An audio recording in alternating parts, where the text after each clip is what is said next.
ago, heard someone shout from a crowd of fed up people, getting told they should calm down. Didn't wanna fight, but the tears that fill their eyes are brought by the people sworn to preserve their rights. Oh, how could you not see it all coming? Stuck in our ways and running out of time. Time to change. We've got to at least try. But what will they do when the people are stepping out of line? Oh, oh now, oh yeah. What will they do when the people are stepping out of line? By the ocean where we hit the ground, when just one block away shops were burning down. No surprise, the peaceful pay. We can't kick our feet out till justice takes its place. Oh, how could you not see it all coming? Stuck in our ways and running out of time. Time to change. We've got to at least try. But what will they do when the people are stepping out of line?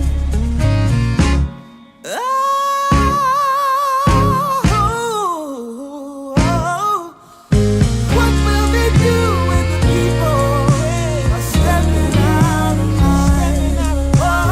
What will they do when the people are stepping out of line? Stepping out of line. I wanna know when they're stepping out of line.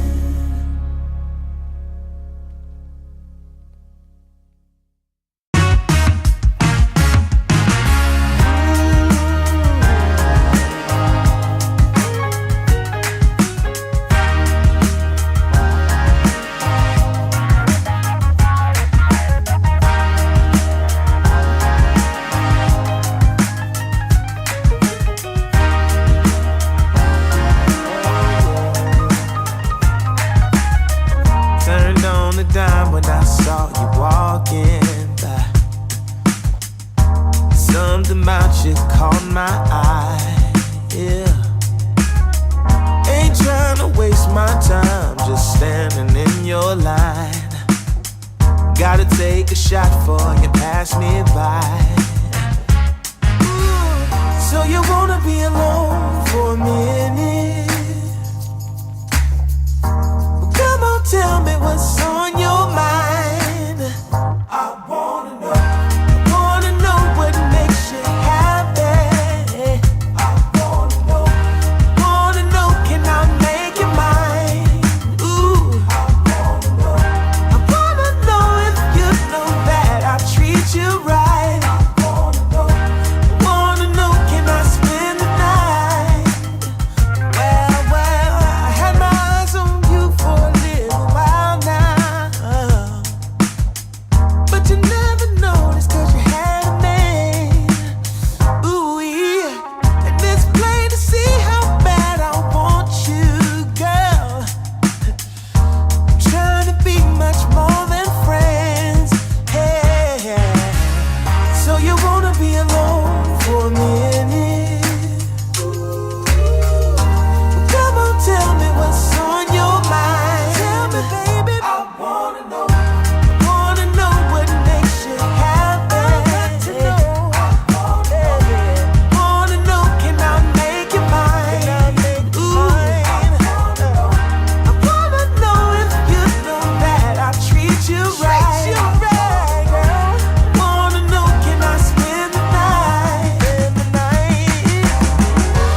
get mad. Sometimes I say the wrong thing to you that makes you feel sad. But one thing is true in all that we've been through. You've never stopped loving me, no matter what I do. So let me say, yeah, that every day I try to find the words from my heart to say thank you. 'Cause you take me as I am.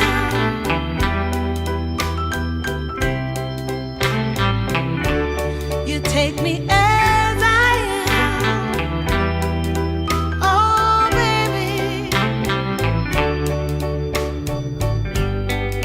If you stop loving me, well, I would understand. But I won't take you for granted, no, no. When you hold my hand, your love makes me feel that I could fly to the moon. Not even the birds above can sing a sweeter tune. I needed to say that you find a way to make me feel anew. And I want to say thank you, 'cause you take me as I am. Oh, baby, take me as I am. Oh, no, no. Take me as I am. Oh, take me. Oh, take me.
Stop.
just longing for a glance from you. Yeah. A chance to look in those big brown eyes. No telling what my heart would do. Hey, when we met, I sure knew it felt as good as it could be. In that moment, though it felt so good, I wondered why you noticed me. If you gave me just a little time, it would sure ease my troubled mind. Don't tell me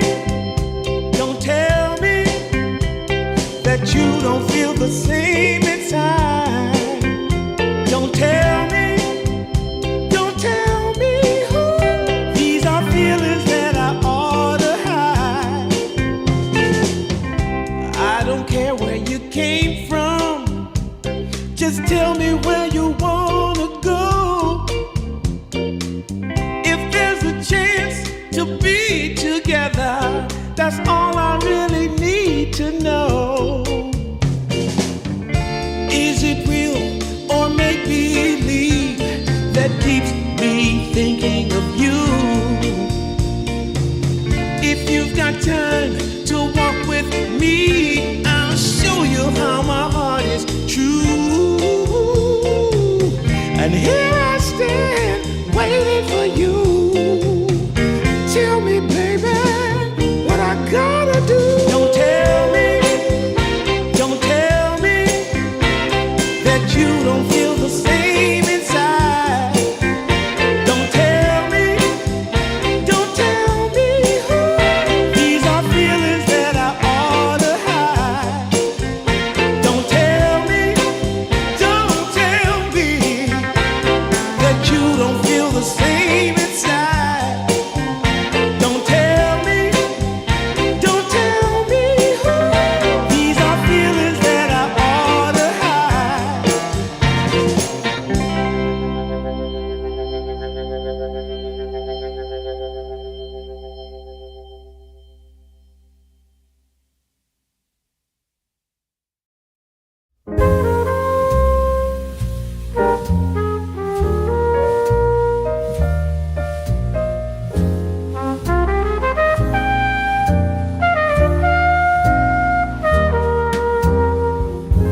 I haven't found the one. I never knew what others do. I hope and yet again, what do I know then? I believe it's all meant to be. All my dreams are so out of reach. I fool around, but we never know. I fell in love, but a long time ago.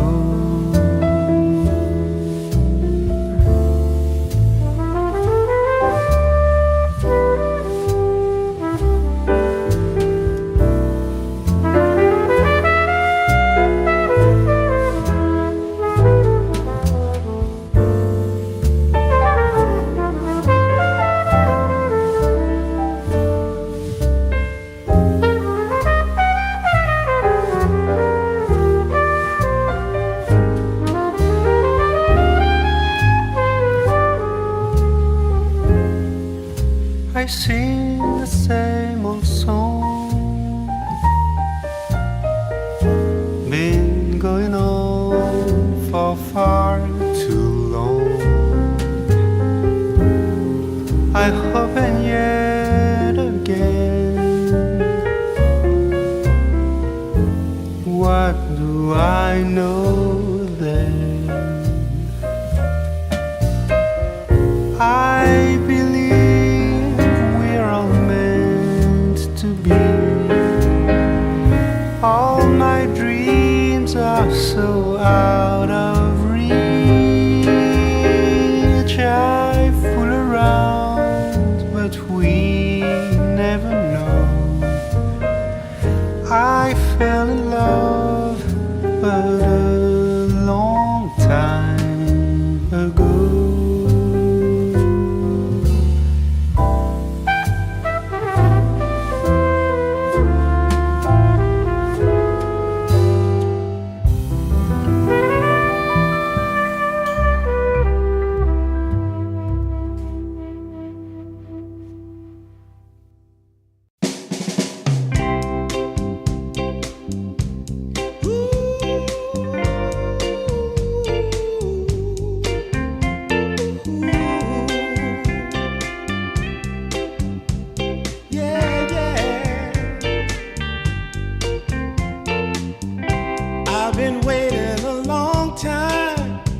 just longing for a glance from you. Yeah.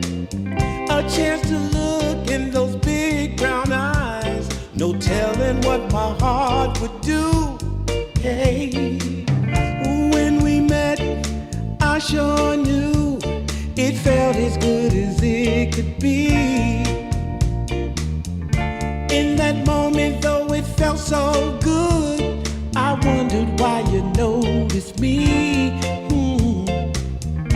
If you gave me just a little time, it would sure ease my troubled mind. Don't tell me that you don't feel the same inside. Don't tell me who.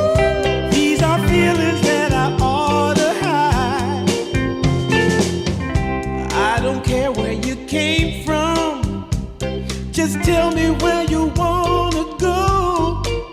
If all I really need to know, is it real or make believe that keeps me thinking of you? If you've got time to walk with me, I'll show you how my heart is true. And here I stand, waiting for you. Tell me, baby, what I gotta do. Don't tell me that you don't feel the same inside. Don't tell me who. These are feelings that I ought to hide.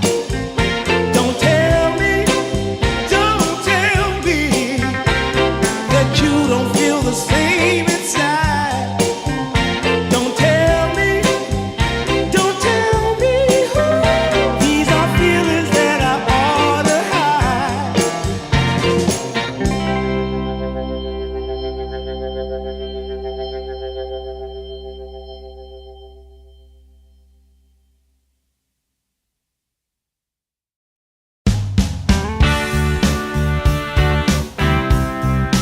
Yeah, hey, hey, yeah.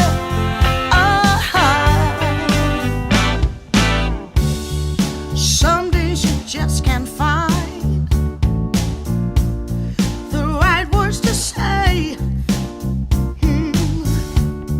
And deep in your heart of hearts, where it feels like you're losing your way. Yeah, yeah. I know that it's hard sometimes when the world's closing in on you. But as long as we stand together, there's not a thing that we can't do. Oh, we can do this if we have to climb another mountain. 'Cause baby, who's counting now? We can do this if we have to swim another ocean. As long as we got the notion, yeah, we can do this. Yeah, hey, hey, yeah.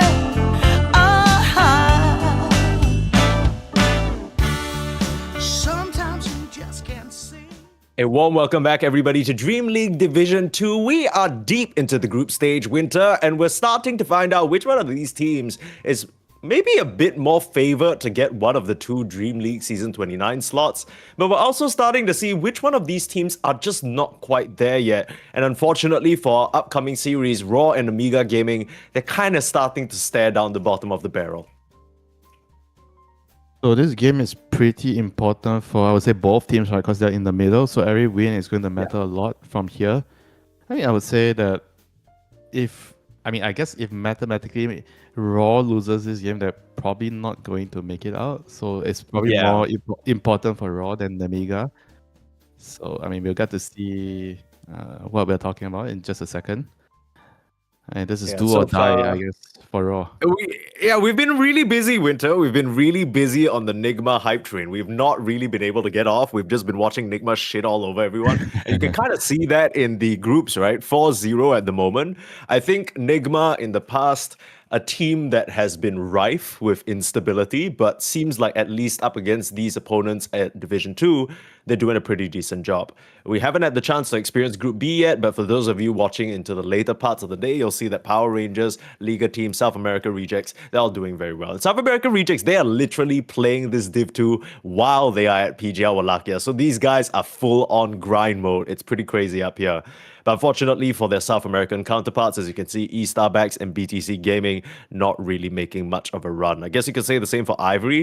It kind of hurts my heart to see our Chinese and Southeast Asia brothers not really do too hot, but regional limitations, they're playing on ping. It's some sacrifices that have to be made. Are there any major teams that you're still looking out for that could surprise us or maybe make a big run, or any standing specific matters that you want to discuss here, Winter?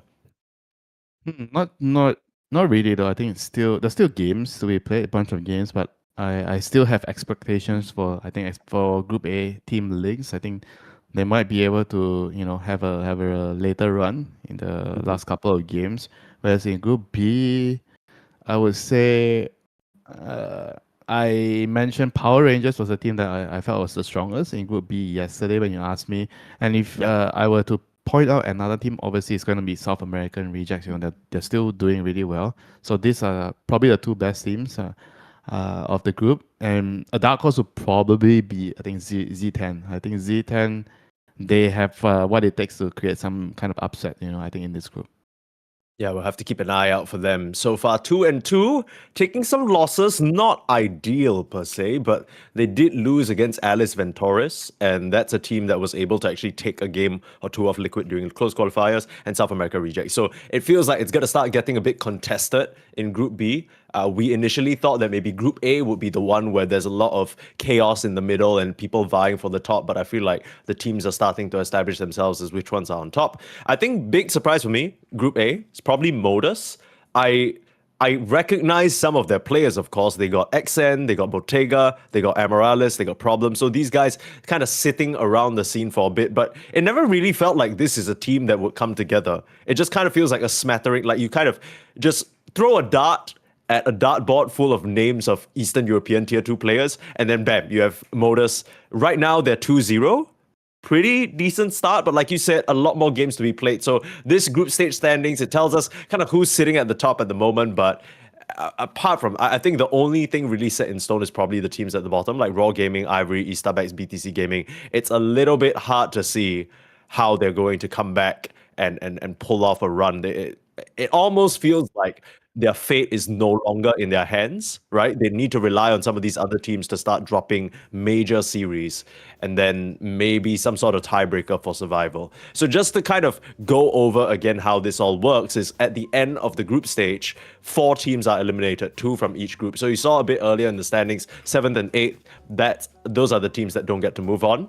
If you're 5th and 6th, you move on to the lower bracket. And if you're top 4, of course, you get placed in the upper bracket. But this is lower bracket. Winter, we've been here plenty of times before. We've casted so many of these games where teams, they just don't have any other options. Their backs against the wall. They need to do what it takes. And right now, that's kind of the situation that Raw Gaming are in. Amiga, a bit more comfortable for now. Let's see how they adapt in the draft. So far, unfortunately, though, Winter, we've only seen Raw and Amiga get slapped by Nigma Galaxy. We haven't actually watched any of their other games. Man, we're gonna get to see what are they made out of right now. In Amiga, they didn't really look particularly impressive, if I'm gonna be honest with you. Even if you're losing, right, you can kind of tell if your team has a higher ceiling, or you can kind of also notice things, or they might be able to beat the weaker teams. So I think with the game that we watched, Nemiga against Nigma the other day, I felt like they were making a lot of like fundamental errors in the game. So I wasn't particularly impressed with them. Whereas for Raw, I felt like they could at moments play as a team. I think coordination-wise, maybe some aspects of them, or even the laning, right? I felt like the other day they lost their lanes pretty hard. I don't know if it's a ping or anything. Obviously, with the ping, being a factor, the laning phase is going to be very stressful. You're playing 150, 180 ping, and then you have to time your spells, your last hit. Everything is going to be a lot more stressful, you know. So if they can find a way to get a strategy that adopts maybe a more simpler execution in terms of lanes, that would be, I think, ideal for them. I think overall the off lane has kind of changed a lot, you know, because it's not so much pulling nowadays. So you kind of have to play the lane, you know. So the ping kind of matters a lot. Yeah, to be honest though, I think we both agreed on this, Winter. As much as we can't deny that the ping is a factor, It is. A I factor. don't. No, it is a factor, but I don't think any of Raw's shortfalls came from the ping, at least in the game that we watched, right? It felt very much just kind of misunderstanding certain timings, especially early on, Yeah. not respecting their opponents. That's not something that 100 ping to 180 ping will change for you. It was the level 1. I remember when they were playing against, so they just didn't Nigma. wait It was for level Nigma. 2. Yeah, they just got. It wasn't a ping issue. I agree. It was just they were not patient. They didn't realize. Oh my god, they are going to need level 2. You know, before anything aggressive can happen, because they made a move when they were about to hit level 2, and then they both died, and then they TV back, and then they died, and then they just lost the lane. You know, I remember that. So that definitely isn't a ping issue. I can agree with you. It's more about lane understanding.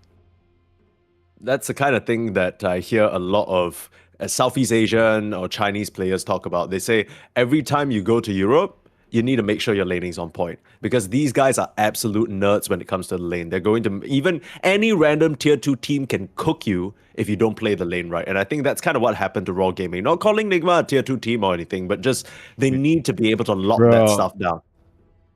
You're gonna get yourself in trouble. Yeah, Nigma tier 2 team, Nigma random team. Bro, I'm gonna be real with you. I think the Nigma fans hate Nigma more than me.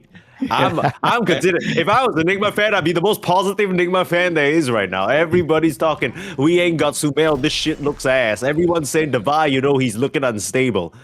I'm considered a shining star if I was a Nigma fan, I'll tell you that much. I'll join you, okay? We'll both Yeah, be yeah. Nigma shining star. We'll be positive Nigma fans, unlike what anyone has ever seen before. But enough about Nigma. We got Namiga and Raw Gaming. Now, Namiga, I think I spoke about them yesterday. They are names that have been floating around a little bit. Nobody's really achieved anything. Sometimes on these sort of tier 1.5, tier 2 teams, you have one or two players that really stand out. Like you say, oh, you know, this guy, he had a really good performance in this smaller tournament. But with Namiga, it kind of feels like a smattering of players together. I think out of all of them, I would say probably their offlaner and their 5 impressed me the most. They had the most semblance of team play or something in the games that they lost, but similar to Raw, it kind of felt like they didn't get to play their game. So hopefully now with this draft, they're able to do so. Pretty interesting that they picked the puck into the Slada without necessarily knowing whether it's going mid, because we've seen what happens to Slada versus puck in mid. Like, the puck just doesn't really get to play. You know, all the puck players say, I don't care who I lane against, as long as it's not Husker. I can play the lane. That's true. Every professional puck player, they're just gonna tell you that. Yeah, whether they I actually succeed is another question. Yeah, I do not necessarily agree with that sentiment, but sometimes when your mid player says, I can do it, you just gotta give it to him. You know, it's worse to actually dub your mid player. Let's say, right, your mid player requests a certain hero for a certain matchup, and you dub him, you know. You imagine the aftermath. Let's not even talk about whether you win this game, you know, the aftermath of that discussion. Yeah, even if you doubted him and you won the game, I think in the future he's gonna lose a little bit of, like, he's gonna be like, why the hell did you even doubt me to begin with? You don't trust me or what? This is a serious problem, not gonna lie. I'm not memeing. I think believe in you. general, you have to give your players some leeway. Like, let them try. So where do you draw the line, Winter? Because I mean, you've been in the scene for a while. I know you've done a little bit of coaching. At what point do you step in and tell your players, okay, that's too much. You know, we gotta. This puck is not gonna work, because right now we're staring down a Slada that could be mid. We're staring down a Silencer that's been popping up. Those are two great heroes into the puck. I mean, Amiga Gaming, whoever the coach is maybe he's gonna regret trusting Young G this much.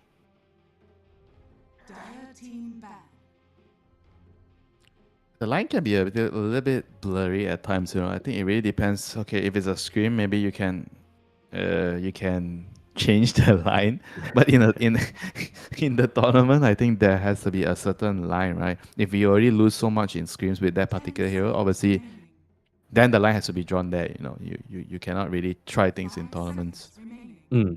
And it depends on Okay. whether the match is important or not. I think if you're playing a BO3, if you want to try something extra, first game, go ahead. But if it's a must-win game, then it's an entirely different story. So there's a lot of factors. The importance on a game, whether it's a scrim, whether it's an official.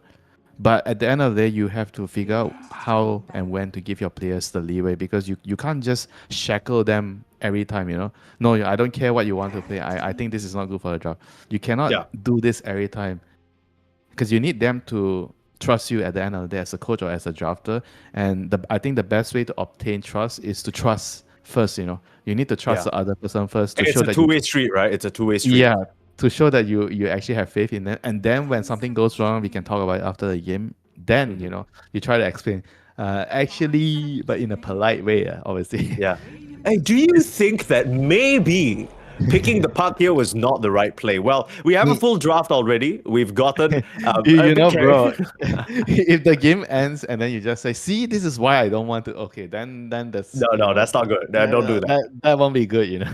That's toxic. That's a little toxic. But okay, Monkey King to close things out. So Namiga Gaming, they're not really hiding anything. It's very clear who's going where. And Raw Gaming, now they have potentially a mid pickup. A last pick 24 that they could potentially use to screw over this puck. The Huskar's still in the pool, but he just doesn't really feel as strong these days. What kind of other options are you looking at? If you're talking about if it's a mid hero, right, or offlane hero. I mean, right now it could be either, right? Yeah, it could be either. I think a lot of the offlaners are banned, so they'll probably stick the Slava on the offlane and pick a new, I'll say mid laner, like Void Spirit. There's still Void against Puck and Phoenix. Aghanim's timing is good. I think any of the spirits would be nice. Even Ember against Puck is kind of like the matchup is both ways. It depends on how you want the supports to play the game. I think if you have something like Ember, the game will be easier for the supports. But no, they want to go disgusting mode, because how are you going to play Ember Spirit or Storm Spirit or Void Spirit with 180 ping? This is the right strategy, Mike. No, The strategy that's based on the ping. Yeah, you gotta do it. You gotta just kind of don't try and overstretch yourself. Do what you can, work within your limits. The Viper is also excellent, right? Versus the Puck, pretty nice into the Monkey King as well. You break him, he doesn't get Jingu. The only concern that I have is that Namiga, they have a lot of damage to pump into this Viper. And maybe And the not to Monkey King can mention- get a Silver Edge? I don't know. Not to mention the silencer. That is the trump card here, I feel. The silencer counters the Puck, it counters the Phoenix, it counters the Taki. To a certain extent, it also kind of is annoying for X and MK to deal with the global in the early game, because you don't really get like dispels too early on those heroes. Maybe you can build Lotus, since it's a good Lotus game already. You have Stada and Silencer, but the other heroes are going to have little to none, in terms of defensive items. Maybe you have to buy Yules on Puck this game. Every Puck player is allergic to buying Yules, so maybe BKB or something, he probably has to buy some defensive item this game. Or the classic Puck with Manta style. Have you seen that? Manta style Puck against Global Silence and Slada. I'm shuddering just thinking about it. I don't. It doesn't sound very good. Like, I'm trying to think. Oh, maybe he can increase his farm speed, but then no, I couldn't even justify that. That's a bit too much for me. That's a bit too funky. We'll see whether Namiga choose to funk it up or whether they are going to cruise ahead. Again, these are two teams that, at least between me and you, we both agree that they didn't get to play their style of Dota 2, right? So we're gonna get a first glimpse at it here. I mean, my ping from Singapore to Europe right now is 160. So I can't imagine for them, it's probably a bit lower than that. I Wow. would say like 120. 160 Singaporean internet. I thought you should have better ping than me. I'm also at 160 right now. Well, we're really close by, and Europe's Yeah, a far away place, brother. Bro, everything in Singapore is better than Malaysia, yeah? even the internet era. So you have to have better ping than me. Yeah. Wait, who is saying that? Who is saying that? You know, how can Malaysia be better than Singapore if Singapore doesn't have Chan-lit bin? That's the question I pose to you right now. Word on the street, Singapore is always better than Malaysia. Okay, let's ignore the street right now because we're looking at a game of Dota 2 Winter Raw Gaming versus Namiga.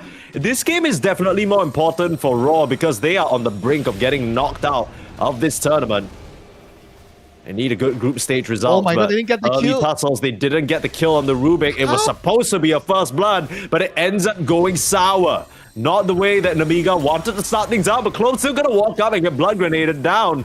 Not sure whether that's what he wanted. Ariel committing for the double kill onto the Weaver, but gets traded out back the other way. So overall, I mean, first blood being drawn by Raw is kind of huge, and Lloyd's still stepping up, grabs himself the bounty. I want to say they should be able to get 2 for 2 bounties. Yeah. Who got the first blood? Was it the Slada? It was the Silencer, unfortunately. Oh my god, darn you Silencer players. You're already gonna get your int without the last hit. I think Lloyd might be dead here. It's Should fine. just- He's Fairy Fire, he's in the river. Oh, he just wants to die. Yeah, that makes sense, but he killed Kovis They 9 as all well. want to die. They all want to die. Nobody wants to live anymore. Nobody wants to come to the lane with 100 HP. Ain't gonna work out into a techie. So, complete bloodbath here to start off this first game. So what you love to see, a lot of action. And I guess it's even just because no one important got any major like first blood Bro, bonus or that's- anything like that. Lala got a kill, Park didn't get a kill. I think that is still a decent advantage. This is already a winning matchup, you know? You add a little bit of advantage on top of that, it's going to snowball out of control. Sure. I mean, the puck also, to be fair to him, did not die and was part of most of those situations. So he's going to get a handy bit of EXP and a little bit of gold as well. We'll see how it all plays out here. Right now, the Slada, as you were expecting, is doing decently, but still early levels. I think the Slada matchup really starts to turn in his favor. Like once you get to those level 4, level 5s, perhaps. Oh, Look at this Phoenix Viper. is dead. They tried to use their level 2 timings, but they lost the trade. You do not dive onto the green Nether Drake. The Viper will punish you. It's kind of weird, right? Because only the Phoenix got level 2. So, I mean, without the backup of the Monkey King, it feels a bit over-aggressive. Yeah, he got the extra XP, you know. 'Cause I think the Monkey King died in the level 1 fight, so he didn't get the XP. Yeah. Sometimes you gotta check on your partner, you know. Just because you get level 2 doesn't mean the other guy is also level 2.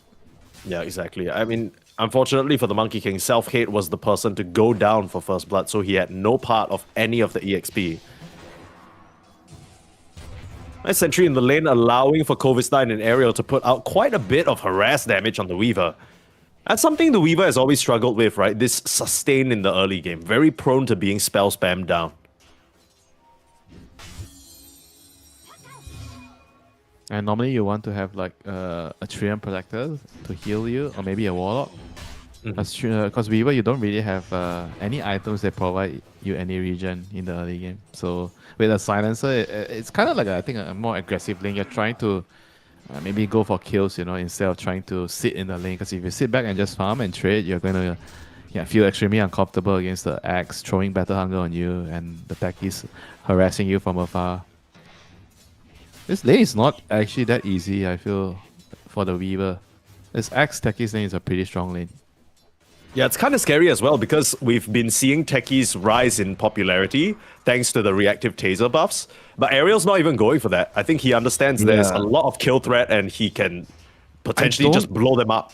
I don't really know why he actually took the Sticky Bomb. He got it at level 1, presumably because of the rune, the pre-rune fight. But even then I was surprised he actually didn't have Blast Off, you know, because he could have landed it on multiple heroes. So maybe he already wanted it. So a call, nice call there on Kismet. Connection there. Kismet is down. Really, really nice setup. Kovis9 going to take quite a bit of damage for that one. But going onto the Weaver and getting the kill, a big, big win for the side of Namiga. Meanwhile, top lane. Yeah. Both offlaners doing a great job just putting off the pressure. Self-Hate, is he dead? He needs one more right click. Around the trees, damn. hiding? I think Self-Hate is fine. And now Sheng Si being chased down. You got the reactive taser out. Waiting for it to run out. Still got the Lotus to work with at this point. You just got to try and auto attack. But the second disarm coming can through. hit him. Reactive taser and the boundless strike from long range. That is so annoying. And Ariel will survive, even though I'm pretty sure he wishes he was dead. I'm a little bit embarrassed, Mike, to say that actually happened to me yesterday. I was trying to click a techies. I knew exactly. PTSD, Bro, like, I saw knew in slow exactly motion. how he felt. It's a tough spot to be. I think we were talking about the techies, right? The reactive taser being a bit too busted, and we were suggesting some ways that it could be nerfed. You see how disgusting it can be there. I mean, you were talking about being surprised that the sticky bomb was the option. Is it just not worth skilling up these days, you think? Yeah, probably not. Yeah, I prefer to have. I guess some lanes there's value to it. If you can harass like melee heroes, you can always use your sticky bomb to harass. But I think most of the time you just want to have your taser max with blast off. Sheng Si, they get the last one on Phoenix. You cannot dive away as Phoenix. That is why Silencer is the hardest counter in the game to Phoenix. Yeah, it's really, really tricky. In the team And fights to as buy well, creeps. Phoenix doesn't really want to buy any Agreed. dispel items, really. You can buy Greaves. You can buy Greaves. It's not the worst, but Yeah, it's just 4,000 gold, bro. No biggie. you can buy greaves. You know what? Actually, you could just buy BKB. Actually, since we're talking about it, you could buy BKB. You could buy refresh for the refresh. Yeah, why not? A great argument with just buy. Yeah, why didn't you just buy greaves then? bro, I wasn't discussing about the price. I was discussing more about the composition of your itemization. Okay, Like if it's convenient for you to buy a certain item, because obviously we know about the price. It's more about like whether it works on your hero to go certain items. Kobe's not gonna turn around with a fat call. The Rubik might be in trouble. Having Yeah, to if he lift had away. Greaves there on the axe, he would have survived. Yeah, 6 If he million had Greaves there, Clove would not be threatened at all. Yeah, actually, you know what? Everybody get a Grieve. We grieve it up. Okay, Maybe 6 this is minutes. one- Who did the rune go to? 6 minutes. Young G getting the Invis rune. We didn't talk about that much, but Too much going on the side lanes, I'm afraid. yeah. How's Who wants to talk the? about mid? Bro, there is 13 kills in a game before 7 minutes here. Yeah, I think actually you were mentioning that the puck, it might be a lopsided matchup, but honestly, Young G is doing okay. If you look at the CS, it's 40 CS on the starter to 33 on the puck. That's not too bad, all things considered. Yep, not too bad. He definitely survived, came out of the lane much better than I expected. And on top of that, you have to always remember that Slada actually had a kill, before the game started as well. So this is Exactly. definitely very, very good news. And yeah, here comes the Slada. Speaking of the Slada butterfly effect, he's coming over. They gated on the carry. The carry is coming in. The Slada is coming in. 5 heroes here on the top lane. They see him. Self-Hate should be able to jump away to the trees, but now spotted by the Corrosive Haze. Another dive. Looks like the Phoenix is out as well. A clean escape from Namiga. They didn't necessarily see it coming, but they reacted in time. And now this pressure on the tower feels a bit flaccid, right? You have Weaver, Slada, and Viper trying to siege a tower. That's just a bit weird. Yeah, not the easiest heroes to kill the tower, It's gonna take some time. The tower's full health. They're pulling waves. They already showed the Rubik mid. They want to give him some XP. But this is going to mean that the push is going to end. I think Sheng Si, he might be in trouble here. He's overstaying his welcome. I mean, Butterfly Effect sticking around as well. Big call into the 2 cores. You still don't have a global silence. Now, unfortunately, the Viper doesn't have Greaves at 8 minutes, so he can't save himself in that situation. They're not going to let me go, yeah? No, it's so fun. I don't think he survives even with a Greaves. Like, I don't think he... Fair point.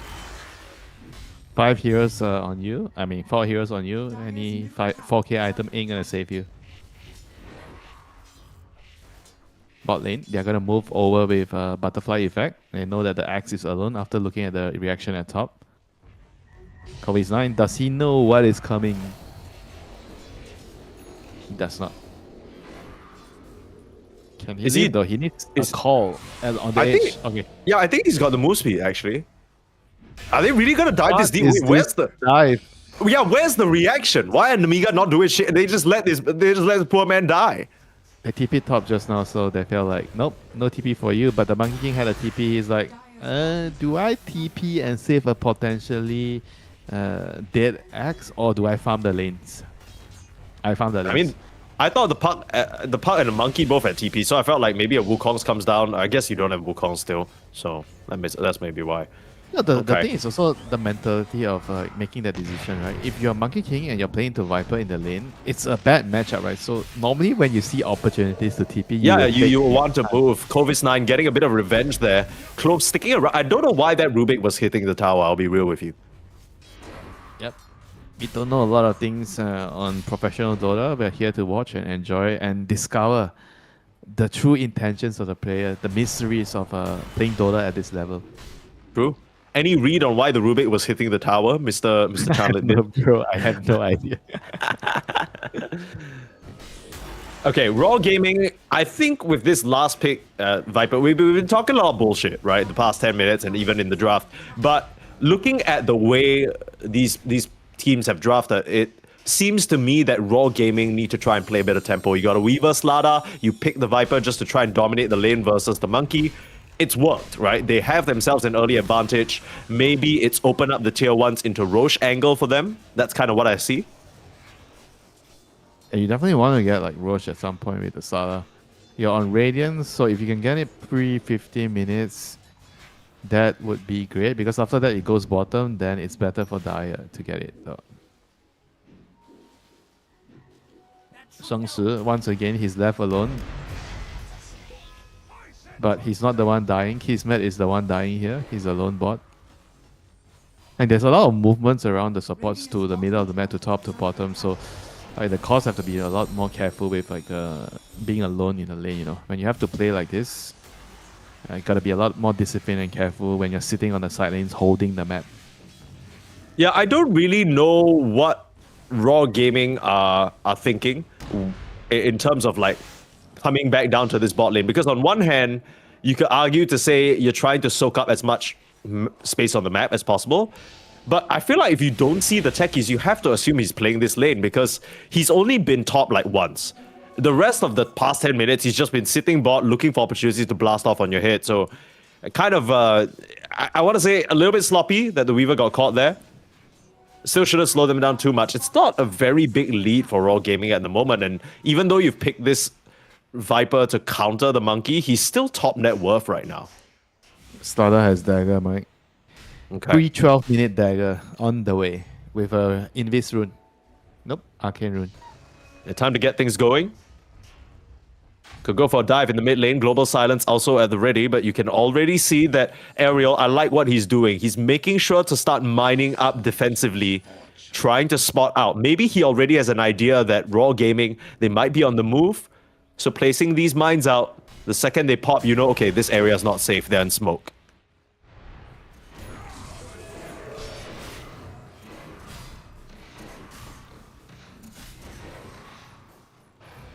Pretty big stack being farmed by Clovis9. Both sides are trying to get the economy game going. I think the Starla is the one that wants to make a move here. Butterfly Effect newly acquiring his dagger, so he wants to get a core kill. Puck, Monkey King would be very, very good targets. Not the Phoenix. Unfortunately, the one they have to settle for if they can even get it. Now, Vanilli, on paper, no way for him to get out, and in practice, he's done. So that's the kill that they start to find, but they would really have liked more, but Self-Hate able to get out of the picture. Yeah, the Phoenix was also, I think, really, really smart about his positioning. He was just trying to scout D-Ward, you know, trying to see what's going on in the jungle. I think this is something that you always have to have the habit to do it when you're playing support. Try to find out what the enemy is doing. Ariel, he's, I guess, doing that, kinda. Is finding out what the enemy is doing. Yeah. Okay. I mean, I can't believe he actually survives. Oh, okay, maybe not. Kismet comes in, sneaks a little pick. Nice lift back to the low ground. Looks like Raw Gaming interested in retreating. If they only lose Lloyd, it's fine, but Shengsi is still sticking around, trying to put some damage out. On the front lines, they found the Axe. Butterfly Effect and Kismet tag teaming up to get it done, but Shengsi now he's in a bit of a rough spot. Really tanky on the Viper, still got some Lotuses to work with. Not gonna pop it at the last moment, he hangs on, still gonna burn out through the damage of the Phoenix, and now they're laser beaming down Clove. This has been a mess of a fight, but Raw Gaming, they're relying on their Slada and Weaver to clean things up. They will find Young G. They got a Corrosive Haze now onto the Monkey, should be able to tree dance away, didn't tag him with the Arcane Curse, and he'll escape. A complete mess here, and it might not be done. Still spotting out Vanilli, here comes Kismet. The problem is you can't run away from the Weaver, but you sure can juke him. Kismet getting his ankles broken a little bit by Vanilli, and you gotta watch out for Kovis. Now he can turn around, no! Time-lapse in the nick, and he gets out of there. Oh, I think if it wasn't for the pink, he would have maybe played it to the dot, you know. Yeah. So the pink, he tried to just, okay, fine. I'm not going to try to get the right click on. He just clicks the ulti button and gets out. Yeah, that was legit a ping diff situation there. You don't want to take those risks. Kismet not going to be feeling too happy with how his game is panning out. Already 3 deaths on the Weaver. Doesn't want to make it a 4-4-4. Desolator up. Desolator Yeah. is up. Nighttime. Roshan is going to move bot though, so... And they can definitely find a move to kill some heroes and get Rosh with the Sada and the Weaver easily. It's all about finding the right opportunity.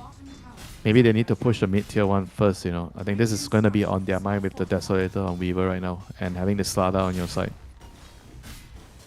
Yeah, And then after you got that... giving- Oh, the TPing in to defend actually. Initiation onto Clovis 9. We get the call out. Clove walks out. Gives Axe a taste of his own medicine. No egg. Yeah, What are they fighting? There is no egg. They're trying to stick around onto the backline. Global Silence comes through, locking the puck in place. Butterfly Effect still looking for him. Young G not able to get out. The physical with the Slada. And now they're looking at Aerial as well. Kismet will be able to survive. It's a triple kill. Great question posed there, Winter, because why the hell are they fighting without egg? No idea, man. No defensive item on Park, so one global, it means that you're dead.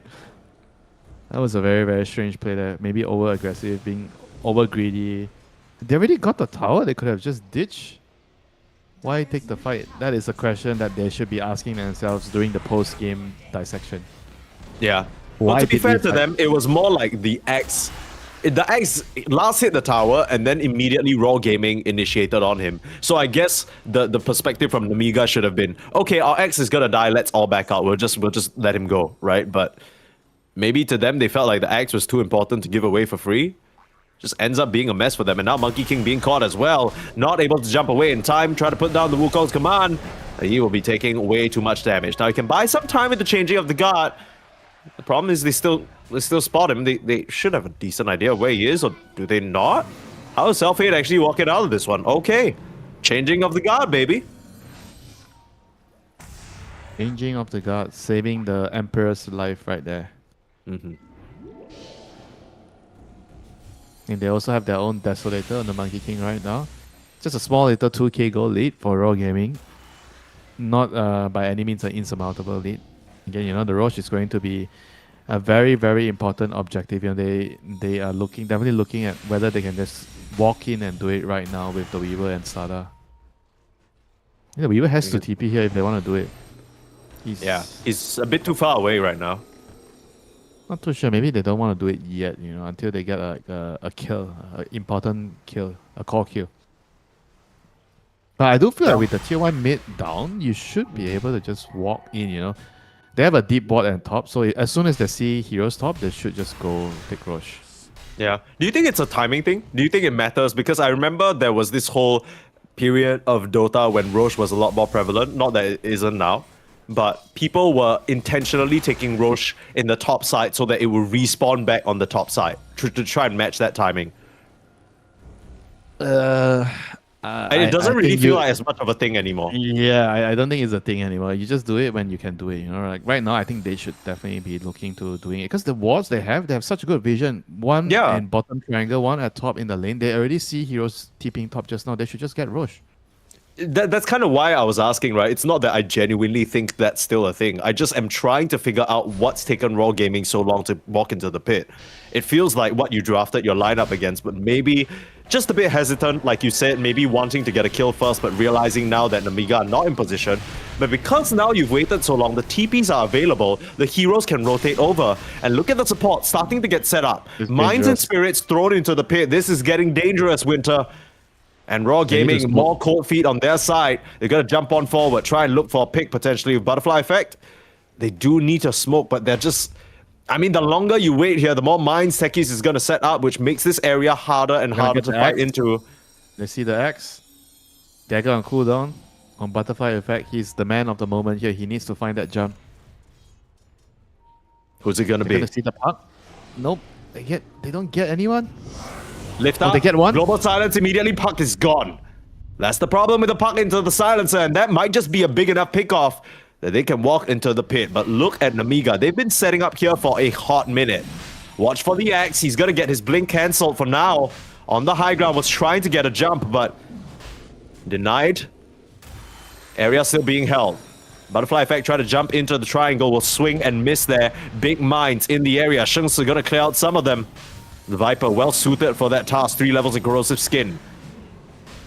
Roshan being laser beamed down. I mean, you're using some crucial resources here on the side of Monkey Namiga. King. Jumping call, doesn't find anyone. Monkey King getting caught, crushed up and focused down, self-hit. Not able to get the ultimate off. It's a big the Rosh. egg. Ariel will steal the Aegis. They get themselves the Rosh on Namiga, but they lose big time. And now they can just jump back in onto Vanilli, take down Ariel the second time as well. Youngji's back in the fray, but can the puck clean up? He's going to try and take down Clove. Throws out an orb of his own. Clove, you gotta watch out not to walk into the man, bro. Oh, no. Okay. Well, at the end of the day, it's not too bad. Clove could have survived, but it ends up being a 2-for-4 exchange. If you count the puck, it's a full team wipe. On the bright side, Namiga denied the Aegis, but Look at still, the that last is hit. huge amounts They of also gold got the going last away. hit. They got the last hit on Roche. That's a pretty big deal for Roche this early. So, let me ask you an all-important question after that chaos. What does MAD stand for? Mutually assured destruction. Are you serious? You actually serious? Yeah, why would I... Wait, do you not know that? What the hell, really? Mutually assured Yeah, destruction? yes. What? Wait, that's what... Like, it's... Like, the reason why... Wait, did you not know that? No, now I know. Thank you so much. It's a very commonly used military acronym. So he's like the predator. When the predator loses, he activates the self-destruct counter. Like, you know? yeah, exactly. It's like, if you gonna kill me, I'm gonna kill you. That's what he's saying. That's what Mad's about. But that's kind of what he did, right? Namiga said, if you're gonna get the Roach, we're gonna make you hurt for it. We're gonna take it away from you. So even though you win the team fight, you don't get the Aegis. That's a bit of Mad in play right there. It still doesn't slow down Raw, even though they haven't been able to gather much of a gold lead this game. They're still picking up the pace, right? They're going in the direction that their draft intends. Yeah. Slada drafts, you get Roche, you get Tormentor. These are always the perks of having Slada in the game. I kind of wish that I have Slada every game, you know, on my team. I just hate playing against the hero. Yeah. You can't stop That's the so enemy much, man. always from doing the Roshan and the Tormentor. It's too fast.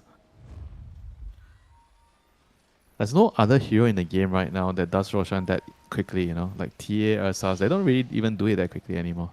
Maybe Ursa Roche, but Tormentor not so much a Ursa thing anymore. It's kind of a pretty big nerf, you know, to the hero. It used to be so good because he could solo the Tormentor. Yeah. Well, Tormentor is something that not a lot of heroes can actually solo these days. Shengsi might get caught. Start the blast off from Fog. Really tanky though. Start putting the mines down. No TPs coming through. Looks like they're just willing to give this Viper up. Or maybe just have him survive. Nothing to be given up because there's a full team fight happening up here.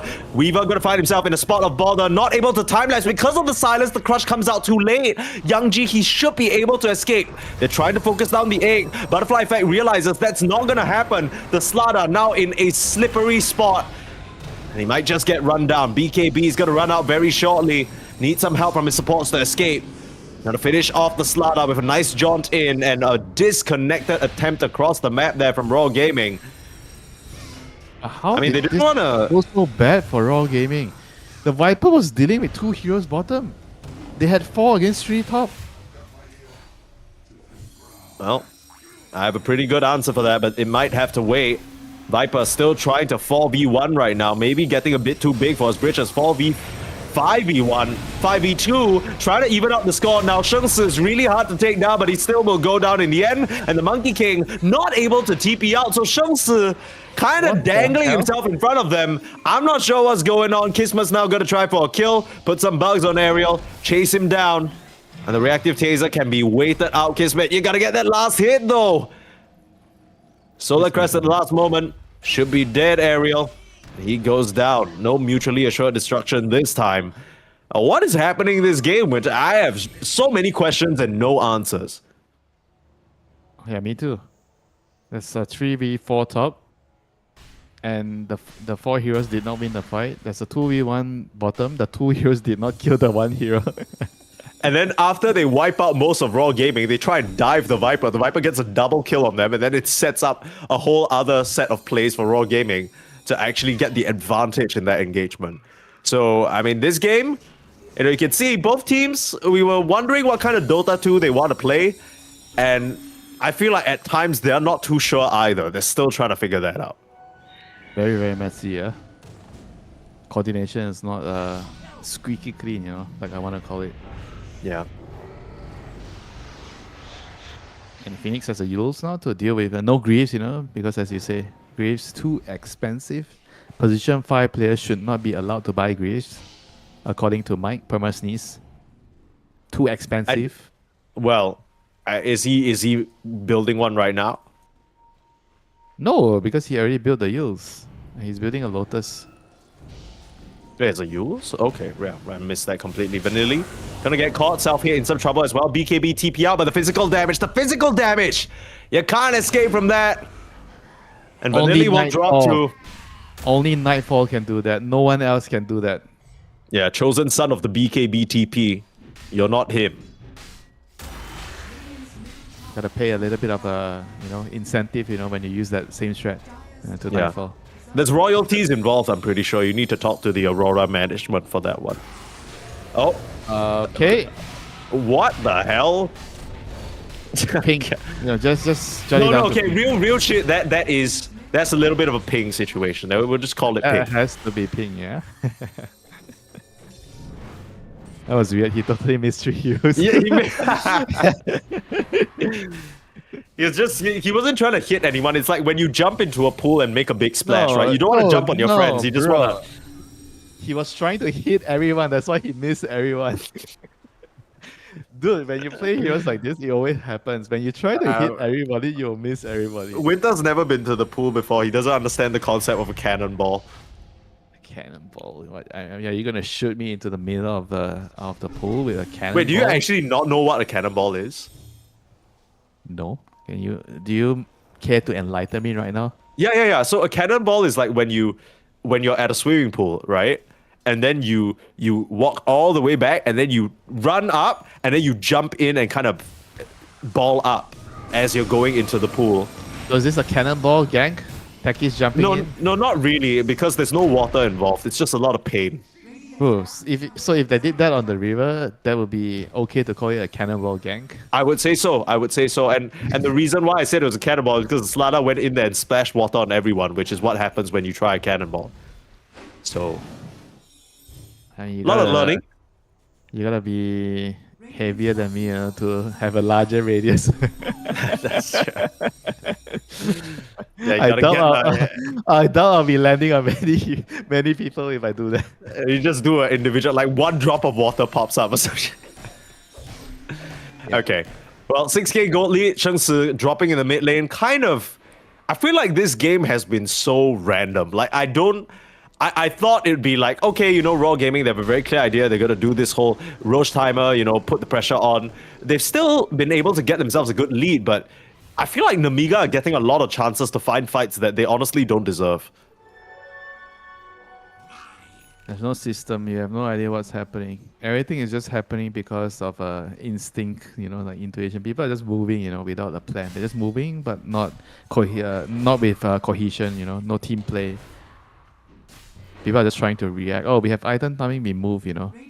Like when you look at the better teams play, there's always a reason why hero A is in this area, why hero B is in this area. Why C and D is always in the fog, you know, they're not showing, you know. There's always a purpose to every single thing that you're doing on the map. And this is kind of where it starts to get maybe at times a little autopilot-y, right? Bro, it's autopilot game. The All comes out. autopilot finds a bug. Global Silence BKB, time lapse. Kismet's completely fine. Don't know whether I could say the same about Covis 9 though. Started to run up into some mines. So much damage coming out from the Weaver. Crush off the mark. That's a cannonball right there. But yeah, stolen proximity mines from Clove as well is going to be a big problem from the side of the Amiga. I'm going to see these ones coming.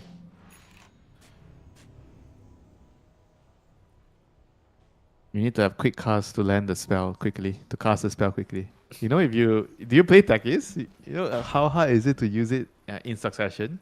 You jump in, then you land the 3 immediately around the card. Yeah, you jump in. Without quick cast, it's actually so hard to use the proximity lines quickly. Yeah, I tried practicing it, but I feel like I keep messing up the Venn diagram. Oh, Clove. He's gonna lose the proxy mines. Oh, no, that is quick cast. I can tell you that is quick cast. With ping, he dodges that. That's crazy stuff. Someone check his PC. Oh, Puck. Should be fine here. Back to the safety of the tier 3. I'm a little bit sad, you know, speaking of quick cast. There are some heroes you just absolutely cannot play without quick cast. And it's so difficult to learn quick cast. I tried, you know. Have you? Wait, what do you mean tried? it's so difficult? What's there to learn about quick cast? Isn't it just something like I assume you play a certain amount of games? My brain cannot adjust. Okay. I'm sorry, Mike. Some things are. Yeah, some things. Okay.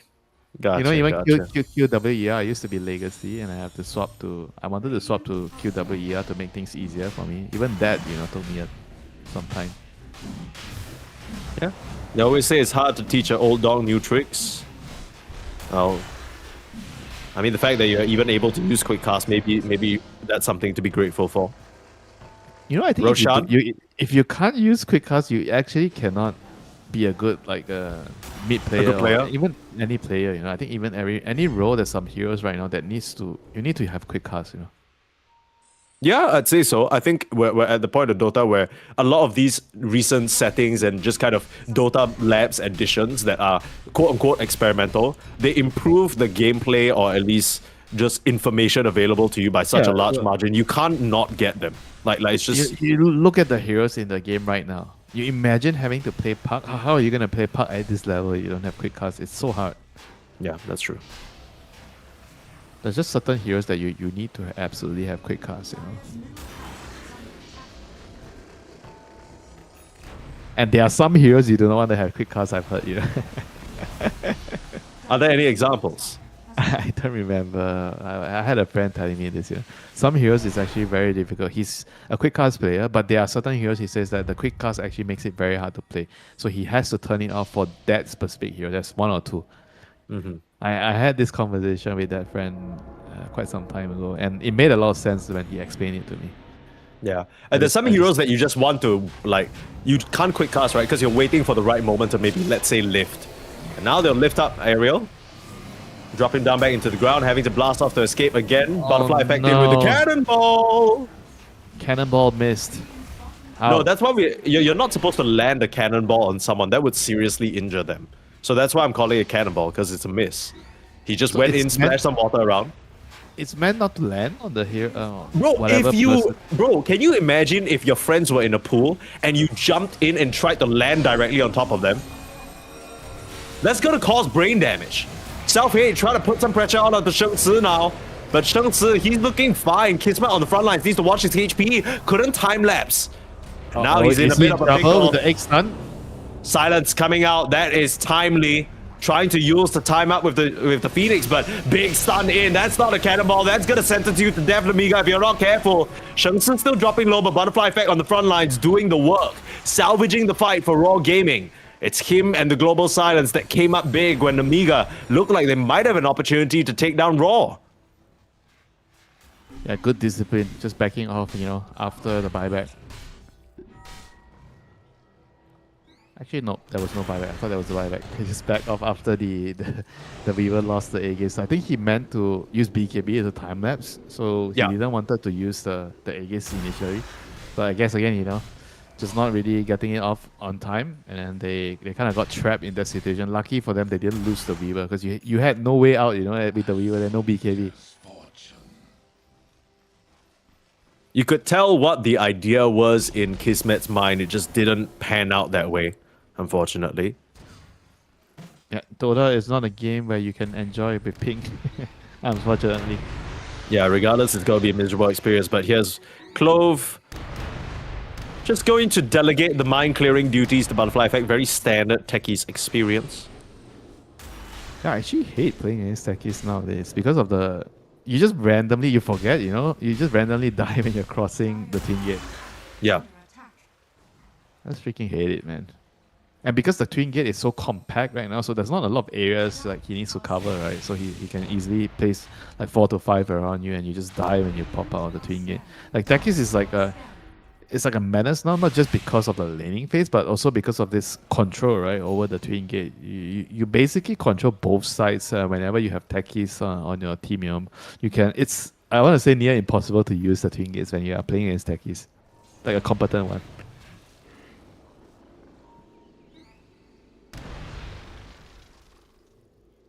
I'm just Like, grateful I imagine- don't get techies in my games. Bro, Because I imagine do if not the- want to deal with this shit, bro.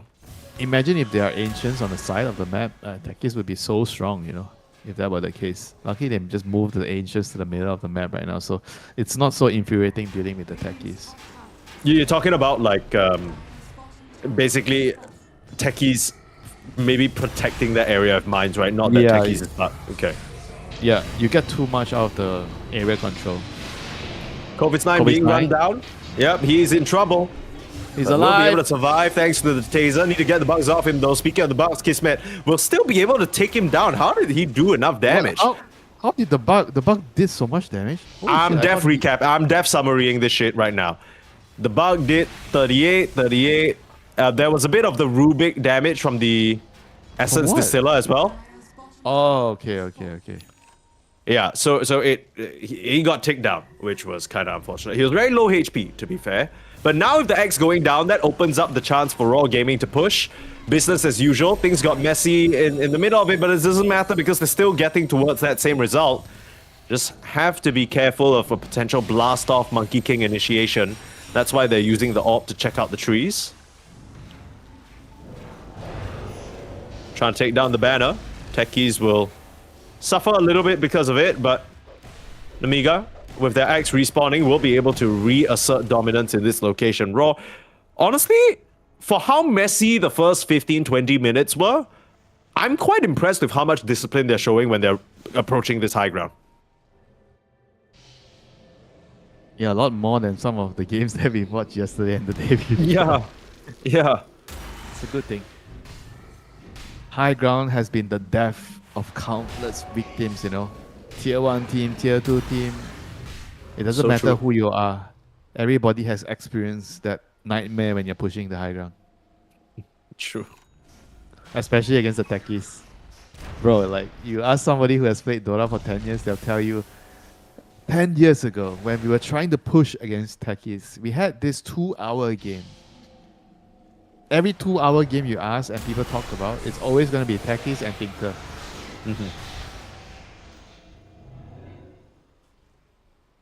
And that was old Tinker, though. Yeah, the old Tinker. New Tinker's It not... always- bro. sorry, old techies as well. Sorry, It I meant always old happens. techies. That was old techies. It always happens before you go to bed. Let's just play one more game. One more game.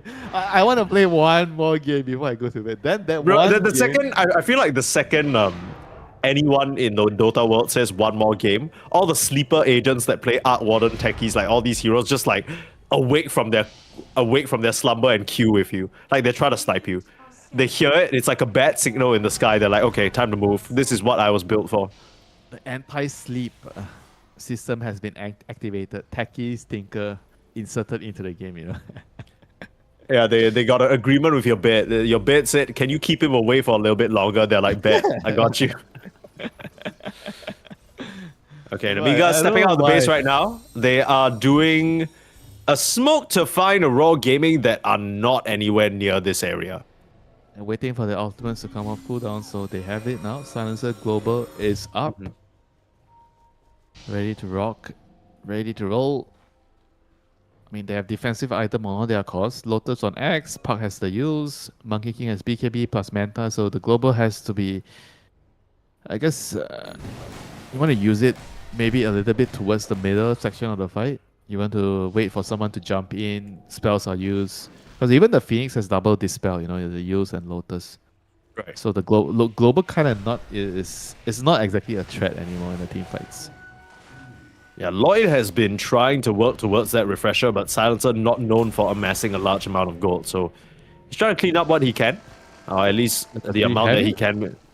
Wait, he has it, no- right? Does he? Is it flying Yeah. out now? Is it? Yeah, he has it. Okay, nice. Well, there you go. Problem solved, yeah? I mean, each of them still have 2 dispels. So I mean, It's not not- everybody. Puck has 1. X has 2. Dekis Yeah. has 0. because the Lotus technically you could use it on your allies, right? So if the Phoenix just heads on over to the park, gives her the second dispel, it's actually fine. Yeah, imagine the agonyms of Silencer. Global silence cannot be dispelled. Don't even start. Sheng Tzu might be under some threat. There we go. What's gonna be placed? They know. Double The Viper global coming immediately up. clears it out. Yep, you gotta be careful. Sheng Tzu, he's very happy to take the front lines. Now, Namiga, they're in a bit of an awkward position. Their area that they're taking is noted. Sheng Tzu might just think about walking up to the high ground. Madman moves there. Oh no, Roshan is going top. It is not good for Raw Gaming. There's 80 rune on this Weaver, though. That could turn things around. They have a Hex on the Slada too, not an item you see a lot on Slada. I think they're just gonna try and force the side of Namiga back, because now if they barrel down mid, yeah, the TPs have to come. So the second you see any of these heroes setting up on Namiga, you know, okay, now we can just head into the Roche. Sheng Tzu's gonna walk up to the high ground, spotting out 2 heroes at the moment. Still don't have vision of the cause.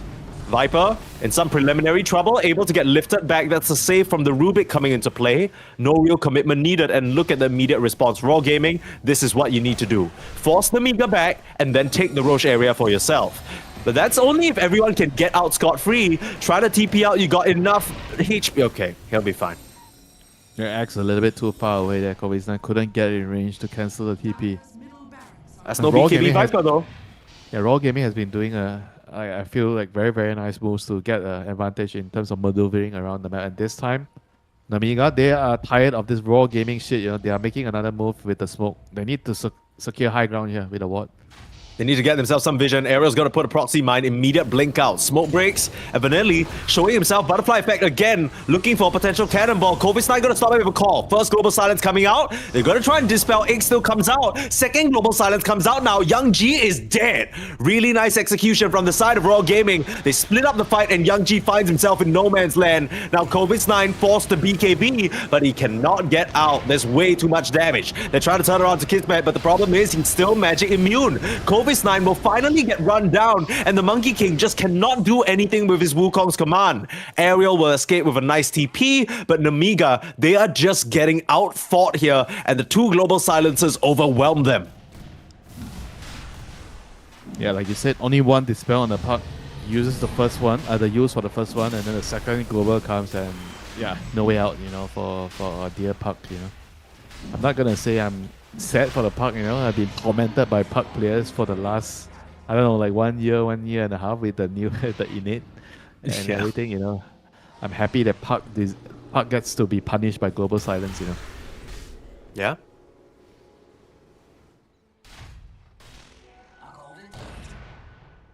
I'm going to be real with you. It's kind of hard to remember how we got to this point, because I feel like the first 15-20 minutes were a blur, and then out of nowhere, 1 or 2 decent fights, Raw Gaming just come out on top. So in terms of what went wrong for Namiga, I could not even really tell you. Maybe they just got caught off too much by the global silence at times. That's the only thing I can put my finger on. They're not taking good enough fights. They're making bad decisions on like the farm efficiency on the map. Why is the Rubik on the enemy high ground. Oh, because I mean, if he he can has escape like stage that, Okay. yeah. Gonna lift, gonna phase shift again. He's just playing around with them. Global Silence comes Is through to he? try and save him. He is dead. Immediate buyback. What the hell is going on? Monkey King's gonna be able to BKB out of here. In comes the dive onto the Viper. Okay, he'll be fine. On earth was that? He didn't have I don't- use, he didn't have dagger. He used mean, the it was a refresher shot, by the way. He literally refresher shotted. So, Call's gonna come out. Viper again, easy lift backwards. Now, the Techies does have his Aghanims. You can see the minefield sign placed in that area. So you got to be careful when approaching. Young G gotta start with an initial phase shift and jump in. I mean, they need to stop this Viper. Call comes through, but every single Yeah, time he can't. can just get lifted back to safety. So need to try and initiate on someone else. Big burst damage. He's in trouble, but the egg blows him up. Everybody dies on Raw Gaming. What the hell? What was that damage? He just disappeared on the Weaver. Yes, I don't buyback know though. about Is he gonna that. buy back? I don't know whether that's a fight. He buybacks coming. now. Shelson's already dead though. He comes back in, he's disarmed, he has to pop the BKBs, trying to chase down the Clovis 9. The damage is there. Now onto Aerial, Ghost Scepter keeps him safe. They need to try and coordinate on the side of Raw. Global Silence coming through, buybacks on Mash, Shelson rejoining the fight, and now the Monkey King's in trouble. Still surviving, Kismet. You just bought back. You can't afford to die here. Kismet will drop. Butterfly Effect is late in Raw Gaming. They're throwing on the high ground. Coming through, self-hit will buyback put out on the Viper damage. too. The buyback on Viper, he needs to be able to stand his ground and fight. If not, there will not be any more legs to stand on. 4v1, he's done this before, but without any teammates at this stage of the game, he just can't do it. Raw Gaming, what the hell was that? That was a 20,000 throw. Rubik die back. Viper die back. Weaver die back. They had to get out. We were saying, oh, Raw Gaming, they are such a disciplined team, you know. They don't overextend because they respect the high ground. And this happens, you know. Did they just lose the game? I think they just lost the game, Winter. I think they just lost the game. That was a 10k gold swing. That didn't even really require Namiga to do anything. And I feel like that's why they've been so careful so far. Every time you see Raw Gaming stumble a little bit in the fights, is because Kismet, he's running in and he's not respecting the Monkey King damage. He's not respecting the AoE magic damage from these two supports. He's not very tanky on the Weaver, and he learned that lesson the hard way. They used Raw the cheese Gaming. as well. He still had the cheese, you know, in that fight. Just Didn't couldn't press slot it in time. Didn't even slot it in. Oh boy. That is what we call a triple question mark play right there by Raw Gaming. Yeah, that is a throw and a half. It's gone so far away that I can't even see it anymore. I mean, the game's just gone completely out of their hands at this point.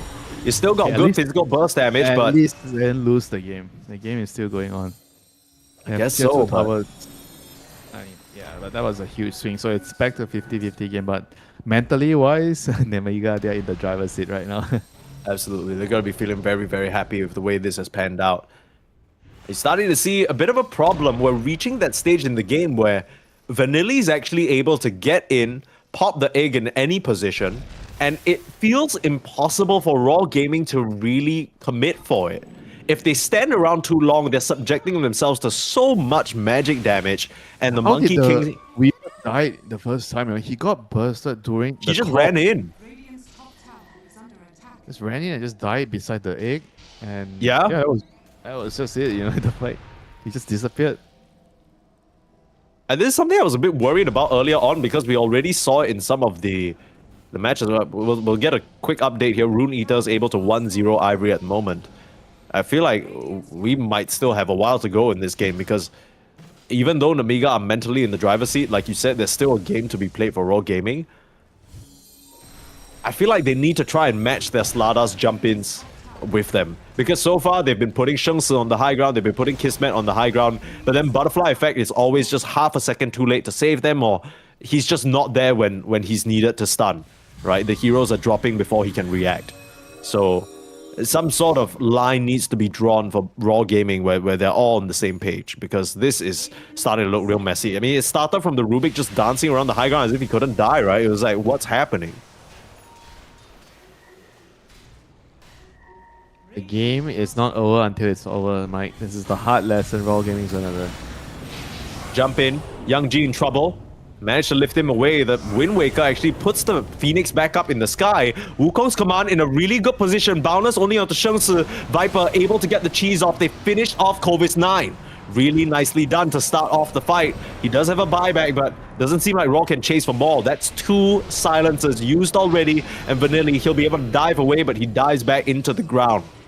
Looking for more here is Butterfly Effect, but that's kind of more like it. Raw Gaming, that's how you need to start the fights. Butterfly Effect has to be the one going in first and setting up for the rest of the team. It can't be Kismet just running in and dying. And they also have to retain their position, right? They can't break apart the formation by chasing too far. You know, they need to be together, in and out.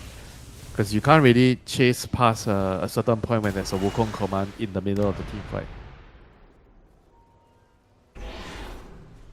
Round 2, high ground round 2, Mike. We've been here before. A bit more caution needed from the side of Raw Gaming. Buyback still available for Namiga. Just give up this Rex. They have one more to work with. Monkey King being lifted, poke that, buyback comes through. They want to fight. Jumping in, not setting up the Wukong's command just yet. Looks like they're just giving up Butterfly Effect. And Raw Gaming, this is more what we wanted to see, but Shengsi, he has to get out of this one. Doesn't look like it's possible. BKB, Hurricane Pike, all on cooldown, and 2 heroes drop for Raw Gaming, thanks to the Axe buyback. 2 cores as well, you know, very, very valuable buyback there by Kovis 9. Roche is going to start spawning in 30 seconds, so they're going to be praying to Gaben. Lord Gaben, bless us with Tyrosh. If it's a quick one, it's going to be very, very good for Namiga. They're deciding to maybe try to go for the high ground here. It's kind of risky though. If they make a wrong move, you lose heroes and then you might lose Roche also. That's going to be on their mind. Oh, it's a quick one. Roche is alive? Roche is alive? It was a quick spawn. Well, it's not going to matter for Namiga right now because they have their eyes on a bigger prize. Looking to try and clean up some of these racks, force out a buyback at the very least.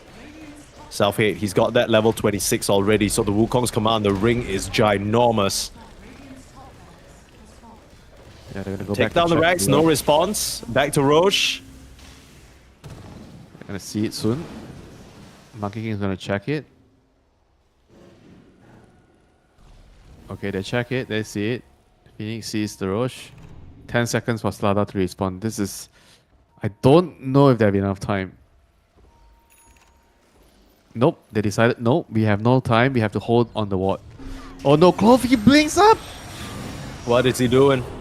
What is he doing there? Global Silence, he's got to lift himself back up to safety. Oh. There's one Global Silence used just to preserve the Rubik. Might just be a clear sign that Namiga, the Roche is yours.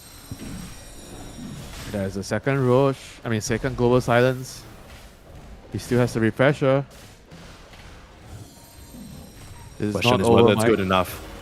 It's not over, For a Mike. big They wrap get around hexed. Butterfly Effect. A bit of a cannonball. There's the Hex. They pull the puck in. Aeon Disc. Global Silence comes through, but Puck should be able to survive this one. Last piece of damage. They find him. The Puck is gone.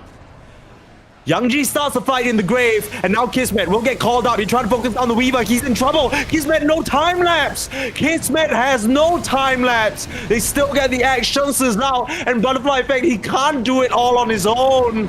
Fighting around the Egg and the Wukongs, Namiga overwhelmed their foes with the team fight. And that's been something that Raw Gaming was struggling with this whole time, and they were so close. This is a game that was this series, this is their chance at turning around their group stage, and they were so disciplined up until the very last moment, stumbling on the high ground and giving free passage really for Namiga to slap him around. He got the BKB off, but he didn't get the time lapse off. You know, that was, I don't know, like ping or whatever you want to call it. You know, I felt like he clicked time lapse and then he right clicked, or maybe he issued a command too quickly before the time lapse came out, and he didn't get his time lapse off. That was like a very, very big misplay there, you know, by Kismet. That was a tight turner. You know, if he BKBs, he time lapse, he's alive, everything's gonna change. You know, in that fight. And right now, it's just a matter of Namiga waiting for these respawns. You got the Aegis of the Monkey King. You can very much make an attempt for this tier 2. The game's not over yet, but Raw Gaming, every one of these passing fights just feels worse and worse for them. You need to commit so much just to get that initial kill on the park. And Amiga, if the Phoenix and the Monkey are alive, they just create this zone that you can't fight into. Yeah, the late game Wukong's command plus the egg in the middle of everything, plus the axe call, just too much for Raw Gaming to handle right now. Too much damage, too much team fight. Maybe they have to figure out what to do now, change their plans. Maybe split push, but they don't even have they don't even have good heroes to split push and finish the last set of Rex, They have a lineup which requires them to actually win a team fight before they can get the Rex. No illusion-based heroes, no Nature's Prophet, no relocate, nothing, Gotta win this game like an honest man. Don't know if that's gonna happen. At least not for Raw Gaming at this point. You gotta resort to some dirty tactics, try and bait them in.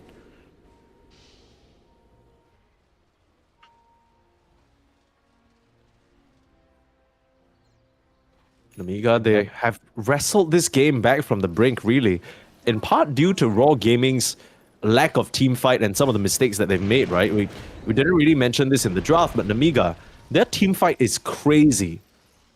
We were talking about the Phoenix and the Wukongs. You talk about the coil, you talk about the call, all the techies damage as well.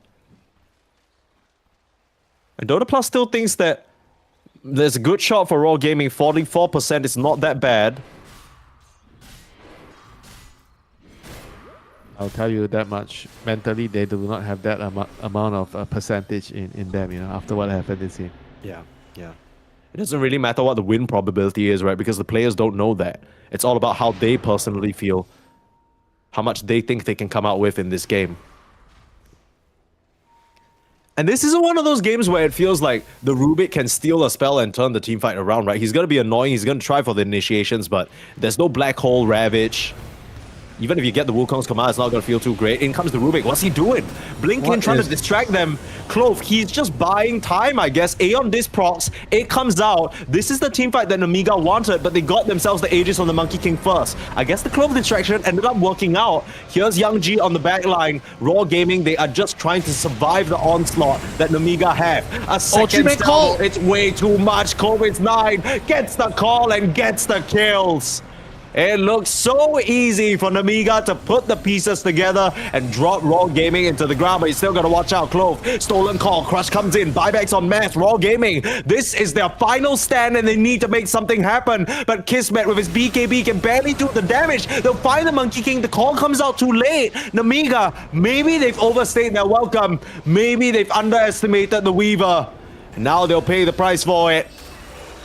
A game of throws back and forth. They need more kills for these buybacks, but Ariel will hide himself away behind his minefield. And I guess that's good enough. For now.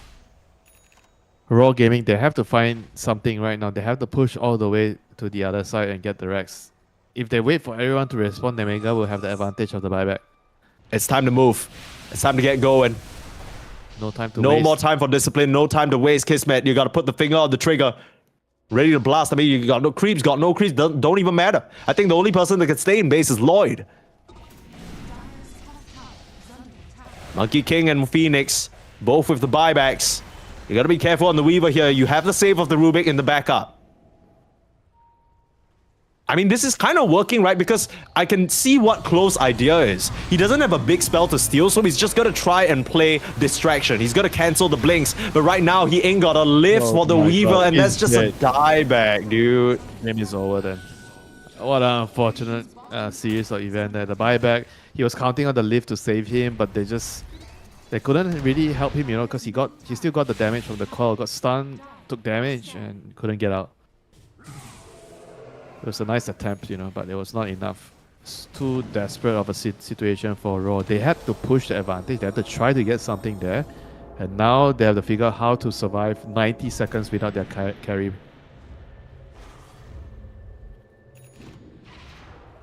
They have double global up in 40 seconds. Maybe there is still hope. Without the firepower of your Weaver, I don't know how much Sheng Si alone can do. The damage has to come from somewhere. Butterfly Effect's got to start things out. Put the BKB out. You got to call Global Silence over, but the Aeon Disc to protect. Look at Vanilli with the save again. Nothing that you can do in this situation. Grab the puck in just for absolute insurance that he's not going to be taken down. They try for the jump again, but the call, turning things around. Clovis 9, he's managed to catch 2. Clovis just done. Butterfly Effect, he can't get his way out of this one. Meanwhile, look at the tank, he's just taking down the silencer. Chop down, Stardust's gonna come back up. But all 5 members on the Amiga are completely fine. Yeah, this game is over, man. This is such a heartbreak for Raw Gaming. Raw Gaming gonna be kicking themselves after this one. Not the way they wanted it to go down. The group stage has already been pretty rough for them so far, and it continues to sting as the Amiga able to pull off a really, really solid comeback off of the team fights. And honestly, off of the mistakes, right, that Raw Gaming made. You can't afford to give these teams in Div 2 an inch. They will take a mile. And that's all it took for Amiga to take game number 1 versus Raw.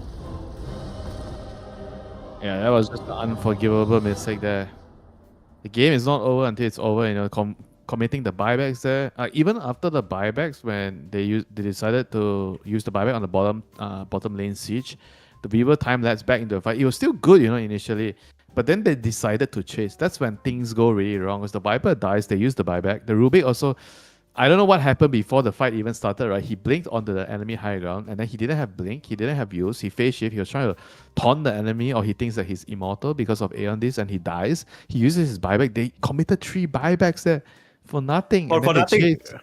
They chased, they got a melee Rex, sure, but they got punished really, really hard by Nemiga there. I mean, as much as you want to flame, you know, Raw Gaming, but Nemiga, they took the opportunity, they took the opportunity that was presented by Raw Gaming. They capitalized and they came back into the game. You know, so props to them for being able to, you know, capitalize on the mistakes made by Raw Gaming. Yeah, absolutely. I think especially those late game team fights, right? The call into the egg, covering for each other. Ariel also causing a lot of havoc as the techies.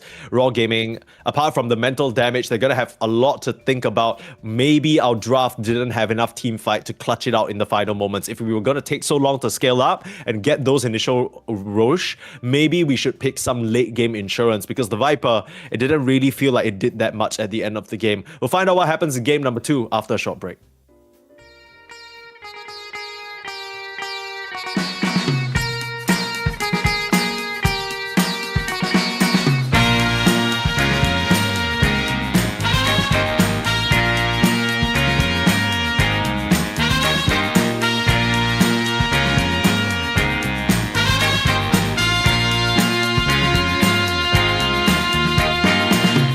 What you need is love and understanding. Find a heart whose love is true. Deep down, there's only one companion who's there for you when you need him to be. Your heart was broken in 1,000 pieces. So much pain that you've been through. Here stands a man who's your salvation. Just ask yourself, am I ready for you? 100% now. I'm ready. 100% now.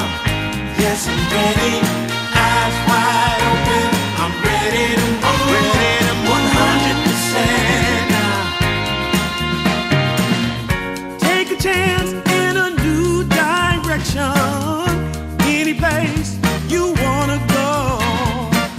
I don't have all the right answers, but one thing I know, I'm so ready for you. 100% now. I'm ready. 100%.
watched the first maybe 20, 30 minutes of that game, you might not have had any idea how Namiga managed to come back. And what a comeback it was, right? Raw Gaming, it felt like they were in the driver's seat, they were doing things right, there was discipline in the high ground approaches.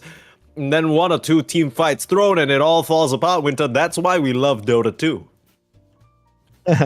That's why you can also say you hate Dota 2, depending on which perspective you're asking on, You ask Raw Gaming, they're gonna say, oh my god, Imagine the feelings that the players are gonna be going through after that throw, They had like a 22k lead. Yeah. They were sieging. It feels like there was no way they could lose that high ground push. They did some fancy footwork with the Rubik. He dies, he buys back. And then the Weaver does the same, he buys back. And then they get a couple of kills and then they chase and the enemy buys back. Imagine being the silencer. Imagine being the Viper. I felt like those were the two innocent victims, and the Slada, they were the innocent victims. They're forced into a very uncomfortable position and they had to play there, Just imagine the aftermath, of the game. Going through the talks, of what happened in the first game. I would not want to be in that conversation. I'm going to tell you that much. Would you isolate it down to individual mistakes from those two players alone? Because I think at a certain point, I kind of understand what the Rubik was doing. I think he thought his own value in the team fight was cancelling blinks and stopping the follow-up from the Phoenix or the Axe, right? So I can kind of understand that. I understand, like, that sequence was weird. Do you think it's really just that mistake that ruined everything for them? Was there not anything else that... It's not just that mistake, but it started it, He started it. Yeah. Why does he even have to do that? He just needs to sit behind when they go on to the Viper, lift him and put him backwards. That's it. Yeah. You don't need to do anything fancy if you only need to save the hero. He was just trying too hard to show off his prowess. I'm such a good Rubik player. I'm Clove, I'm the best Rubik player from China, Yeah, sure, then that happens, your teammate's going to look at you. Maybe you're no longer going to be in the team, the next game, God damn. Bro's trying to be like FY and then he ends up effing up the game, unfortunately. Very, very sad. But yeah, I mean, at the end of the day, that's kind of what you get when you're playing with a Rubik, right? It's like, I feel like this always happens. Like, you try and get too fancy with it, you try and get too cool with it, and then it all comes crumbling down before you even realize. You gotta leash players like this, Leash? That's kind of intense. You have to give them a certain type of hero so that they can't really make mistakes like this.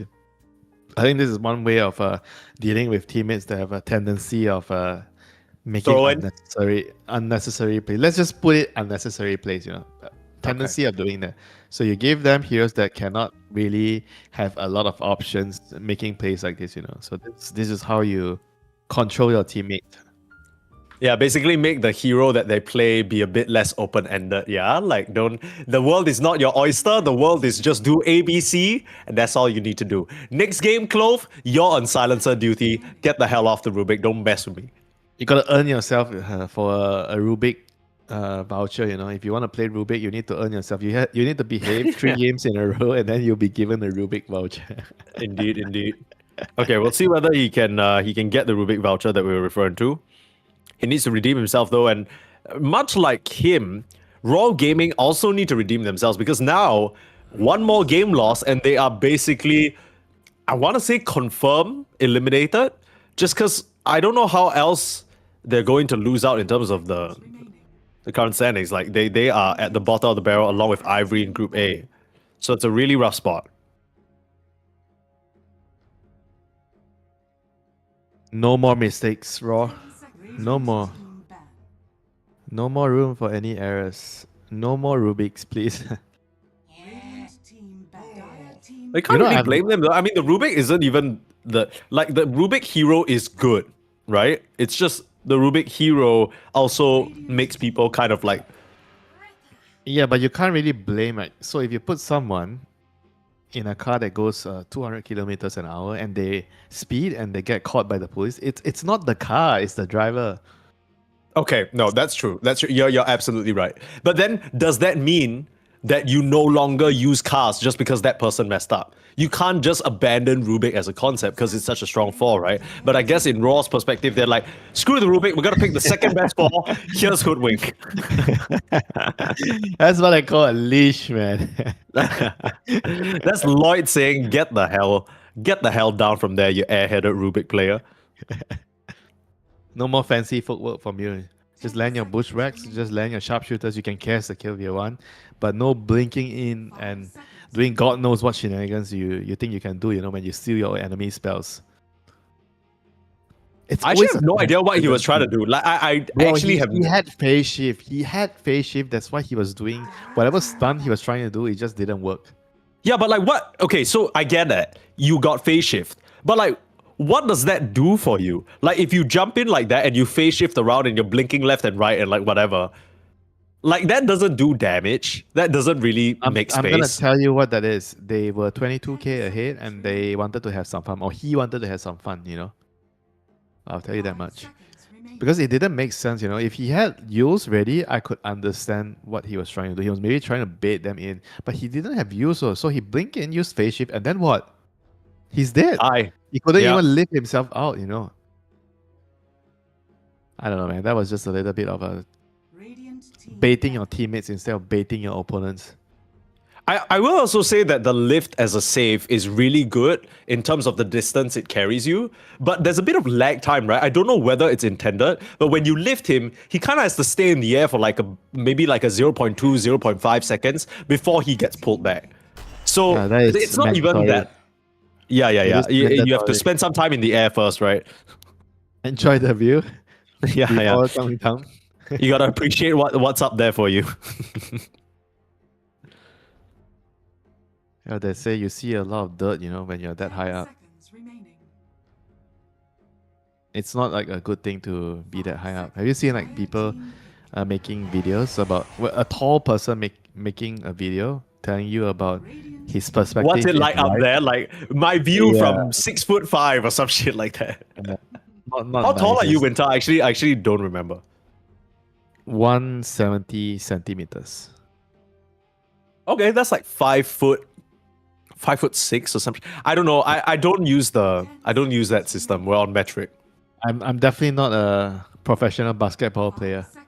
Yeah, you couldn't make a video saying my view from 170 cm because most people have seen that shit. Do you think you would want to watch a video of somebody where they're like, my view from 130 cm as someone who is abnormally short? It'd be kind of interesting, right? You're just kind of staring at people's belly button all the time. Oh, for once, you know, you get to be the one that's dictating who to bully, you know, instead of the one getting bullied. What are you talking about? Like, as in, why would you be the one to... It's more convenient to bully other people when you're tall, when you're bigger, you know. If you're once... okay, like just assert dominance with your height is what you're saying. Yeah. I love how that was your first thought. Like let me see how I can use this to bully others. That's a real Dota 2 player talking right there. You know, when you give a Rubik a phase shift, you see what the Rubik's doing in the game?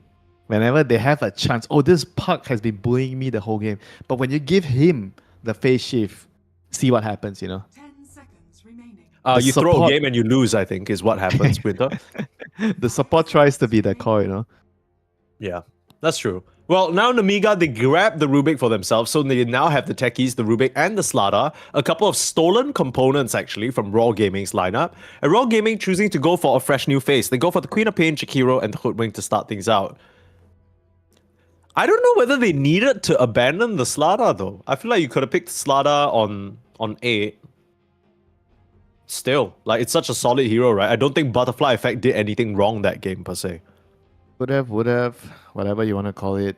They didn't do it, and I don't think that was the problem, you know. They just needed to play better as a team. I think the setup of the draft was fine. They just failed in terms of execution. They failed in terms of holding their discipline. That was it, you know. It's just a mindset thing. The heroes had nothing to do with...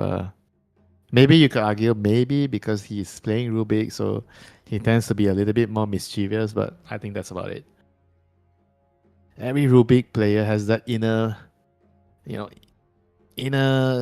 core player feeling, you know. You want to be a core because you're Rubik, right? You feel like you're a core player, so you can do core player shit, you know. You can do things that no other support players can do on their heroes, you know. So you have itchy hands or itchy fingers when you're playing Rubik, you know. That's what I like to call it. The tendency to throw is higher on certain heroes. I'm sure you know what I'm saying, man. Those Rubik players, damn it, you know, in your pub games. You know, for example, with like a silencer, the most you can do in terms of throwing is probably like randomly pressing your global silence at the wrong time or pressing it too early or too soon, right? There's not much, like if you don't press a last word on someone, it's rarely going to severely influence the outcome of the fight. Then you compare that to a Rubik, there's 1,000,001 things he could do to mess shit up. Okay, Raw, gonna go with the Tide Hunter. Stable hero. I don't know how it matches up into Muerta though. My impression is that Muerta kind of really screws Tide up. It's a good lane. Tide plus Hoodwing, strong lane. You have the Dispel for the Slaughter. So I mean, it's kind of useful here. I think it's kind of good. Tide is also just a very good hero, in my opinion. Very good offlaner right now. So I think the hero is just going to do its job. And like in terms of scaling, in terms of team fight, good lane. It's hard to put a finger on what's wrong with Tide right now. Would you say top 3 offlaner right now? Because I think we have the top 2 offlaners in front of us right now. Slada and Tide? There's Slada, Tide, and then I think some people like their Pangos, some people like their Bats.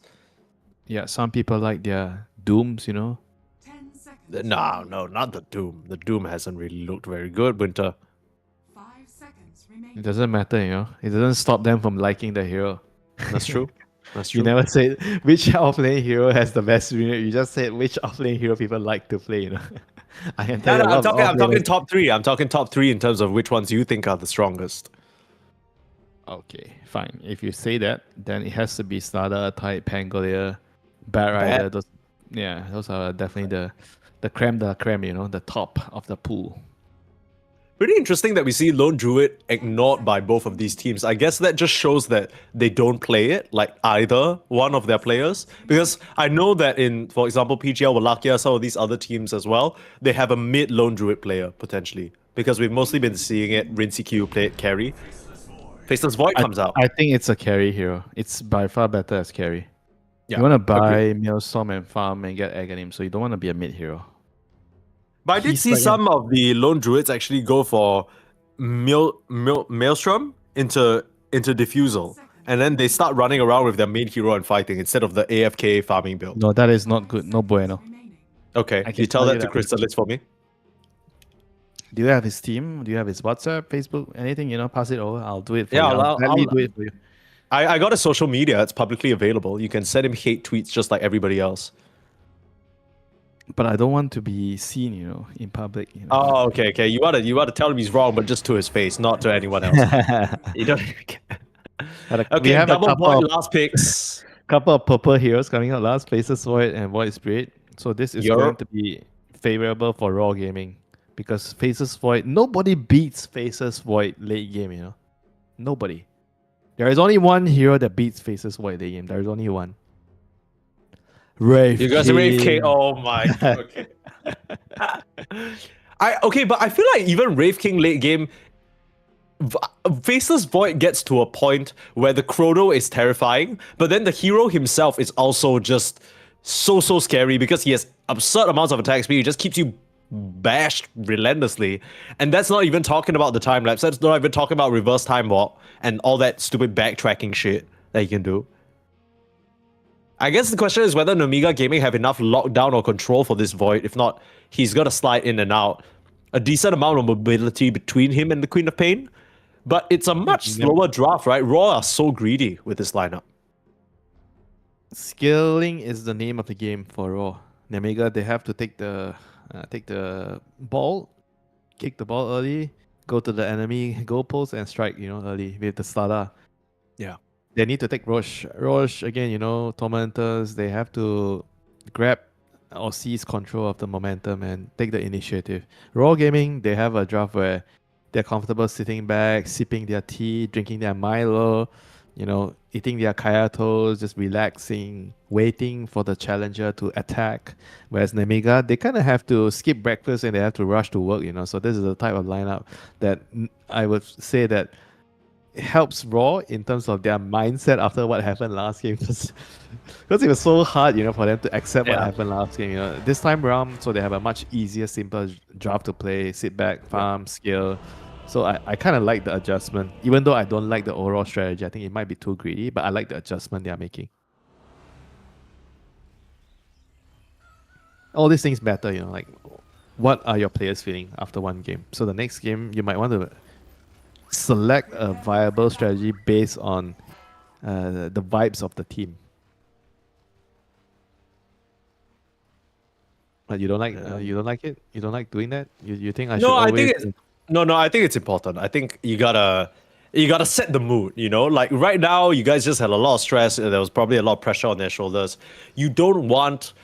to be fair, there's also a lot of pressure on them outside of this individual game's gameplay, right? If they lose this, mathematically speaking, they are in a really difficult spot to survive. Overall group stage things. So they're not going to be moving on. That's going to be a bit of a sour thing for them. Raw Gaming, they've been around the block for the past, the past season, 1.5 years almost. Just not really breaking past any regional stuff. So this would be a big first step for them if they can at least, I mean, make it to the group stage, make it to the playoffs, right? I think that's important, at least for showing that you're worth something, or you're in the same conversation with the big dogs. So I mean, try and alleviate that pressure by drafting them a lineup where they can, like you say, sip their Milo, sip their tea. It's nice, they need some time to come down. They didn't have much of a break, Make the first 15 minutes of the game a break for them as well. 3 runes for Nemiga. So they're definitely not sitting back and drinking their tea, They're starting to go to work early. Like I said, you have a fast, no breakfast for you, just straight to work. Gotta keep the ball rolling at a very fast pace for Nemiga.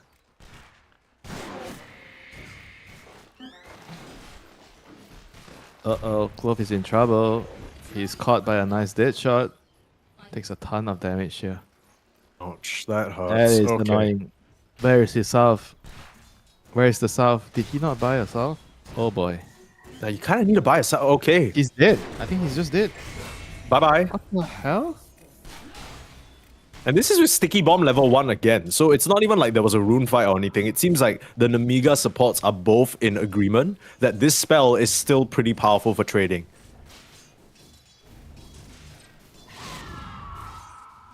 It's a pretty good slow. 25% slow, 90 damage. Yeah, I mean, I guess in lane it's pretty good.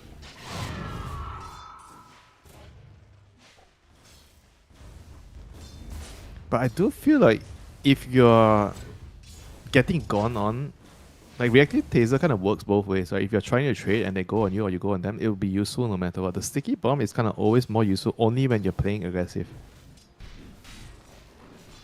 In terms of cooldown, sure, it has a lower cooldown, but we'll see.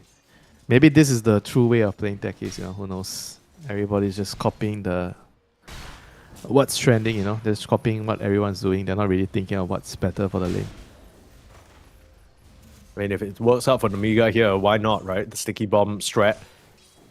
At the end of the day, okay, do you agree with this statement? Sometimes there are things that are overall better in the meta, but if your team has practiced a certain way of playing that's a little bit off meta, maybe a slight adjustment to skill build or abusing a certain item, it's better to go with your team's comfort compared to trying to conform to a meta you're not comfortable with. There's no right and wrong. Oh, close the live, sorry. I lied. Yeah, there's no right and wrong on that, I think it just depends. Whether you can win or not is the main question, You can be doing something out of your comfort zone, you can do something in your comfort zone, but at the end of the day, it's not what matters, What matters is the result. Whether you get the W at the end of the game, whether you win. If you don't win, then it's wrong. That's pretty much it for me, Winning matters. Winning is everything. You can be comfortable, you can be not comfortable. I just want to win. Spoken like a true Dota player. I don't give a shit about all that. Just win me the goddamn game. Well, if you're asking the casual players, they'll tell you winning is not everything. Having fun is the most important part, and keeping your friends as your friends, you know. I'm sure you've heard of those stories, you know. Friends being not friends anymore because of Dota 2. Yeah? What lane? Self-hate? Oh no, the fish! The first fish of the game gives Seng Shi a double charge. Imagine, yeah, if you get the first fish. That doesn't even make first- sense. Why would that? Why would they give you a double? Okay, if you get first blood and your fish is extra big, like I don't mind. But other than that, okay. Small little thing I wanted to note that happened on our screen, but we were busy yapping. So obviously in the bot lane, there's a lot of trading going back and forth. I think self-hate, he had a self, but he just kind of selfed in front of the Tidehunter, and then the Tidehunter just gushed him. So because of that, I think that's what contributed to the kill. As it ended up with the Muerta getting lower and lower and not having enough resources. That being said, Chengsi does have to walk back to base for the reset though. Lloyd's in a fair degree of trouble, but a nice time dilation from Kismet keeps his pulse 5 alive. I'll tell you, from the games I've watched, self-hate, he's not a very... He's like a loser player, you know? Like, he's pretty...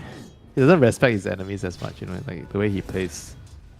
Yeah, kind of gets himself into situations. I think you wouldn't want him to be playing the Weaver like Kismet was last game, because he might end up putting himself in positions of danger. Yeah, they are good Weaver players and there are no Weaver players, you know? Nothing in between. Yeah. It's kind of hard to be an average Weaver player. I don't even know what the hell that looks like now that you mention it. Like, what is an average Weaver player? You're either popping off or you're giga feeding. Yeah, most of the time. Average Weaver player is the Weavers that are too afraid to go in, you know? Yeah. They never run in, they never make plays. Oh, he time-lapse just right at the last moment and he survives and he baits the enemy team in, you know? That's an average Weaver player. You know what's the funniest thing about playing Weaver? I feel like you could be both the giga Weaver player and the shit Weaver player in the same game. Nice bit of damage on the self-hit. 5 minutes apart, you make a bad decision. Okay, self-hit. He should be okay here. This time, surviving, but he's again very, very low. Does not have a salve, does not have a tango. The last tango, he's munching on the last tango. I mean, this is kind of why like I like the reactive taste a bit early, you know, like it helps you trade and maybe protect the carry a lot more. Now he has the one-on-one, trying to run away. Yeah, this Tide is going to have a good couple of minutes to farm here because they are so low on resource.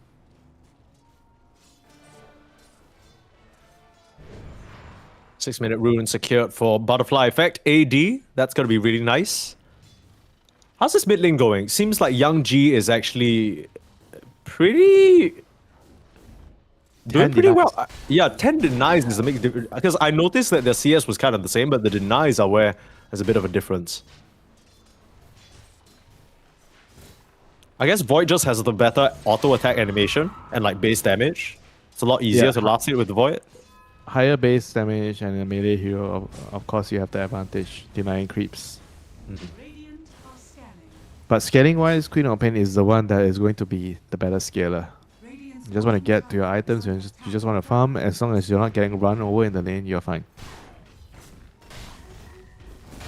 Catapult wave bot, Tide is just using it because of how well the lane has gone for him. He's using it to pressure. Jakiro is here too, coming in to put some liquid fire on the tower.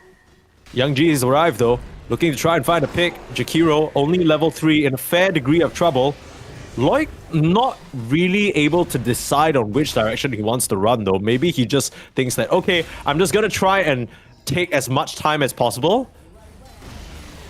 He's also trying to lead them away from the tower so the Tide could finish off the tower. So I think overall that was a nice little play there by the Jakiro. Good play from Lloyd. It looked rather strange, but I felt like he was just trying to waste their time so he could give his Tide time to get the tower.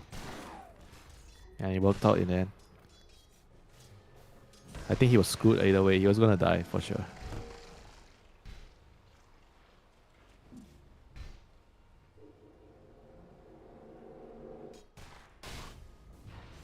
Okay, 8-minute power rune. once again, probably gonna go to Yang Ji. Haze Rune.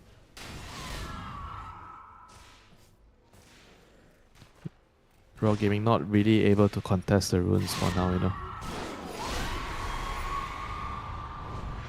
Oh dear. That's not good. Well, again, you know, that depends on whose perspective you're looking at. No, as in that's not good for self-hate because we're already talking.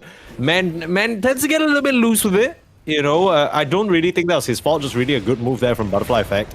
Now they will put some pressure on to Clove in the mid lane. That's a nice kill. Not really the best tower hitters between these threes, but they'll still do their best. Not too bad. They did some damage to the tower.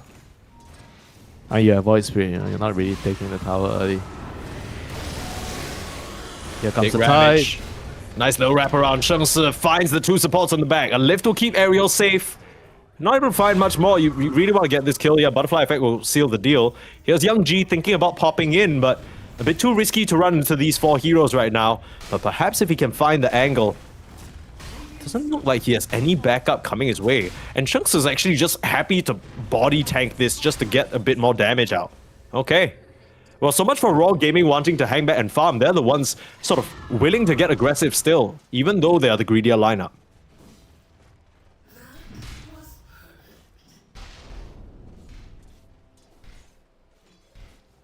And they do have very, very big team fight, you know. Sonic Wave, Chronosphere, Tide Ravage, Macropire coming out later. So, not surprising that they try to take some fights here and there whenever they have their ultimates up.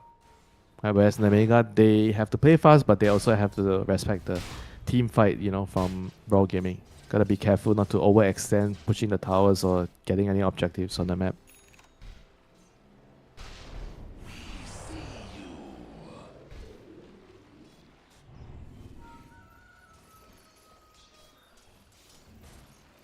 Illusion Rune going Young G's way. Doesn't really strike me as the type of rune that they can make anything happen with, but gives them a bit of confidence to start pushing this tower again. You can tell what Nemiga want to do. They've been stuck around this mid area for a hot minute. Maybe thinking that Raw Gaming have the more greedy lineup, so they want to open up this tier 1 mid to start penetrating the jungle. But here comes Shengsi again. Look at the tide. No Ravage, no problem. He'll just show up, put a gush out, and force Nemiga back. I really like what Shengsi is doing this game. Yeah, putting himself as the body, you know, in between the towers and the enemy team. And now saving the catapult, so using the catapult, you know, instead, you know, to push the enemy tier 1 tower. It's a good use of the Tide Hunter in the early game.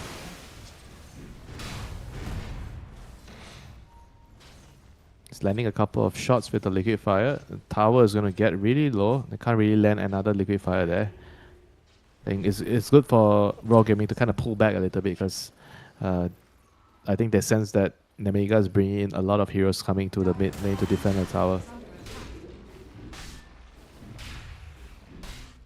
I mean, Raw Gaming should be very, very happy with this outcome. They are the ones with, again, you know, with the greedier scaling lineup, being able to pull the enemy team around the map. That's fantastic for them.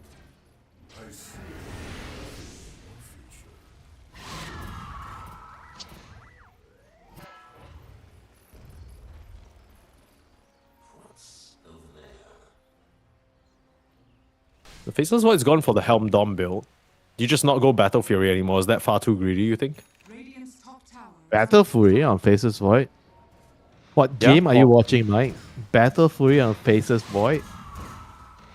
Is it just always Helm? Do people not go? I mean, he's having a free ass game. Battle Fury is too slow, my friend. Okay, we're just Helm is the item. I remember seeing some guy post some timings, you know, back when Helm was really broken, and they showed he made a breakdown about like how fast you actually farm with the Helm compared to the Battle Fury. Helm actually farms faster for Faceless Void. Maybe it's not the case anymore right now because they nerfed the goal and everything, but it's a very nice item for the hero because it allows you to fight early because of the stats. You get some regen, you're becoming a lot more tanky, you have the creep to help you out. Battle Fury is just like the really greedy item, you know. It's like, fuck you teammates, you know, I don't care, you know. I'm gonna go off in the jungle, see you later in 10 minutes. Actually not 10, you know, 20 minutes.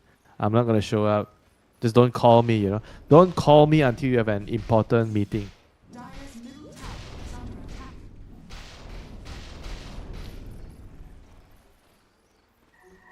And it also helps, you know, getting gank this item. It's not that easy to kill a void.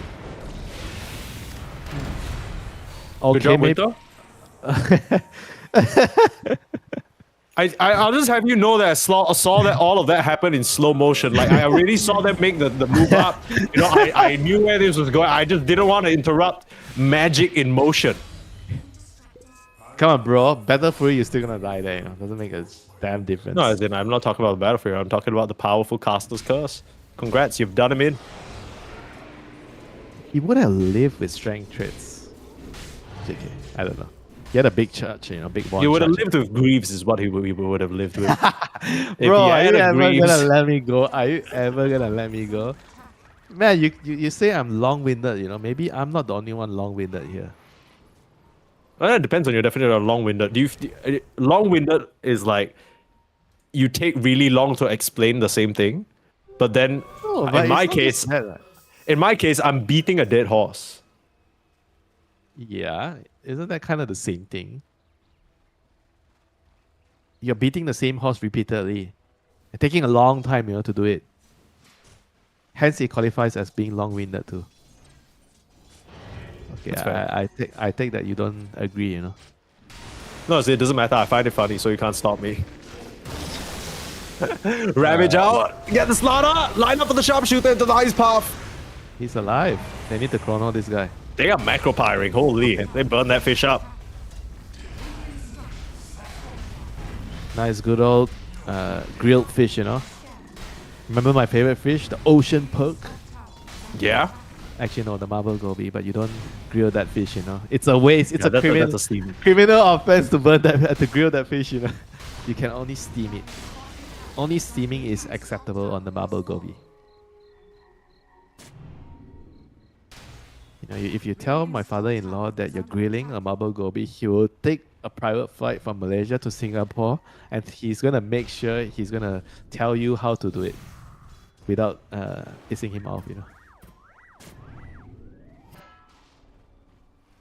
All this talk about the fish, now I'm getting hungry, bro. Now you're making me... it is around dinner time, and raw gaming for them as well. I'm sure they want to quickly settle matters and then move on to greener pastures, right? And by settle matters, I mean try and reverse sweep this series, because just to keep you guys in the loop, in case you're not aware, Raw Gaming, they've had a miserable group stage so far. They're 1-3, have yet to really establish themselves as not the international showing that they wanted, that's for sure.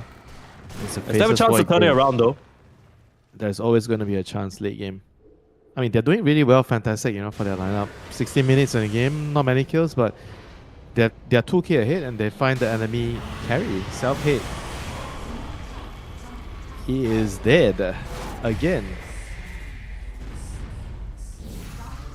I think it's safe to say, Raw Gaming, they're not tilted from the last game. Whatever it is, they've reset for sure. They have a very clear game plan of what they want to do, and they're executing it pretty nicely. Now, with that being said, I feel like the Muerta is still farming up quite a storm with all these deaths. She's died 3 times, but she's still top net worth, basically. But I don't know how much you can do in a late game though, against like Chronosphere, Ravage. Imagine the Jakiro having Aghanim's. Those are going to be very, very big problems for the Muerta in the late game. So I feel like the longer the game goes, the more the game stays static, and they don't really build an advantage on the Nemiga side, I think it's just going to get harder and harder for them in the late game. Sure, you can get to the late game, but what are your odds, you know, winning in the ultra late game? I don't really like Nemiga's chances there. I mean, there's also a Queen of Pain late game, you know. Queen of Pain is one of the better heroes against Muerta.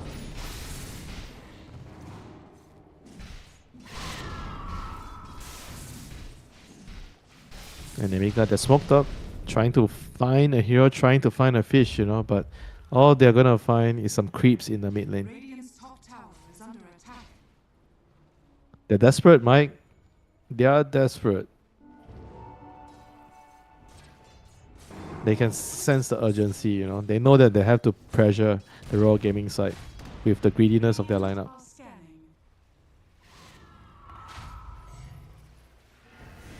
Now you see a Tide show up with Aghanims. You don't want to touch him. And the magic damage doing quite a number onto him. Turn around to Shield Rune, Young G, nice dodge with the Dissimulate. He should be able to get down to the low ground and escape. I mean, Raw Gaming, they're not in a rush at all, right? As long as they can prevent the side of Namiga from getting this Aegis, I think they're happy. And they see the Moeta show in the top lane, so they know it's not going to be an option. Until she perhaps comes through the Twin Gates or something like that.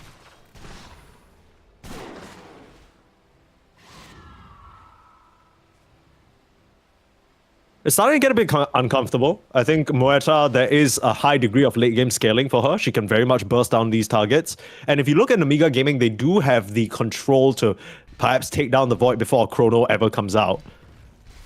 The thing is, once you get to the late game, there's so many other factors. Clove, he is in such a killer position. Gonna turn around, Bushwhack slightly off the mark. They can't save Kismet. Tried to bait, but it ends up failing. And Clove trying to body block now. Use that sharpshooter. Gus should tag him. And that is another fish to grab, but they lose their Void for it. I don't really know what that was about. Why was Clove in that position if he wasn't intending to tank the gank? I don't think he was intending to tank the gank. He was just being in position. He knows, he probably feels like something is coming, and he wants to get, he wants to stay close enough for him to cast a Bushwhack in time to save the Void. Because the Void is pretty tanky. You know, he has the Essence Ring, 20 stick charges, Strength Threads, everything. Yeah. I feel like any spell that comes out to save him, that's a turnaround fight easily. Sure, so it's just a miss Bushwhack, and that's the main. I don't know if it missed or it came out too late. It landed on one hero that wasn't the Slardar, so that's, as far as I'm concerned, all their spells already came out. Well, in any case, the Void goes down and the gold lead is closed slightly. Aside and Amiga establishing themselves here in the bot lane, ready for a potential Tormentor, even though the 20-minute on the mark Tormentor isn't really something that we see very much anymore. Raw Gaming are definitely looking at it right now. They brought in a lot of heroes, 4 heroes except for the Faceless Void. Okay.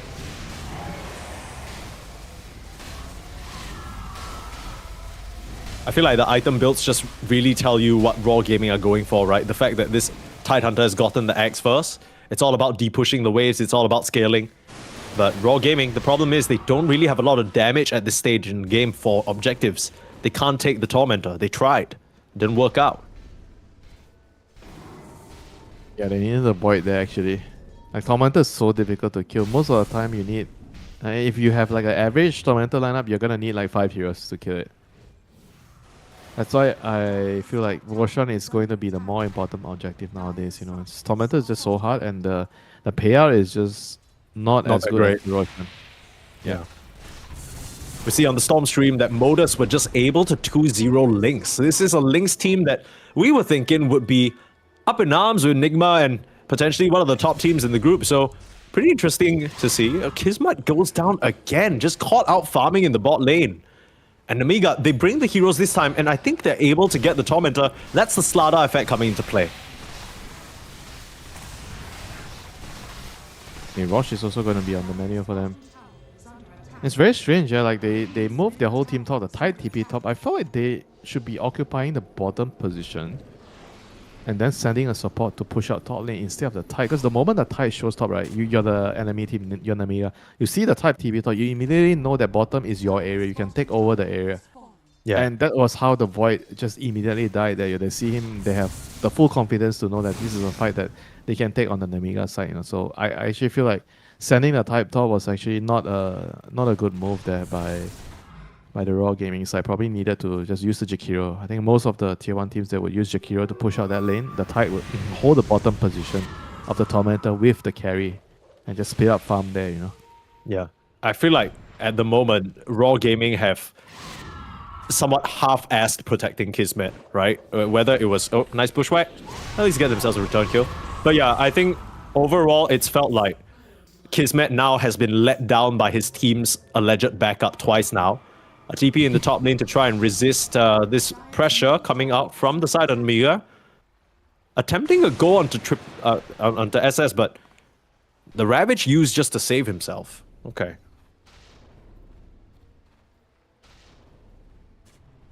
And that should be Rosh. I think that's about it. Namiga should just get Rosh right now. Don't need to force anything, just need to claim the Roshan.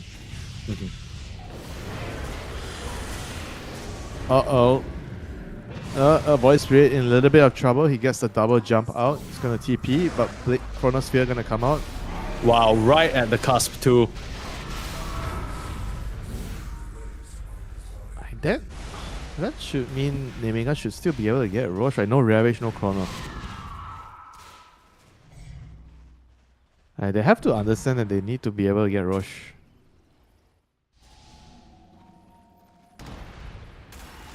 And you can't lose heroes for nothing, you know, after the enemy just blows off their ultimate to kill you. And for some reason, Sung Shi decides to farm the enemy triangle when his team has already backed off. Because the coordination, the map play is just not there, you know, for the Raw gaming side. It's being too greedy when they're pushing out waves, you know.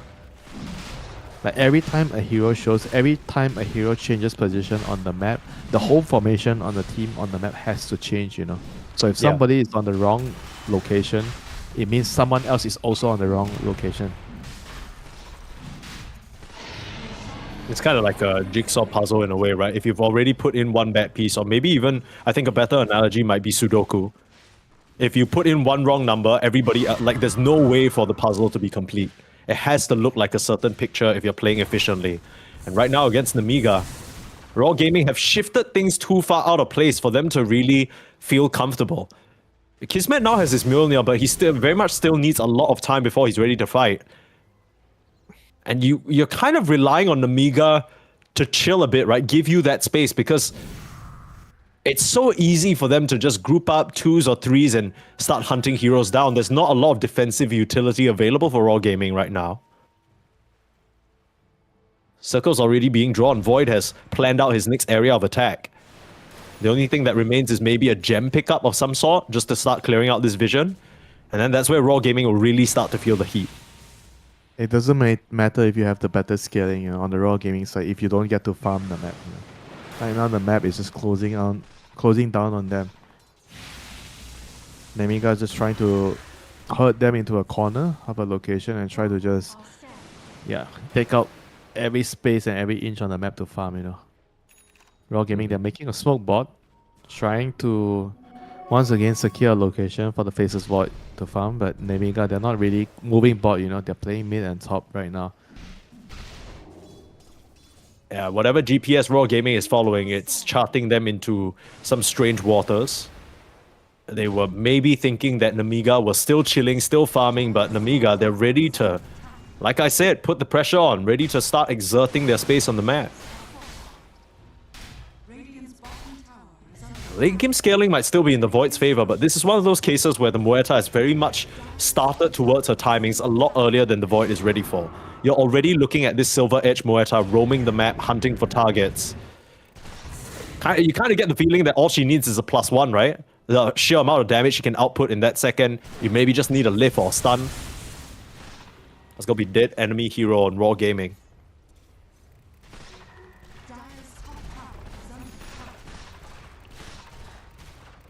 Yeah, top tower is gonna go down in the end, the tier 2 top, so this is going to open the map even more for Nemiga. They're gonna try to use the Aegis to get even more here. Maybe another tier 2 mid into the outpost control. They want to take over the triangle. This is the most valuable area to control right now for Nemiga. Stop the enemy from hitting Ancients. This is where they are moving in right now.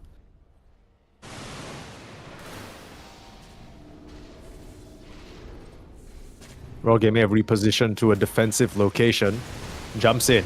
Straight onto Lloyd. Jakiro's just gone straight off the bat. Big Raw on the back line. Big Chrono. Ravage. They're laying everything onto the Muerta, but the problem is she has a second life and all you found is a techie so far. Covid-9 now trying to escape. Stands out a parting corrosive haze, but the stolen Ravage. Oh, Ariel, he turns it around. Shengsi, you can't let that happen. A Covid-9. Searing Signet damage is not enough. He will survive. I mean, Nemiga, the fact that they didn't get more out of the engagement is the only part that's confusing. Really, really nice team fight from them. And that's the Chrono down. So Nemiga, all you really need to do now is reset, go again, and all these cooldowns on Raw Gaming, they are not going to be available. Somehow some miracle happened for Raw Gaming. They only lose one hero there. It looked like it was going to be a disaster. Yeah, it looked like it was going to be a disaster. But then again, there's going to be consequences. The long cooldown spells, the Mega is going to take advantage of it. They're going to try to get towers, get map objective, get kills on the map. But Raw Gaming, they found a way to survive, you know, if they can just keep dodging, keep trying to create some time. The Void gets BKB, one more item here, one more item there, then the game is going to slowly go into their favor. The Hoodwink runs right into the enemies. Has to try and escape. Big Ravage. Trying to get onto Self-Hate here. I mean, he He's is in trouble. in trouble, yeah. There's a sentry right on his head. Bushwhack will find him. Self-Hate. What It's the just hell? dead. Where's the rest of Namiga? So much for trying to take advantage of the timing. It's Raw Gaming charging on forward. I think not everybody got the memo to force the issue when the Ravage and Chronosphere was on cooldown. They were trying to... I feel like the Muerta really wanted to push forward, but his teammates, like I think especially the Void Spirit, he was just not really coming over, you know. He's just trying to farm the side lanes, you know. I think that was a very, very big misplay from the team and Namiga. Not on the same page, you know. I definitely feel like they should be pressing the issue there with the two big spells on cooldown. Yeah, we didn't really see how that fight started. It almost seemed like Muerta was trying to find a pick, but runs right into a sentry, and Shengsi was ready with the response. Really nicely done there. Now got the Bushwhack. Yang Ji in some trouble. And Mega, they're starting to bleed here. Clove has to sacrifice his life for it. But if Yang Ji and Kovis9 can both get out, that's fine. No Ice Path to stop the TP. I heard an anchor come out onto the poor fish. Kovis9 needs to perhaps crush and try and blink on out of here. There's Butterfly Effect ready to finish him off. Raw Gaming, they are very much back into this. They're more than back. I think they're in control of this game right now. They have the lineup. Pistols Void, BKB up. Level 18, level 3 Chronosphere ready. This is the time where you're going to be feeling really good if you're Raw Gaming. If you can find a fight with a good Chrono into the Ravage, into the Sonic Wave, this is the time to seize control of the game. They're trying to look Absolutely. for a pick. They have a regen rune on co-op, so this is definitely going to be super useful for them. The Ravage at the ready. Chronosphere open as well. They are looking for the enemy carry. The enemy carry is nearby. Muerta is nearby. On the previous engagement, they had the fortune of Self-Hate walking into two separate sentries, getting caught that way, but close to the tier 2 tower should be a pretty safe location. They sweep across the map all the way to the top side instead on Raw. Don't find anything for their troubles.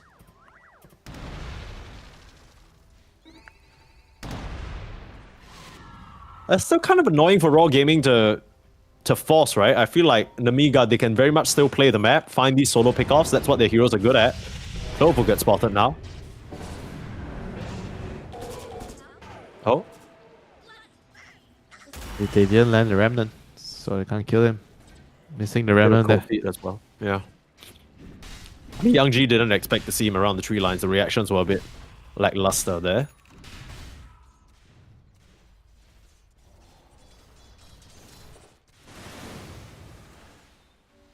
And Muerta has BKB done.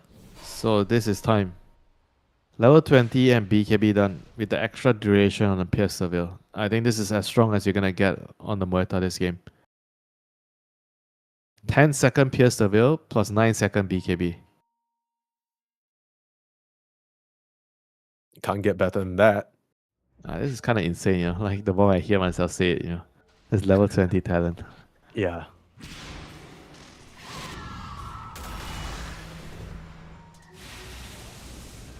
Bit of a forward jump from Kovis. Rest of the team not ready to respond. I mean, they tried that jump, but obviously trying to force some sort of reaction because you see where the Muerta and the Void Spirit are. They are not nearby at all. Arcane Rune for Butterfly Effect. The Bloodstone Aghanims completed. We did not really talk much about the Queen of Pain in this game so far, but she is reaching maximum mode as well. Aeon Beast to stop herself from being bursted down. That's going to be extremely valuable. Level 20 incoming for the co-op. Yeah. The extra damage from the Scream with the axe, that is super potent. Scary business. That's for sure. Yeah, Roche is going to be the thing that flushes both teams out of the base to fight, you know. Both teams are going to look to secure Roche. It is going to spawn in 1.5 minutes. Both teams have to be ready for it when it happens. Raw Gaming They are going to go back to the Tormentor that they tried to hit a while back. And now they're going to get it for the Jakiro. Very nice shot. It takes them so much, though. It just goes to show Raw Gaming, one of the big weaknesses of their draft, not really having much objective damage at all. Good at killing heroes, but not good at sieging towers. You know. Yeah. Big team fight. Everything else is a bit lackluster.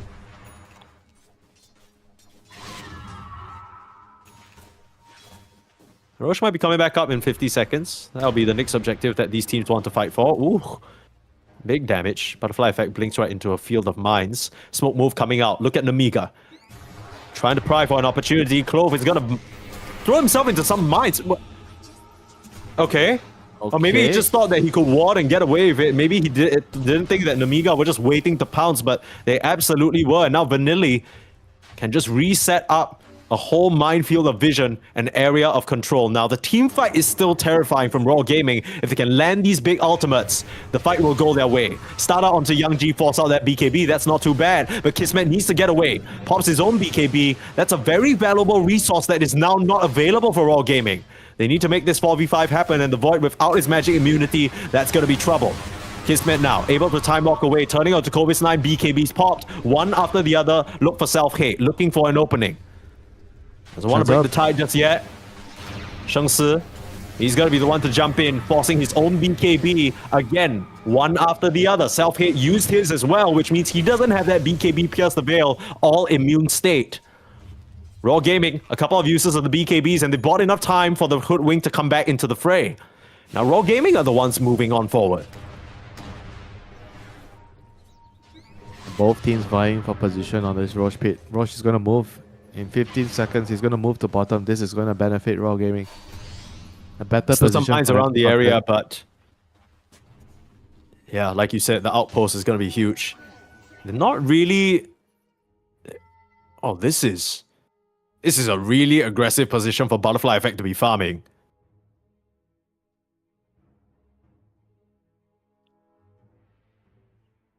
You think they can jump him here?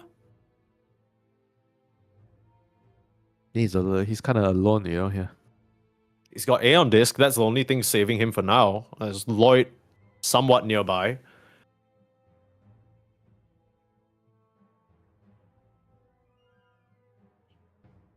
Really, really tense moments. Both teams jostling for the Roche.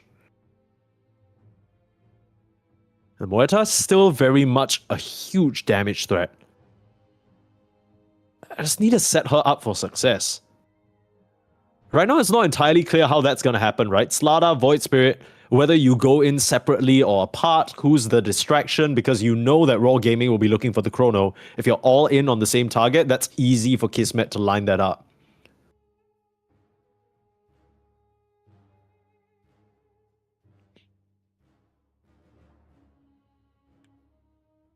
I think it's definitely not going to be straightforward anymore for Namiga. The team fights are going to be easier for Raw Gaming right now.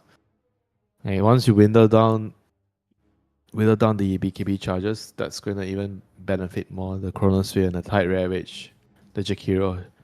I think especially when the Jakiro gets axed, this is like going to be very, very difficult for Namiga. Yeah, I guess that's what the adjustment was for Raw Gaming, right? In the previous game, it almost feels like role reversal, where their lineup was really good at pickoffs, getting these sort of plays around the map. But when it came down to the team fight 5v5, Namiga just had them outgunned. This time round, it feels like Namiga are the ones suffering from that issue. They got Slada, Void Spirit. It's really nice for finding these solo pickoffs, but you run up into what Raw Gaming have this time round, it's not going to work out.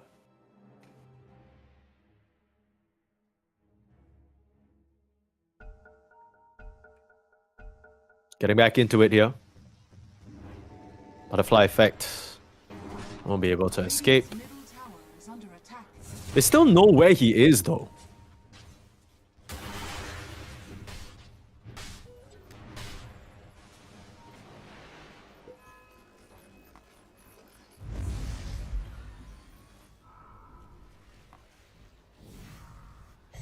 You got yourself smoke up.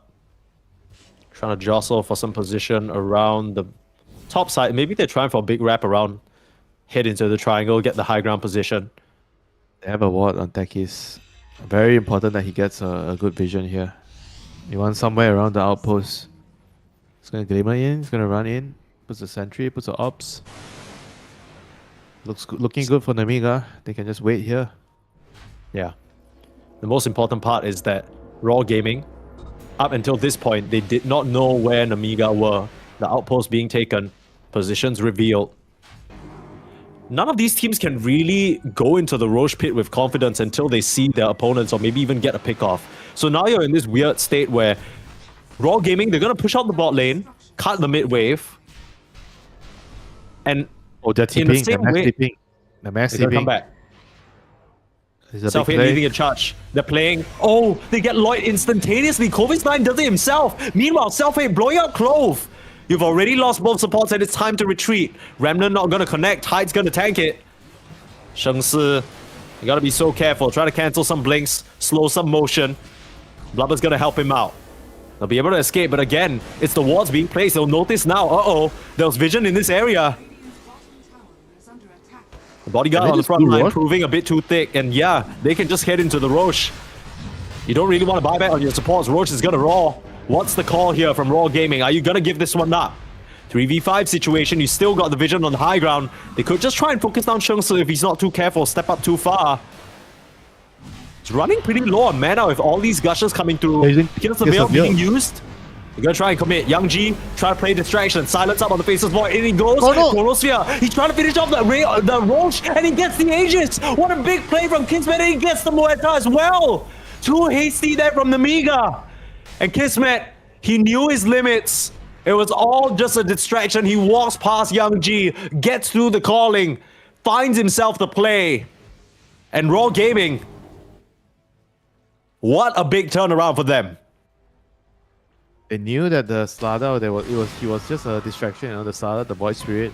When they jumped out, when they showed themselves, Faces Void, he did not panic, you know, he did not chrono them. He just went into the Roche to check what's going on, the HP of the Roshan, and just catches Roshan just barely before it dies, you know. You ask That's a yourself the very, very question good- whether that was even necessary. I feel like Namiga might have been able to take a positive fight if they just went up 3v5, but instead they run into a situation where they've just given over Aegis and a couple of kills for free. Yeah, I agree. They definitely should have just ran out and tried to take the fight, you know, because the Jakiro and Huing, they were still dead for like maybe 10 seconds, you know. That was a moment for them to fight. Going for the Roche, the wrong decision there. Back and forth we go, Winter.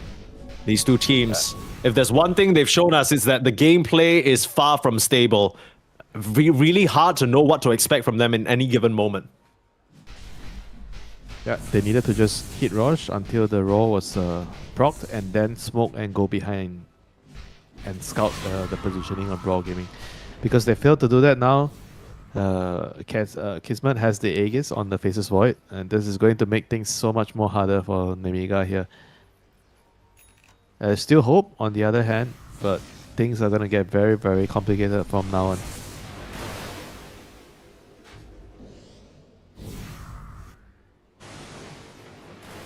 Bot lane. They might find the Void Spirit. They don't let the Bushwhack though. He has BKB TB out. Just gotta make the safe play there. You could tell he wanted to hold on to it, right? He was trying his best, see how far he could get, but I think he realizes it's not worth it.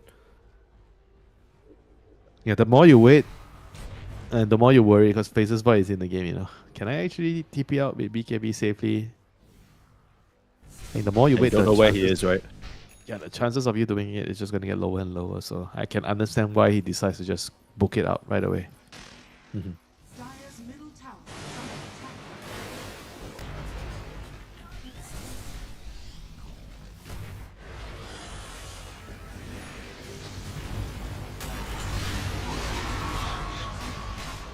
Lloyd's gonna get caught.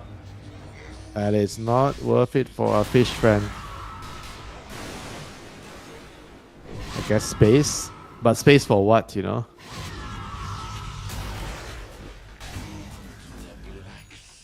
That's a big, big kill. 1100 go into the pockets of the Raw Gaming side. And I think I Nemiga, should. they are- I think I should give up trying to make sense of this game. I feel like every one of their moves that they make, I'm like trying to figure out like why, like what's the Slada doing there, right? Like why are we doing this? Like, is there a point? And then he just ends up dying. Like, yeah, he has buyback. Okay, cool, but like what? There was no objective. Like killing the Jakiro there doesn't do anything for you. doesn't change the game in any capacity. Maybe you can claim that it's gonna delay the Aegis, on the Faces fight. But overall, big picture, game is still going on. You don't have a sizable advantage on the Nemiga lineup. You're gonna struggle in the late game. Okay, if the Void is solo killing your carry, that is it. That is a sign that the game has gone awfully wrong. But at It's that what point, happens, you have the level 20 attack speed in Chronosphere, any hero dies, That's why you can only be Wraith King in this sort of scenario. Wraith King propaganda begins again. Well, why? Why do you think Wraith King is like a BS hero right now? No, don't get me wrong, dude. I love Wraith King. I just wish he was actually a real hero. He's a real I think you hero. can. Well, yeah, he's a real hero in the game of Dota 2, not someone that will actually be, I don't know, played in this current meta.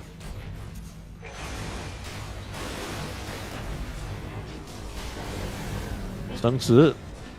He's taking quite a bit of damage. I Pulled back in by the Harpoon, turn around with Ravage, That two is- BKBs immediately. Sonic Wave on top of it. This is kind of random. You still got the Aeon Disc. The Nullifier comes out very early. What on earth was happening? The Yeah, Tide's back I'm at stuck. base. I Yeah. think they should be selling the retreat. The Void doesn't have a Chrono. He's able to time walk though. Okay. Eventually just dies. Okay.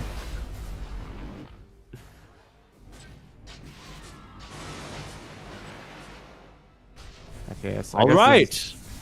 This is them retreating. Moeta is up. Gotta give respect for that. Gotta back off.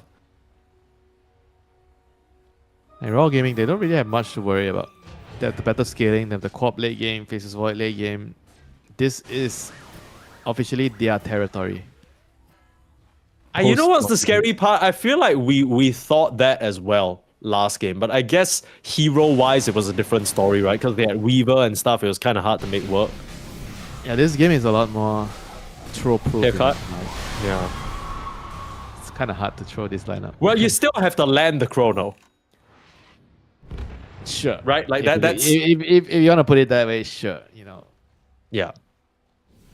Trying to paint a situation where Raw Gaming can still throw the game.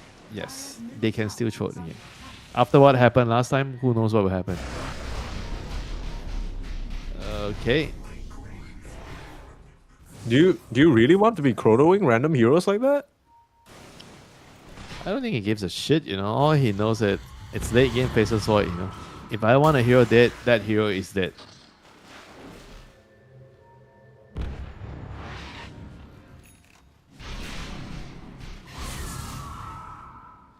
This is the most powerful hero in the late game.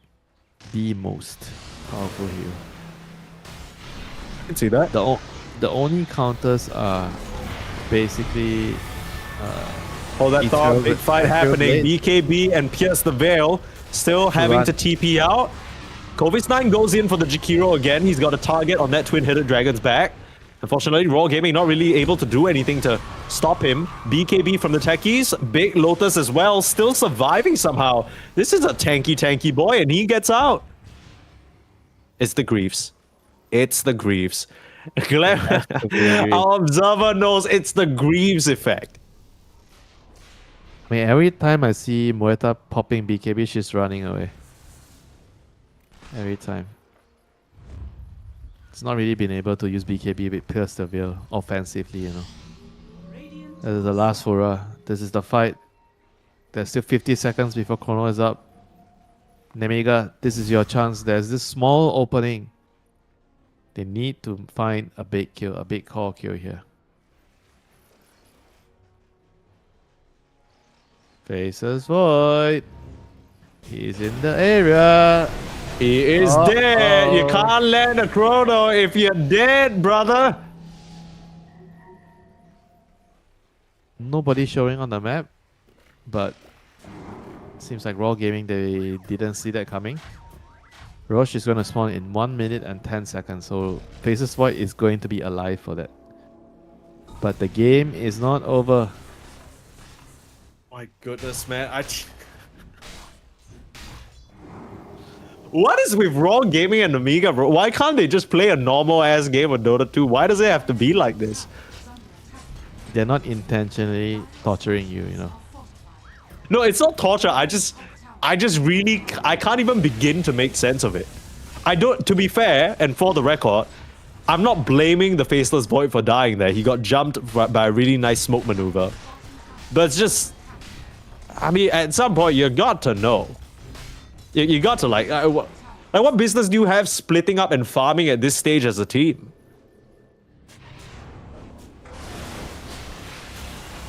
Amiga trying to force the buybacks. Straight onto the support. Clove doesn't stand a chance Yes, again. no buyback. It's 4v5. It is indeed, but Amiga might not Macropire know is that. used. Macropire is used. This is a big spell, you know, for the Chronosphere. The Axe Macropire is down. 1 more minute until that's back up again. They got big blast off onto Sheng Si. He's very, very tanky though. Butterfly effect, big sonic wave over the head. Vanilli will still be able to survive. And that, my friends, is what we call the Greaves effect. Every single day there is this one new item, one new effect. The Tide effect, the Gush effect. I think it all started from the Tide Gush. Ladies The and Gush gentlemen, effect is being outdone by the Greaves effect right now. if you're following our game since last week, you will know it all started from the Tide effect, getting Gush at level 1. I don't remember the exact things about the conversation, but I remember the Gush. Yeah, that's how you make memorable commentary. You gotta make things up or nothing. Make Oh, that's things cute. out Do you of- see that? Covis 9 just doing a little cheeky jump in, harpoon away type shit. Low key like a 4-staff.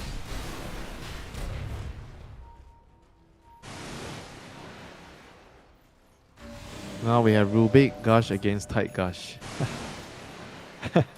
Alright. Everyone's spitting water. We weren't kidding when we said the game is about the Gush effect.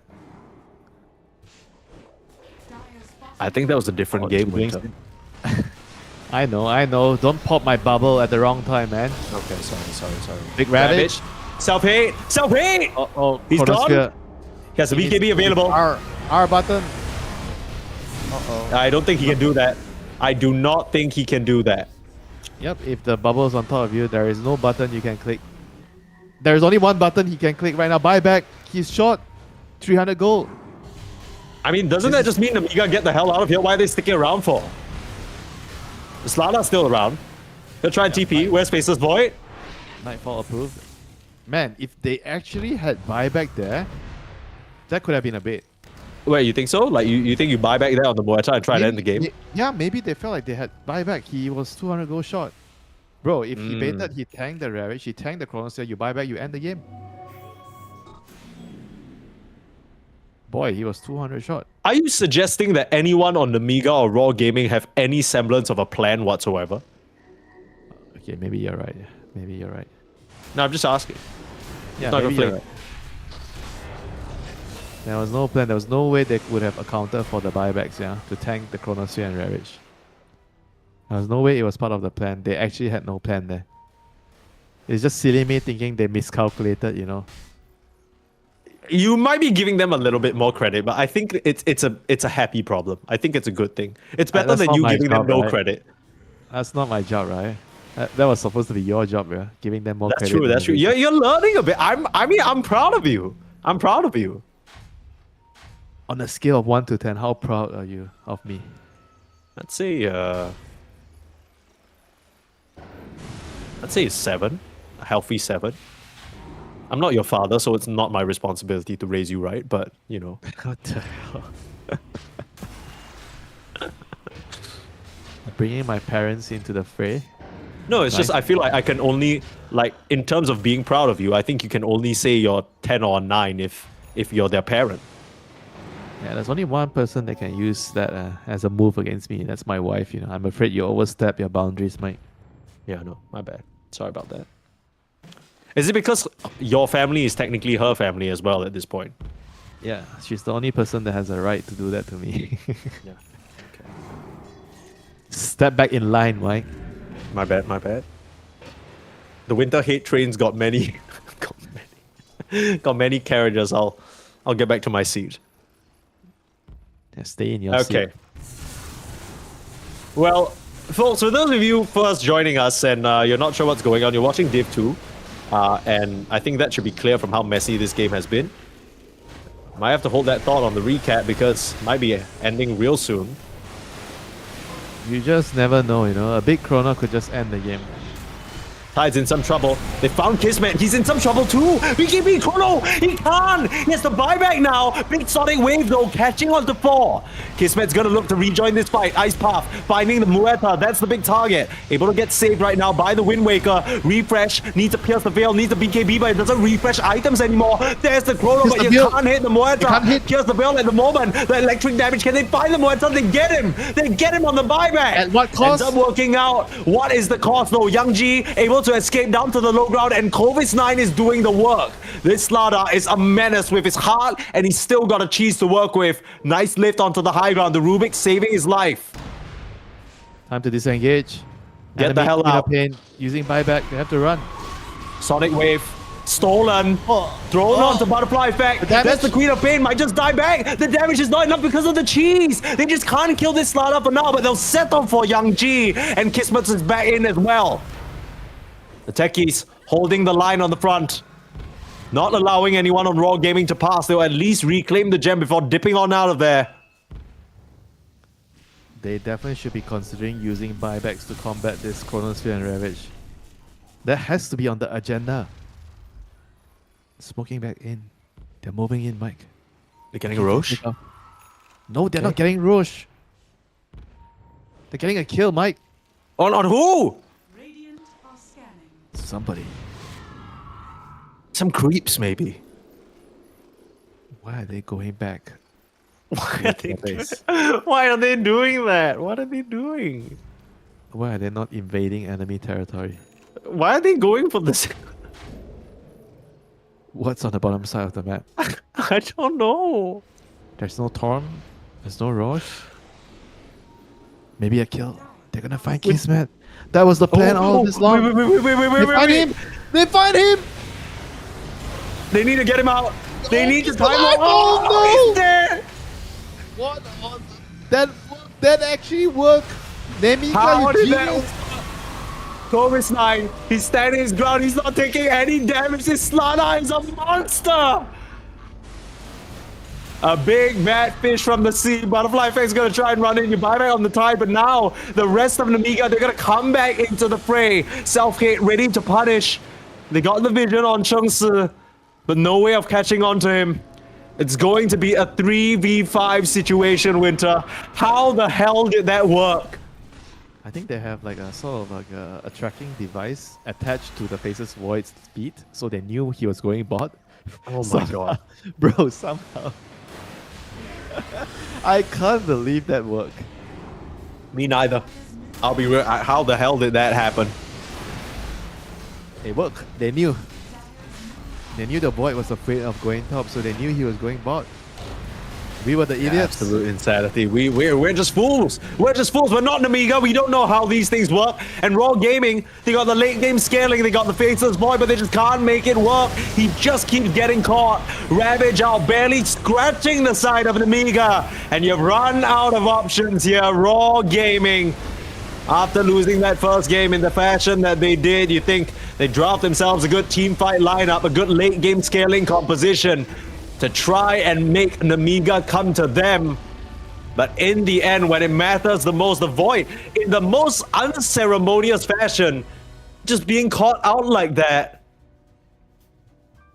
Yeah, Well- just what? Well, you can always give credit to Namiga. You know, that was an attempt that nobody knew what was happening. That move, they spoke after the fight was over. They went top.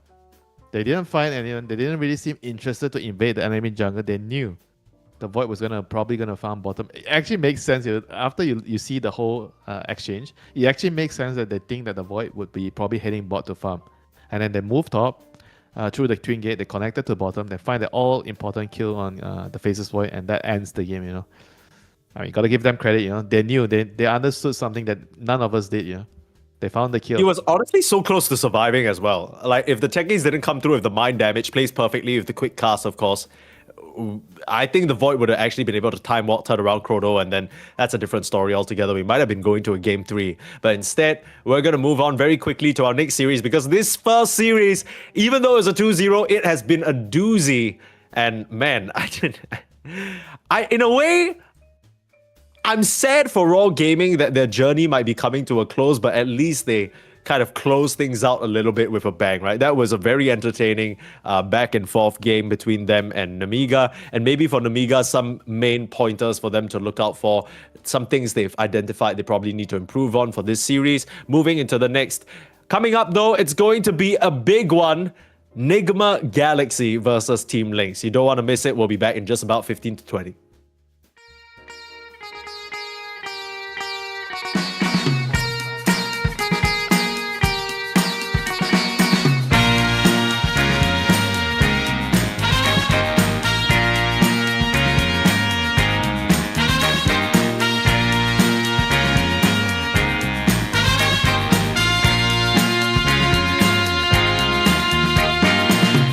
What you need is love and understanding. Find a heart whose love is true. Deep down, there's only one companion who's there for you when you need him to be. Your heart was broken in 1,000 pieces. So much pain that you've been through. Here stands a man who's your salvation. Just ask yourself, am I ready for you? 100% now. I'm ready. 100% now. Yes, I'm ready. Eyes wide open. I'm ready to move. I'm ready to move. 100% now. Take a chance in a new direction. Any place you wanna go. I don't have all the right answers, but one thing I know, I'm so ready for you. 100% now. I'm ready. 100%. You know I'm ready. Yes, I'm ready. Eyes wide open. I'm ready to move. Well,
what she sees in me.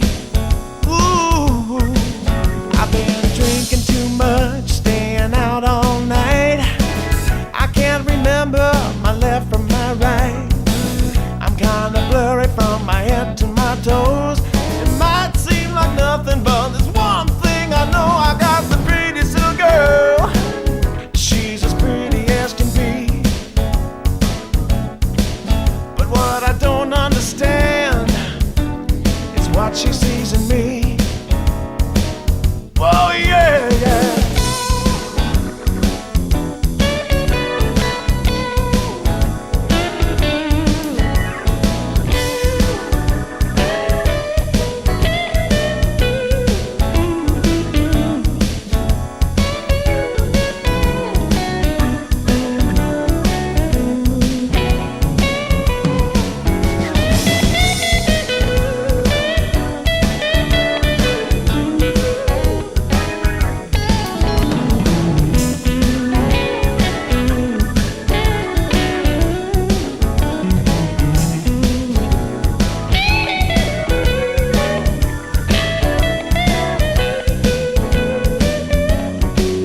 I've been in and out of trouble for much too long.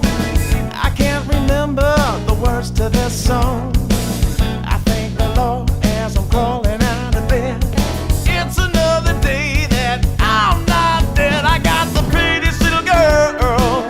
You know she looks so fine. I don't know what she sees in me, but I sure am glad she's mine. Whoa, no.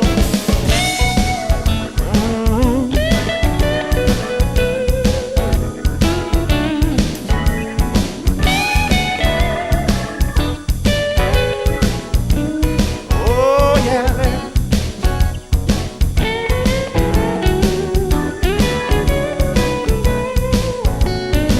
Oh, yeah, yeah.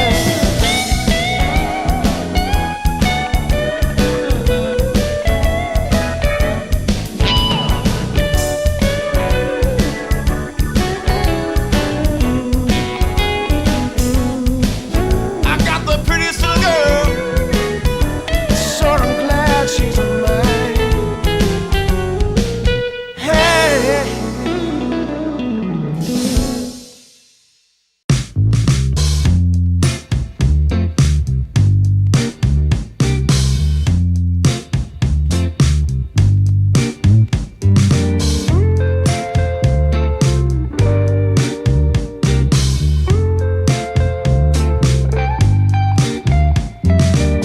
Well, I can tell just by the way that you're smiling that you're still unsure.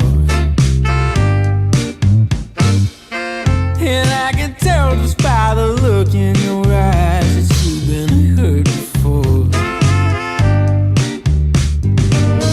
But baby, no one can promise you forever. Right now I only know that we should be together. Because it's now or it's never, so won't you take a chance on me?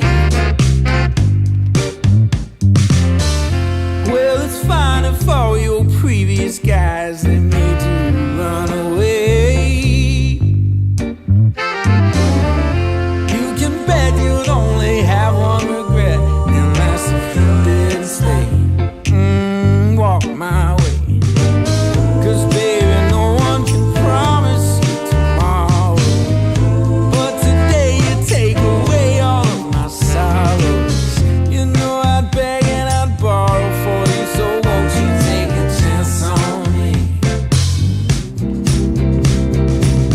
Right from the moment we met, I knew that I couldn't let my fear get the best of me. And every moment since then has proven time and again that we're exactly where we're supposed to be. Yeah. Oh, won't you take a chance on me? Ooh, oh, won't you take a chance on me?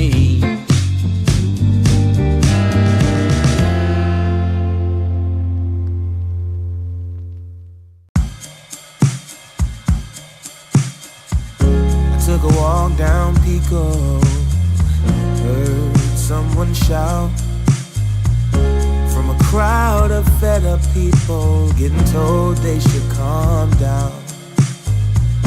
Didn't wanna fight, but the tears that fill their eyes are brought by the people sworn to preserve their rights. Oh, how could you not see it all coming? Stuck in our ways and running out of time. Time to change. We've got to at least try. But what will they do when the people are stepping out of line?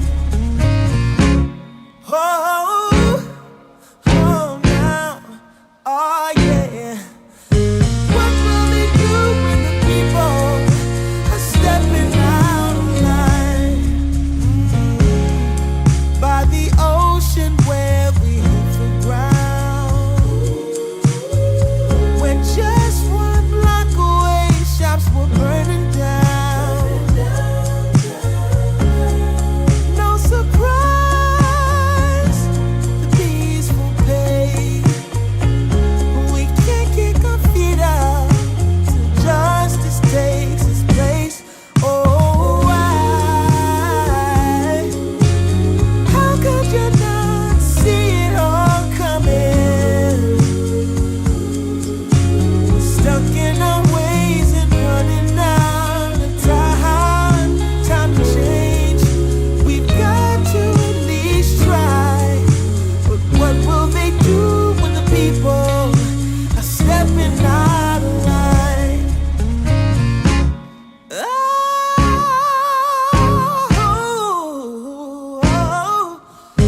What will they do when the people are stepping out of line?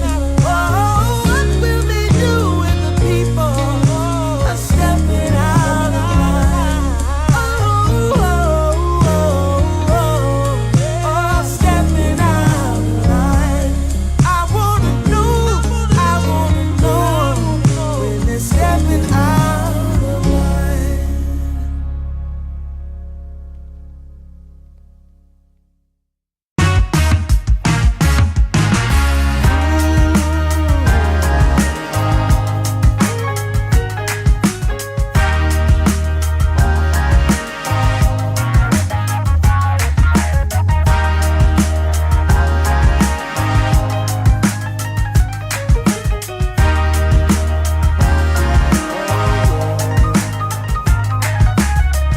Turned on the dime when I saw you walking by. Something about you caught my eye, yeah. Ain't trying to waste my time, just standing in your line. Gotta take a shot before you pass me by. So you wanna be alone for a minute? Come on, tell me what's on your mind. I wanna know what makes you happy. I wanna know, can I make you mine? Ooh, I wanna know if you know that I treat you right. I wanna know, can I spend the night? Well, I had my eyes on you for a little while now.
Sometimes I'll be foolish. Sometimes I know I get mad. Sometimes I say the wrong thing to you that makes you feel sad. But one thing is true in all that we've been through. You've never stopped loving me, no matter what I do. So let me say, yeah, that every day I try to find the words from my heart to say thank you. 'Cause you take me as I am.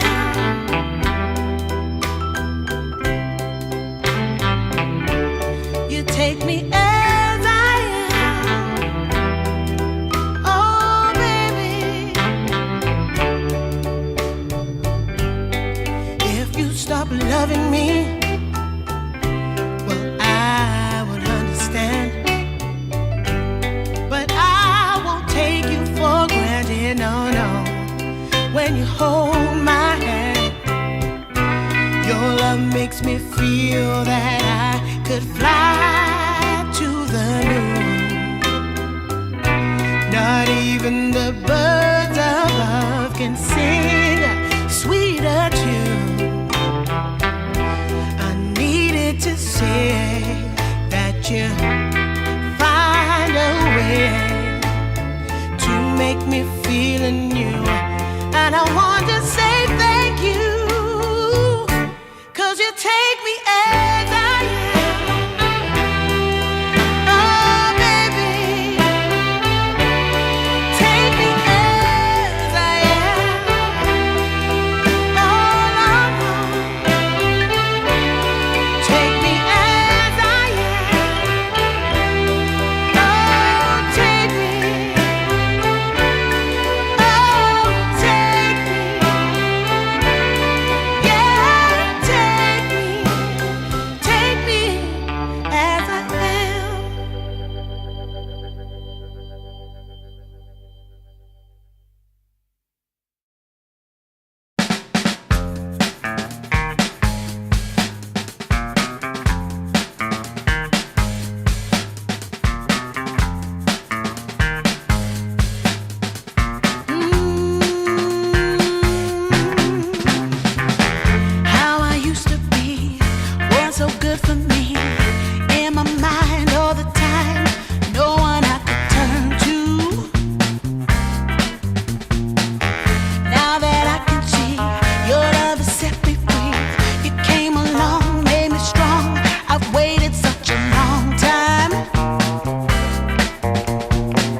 DreamLeague Division 2, the place where dreams are made of, and in the form of 2 invite slots to DreamLeague Season 29, of course. It's Permaslees and Winter taking you through our next series of the day, which should promise to be a bit more...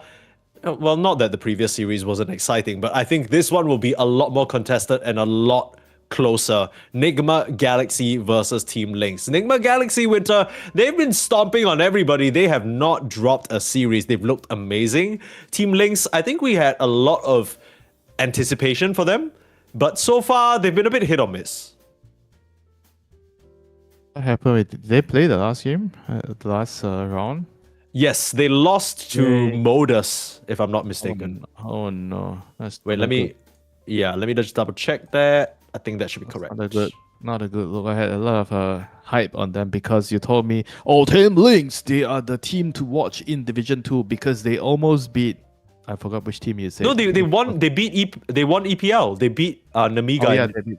Okay. In fine. EPL. So yeah, it's kind of a big deal. But I think maybe in the past few days, slight discomfort with unfamiliar opponents, perhaps stuff like that. If we look at their record at the moment, they lost 1-2 to 1 win, and they lost to Modus, but they beat Ivory. So I feel like they haven't really gotten into the meat of the group stage yet. There's still time to prove themselves. The losses that they took are not super crazy. Maybe Modus are a lot stronger than we expected, but we'll have to see. We'll find out because Nigma Galaxy currently standing as the ultimate gatekeepers. We can take a quick look at the standings just to, in case you haven't seen it just yet, just to see how our groups are shaking out.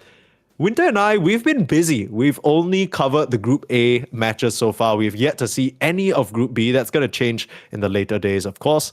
As we can see now, Raw Gaming 1 and 4, Ivory 0 and 5. Those two teams, unfortunately, not likely to make it very far. On Nigma Galaxy, I think with this 4 wins, 0 losses, I'm pretty sure they've already secured themselves the playoffs. Who is going to be their biggest competitor in the group? I feel like they already played them, yeah. They played 1 win. Yeah. They've already played Namiga. I think they I guess it's just Modus, right? Modus that might be... Yeah, probably Modus. Yeah, Modus might be a dangerous game for them, but they don't have anything to worry because they've more or less secured their slot in the playoff. Yeah. It's more about like sending a message, right? We are the kings of the Division 2 here. Don't mess with us. When you're in this kind of position where you feel like you're heads and shoulders above your counterparts in the group, do you try and limit the amount of strategies you show? Is that kind of the strategic plan here? Because so far, Nigma Galaxy, even you and I have been able to identify what their main strat is. Do you just stick with it until it gets broken? Or do you try and use it as an opportunity to practice some other stuff for the playoffs? I mean, you shouldn't show that you have something else in your pocket. You know, I think if it's not a must-win game, I don't think they should show anything else. They should just employ what they've already been showing, what everybody have already known, if they have the luxury. Yeah, just if it doesn't get banned out, right? We hold the information. Yeah. Knowledge is power. Yeah, specifically in Dota 2. I've heard many a pro player, many a coach tell me that Dota 2 is all about what you know and what you don't. The best teams in the world, they just know a little bit more than each other. And that's how they get the advantage. Maybe a small interaction with Lone Druid and how he works. Maybe a small little adjustment in terms of farming, some cool ward that they can place. It's all these little things. But coming to DreamLeague Division 2, it feels like there are teams that struggle with some of the more macro aspects, right? In the earlier series that we saw, it felt like that game didn't really have rhythm. When it comes to the button clicking itself, it was, there were big team fights, there were nice plays, but kind of you're missing that same cadence that a team like Nigma Galaxy have shown us. I mean, the macro play is kind of difficult. Like, most players can click the buttons, right? Some players can't. But I think the macro play is something that you need to spend a lot of time sitting on the replay, watching. And obviously, you also have to play with the same people for an extended period of time, right? If you keep playing with a different player every single month or every 2 months, then it's going to be hard to work on the macro play. I think macro play takes, I would say usually it takes around 2 to 3 months to work things out. 2 months at least. When you play with a same roster for 2 months, you should more or less already establish, I would say, like a basic pattern about where you should be playing at what moment, what situation, and who's supposed to be doing what because of so and so reason. Everything needs to already be ironed out during the first 2 months, 1 month, 1.5 months. And then after that, if things are still shit, usually it means that it ain't a working recipe. Maybe it's time to try. Yeah, it probably ain't gonna work, and it's time for you to redo the process. I would say 3 months. 3 months is more or less a good gauge on your potential as a team. 10 seconds. Dire team back. 3 months is not a long time, Winter. I know, but 3 months is a lot of time to know that if you should be teammates with someone else, for a long time. Sure. Especially in this current landscape, I guess it's important to keep it moving, right? You don't know what other opportunities you're passing up by staying on this roster that's not necessarily working. Yeah, you don't want to be spending a long time with the wrong people, so you gotta make your choices wisely. So Nigma, the choice for them here is first pick, and they're on Radiant side. Team Lynx, Dire second pick. Arguably the better side of Dota right now, the Dire side, because the Roche and the Tormentor switch up. I think it makes it easier for Dire to contest the objectives. Yeah, there were some map changes as well, right? Just kind of moving some trees, some low grounds added. are there any other parts of the map that you feel like have become positions of importance, or is it really just all around the Roche pit? Dire team pick. I don't think so. It's mainly just the Roche and the Tormentor. Roche and Tormentor, from the dawn of time in Dota, it has always been the most important objective in the game. Yeah. Maybe not Tormentor, because Tormentor is a new child, that was born 4 years ago. Do you think that the introduction of Tormentor is good? Like, are you happy that it's in the game? Because I feel like when it first came out, it warped everybody to be on this 20-minute timer, and then we haven't been able to break free of it since. I mean, it's Like, again what's your own personal feeling on it? it's a matter of perspective again, right? I think it's a kind of like a false objective. It takes away variety from strategy, right? Because you have to be able to play around this specific objective. So that's the part I dislike. But then again, Tormentor is something that I feel like it awards or rewards teams that are good at they're being good at playing around each other. Discipline, you have to make the right plays here. You have to stick to what you're supposed to do. You have to play according to the clock. Sure, it's rigid, but it helps I think it rewards the disciplined teams. And I think at the highest level, this is what you want to reward. You want teams that are really good at playing with each other according to the times. You don't want things to seem so random, Like randomly you have to move here because you feel like it. And then it worked because who knows, who knows why it worked, Only God knows, or whoever knows why it worked, So I think it eliminates a lot of randomness from the game, and it gives it a lot of structure. Yeah, I guess a good example of that would be our previous series, right? Where it felt like there was no real rhythm, there was no structure. There was an attempt at structure, but even that felt so distant from the Dota 2 that we're used to at this point, watching so many pro games.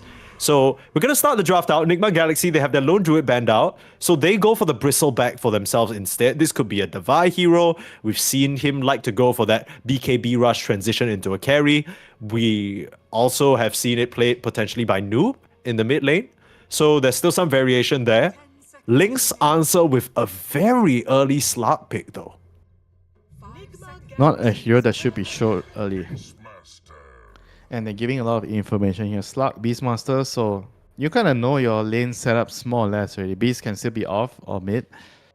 But I would say Bristol is kind of nice against... Already, it's the first pick hero, but it's still kind of good against the two cores here. I think the Bristol Slark matchup is bad if it's in the mid game with the Silver Edge and everything, right? But in the lane itself, I think if Bristol has a range hero, they're going to pick a range hero right here, like Rubik, Hubing, whatever it is. You can actually sit in this Slark lane, It's not easy for Slark to conceptually bully the BB out of the lane from the get-go. It's not that straightforward.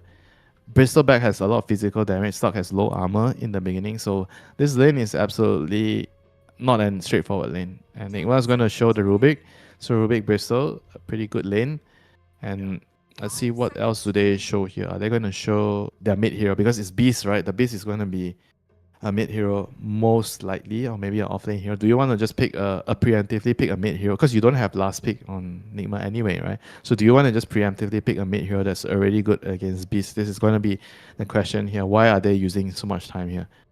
Pondering I whether think they're probably thinking about whether they want to show their second support, because immediately when I'm looking at Enigma Galaxy, yeah, okay, they'll go Pango, so they keep it flexible. My main thought was that if this Beast goes off lane, you could still go Bristleback carry, and that's a great matchup, right?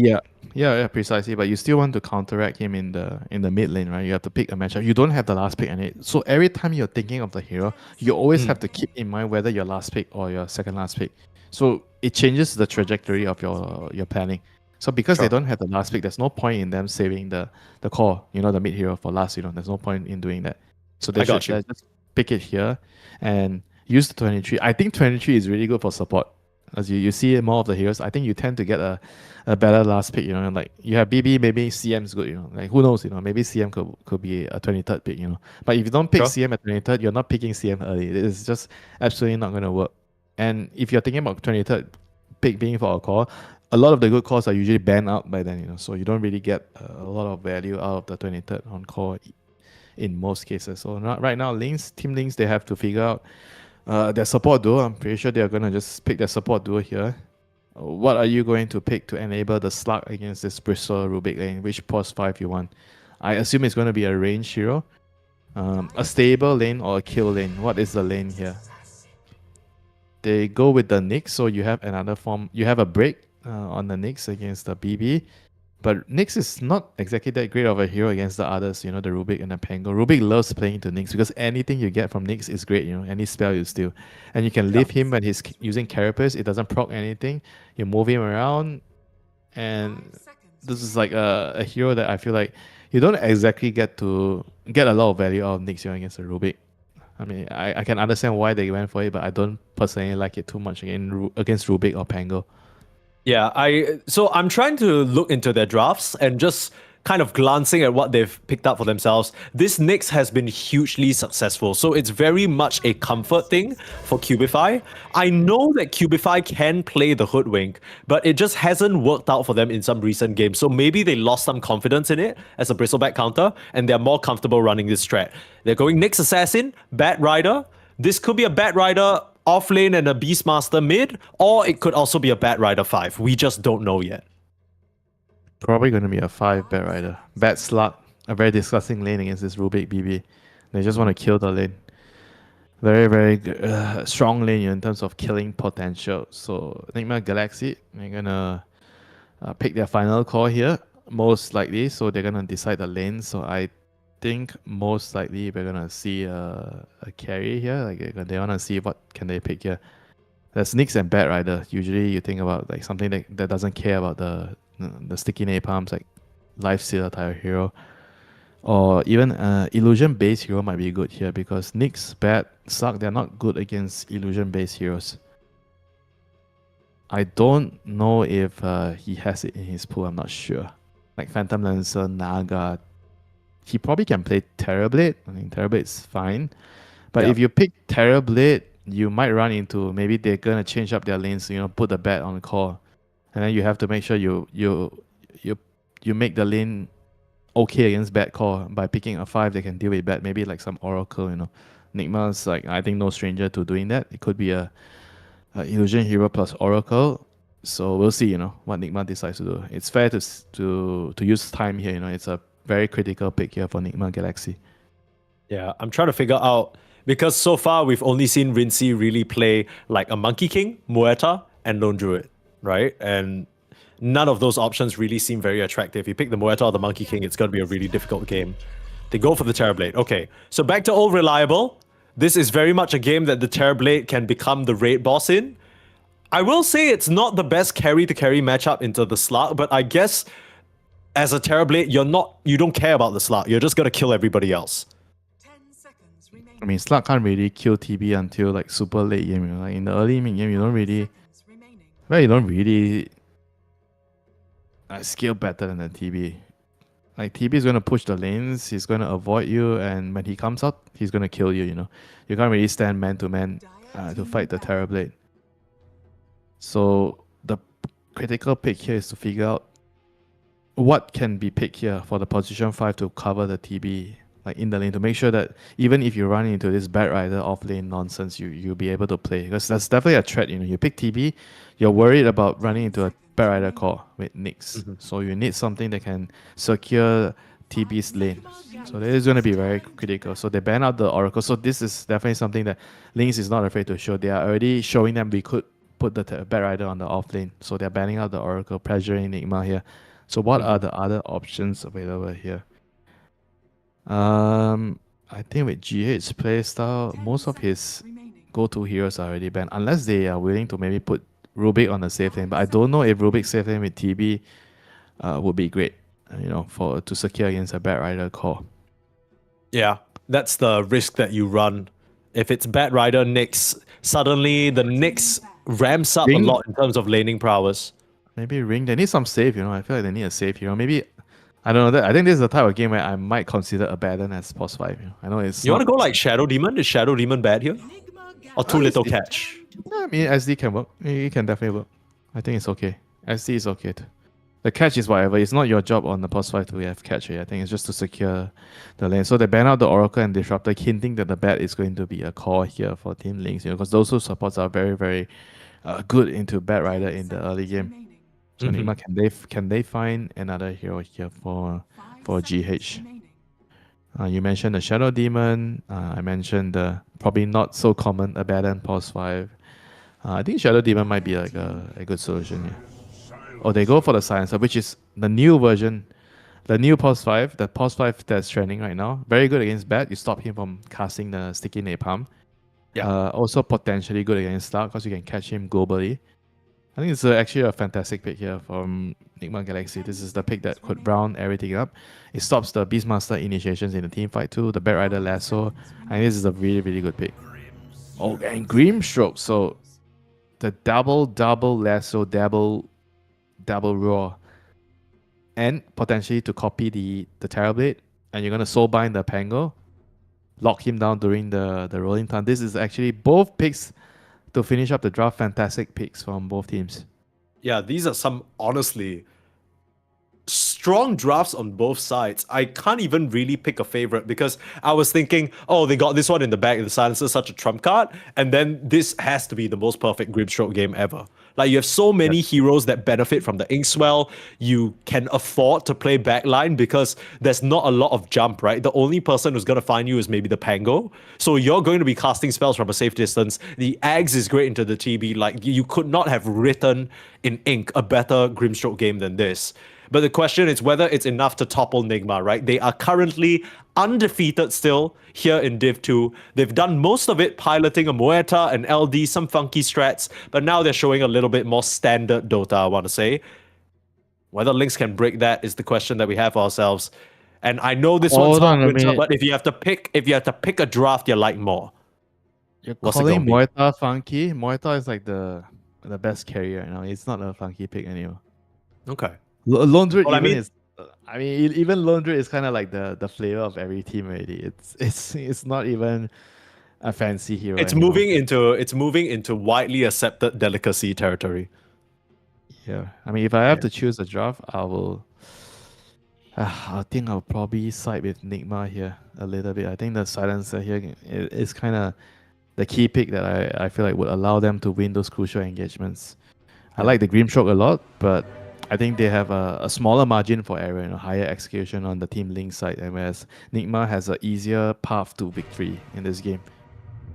Yeah, I will say though that with Noob piloting the mid Bristleback and the Vi on the Pango offlane, I feel like they're breaking up their standard recipe for success, right? Because the main person you're going to want to play with is Noob. I feel like that's what Nigma Galaxy have established. But if Noob wants to farm on the Bristle instead, it's not really a hero that can make things happen by himself. Maybe you go to the Vi, but then suddenly the balance is all off, so I'm not really sure.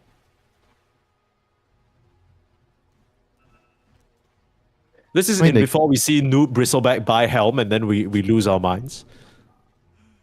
I mean, the thing is, this Bristle is... I mean, Bristle is very good into beast meat, you know, it's like super good. You can beat him in the lane, you kill the ball, and then you can steal his stacks, you know. So if you kind of get some sort of snowball going, the Bristle is going to be like a very, very huge problem. It's like a centaur type of hero.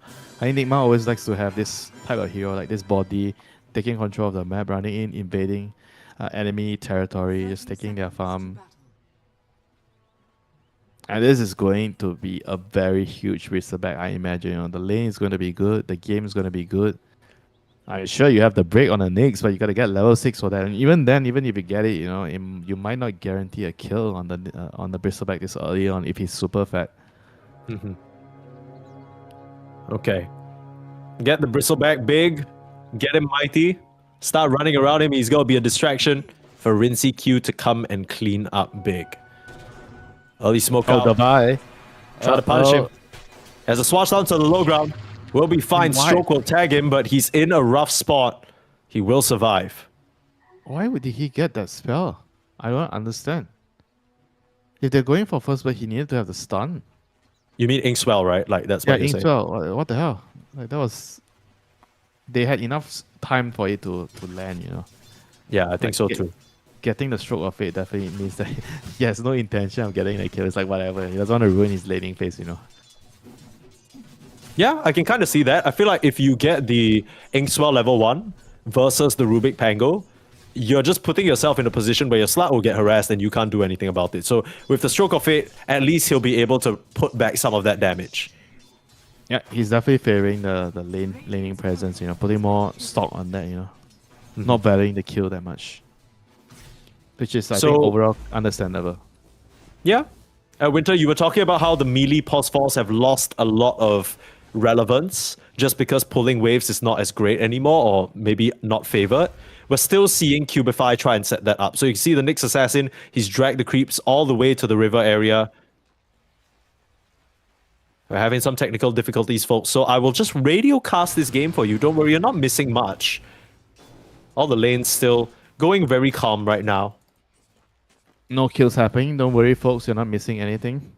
I mean, people are just Alright. hitting creeps. You see this every day. You ain't missing anything. There's a couple of napalms coming out and whatnot.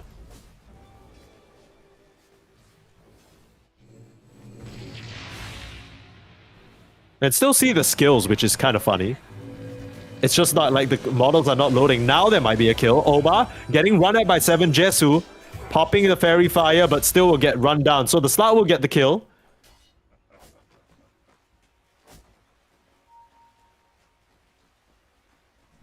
Yeah, so we're gonna come back to us for a little bit, folks. Again, sorry for the technical difficulties. Just gonna be radio casting. So first blood drawn by the Slut and the Grimstroke. And that's just, I guess Omar stepping out of position because he was level 1 when he got caught.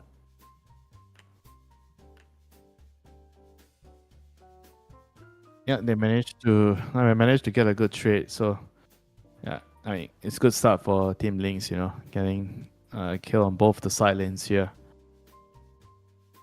Mid lane is going to be like a farm fest, Bristleback against Beastmaster. I didn't even notice they killed Rinsey Q. I was too busy like trying to figure out the tech issues. They just ran him down. How did he even get caught out? No idea. I didn't get to see it.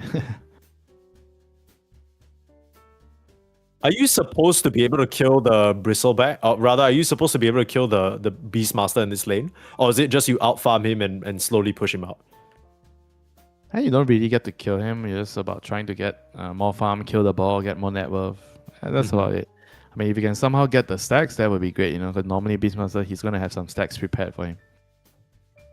Yeah. A quick recap for you guys in case, I mean, you guys can't see how this early game is going. So the 3 minutes just passed. Lotuses were claimed by both Enigma Galaxy offlaners. At the moment, I guess the Slut and the Grimstroke lane for Lynx are doing decently. The Slut isn't the highest in terms of CS or net worth, but he's surviving against the pressure coming out. And as a Slut, you really just need to get to the later part of the game. In fact, Kraker and 7 Jesu are going onto Omar's Rubik again, and they will be able to get themselves a second kill. So this duo is working out, and they're now turning onto Devi as well, who has nothing but a ring of health. So that ends up being a double kill for the Slut. That's not how it's supposed to go. Yeah, this lane has gone so much better than I expected for the Slut. He's not getting a lot of CS, but he's getting the kills in this lane. I think the kills matter a lot more. He wants the kills. Get his stack, This is what the Grimstroke provides you with the Ink Swell. I mean, Davai and Omar gotta be a lot more careful, Can't be giving away too many of these kills in the lane to the Slug. So far, Slug has 3 and 0 right now, 4 minutes in the game.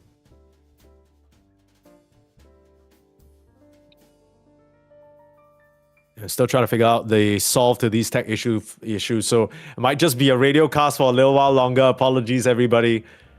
I don't think you guys can hear game audio as well. So we'll try our best to lay out everything that's happening. Bot lane right now, the Terrorblade and the Silencer on Enigma Galaxy putting some pressure. The Bad Rider for Lynx has been left very much on his own island. He's not been able to farm at all. Vladik has 11 CS at 5 minutes, and that's not a very good look.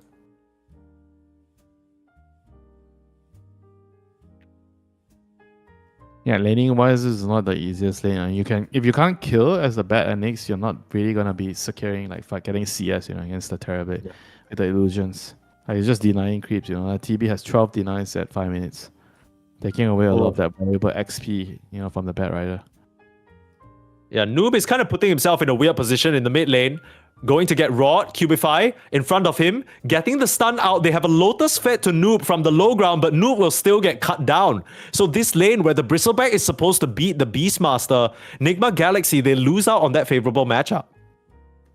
Yeah, he's still winning in terms of CS. Yeah, outside of that kill.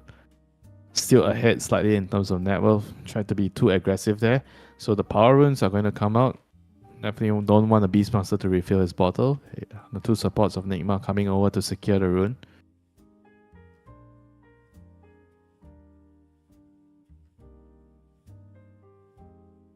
Get themselves an illusion. Nothing much to be gained from it, though, unfortunately. It seems like Nigma want to dive mid. Yeah, they're pulling off a full rotation in, and they kill off the Beastmaster in between his tier 1 and tier 2. Now, they might get a return kill onto Omar's Rubik for it. Noob not really able to punish. Omar will go down, so it's a 1-for-1 trade at the moment. Nigma Galaxy, that seems to be good enough for them.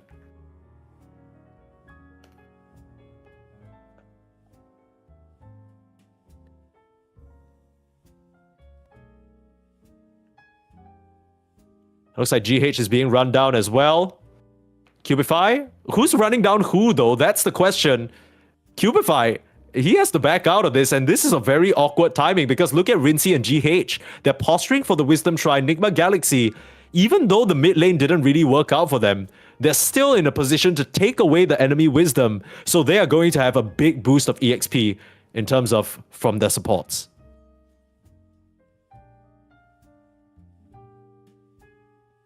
And surprising to see that the lane's not going well, but they're still able to contest, push the waves in at the right time.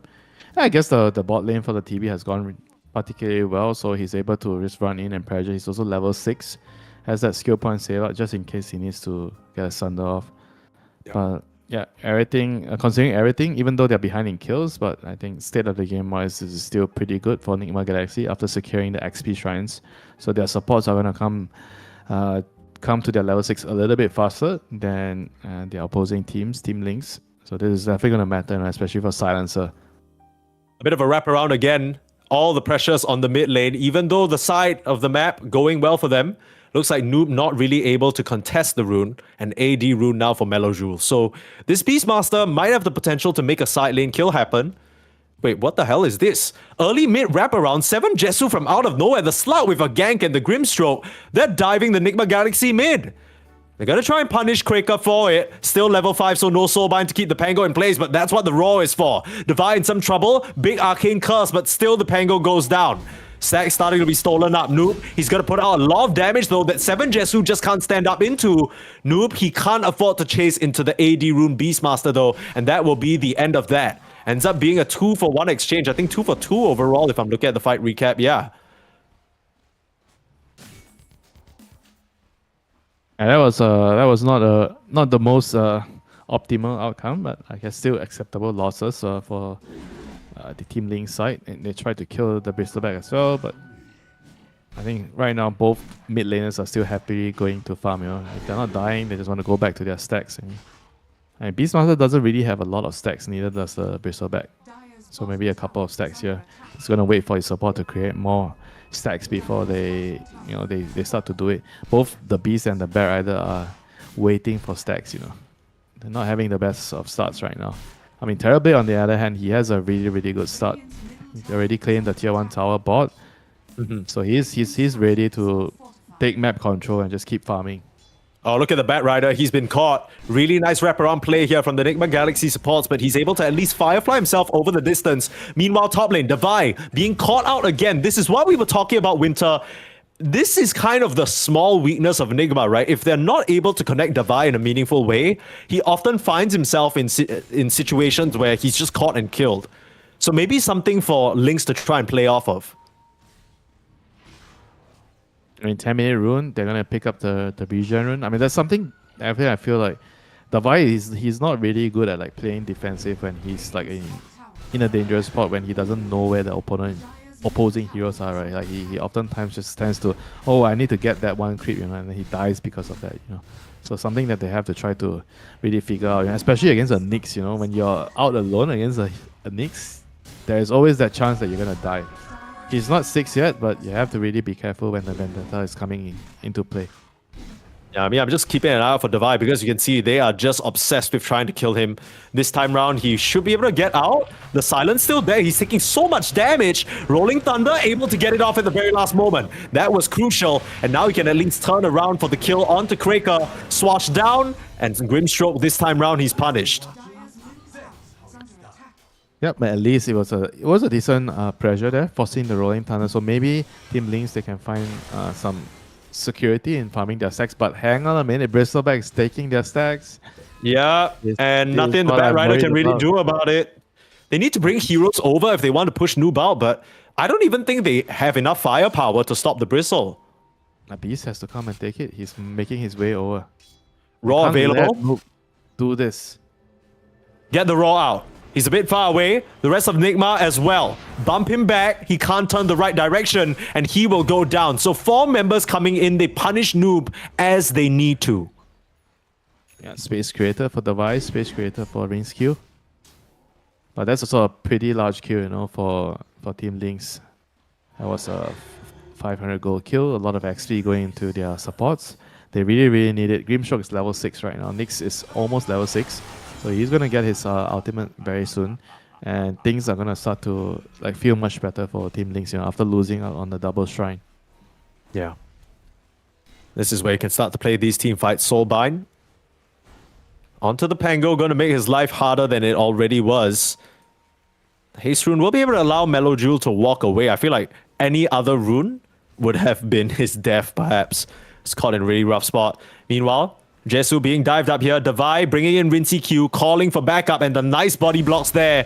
Cubify, even with his stun, can't get out. Omar doesn't have detection, so Cubify might just be able to run him down. Nicely done from the Nyx Assassin, but he will just have sacrificed his life for the cause. 2 kills over to Nigma Galaxy, and Rinsey Q moving in position to use that meta. Meanwhile, backline, Noob tracing Kraker, and the Soulbind defensively, I don't think that's gonna save him. That was such a reactive button press there. 3 kills now and a tower. +2 for GH. Every time you get a silence target killed, you get +2. Always gotta remember that, you know. Yeah. Some juicy intelligence for GH. He's gone for the Essence Distiller this game. Well, he's actually that fat, eh? What the hell? He is really giga farm, dude. He's just coming around with these kills. He's 4-0 and 0. He's got the last hit on most of these kind of pickoffs he's been involved in.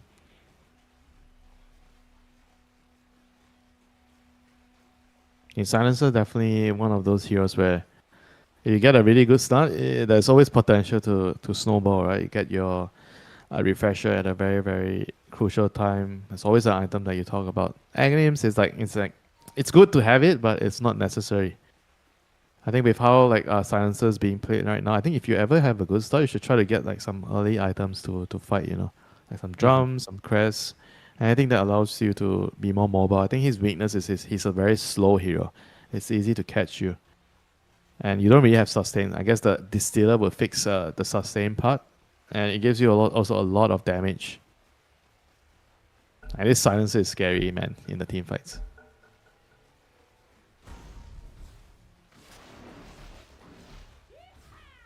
Looking at the item builds, no real dispel items coming out. Maybe the Nyx goes into the heals. Yeah, he's trying to build towards it. Is under attack.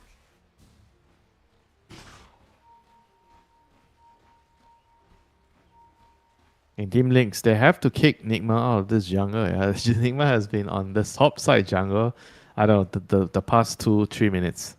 They need to reclaim this area to farm. The map is actually pretty darn small right now for the Team Lynx side.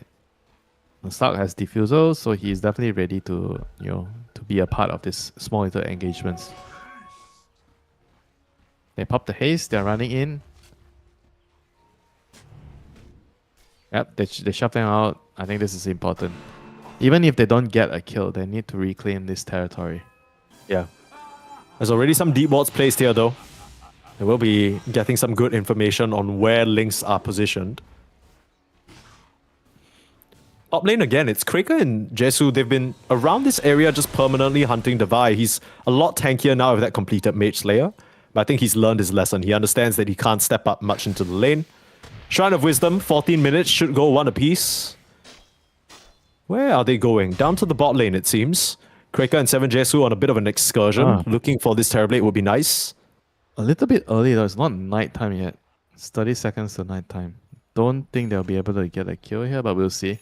They have 4 points in Inks. Also, the Grim and Slug, they are definitely the dynamic ganking duo right now. Oh, GH, being the first one to show himself allows Rincy Q to get in good position. Jesu still able to pounce away, but now they're in an awkward spot. Like you said, it's still daytime, which means Nigma Galaxy, they can see you from a mile away. Cubify gonna try and land a stun out. They got the Raw onto Rincy. They need to be able to get the Sunder. They can't. Oh, beautiful. Soulbind keeping the rolling Gango in place. And now he's trying his best to do whatever he can in the team fight, but it's just not going to be enough. This is the Slark's dream team fight. He'll find himself 4 kills, and Omar, the last one on the chopping block, slowly but surely hunted down by a beautiful stun from Cubify. The patience pays off, and Lynx, they come up with a big win. That was huge, you know. I wasn't so sure initially because it was almost nighttime and they were making that move, but it ended up going out so well for them. The Soulbind on 2 heroes, they managed to get the Raw on the TV, they burst the TV, and also the Silencer, you know, forcing the Silencer to pop global so early on. And getting that important kill, the streak, as well as 500 gold, you know, for a +5 kill, you know. So this is a very, very good outcome, and they killed the tower. Great move here by Team Lynx, you know. I wasn't a believer, but they proved me wrong. Yeah, it seemed a bit preemptive, but perhaps that's the timing that caught Nigma off guard. They did not see that coming at all. And now, they'll open up Lynx to head into this pit and get themselves the Roche. So it's the dire Roche advantage that you're talking about. They have the Beastmaster with his Aghanims complete. Everything's lining up Lynx. And they're also at the same time smoking the Slug and the Grim, you know, Cracker and Jesu walking around the top jungle trying to find a hero being alone, you know. This gang squad still on the prowl right now. Beastmaster has Aegis, he needs to refill, he needs to go back to base, but yeah, Lynx, they're definitely stepping on the gas pedal right now. You just kind of get the feeling that Nigma are not getting as much mileage from this Bristleback as you would like. He was supposed to dominate the lane versus the Beast. He was supposed to be this big bad menace at this point in the game. But instead, we look at him, he's 1-3-3. And yeah, you got a Lotus, but if you're the last one showing up to the fight, you ain't reflecting shit. So it's a little bit rough. They're going to try and use his body to occupy territory again. Nigma looking for potential pick-off. And Jesu's just around the corner. They just don't know. And they'll settle for the perhaps easier kill. Try for the TP out. No stuns there. And Kreka will get out.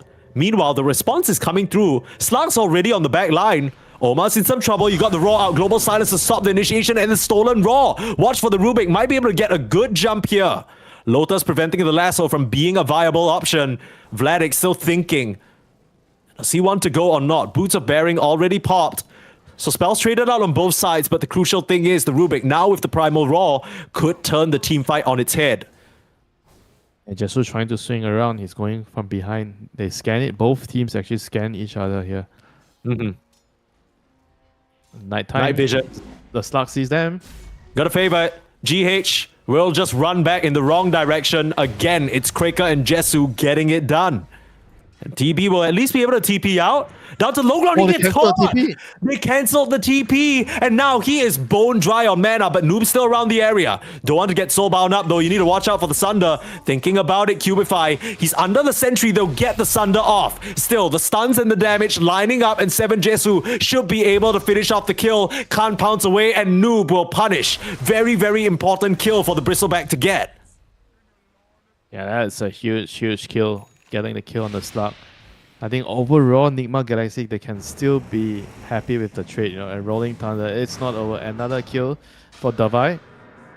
So picking up another support kill here. So overall, this is like a big victory, you know. They did this when the Beastmaster had Aegis, you know. This is a very, very big deal. And Noob has caught up significantly, coming out on top here, getting 2 kills in the team fight and not dying here. And he has the shard right now, the hairball, so he's going to be very, very annoying to deal with, you know, for the supports, you know, the Grimstroke and the Nyx. And constantly slowing them down in the team fights. Dire's top tower is under attack.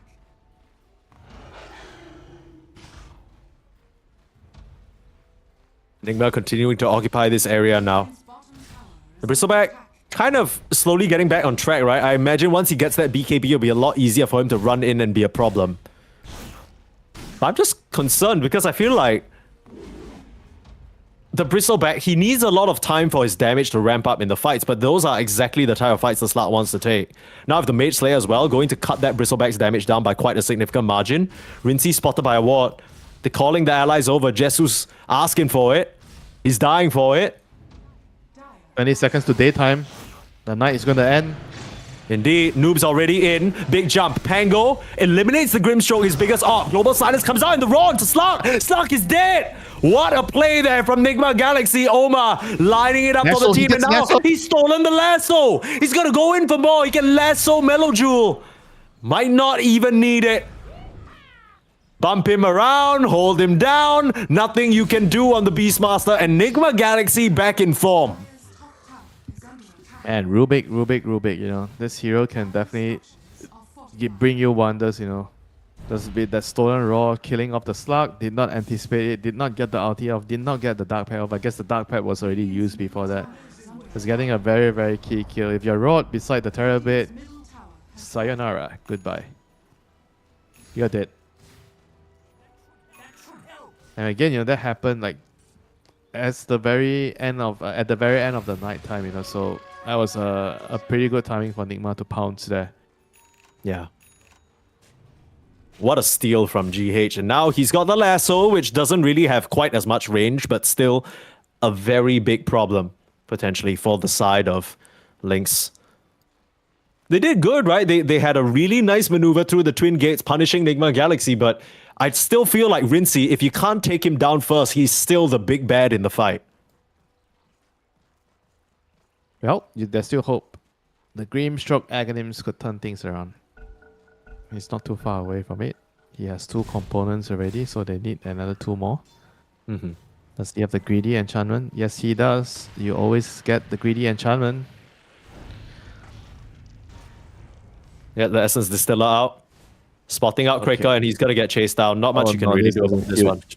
It's a huge kill. This is like one of the better kills to get, even if it's not a core. Wait, the Grimstroke, for real? Yeah, because the Grimstroke is working on a very crucial item, Aghanim. So there's a lot of Understand. value taking him down. And then on the other side of things, Nyx. Wow. That is some insane reaction time. Bro, he didn't even know. That wasn't essential. He just... Ice cold. That's that Zuma reaction right there. I can never react if a bug appears out of nowhere next to me. I will just What do you mean? jump You're up. Malaysian. You have your mosquito net. Not a cockroach net. Okay. You know, cockroaches appear everywhere. Because our food is so delicious. Right. Cockroaches know they come from Singapore because they know Malaysian food is Nothing better. to do with hygiene, I'm sure. Nothing to do with that. Or, you know, overall cleanliness of your home. All about the food, yes. Your 7 plates of chicken rice that are on your table or something like that have been left out for hours at this point. Okay. Well, Nigma Galaxy, they're very much in control of this game right now. Rincey, like I said, the big bad of this match. Pull in Kraker again. There's the lasso. Steal the Stroke of Fate. Really, really nicely done from Omar. And all you can really hope for on Lynx is to try and play the map a little bit, right? Cubify is trying to be cute here. Cut the wave to stop the push. I mean, it's daytime. The slug is decommissioned, you know, for the next 2 minutes, 3 minutes. Yeah. Working on that Aghanim Scepter. Quick check on the items. I feel like we've not really seen this Bat Rider enter the game just yet. Jesu's gonna find a free pick. Very nicely done. Daytime, no problem. Daytime. Okay. Even daytime, the slug is getting kills. It's not something I expected. Like, I guess GH just overstayed his welcome. He probably will know that some sort of vision because he was under a ward. Yeah, he walked past an observer ward in the lane. Not an easy spot to debot yet. Nigma probably getting the memo as well. You gotta group up, you know, it's Slug, Nyx, Bat Rider. You do not split up. No. Especially not as a lowly silencer. You might have had a great early game, but your prime is over. You're just Kraker. it's the R button right now. Indeed. What else? What other items does he have? He has his Essence Distiller working on the Refresher. Okay. I like that. Again, Cubify, all he really has to do is try and cut the creep wave, being really cheeky with it. I mean, the thing with the distiller is it doesn't help you survive. That's why you see him starting to die. Right? The moment he gets caught by the slug or Nyx, he's just dead. Yeah.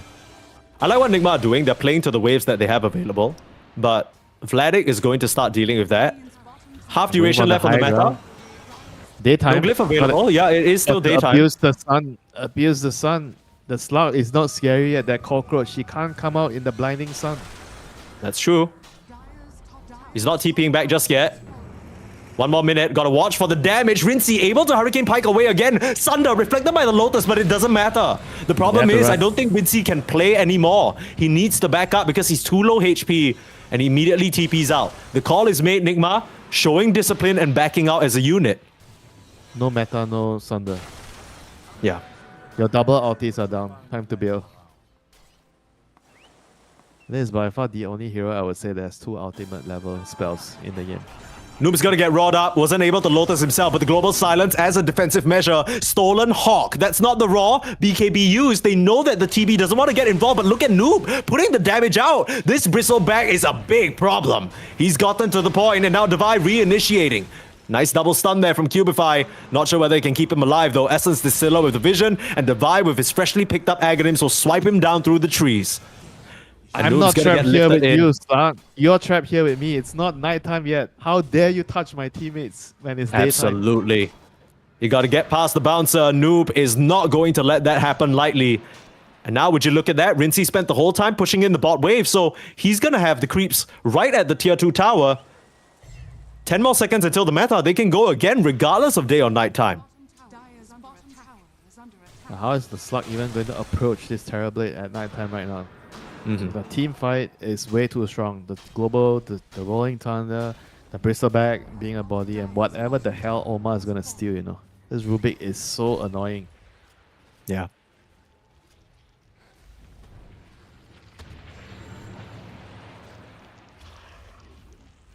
Up to the high ground. Incoming. Butterfly also incoming on Rinse Q. Yikes. 200 more gold for that. Watch for the rolling thunder. Devi's just winding it up. Meanwhile, backline. Look at Jesu. He's just trying to find his opportunity. But who can he get? For GH. He needs to find GH. He's looking for The GH. Koreans gonna spot him. They smoke away up to the high ground. They know that something's coming and they reposition Jesu. He's gonna find himself in the spot of bother because the wall might catch him. Needs to stay out of vision. Noob even precursively dusting just to make sure that they're safe. I think Jesu is spotted. Some pings come out. Smell something's not right. Enigma, no. There's this pesky slug around. That's a very good move, hugging the ward. Look at GH. He is nowhere near the engagement. He knows he's just an R button. He cannot die. Top tower. He's next to the ward. And now Lynx will reveal their position, clearing out the mid creep wave. Pings come through, but nothing really stopping the side of Nigma from top. pushing on to bot, but They're they want to moving go top. top instead. They're Why? baiting the Vi. They're baiting the Vi. He's showing in the lane. They're all behind him. They know how much they love the Vi. Under attack. Well, right now all they find Oh, is a boy. ball and Lynx. They're not going to fall for it. So Nigma, they try and play Devi as a bait, but it ends up giving up their position in the bot side. The triangle vision is now cleared up. they're gonna Melojule is find a still kill. able to walk away. He should be able to BKB TP if he wants to, but right now still relying on the help of his supports, and that's going to be enough. A big swing around the map, Nigma. Around the world, just like Mr. Pitbull. They want to But use nothing this fine. nighttime team links. There's still 2.5 minutes of nighttime. The next daytime cycle is going to be very difficult for Jesu. They need to get whatever they can right now with this remaining nighttime. The problem is nobody's really stopping the Bristleback from just walking up like this. Even with the Nyx Assassin break, they can't kill him. Cubify's gonna try and scout. Walk on over. Do they have sentries available? He's They- right they outside saw of him, Raid. right? They caught a glimpse, I They think. knew he was. Okay. He's done. Still really fast, but the move speed is gonna run out, and that is concluding the attempt there from Lynx. Nothing else they can do. Okay. Daytime is gonna kick in 2 minutes. They have to Yeah. run. Nothing more the Slug can do here. Okay. Well, they'll go into the Roche Pit. Should be a really easy pickup for the side of Nigma. 700 gold for refresher on the silencer. Yeah. TB has Butterfly working on the Lincoln, so they are hitting some very, very big timings right now on the Enigma Galaxy side. I'm afraid I'm struggling to see how can the Team Link side go in the team fight. Their heroes are all very, very good at picking off heroes, like ganking, small Yeah. little skirmishers. But in the head-on team fight, 5v5, apart from the soul bind, maybe double roll, double lasso, that's pretty much your main team fight, But it's very hard for him to get like a really big soul bind into double roll. Like Nyx is gonna get killed on the side here. Yeah. It's just very, very difficult for the Grim without a dagger to position himself to land. He's like the focal point of the team fight. He needs to land a big soul bind onto the TB and the Pango and create the illusion with the Dark Portrait. Dyer's middle It's I mean, not he looking has so a- easy at the moment. Okay, he has the illusion, but it's not very impressive. Yeah, the banner down. Slut and Beast are not even around. Using the glyph. I don't know what they're waiting for at this point. Are there any items? Doesn't seem like it. I guess you have the shard now on the Slut, which could be something. Beastmaster trying to work on that Shadow Blade. So I don't know whether that's gonna help because you gotta assume that. Oh, what the Omar. hell? Omar, come on! What a play there. Blinks forward, lifts up, and force-staffs the Grimstroke into his death. No more portraits for you. And would you look at that? Winter, the sun is up, it's bright outside, and Enigma Galaxy are here to play. They'll back up for the next 1 minute until Metamorphosis is up, but trust, the second that ability is back online, they're going to be looking at that last lane of racks. Yeah, Skill his TPing bot, so that is a sign of backing off for the whole team. Everyone has to run. Just follow your Omar? carry. Might be in trouble here. Set up by Cubify, but again, the Force Staff lift back to safety. They were just not... They don't get caught by this Nyx. It's just not something that happens to Enigma Galaxy. This Rubik And now shot Noob. is insane. Like, BKB stop the Yos from coming out. Noob will just commit it just to get that pick off and got a glimpse of 7 Jesu as well. Time to push. Meta's coming back up real soon. Meta's available. It's time to go. Enigma Galaxy are ready to end this game, Winter. Lincoln's is also up. How are you going to target this Terrorblade? Like, how? What? He has a full Lincolns? Oh my goodness. 24k net worth at 31 minutes, This is a big ass Terrorblade right there. He's not afraid. Sideline. You can go to the back line. You can try to They kill try his for the lasso. They can't get through Rincy though. He's just standing his ground on the front. No real need of a reaction just yet. Global Silence, first one used. A bit reactive. Cubify still looking for an angle, but here comes the Rolling Thunder into the Grimstroke. Kraker just doesn't get a chance to play the game, even with the Dark Shroud. Global Silence, the second round. Cubify is gone. Buyback there on Rubik, who was picked off on the backside by Melojule. But now Melojule having to BKB and try and escape. Omar, he's gonna get his revenge, chasing onto this Beastmaster. Nothing for him to do as he's likely going to be picked off. Meanwhile, frontline, Rincy Q onto Kraker again. That is a dieback. They clean up the Beastmaster on the side, and Noob still very much at the front, still very happy. He will go down to Kraker. What the hell? Was that a TB illusion? It must have been. Yeah, I guess so. I didn't even see the illusion. It is missed. So Noob will drop, but Rincy Q still very much a problem. Having to buy back on the Beastmaster now if you want to stand a chance in this game. Options running out. Lasso into the fountain, but it doesn't do anything because your racks, your buildings, your towers, your ancient, it's all going to fall. The Slugs try to dance around here, chase onto Omar. Gets a kill, but at what cost? It's defense of, but still, I think Nigma are still in a really good spot.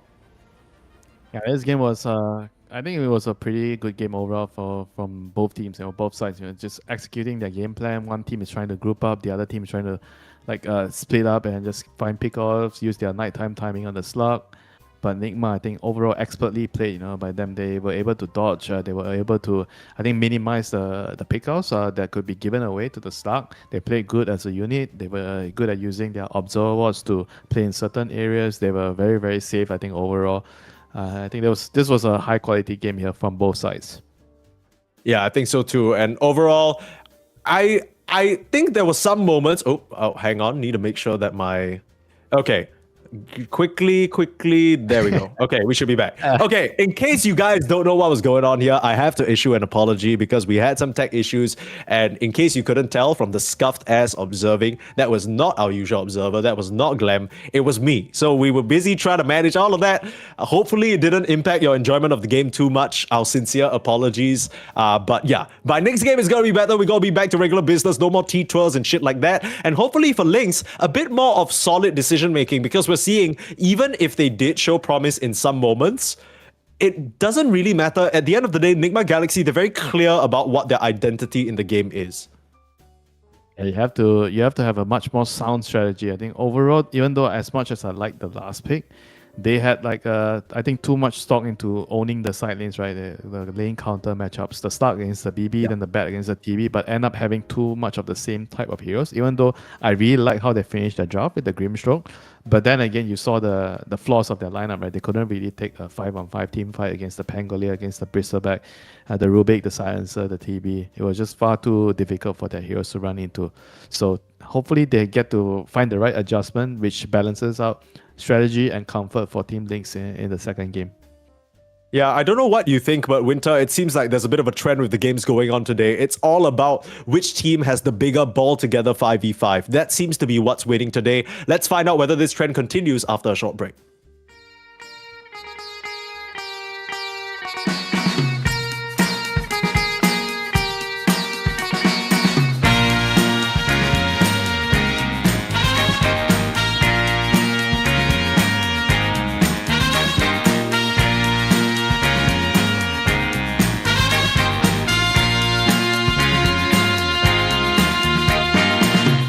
What you need is love and understanding.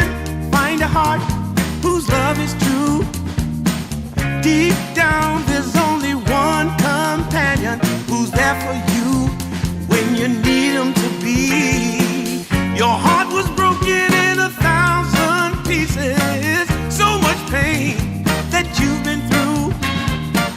Here stands a man who's your salvation. Just ask yourself, am I ready for you? 100% now. I'm ready. 100% now. Yes, I'm ready. Eyes wide open. I'm ready to move. 100% now. Take a chance in a new direction. Any place you wanna go. I don't have all the right answers, but one thing I know, I'm so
Nigma Galaxy remain undefeated here in DreamLeague Division 2 Season 4 up against Team Lynx.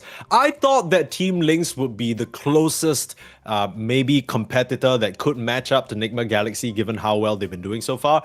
And I think from the games that we've seen, I'm right. I think Lynx put up a really good fight. There were some moves that were pretty creative, but Winter, I think your perspective was that they put too much of their eggs in the winning side lane basket. Yeah, I think the heroes kind of limited how much they could do in the game. I felt like they didn't really made any glaring errors in the game, just some small ones here and there. They were mostly limited by the lineup, what they could do, when they could be fighting, what item timings they had. It was just like a strategy thing, you know. I mean, they tried to abuse their power spikes, but Nigma, they were just a little bit too good at defending and dodging and avoiding during the periods where the slug was really strong, you know. So I think Team Lynx, they have to find a more all-rounded strategy balanced with the comfort, right? They need to find something that could work in a more generalized area in the game, not just, oh, we want to pick up heroes, want to win the lanes, that's it, you know. And then when it came down to team fight, they only had the soulbind plus double roll, double lasso, all single target heroes, you know. So in the team fights, it was just really difficult to execute their strategy. Yeah, we didn't even end up ever seeing the lasso used to any meaningful effect, right? You There were can't one or two enter the lassos team in the fight. game. There's Yeah, Silence and there's Rubik, there's Pangolier roll, right? If you don't have BKB on the bat, he had a Lotus Dagger and Boots of Bearing. So without BKB, you just cannot run in, you know. yeah, and that's not even like a bad rider build, right? That's honestly considered the standard. I think maybe Nigma Galaxy just identified what Lynx wanted to do, where they wanted to sort of come in, just break the team fight up with one-on-one pickoffs, and then they're like, okay, well, you can't come in with we're just such a strong 5-man unit. You're running into a Bristleback, you're running into the Terrorblade firing squad. So really great recognition. I think you called the Terrorblade pick as well. You thought there would be an excellent TB game, and Rincy delivers a great performance on it. So game number 2, if it's not adjustments in the draft, what kind of things do you think they could have done, like in the game itself? Because at the end of the really, so you think it's Yeah, just entirely a draft. draft thing? Yeah, it's just a drafting. They were limited with the draft. They could have won with their lineup, but the window was very, very small. I felt like Right. if they didn't really abuse the timings during nighttime, the first Aegis on Beastmaster. Because remember, when they had Aegis, Nigma, they were not afraid. They were still sieging, they were still attacking. They know that their team fight with the role, with the global, they were superior, even though Yeah. they're playing into Aegis. So I felt like Nigma, they did a really good job identifying that. Maybe against a lesser team, you can get away. Oh, we have Aegis on Beastmaster. We can, pick people off because people are going to split up, and then you can bully them with the Slug and the Nyx, But that didn't happen, Nigma, then they understood that with the Nyx, Slug, Beastmaster lineup, as long as they are grouping up together, they're stronger, even against an Aegis. And they were right, They took team fights after team fight. They took towers after towers. And then eventually Team Lynx, they lost a very big portion of the map to farm. And if they are not the ones hunting the enemy heroes, what else can you do, on the Team Lynx heroes? Like, they're just split pushing, which is not going to eventually win you the game. Yeah, absolutely. I think Lynx, they're going to have to try to revisit their strategy, maybe add a couple of facets to it because it's just too linear, too one-dimensional. And I think part of it, I'll be honest with you, I didn't really like the Slug open. I felt like the Slug as a response to the Bristleback felt very just kind of like, it feels like the type of thing where someone on your team really loves to play Slug. Maybe Seven Jesu is a Slug specialist, right? And then he sees a Bristleback, he's like, oh, this is a perfect Slug game, I'm going to mess him up. But then it feels so like one-track minded. You're not really considering that the Bristleback could be switched to another role, or maybe it's not going to work out in that way because of the rest of the team and whatnot. And I think Noob ended up having a pretty free time. Sure, his early start wasn't the best, but he still made it work for himself. And then him and Rincy, they were just all over their opponents. It was the TB pushing the waves, fighting with the meta. I think Rincy Q just did so much that game. He knew he was really strong given the matchups. He had the silencer to back him up. Like, TB is very scary if you have a save, And once more, Nigma, they are picking Bristleback early. I think this hero is freaking strong right now. So what was the buff was like they gave him, I believe it was more damage.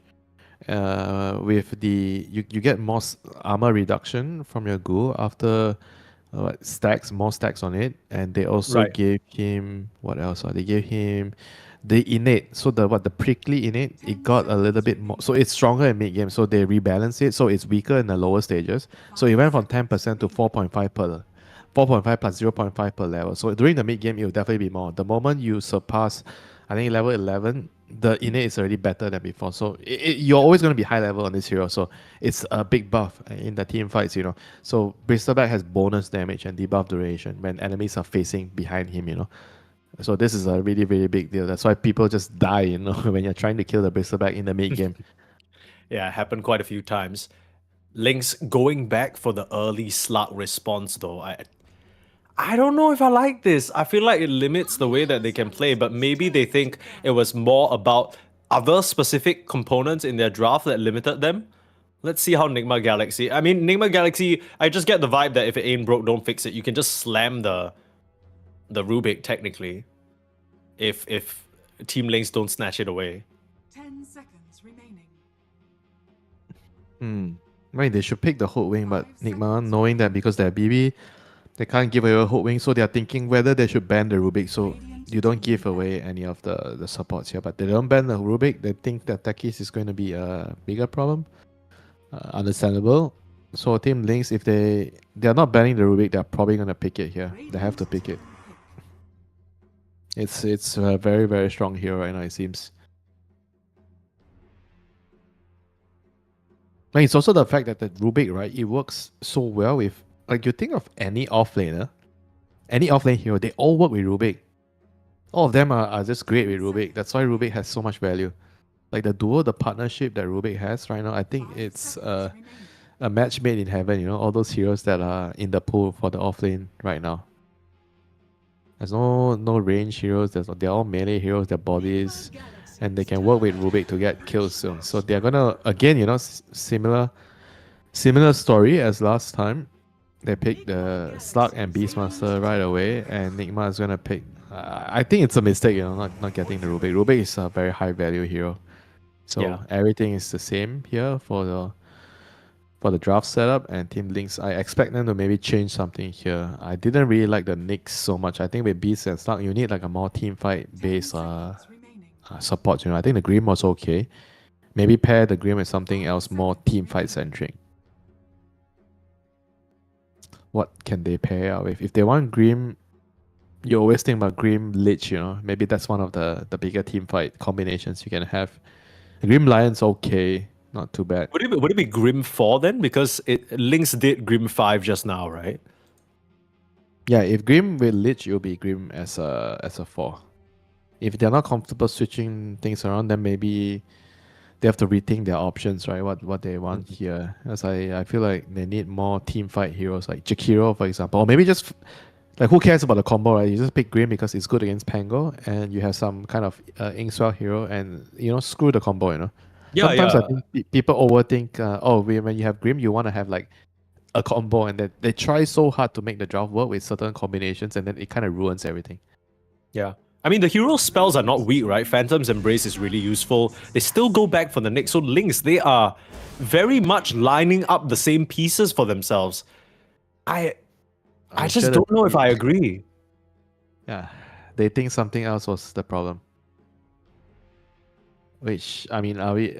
Is it going to be a 10 entirely same heroes because both teams think there's nothing wrong with their lineup? Replay the game. Do you think Nigma will start to get a bit of cold feet? Like they'll think like, oh No, shit, like why? What the hell? They won the first game. What is the cold feet? There's no cold feet. There's no A in this game. No cold feet.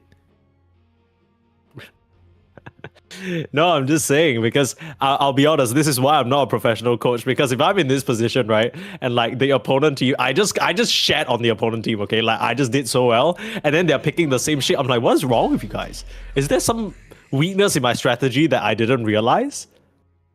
There's only one thing different here. The sides. Lynx is on Radiant this time. Nigma is on Dire. Arguably the better side at the moment. Doesn't that make it worse? Yes. Okay, thank you very much, Winter. So now the question is, do you ban the Grim or do you just let them have it because you think it sucks? Oh, this is gonna be some Blast Slam Singapore shit where they run back the exact same draft or what? I mean, the I'm Grim was sure- a problem for Devi. I think this is just a matter of whether Lynx want to, or whether Nigma Galaxy's offlaner is saying, guys, look, it was really difficult for me in the lane. I don't want to play against it. No freaking way, man. I don't think so. Just kind of suck it up, right? I feel like that's your job as an offlaner. It's sending a message. You just lost with the same drop. You think I'm going to change, let you pick another thing, another different hero. I'm going to give you the same lineup because we're going to beat you again. It's about sending the freaking message, Mike.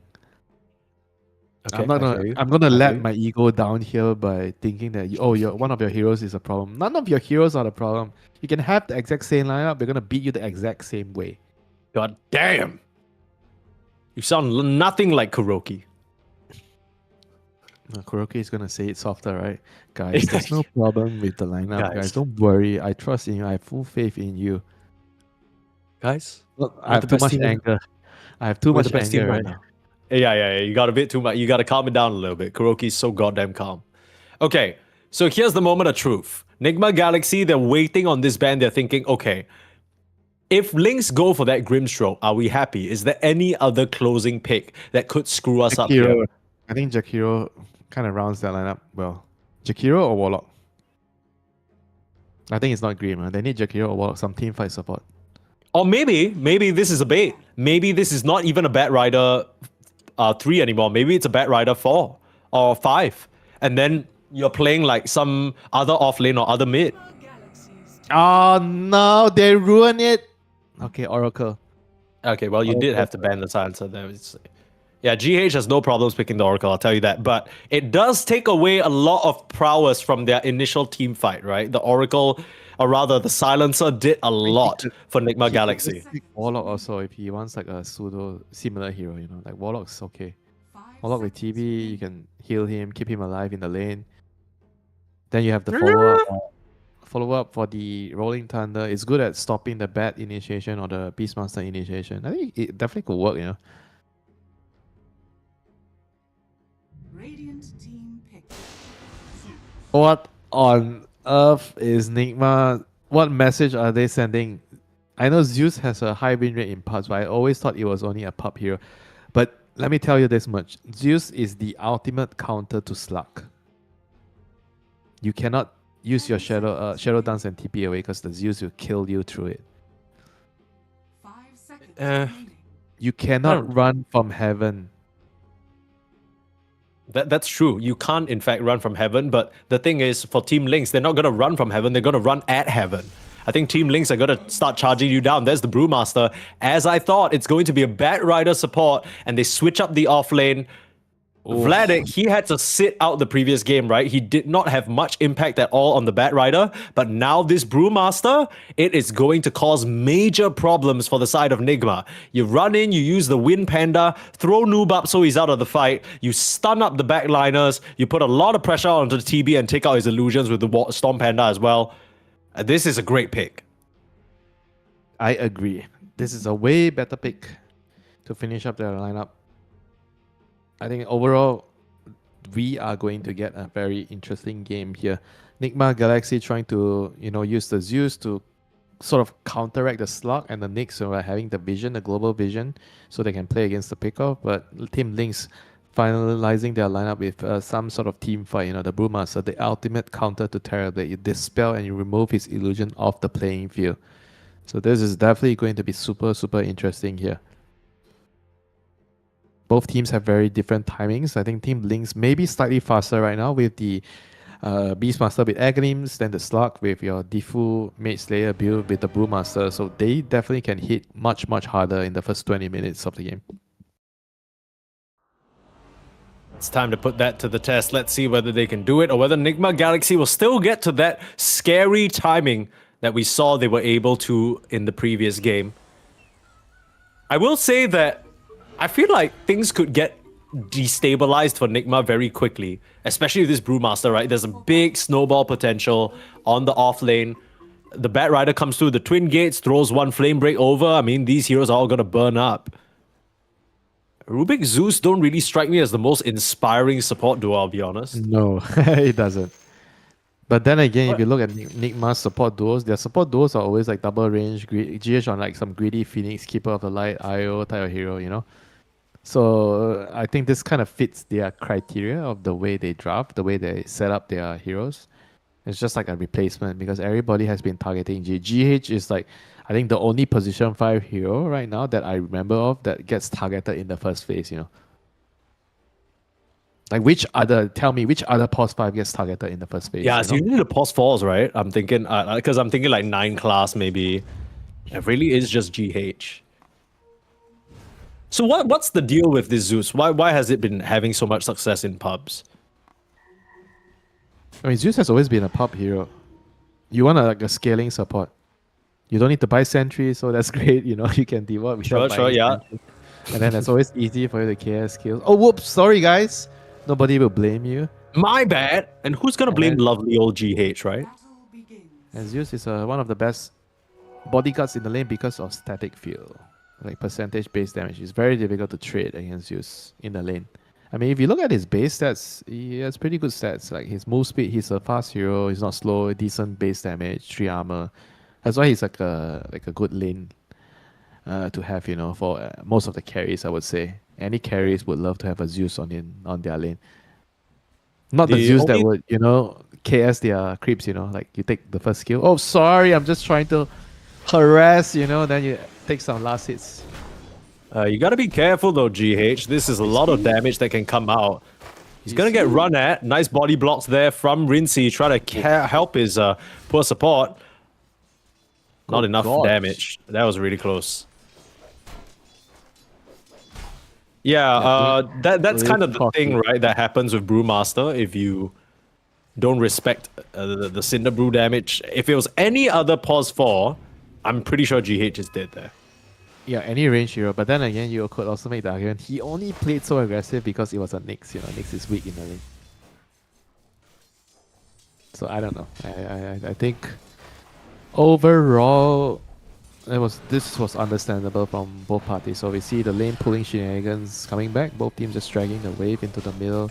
Omar in trouble again. Same situation in the bot lane, Winter, where Davai and Omar seem to completely underestimate this Slark.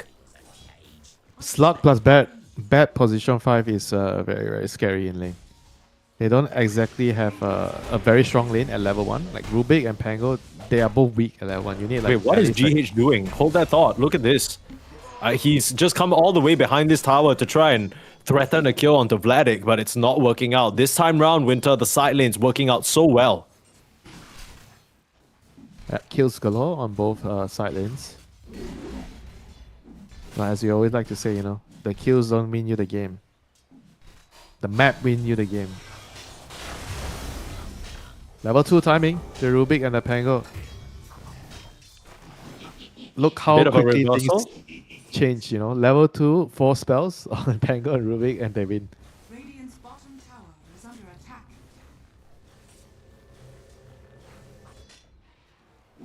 And who does this benefit a lot? Look at the CS on the Stark. Stark only has 7 CS, you know, so definitely the fighting has caused him to lose some form of last hits on the lane. Yeah, it's not great. This was the case last game as well. Even though they were doing very well and killing Davai, the Slark wasn't necessarily farming up the storm. Yeah, arguably this lane is way stronger at Bat and Slug compared to Green Yeah. and Slug. This lane is better. A bit scarier for Oma and Davai. I'm really surprised they were even able to get those 2 return kills. I guess it's just the classic case of, you know, you just died to them, so they're half resources and you're full resources, and they don't respect you. You know, I've seen some slots in pubs level and max out the saltwater shift on melee targets. Bro, just say Thompson if you want to say Thompson. No, it's not Thompson that I'm referring to. It's literally not even Thompson that I'm referring to. Say, wait, Thompson plays in mid? Is it? I'm talking about safe laners. Yeah, max shift, you know. I've seen a couple of clips where he can never die. And Yeah. mid lane, Melodic gets a solo kill on Noob. This happened as well, right? Last game. Yeah. I think it was like minute 5, maybe closer to the rune or something. Yeah, there was the earlier kill was with Raw and some support backup, so I can understand it. This time round, Noob is just really overestimating himself here on the He was bristleback. trying to kill the beast. Yeah. It didn't work out. Nope, did not work out, but still same level with the beast. He's going to be same level with him, but just around half a level behind. I mean, still not the biggest deal. And preferably you don't die, but I don't think this death ends the lane for him. He's still going to be able to play the lane. And bot lane, Cracker. another scuffle. Putting good Run, pressure Cracker. out. Okay, there is no running for Cracker. There can only be one way. Forward. He can only be moving forward. He got the EXP before dying though. I think he'll be pretty happy about that. But Devi equally pleased because he's just having the full EXP and resources in the lane. Doesn't need to share it with cheeky little Omar. It's the dream, right? The off Yeah. laner wants the support to die so he gets full XP, and the support wants the off laner to die so he can get the XP. It goes both Sure, ways. Omar's happy with this though. Oh, the Slut taking so much damage. He has a self helping him out there. Yep. It will heal up back to a reasonable amount. And he has a raindrop as well on this lane. Yeah, very important. The Fate Bolts. I can't tell you how many times I click on my call on the lane. They don't seem to want to spend that 225 gold on the raindrops, and then they die. Have you had such a predicament happen to you that calls, I need to get to my Falcon Blade as soon as possible. Even though this lane is a good raindrop lane, I don't want to buy raindrop. And then one moment later, guys, why are you not TPing? They're diving me. Yeah, no shit, right? Because you don't have a raindrop, that's why they're diving you. I mean, my main issue with situations like that is when you don't want to buy a raindrop and then you ask me to buy you salves. Oh, okay. You know what I mean? Like I Does that like even in still the happen? past. No, it Even does. It when you does. buy You don't salve? understand what trenches I'm playing at, brother. It's. I think. Yeah, yeah. I'm sorry, Mike. I'm sorry you had to endure that. I'm so No, sorry. yeah. You telling me about the situations you telling me about people completing their Falcon Blades and like not wanting to buy infused raindrops. Yeah, that's one part of it. You haven't even seen the most. Could get worse. You just don't know it. Yeah, now I know. Thank you for sharing that information with me. I'm. It's so painful, bro. They changed. I'm so It's not even entitled. new. It's like literally the salve is such a, like. Why the hell would you ask for yourself? That's like a. In my mind, that's a red flag. If my carry or my call says buy me a salve, I'm like, you're out of your goddamn mind. The correct response to that is immediately leaving the lane to gank another lane. Because No, you you know, know what? all hope is lost. My line in the sand is I'm happy to trade with them until I die, so I can go back to base and bring you a salve that you buy. Wow, that actually makes a lot of sense. I'm gonna No, steal it. I've done that. I've done that. Okay, well, I am going to steal wait, that. hold on. Rinsey. Starting himself in a good position, not able to get the body blocks off though, but Vladik having to try and heal all the way up. They have a raw available, not wanting to use it just yet. Rinsey will get the Shrine of Wisdom at the cost of his life. So 4 heroes come by on the side of Lynx to punish this Terrorblade, but he still gets himself the Shrine. Now if they can find Noob as well, that'll be huge. They get the kill on the 7 Jetsu in the bot lane though, and now Noob being run out by 3. The problem is, like you said, Prickly is a real innate that hurts a lot. And Cubify, I think he's not long for this world. Yeah, 1 more Quill Spray, 2 more seconds. Find the range, can't get it. And now Noob is forced to commit in a very awkward position. Sticky starting to stack as Cracker now being turned towards. Are you sure, Cracker? Are you sure you're trying to hit the bristleback? And Bristleback's dead now for sure, right? Hello? Yep. For sure? Okay. And that gives the Brewmaster his level 6. Jesu is up here as well for some reason. It's a complete mess. Space created. Devi is going to claim the tier 1. He's already claimed the tier 1 bottom. The map has completely opened up. I would say that it's a net win for Nigma Galaxy getting the shrines as well. Like the Zeus is going to get his level 6 quicker, the Rubik as well. This is a very, very big deal. I mean, the Stark's going to go through the gate. He's going to return to his lane. But with Beastmaster, it seems like it's going to be their main hero to play through because the side lanes have gone absolutely terrible for Team Lynx here. So the Beast is going to be their saving grace. He has to find a way to influence the game.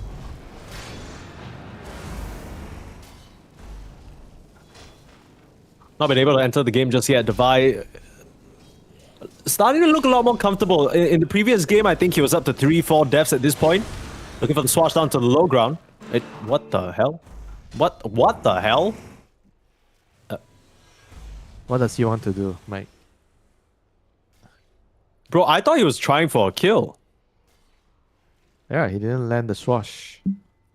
Not easy to land the swash when your eyes are covered. Yeah, in okay, to be fair, yeah, the turn rate was so bad. He was like, oh, he's gonna get it finally. oh, he got it. Wait, but what? he's leashed. Wait, what? What? How? Wait, Devi, you gotta land this bump. You gotta land this bump. Bang. How? Okay. No, Wait, no, that I does get not it, I make get it. He got leashed before he got the Rolling Thunder off in that moment. So I think the Pounce leashed like his pre-Rolling Thunder version. So the leash was already applied, if that makes sense. But the roll gives you debuff immunity. But I think what it doesn't do is dispel you. So he must have found it at the very right moment, right when he transformed from the Pango to the roll. So you're saying it's intended mechanic. It's not a bug. I'm saying it's unfortunate timing for Devi, but it doesn't even end up mattering. No, it matters. You have to figure out the mechanic. I don't want to die in some random game because of things like this. Right, because you play both Rubik and Slut, right? I mean, you play both Pango and I Slut. fucking Yeah. hate you, This Mike. is Fuck so off. important to you. We should get to the bottom of this. You're absolutely right. Glenn, get out of this game right now. We're going to demo mode. That's what the audience needs. He just blue ticked my ass. You know when you send someone a message on WhatsApp and then they don't respond. It just Blue tick tick my ass. Yeah, he just blue ticked my ass. That was rough. Okay, mid lane pressure coming in with the catapult. Noob and Devi grouping up around the area. They don't seem to have the Rolling Thunder for another 10 seconds, but in the previous game, Rincy came to the mid lane for this play. This time around, they're not needing him just yet. Turning towards Quaker. Juking around the trees, but swashed down. Devi having a much better game on this Pango this time round. And Nigma Galaxy, the recipe is recipeing. They are doing everything they always do, and it's working out for them big time.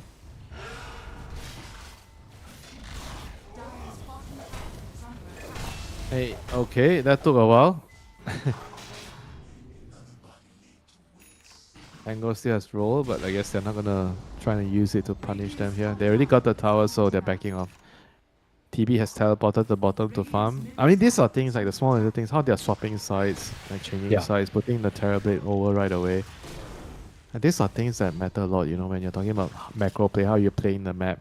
Like where you're putting your observer, who's going what, and now the support goes to the most dangerous farm. The Rubik goes top. They have to kill this Rubik somehow, find a way, bring a hero, you split and kill off the Rubik. Yeah, as in, what are they holding the split for? Are they just worried that the second they press the split, Nigma Galaxy will go to another portion of their map and take control of it? Because it's not really stopping Nigma Galaxy from taking control of the triangle anyway.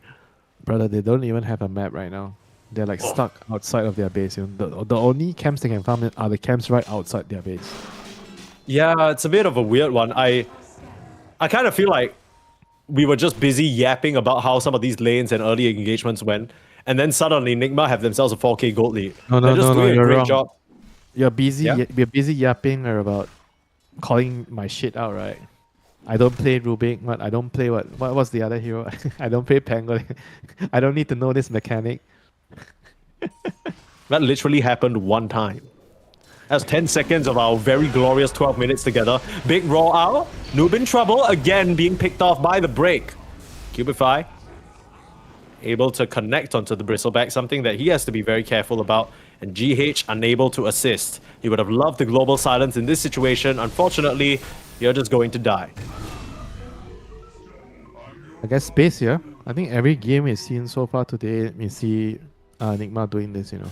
Noob playing on a very aggressive front. He dies like in a very deep position, and then his team takes advantage of the farm on the side of the map. Rolling Thunder interrupted. Devi not doing the healthiest in terms of mana, but still got one charges to work with. That's enough for Lynx though. They're happy with what they got and they'll back up.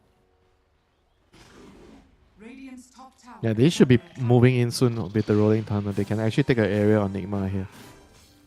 No Raw, so no Raw, no Lasso. There's no way I think Lynx can actually fight here. So Nigma posturing super aggressive. They're even going to smoke. If they can find a core kill here, the Slug. They're looking to find the Slug here. 1 minute before he hits nighttime. Kill.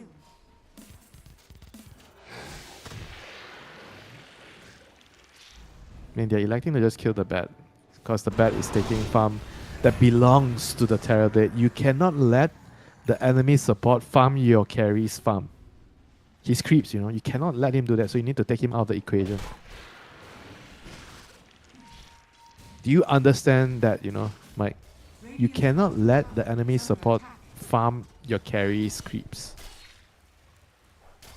I mean, the Okay, fact that the you don't enemy give it that. support is the fact that your enemy support is farming your carry's creeps already sounds wrong to me. I think the fact that the enemy support Wrong can for farm who? already sounds wrong to me.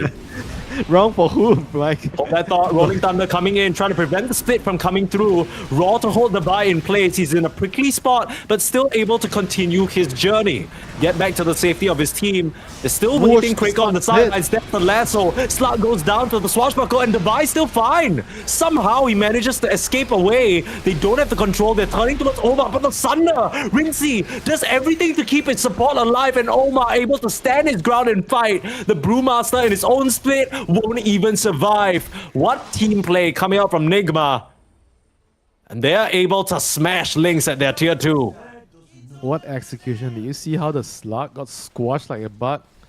You buy Midas, you deserve that, you know, Mike? If you That's ever true. buy Midas on slug, you deserve to die like that. No, that's true. That's true. I didn't. I'm gonna be real with you. We got 2 Midases running right now. I don't think Lynx are in any position to fight. The fact that they even stood their ground there was a bit curious to me. Yep, this game is going to be all about dodging right now for Team Lynx. I don't think they'll be able to contest the Tom, the Roche, everything has to be given up. Yeah, again, you know, like giving up your map against Zeus, Zeus is just going to devour everything because he doesn't need sentries, you know. He has a lightning bolt. It's one of the more oppressive supports to be playing against, you know, if you're losing the early game. He takes Yeah, away for all sure. your vision. And then he can find you with the rough.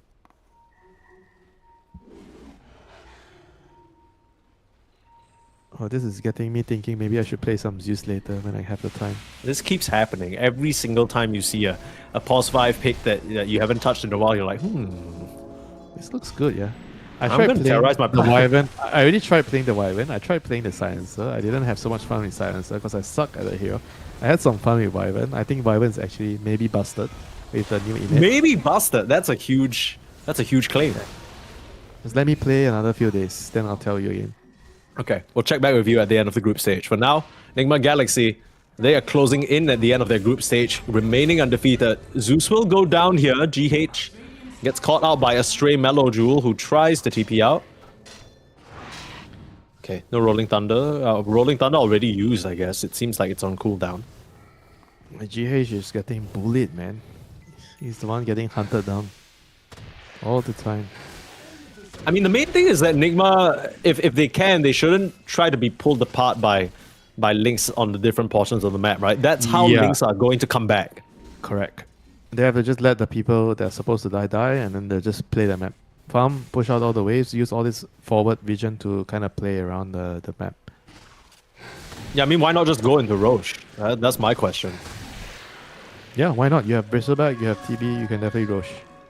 Right now. Dire's top tower is under attack. It's kind of one of those things where maybe they think, we're so strong now, let's put the pressure on now so that Lynx don't have time to farm. But if you can take that objective away, then it just mounts your lead even further up, right? It's the safe play, and that's the one Nigma Galaxy will make. A bit of a different direction this game from Noob. He's gone for the BKB first. Very, very value into Brewmaster and the Bat Rider. Last game, he went for the Lotus to reflect all the Soul Binds, you know, Phantoms, Embraces, all those shenanigans. But now, single target-wise, Raw and Lasso, that's about it. They're trying to get here. GH breaks the smoke. There's an AD rune on the ground. Zeus ultimate. He sees everything.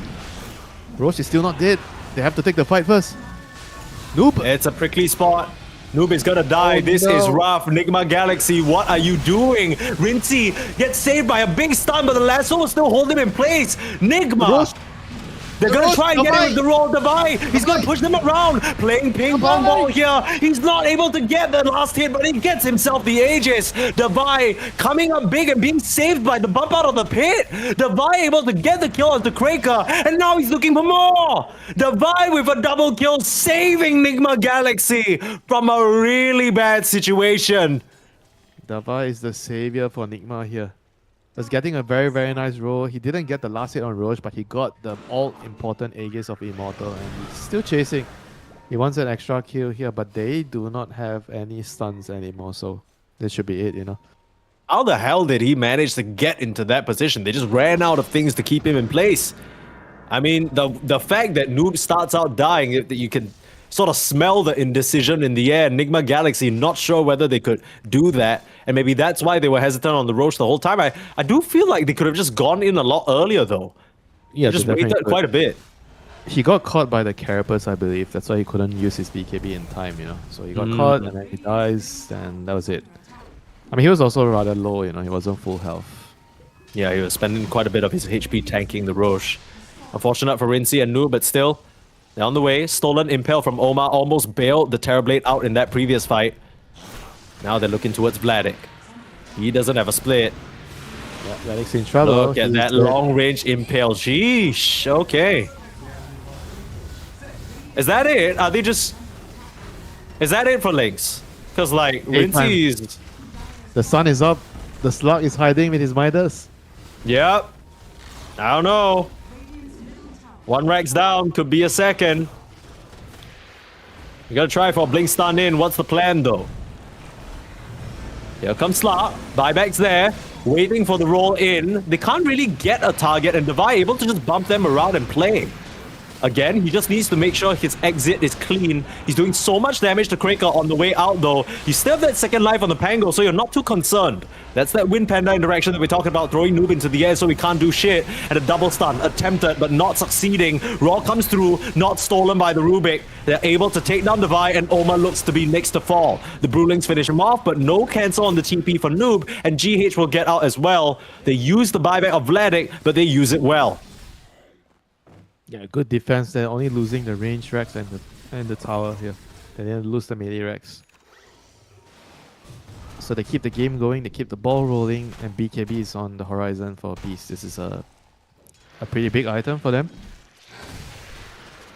But then again, in the team fight, I still feel like they don't exactly have good answers against the Terrorblade. How are they going to deal with TB in the team fights? I mean, he's just killing everything, you know, in the team fights during Metamorphosis. You got to be able to find some way of dealing with him, which I don't feel like they have a way with their heroes. You can dispel the illusion, that's about it, you know. You have to find a way to kill him still.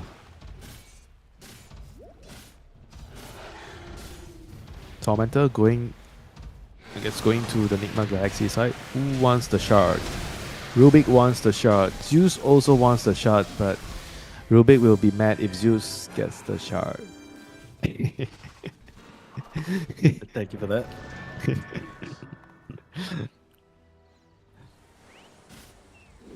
I'm telling you, one of these days, you're gonna be handed a choice. Who gets the shard?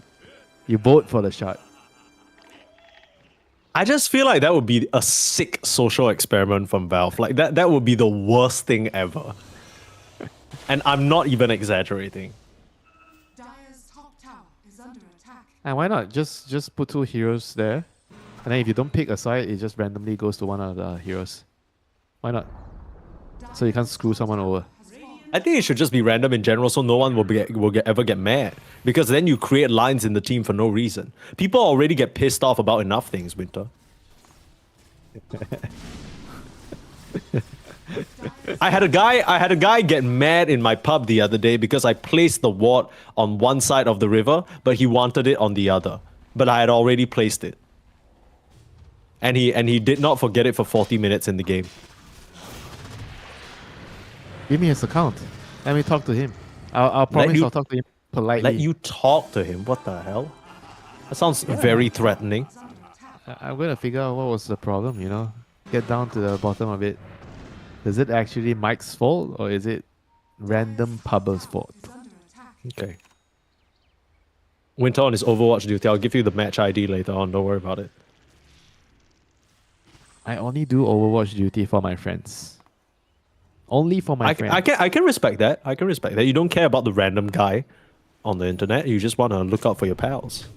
Yeah. I'm wondering. But if your my pals power are the ones who are the problem, then you're gonna tell them Then off. I have the wrong pals, you know. Yeah, I guess so. Cracker getting aggressive upon Rolling Thunder from Divide. They'll commit in, and a Nimbus freshly picked up by the Zeus. Looking at the next target, Cubify's in trouble. You got yourself vision? Doesn't seem like it. Enigma Galaxy will be happy with one. I think one thing that has really impressed me with Enigma Galaxy is that some teams, when they're ahead, I think they feel the need to rush on and keep pushing and get more advantages. But Enigma have been pretty disciplined so far about, they understand that rushing could be to their detriment, right? They don't always need to be at their opponent's throats just because they're ahead. So they've been really good about distributing the right heroes. I think that's helped them a lot maintain this undefeated streak so far.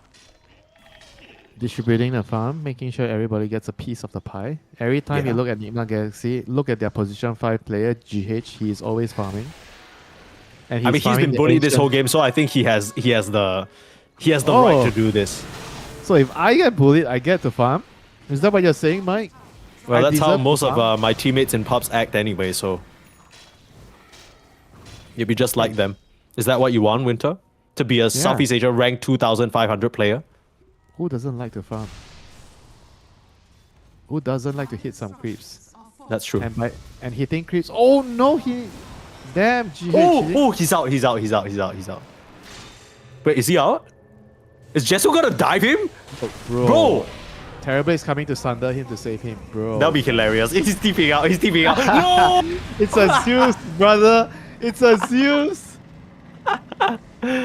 Remember what I said at the beginning of the draft? Zeus is the counter to Slug. You can't run away.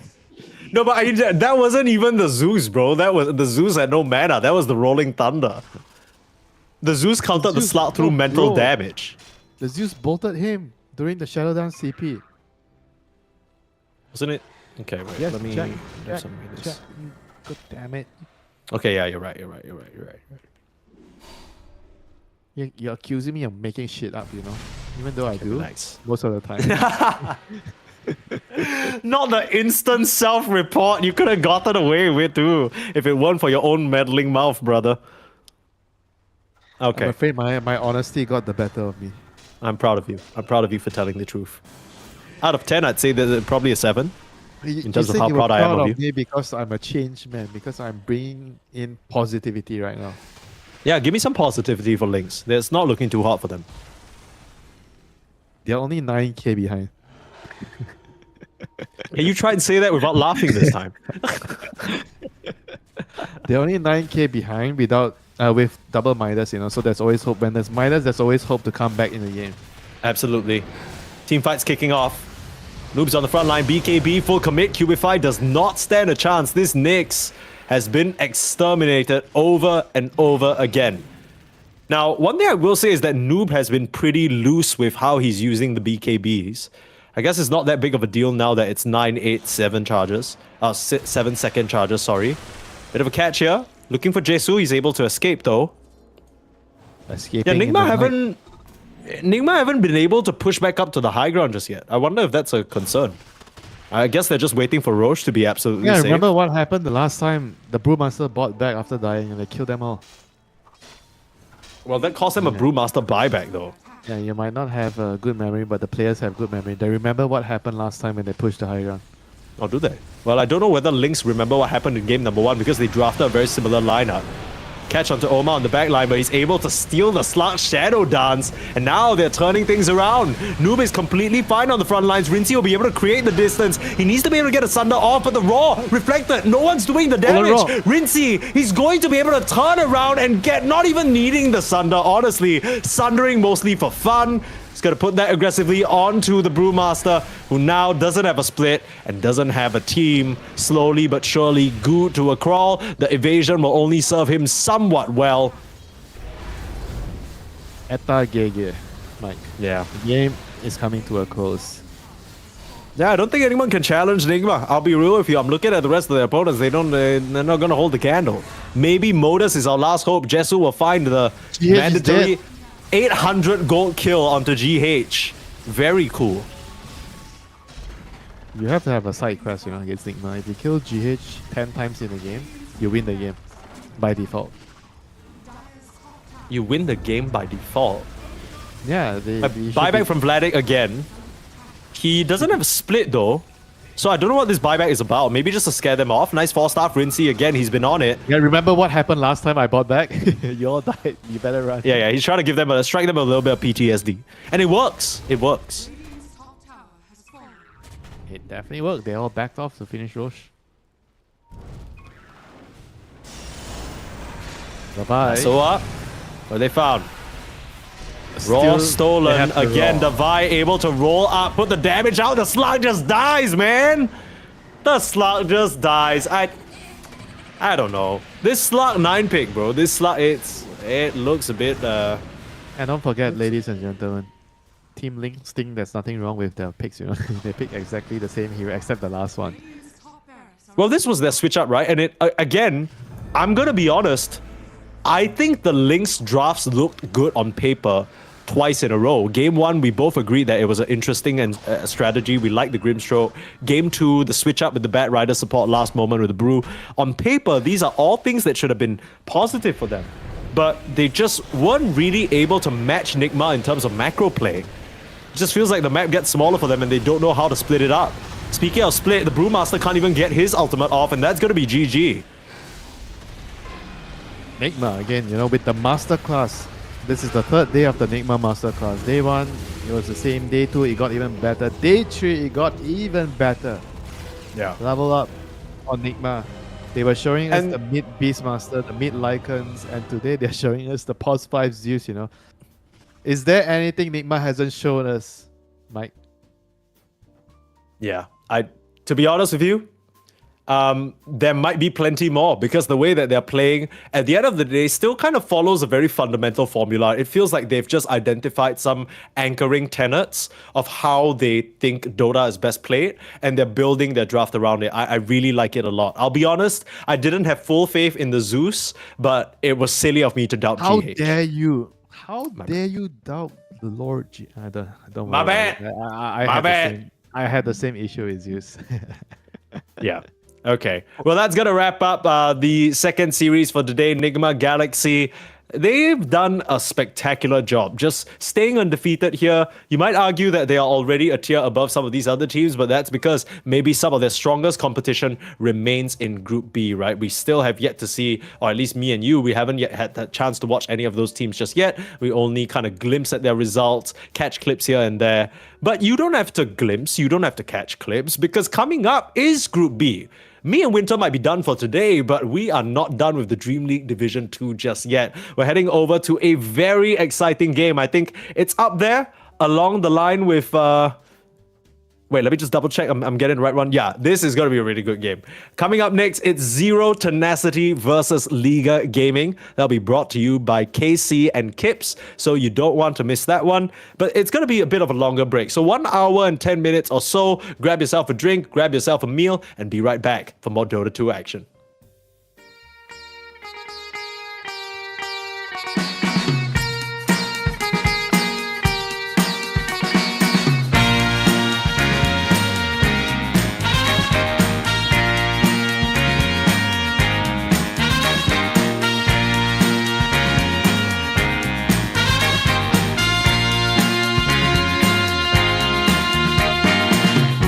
What you need is love and understanding.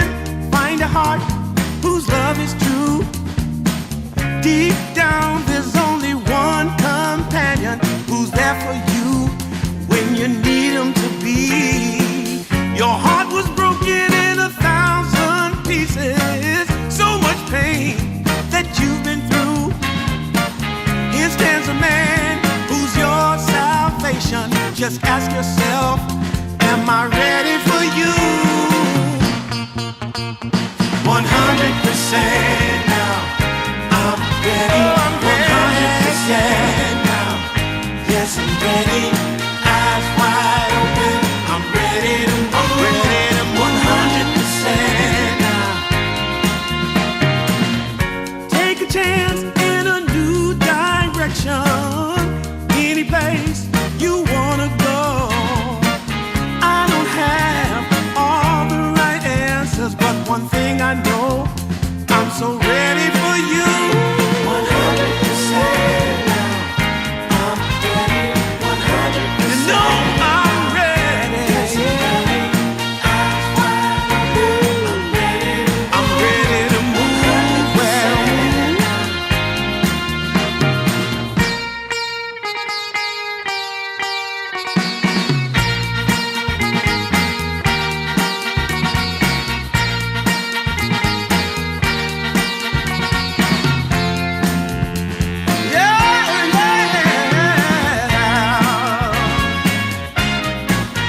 she sees in me.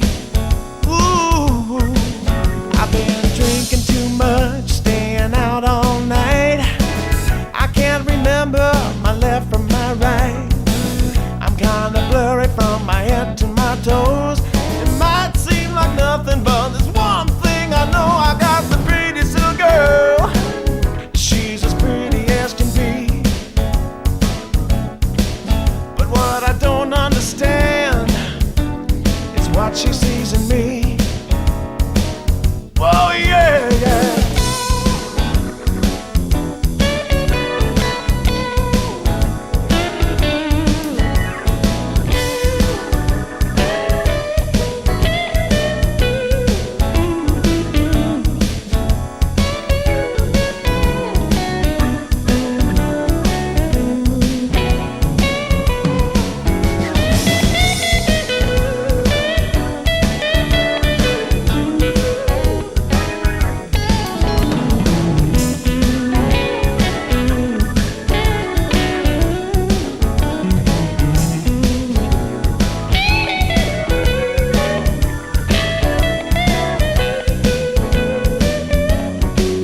I've been in and out of trouble for much too long.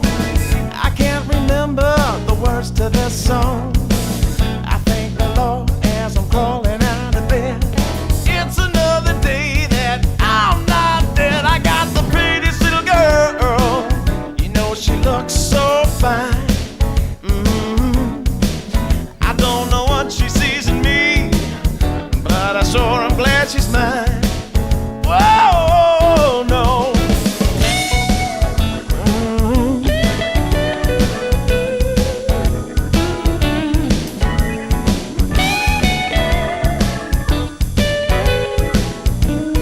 Oh, yeah.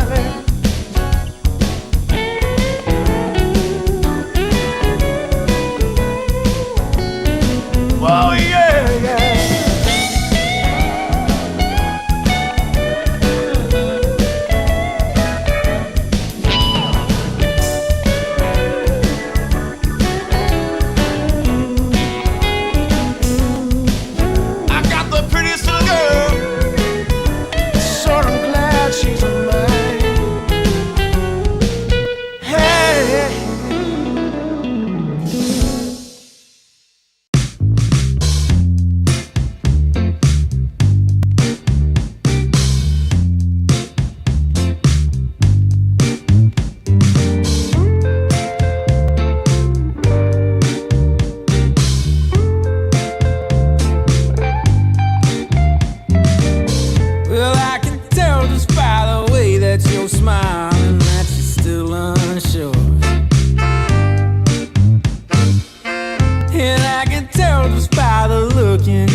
took a walk down Pico.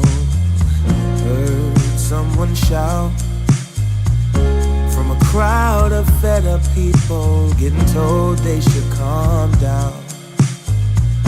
Didn't wanna fight, but the tears that fill their eyes are brought by the people sworn to preserve their rights. Oh, how could you not see it all coming? Stuck in our ways and running out of time. Time to change. We've got to at least try. But what will they do when the people are stepping out of line? Oh, oh now, oh yeah. What will they do when the people are stepping out of line? By the ocean where we hit the ground, when just one block away shops were burning down. No surprise, the peaceful pay. We can't kick our feet out till justice takes its place. Oh, how could you not see it all coming? Stuck in our ways and running out of time. Time to change. We've got to at least try. But what will they do when the people are stepping out of line? Oh,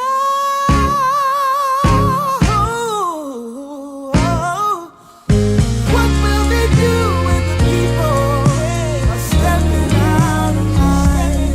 Oh, what will they do when the people are stepping out of line? Oh, stepping out of line. I wanna know when they're stepping out of line.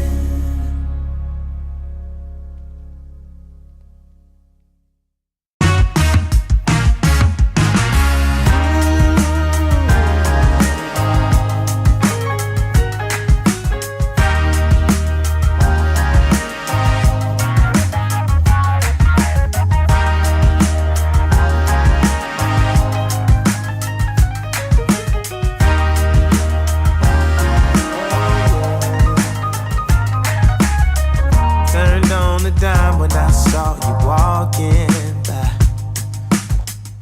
Something about you caught my eye, yeah. Ain't trying to waste my time, just standing in your line.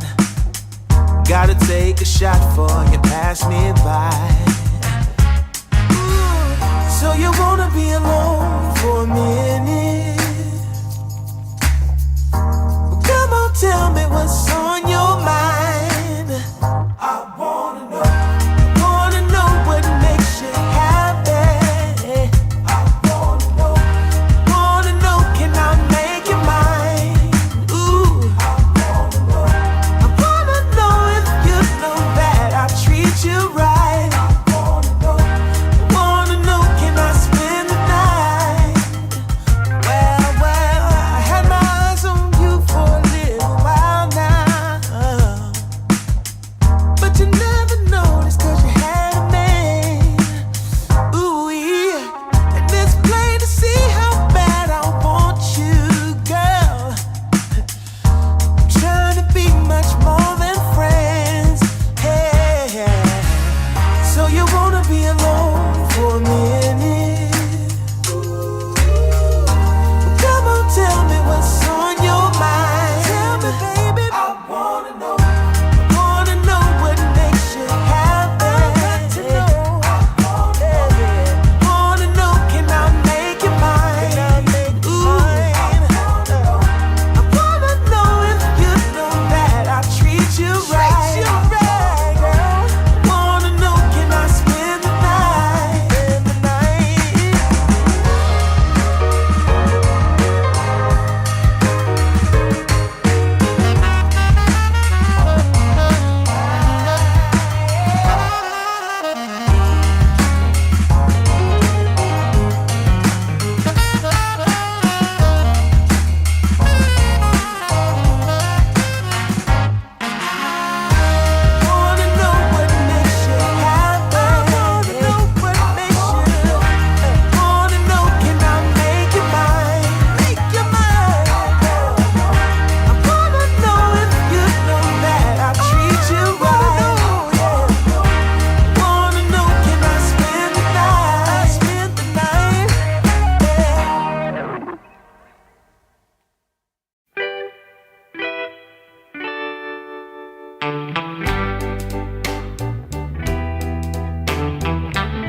I'll be foolish.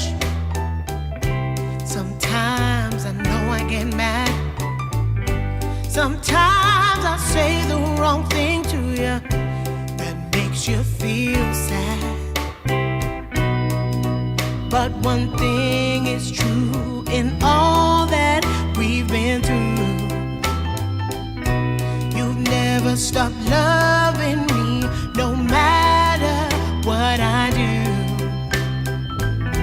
So let me say, yeah, that every day I try to find the words from my heart to say thank you. 'Cause you take me as I am.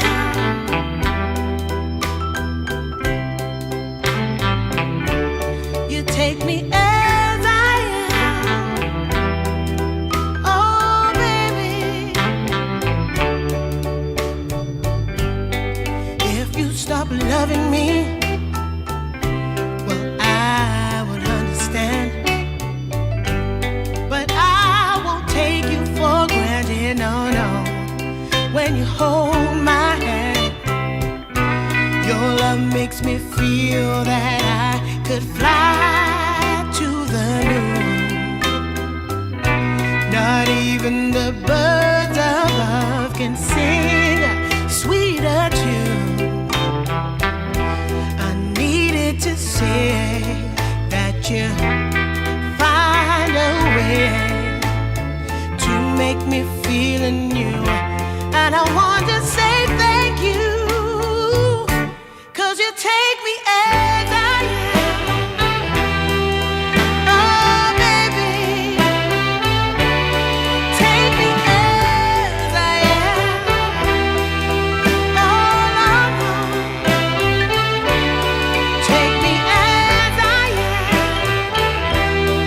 Oh, take me.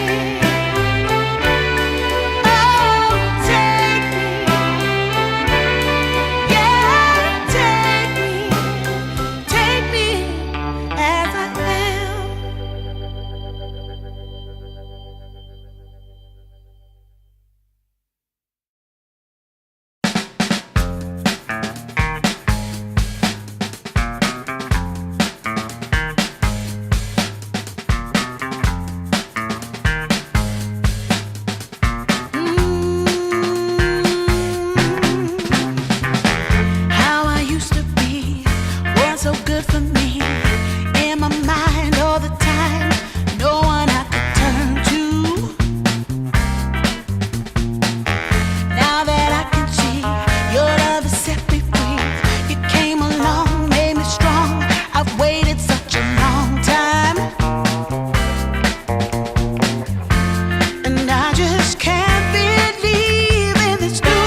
to get up off her seat. Go and tell your mama to come out in the street. 'Cause it's all going on right here. We're gonna make it perfectly clear. When you hear our voices ringing in your ear,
just longing for a glance from you.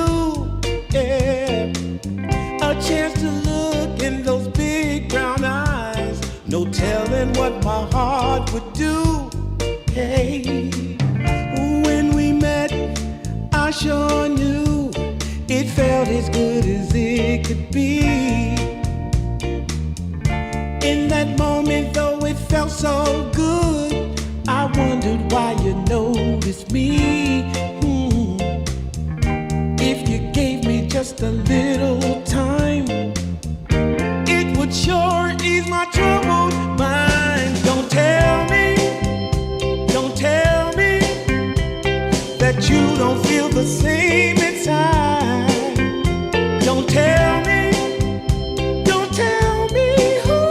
These are feelings that I ought to hide. I don't care where you came from, just tell me where you wanna go. If there's a chance to be together, that's all I really need to know. Is it real or make believe that keeps me thinking of you? If you've got time to walk with me, I'll show you how my heart is true. And here I stand waiting for you. Tell me, baby, what I gotta do. Don't tell me that you don't feel the same inside. Don't tell me who. These are feelings that I ought to hide. Don't tell me that you don't feel the same inside. Don't tell me who. These are feelings that I ought to hide.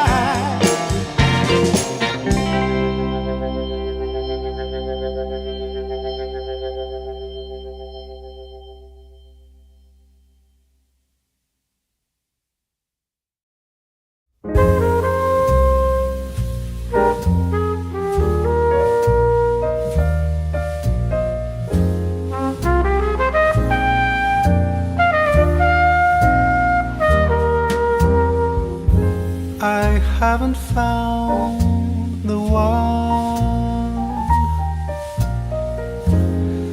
I never knew what others do. I hope and yet again, what do I know then? I believe it's all meant to be. All my dreams are so out of reach. I fool around, but we never know. I fell in love, but a long time ago.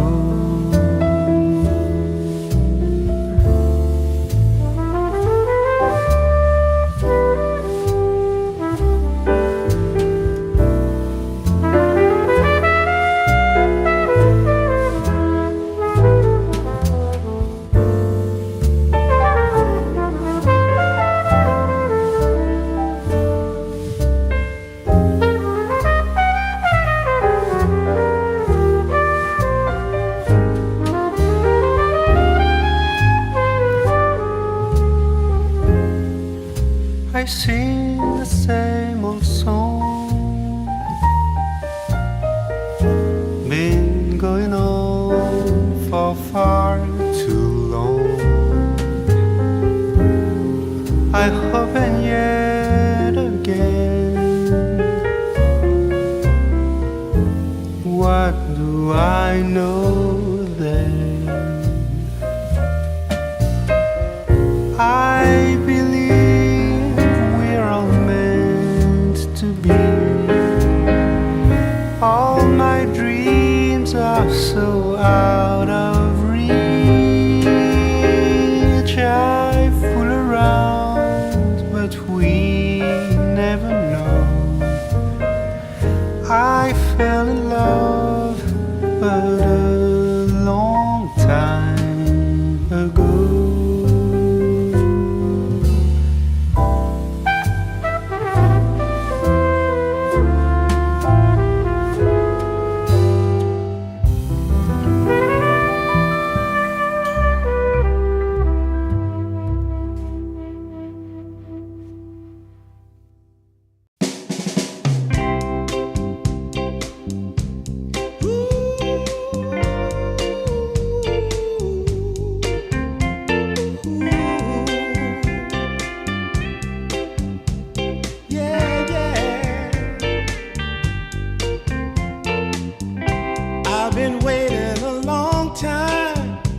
it could be. In that moment, though it felt so good, I wondered why you noticed me. If you gave me just a little time, it would sure ease my troubled mind. Don't tell me that you don't feel the same inside. Don't tell me who. These are feelings that I ought to hide. I don't care where you came from, just tell me where you wanna go. If there's a chance to be together, that's all I really need to know. Is it real or make believe that keeps me thinking of you? If you've got time to walk with me, I'll show you how my heart is true. And here I stand waiting for you. Tell me, baby, what I gotta do. Don't tell me that you don't feel the same inside. Don't tell me who. These are feelings that I ought to hide. Don't tell me that you don't feel the same inside. Don't tell me who. These are feelings that I ought to hide.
out ahead. There are stories I need to tell. There is laughter I need to share. Joy and love all around. I can feel it in the air. Oh, nothing can stop me now. There's nothing at all that can make me fall. Nothing can stop me now. I'm standing strong while I'm singing this song. Fa fa fa fa fa fa fa fa fa fa fa fa. Fa fa fa fa fa fa fa fa fa fa fa.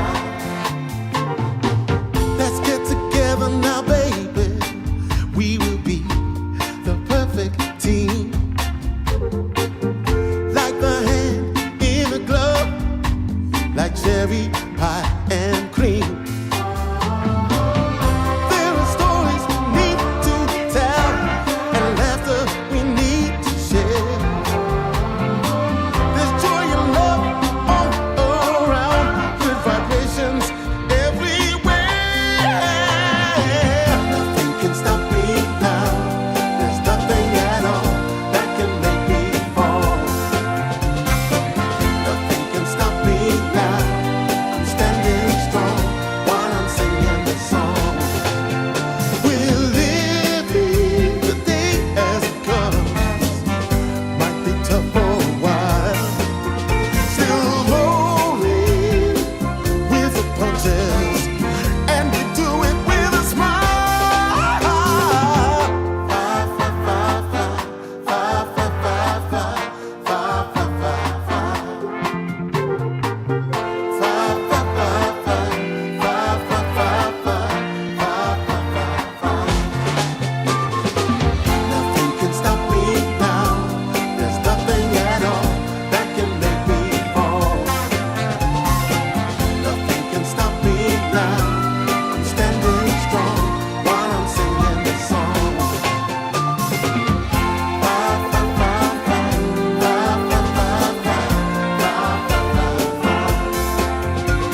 Yeah, yeah, yeah. Ooh, everything I want,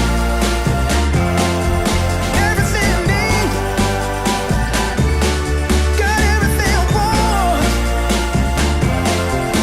everything I want, everything I need.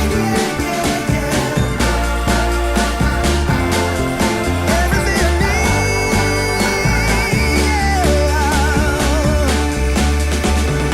Yeah.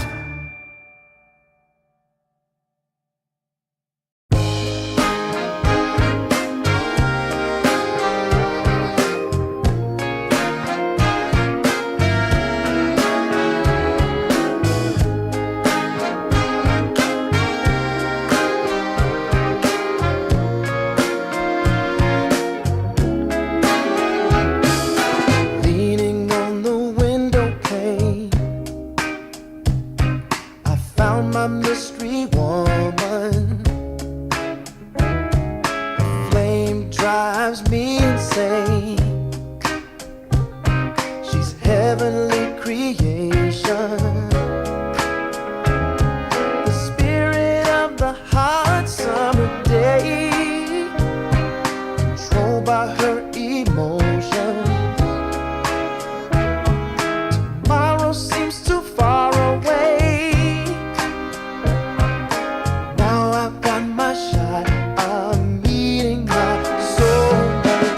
Lady, can you see me? You're my everything. You're my lady. Lady, can you feel me? I fell head over heels. You're my lady, lady. Maybe you can't hear me, my sweet little thing, my sweet lady. Lady, can you see me? You are my everything. You're my lady, lady. Some might think I'm crazy. You're my constellation. My vision's far from hazy. I need no confirmation. Take my heart and don't let it stray. True love and affection will come again another day. As the sight of your light always takes my breath away. Lady, can you see me? You're my everything. You're my lady. Lady, can you feel me? I fell head over heels. You're my lady, lady. Maybe you can't hear me, my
Forever's here, today's the first day. Wanna be closer to you. Closer to you, yeah. Want you to be all mine.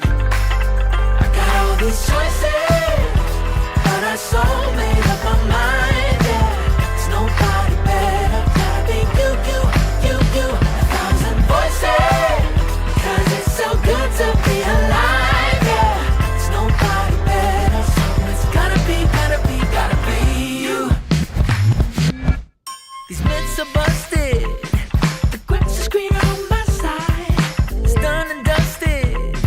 I'm never getting off this ride. 'Cause life with you is golden. So how can I go back to silver love? I'll be holding on, can't get enough. Wanna be closer to you. Closer to you, yeah. Want you to be all mine. Oh, yeah. I got all these choices, yeah. But I so made up my mind. There's nobody better. Gotta be you. Got to be you. Voices, yeah. 'Cause it's so good to be alive, yeah. There's nobody better, so it's gotta be you. Yeah. It's gotta be you. Gotta be you. Gotta be you. Gotta be you. Yeah. Gotta be you. Oh. It's gotta be you. Yeah. These choices, but I so made up my mind. Nobody better. Gotta be you. Thousand voices, 'cause it's so good to be alive, yeah. There's nobody better, so it's gotta be you. Hey. Nobody else, no. It's gotta be you. Coming out the gate with the heat. Everybody's playing in the street. We got the summertime magic in this beat. Sun is in my eye, feeling high. Only good vibes, I'm alive. And if you see me driving by, don't be shy. I'm so excited. You know just what I wanna do.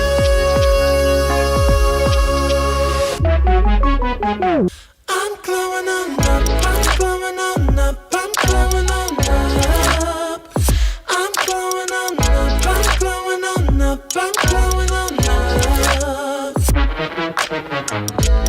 Don't it feel like summer? I'm glowing on up, I'm glowing on up, I'm glowing on up.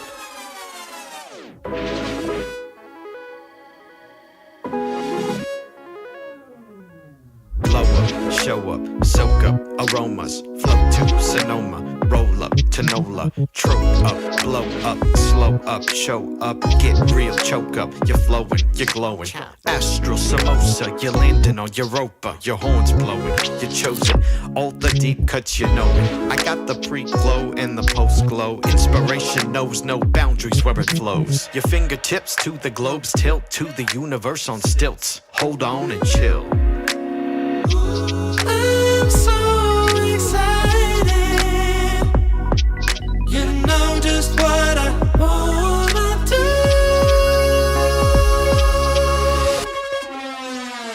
I'm glowing on up, I'm glowing on up, I'm glowing on up. I'm glowing on up, I'm glowing on up, I'm glowing on up. Don't it feel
welcome back to Dream League Division 2. We are at our 4th season and my main man Kips is back in the building. How are you doing today, my friend?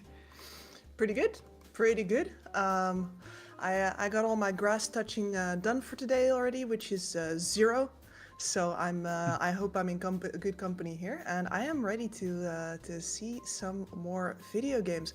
And I want to know actually, because I didn't have the luxury of following your games yesterday. How have the games been? Have they been? Has there been more lone druid? Are we in the lone druid zone already? So yesterday we covered mostly the same as me and you did, the Group A games. We saw Team Ivory, Team Roleplay. Every time I saw like a double defensive support duo, I was thinking, oh my god, if Kips was Rhea right now, she'd be cringing so hard. But I see our teams we have up today is a Team Liga team taking on Zero Tenacity, and these guys have been doing pretty well so far. And you brought up the Lone Druid, Kips. Liga team they've been beasting with the Lone Druid, so we didn't see that much in Group A, but here in Group B, they're liking that beast. I mean, I was watching a little bit elsewhere today, and it seems like a little known guy named Nine Glass is cooking with that, playing that on support. He maybe cooked a little too hard, but I was like, man, if that hero is flexible right now, then we have a bear problem on our hands. So I was curious. 100%. So we see here in Group A, the South American team and the Chinese team, the Southeast Asian team and the Chinese team are really struggling. Raw Gaming and Ivory, we covered them. On the Group B, we see the South American team struggling, Starbucks and BTC Gaming, although South American rejects are on quite a run of form right now. They're 2-0 in this tournament. In their other tournament, Kips, they're also doing quite well, although there's been some unfortunate losses, which I thought they could have done even better in that tournament. But overall, we've had some competitive gaming. The only team that's really running away with it fully so far is Nigma Galaxy at 5-0. So that's kind of, I wouldn't say expected for Nigma, because they are the definition of EE Sama 50-50. You know, sometimes they look really good and sometimes they look really, really bad. But it just is how it is, you know. Is how it is indeed. And that means that with a Liga team here, we have ourselves a matchup where they can really entrench themselves as one of the top favorites for the group here. Or alternatively, we can see if this is going to be a much more mixed group with a lot closer results than we're seeing in Group A right now. 100%. Liga team they beat up the South American teams, you know, asserting, you know, the EU Dota dominance, which we've been wanting to see the deadlock broken, but in Dream League Division 2, the old age adage of the EU teams being the best hasn't fallen so far. Zero Tenacity is also 2-1, so like you say, this is a big game for both these teams to really put themselves at the top of the groups to make sure they can get into that playoff section. So I'm very curious to see what comes out from these teams. I'm very hyped. I mean, Zero Tenacity has some of my favorite, I don't want to call them up-and-coming players anymore, because these guys have been around for a while, but there's some players on here that I thought would have made it like to the proper big leagues already. So Dream is on there, the off-lane morphling maniac, back to the carry position. Warwick is on here. Warwick I thought this was going to be his season, man. I thought this was going to be his year. Very interesting, sacrificial, offlaner type mid player. And then we have Nefert and Desire on that team as well. And Moose, you know, we could have a South American player coming to the top through a bit of a different venue than the South American rejects if Zero Tenacity does well here. But they're going to have to really step it up versus Liga. Yeah, definitely very eclectic. We got guys from Mongolia, from Ukraine, from Greece of all places, Kazakhstan, and even Portugal, from a man respect. Oh no, sorry. I'm not an expert on European flags. It's Belarus. Very different climate than Portugal. But still, a nice mix of players. A lot of these guys we've seen, like you say, for a long time. Snowy, the carry for Liga 1, I've been watching him for a long time. Seiyu, you know, it's kind of tough in Dota where it's like you say, you hope these guys will break through. You see them in the more quote-unquote bigger tournaments, pro tournaments, but it just feels like in Dota, there's just so little opportunities for so many damn good players that you just never know when you're going to get that break, right, Gibbs? Yeah. And well, you know, if you don't get that break handed to you by somebody else, you can always make that break for yourself. That is the fun of competition in the end. We are here to see who comes out on top, literally. And I do believe we'll get to see the draft starting for that competition right now. So, on the topic of draft kips, there was a hero on our very first day here we saw come up. And I said it, I predicted it in a lot of games. We saw it wreak havoc, and that's your boy Slada, right? He's been wreaking havoc in day 1 year in Dream League Division 2, Season 4. He's been wreaking havoc in day 2. In the other tournament going on a little deeper into Central Europe that we've been seeing happening, he's also been going crazy. And it feels like this hero might just be one of the best heroes in the patch. He's been playing Pause 2 now as well as Pause 3. It just seems broken every time I see it. And he's banned out now already. Yeah, and that means that Doom is through, and that is the hero that I've been, well, not watching actually, and I've been surprised to not be watching, because coming into this tournament, I thought that Doom was going to be first ban every single draft, and it seemed to be a couple of times on day 1. And now everybody almost seems to have, I don't want to say forgotten about it, but it's like everybody agrees like, yeah, no, we're not doing that this time around. And I'm very curious what caused that. Why was Doom on the up and up before, and now nobody's even picking on banning it anymore? It's very curious to me. I believe a certain co-cast of mine, a lady that goes by the name of Kips, gave me a story about a good kit. And a good kit is good at all times. But if the numbers are a little overtuned, it becomes absolutely broken. So they have to make the numbers really bad. And I think that might have been what happened with Doom, because at the start of the patch, they did a whole meme thing where, oh, 666, we're going to give 666 to everything, his damage, his AoE, his cooldowns and whatever. And then it just was broken. And then they were like, hold up. I forgot Doom is always broken in Dota. Let's just nerf him for a bit. So obviously his win rate has gone down in public matchmaking. It's not as great as it is anymore as it was. But at the same time, Kips, I do kind of agree with you. Doom, when it's just good enough in pro games, just always seems really broken. But both these teams are prioritizing it right now. I'm surprised that Team Raw, as a Chinese team, also hasn't played it as well. You know, Chinese Doom is always a big deal. And these two heroes that we do see to start the draft is kind of common heroes we've been seeing throughout the event, the Phoenix and the Hoodwink. Yep. I mean, the Phoenix is such a huge damage dealer, as well as delivering that teamfight control. Never underestimate the power of the attack slow that the Phoenix brings as well. Very powerful tool, especially in early fights where a lot of the right click, the attack speed isn't exactly that high yet anyway.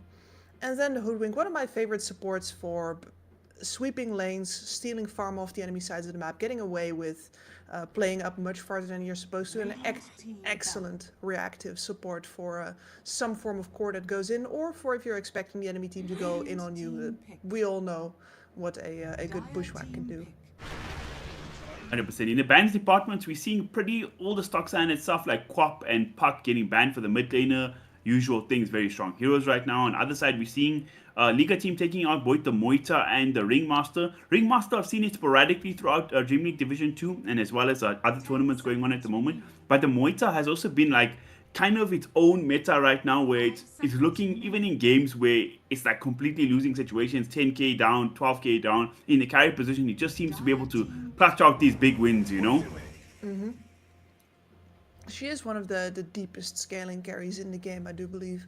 And I wonder sometimes, I saw a quote from Insania recently who was talking about how if Valve wants to avoid the game being too farmy, or the optimal strategy being too farmy, heroes need to be stronger than items again. And I think Muerta is like the example of a hero that shows that it's just about, you know, if you're the most farmed, eventually you're going to get out the win with her.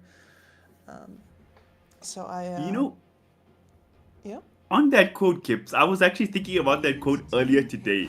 And I understand the ethos of what he means. Obviously, my brain is not even quarter of the size of Insania's TI winner mega brain, right? But if you think about old Dota, like, you know, when Team Liquid was at its prime with Kuro, and even before that, I think items was even way more important. Like a simple mechanism. If you got that faster than your opponent, you like ending the game then at like 20 minutes just with that. So I'm not sure I really believe this whole items and farms is much more broken than before. I mean, even heroes like Naga Siren, that hero was more efficient than anything else. And just like shut down the whole map, you know? But then again, I will think about it more. You know, Mr. Insania, he's like our Dota 2 Sun Tzu right now. Maybe I have to process his quotes a bit more before I fully figure it out. If we get a pause somewhere, just go back to this. I have a good counter argument for you. But for now, I think we've got ourselves a bunch more heroes, so we might want to go back to the draft. Rubik picked up into the Tidehunter, steal that Ravage, turn it around on your enemies. The Tide feels great to play right now, though.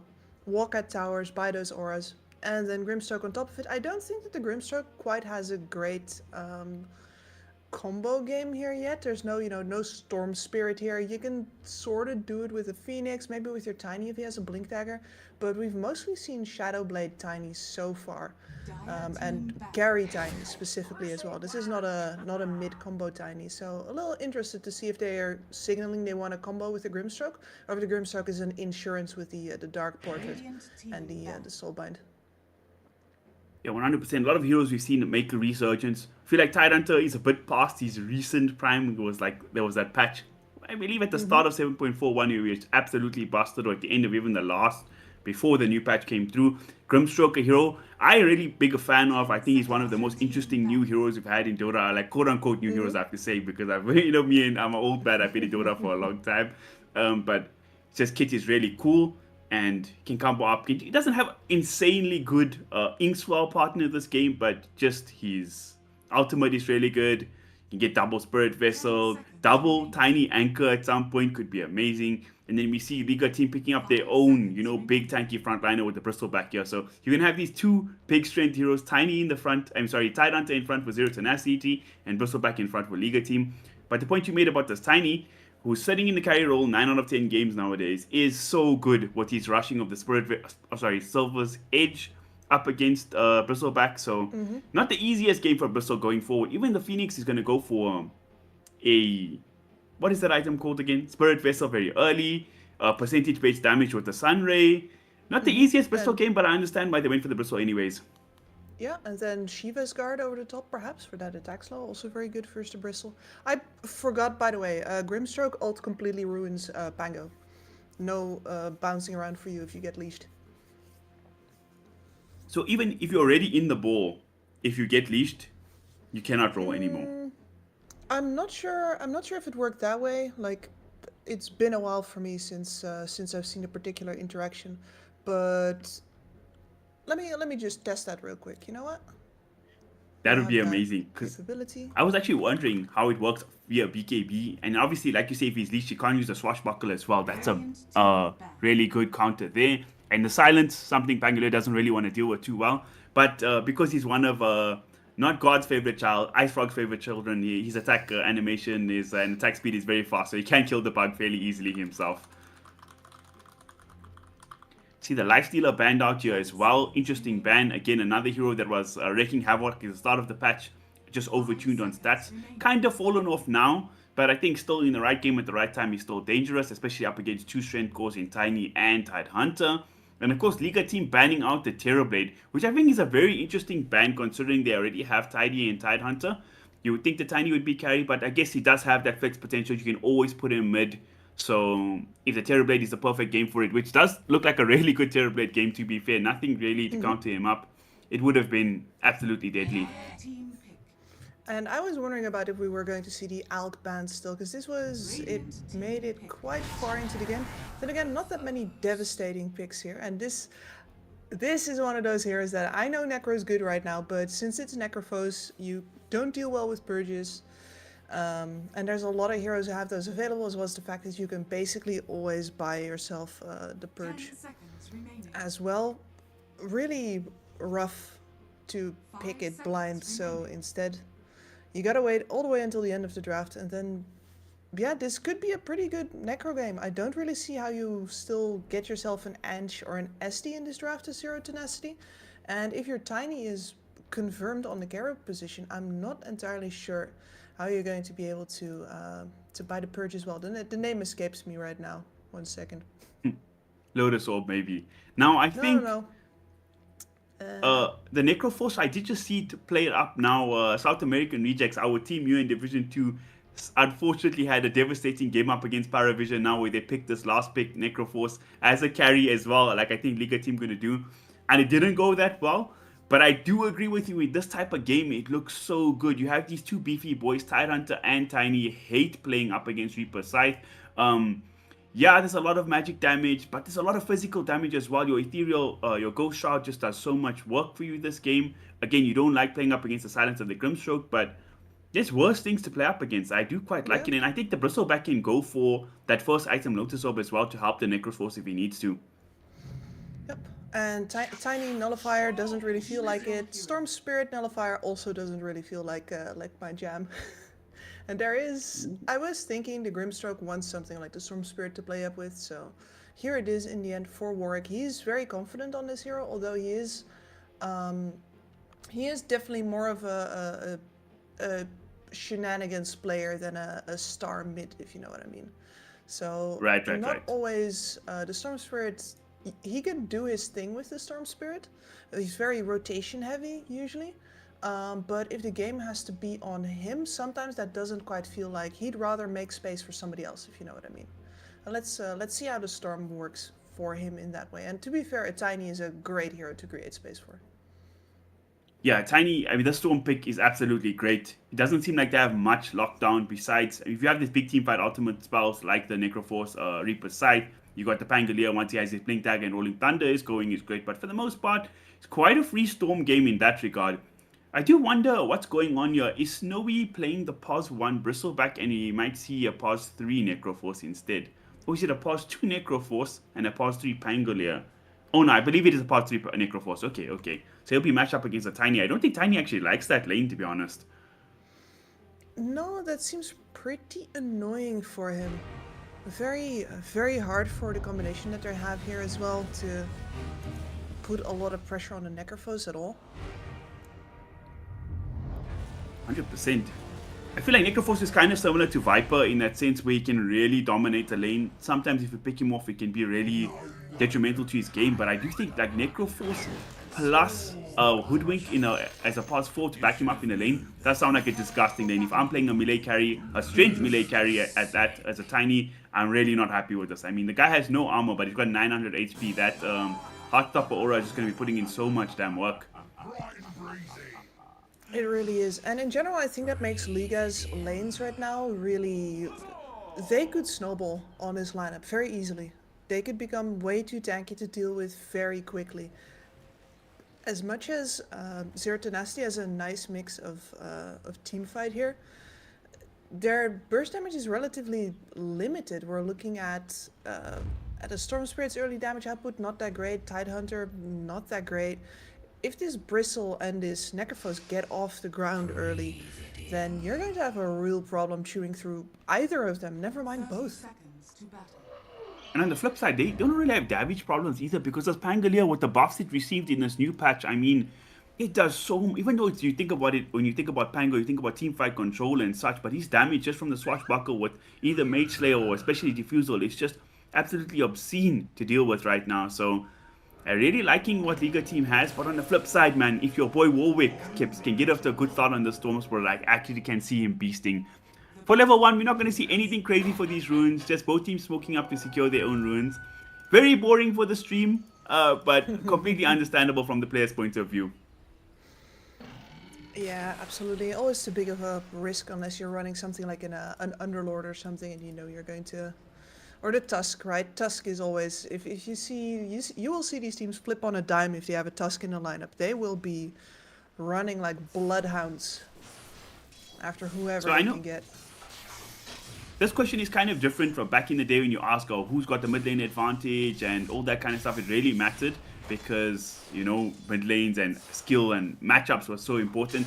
Nowadays it feels less so, but who does have this advantage between Storm Spirit and the Pango in this mid-on-mid matchup? So the deal for the mid matchup here is that you are in trouble on the Storm Spirit if you can't get yourself to the level 6 at a good time, right?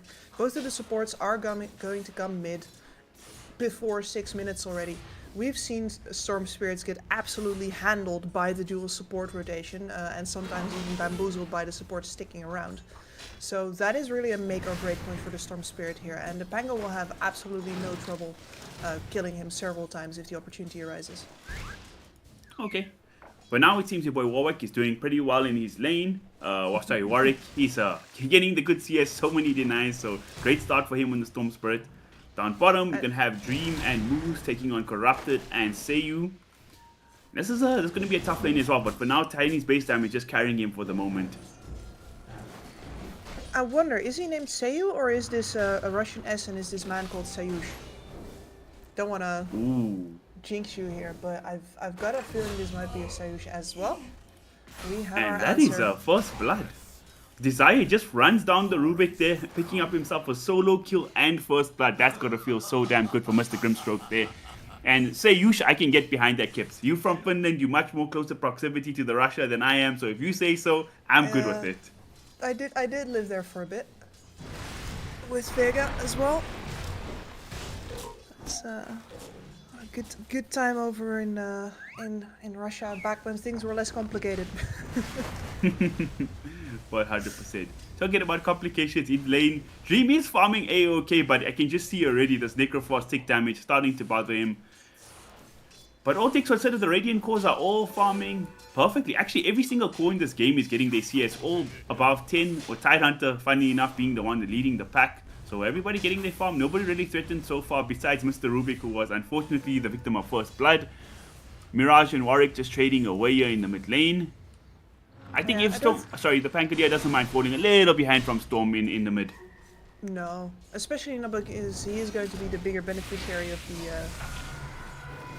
the rotations here, I think, because both of the side laners, like if you think about the Tiny versus Necrophos being left solo without the supports, that one goes to the Necrophos. You think about the Tide versus Bristleback being left alone, that one goes to the Bristleback. These rotations around 5 minutes are going to be quite hard for Zero Tenacity to choose who are they going to take away. Are they going to actually contest mid? And if not, are they going to leave Warwick on his island? He deals a lot better with that than most mid laners, but I'm not so sure if it's actually the right choice, if he is your big leverage in this game. Man, up top, Snowy creating absolute havoc. Like you said, this Bristleback, pretty nice matchup against the Tide, but Respect might have just overstepped his bounty. He's going to get silent up, going to get gushed as well. Can they bring down the Rubik? This time he's got the stick to keep him going, and Snowy looking to dive with the creep wave as well. Should be fine. Nobody's going to die, but Tidehunter actually just brought himself up a whole bunch of regen, healing salve in the work, so he'll be fine as well. Yeah, and you were talking about how the mid matchup used to be about skill. Everybody having their own courier is a big contributor to that, as well as to the bigger survivability of these sides. Ooh, Mirage gonna get the dive through. Can he kill Warwick? He's gonna try. He might have overstepped these bounds. Actually, he's fine, and Warwick's also fine. Sorry to cut you off, Kips. Carry on with that. No, that was very close. It was just not so supposed to close. happen. And here, again, Desire is wreaking havoc on this top lane. Yeah, I feel like maybe Mr. Rubik, he forgot how to play against his Grimstroke. He hasn't seen it in a patch for so damn long yet. That comboed up with the Gush is a big problem for him so far. Desire was thinking about putting that ward Down bottom, Corrupted's gonna tick down as well. Moves with the magic damage, just too much from the Phoenix, and that's one worry for the Necroforce. You're really good against physical damage, but Tiny, and especially in the early game, has mixed damage, and a Phoenix just has endless on endless magic damage, yeah. The Phoenix is a pretty serious problem for him. Let's see, we're up to 5 minutes right now. Are we going to see any movement in these side lanes? So far, It's funny, everybody's staying put remarkably long. I was gonna say we were both hyping up the, you know, the 2-man rotations and 3-man rotations, the full-on war in the mid for all these runes, and one of the few games I'm not seeing 100 people run mid for the 4-minute runes. But I'm sure by the time the 6-minute rune comes around, we will be seeing a few rotations. And talking about rotations, Grimstroke gonna TP down here bottom. I don't know if it got scouted out. We're not the only ones thinking about it at any rate. We were watching the Storm jungling right there. He's not making the same mistake that we've seen before. He was going to get his 6 before he returned back to that mid lane. Before he gets intercepted by, say, a Hoodwink. Oh man, might be me liking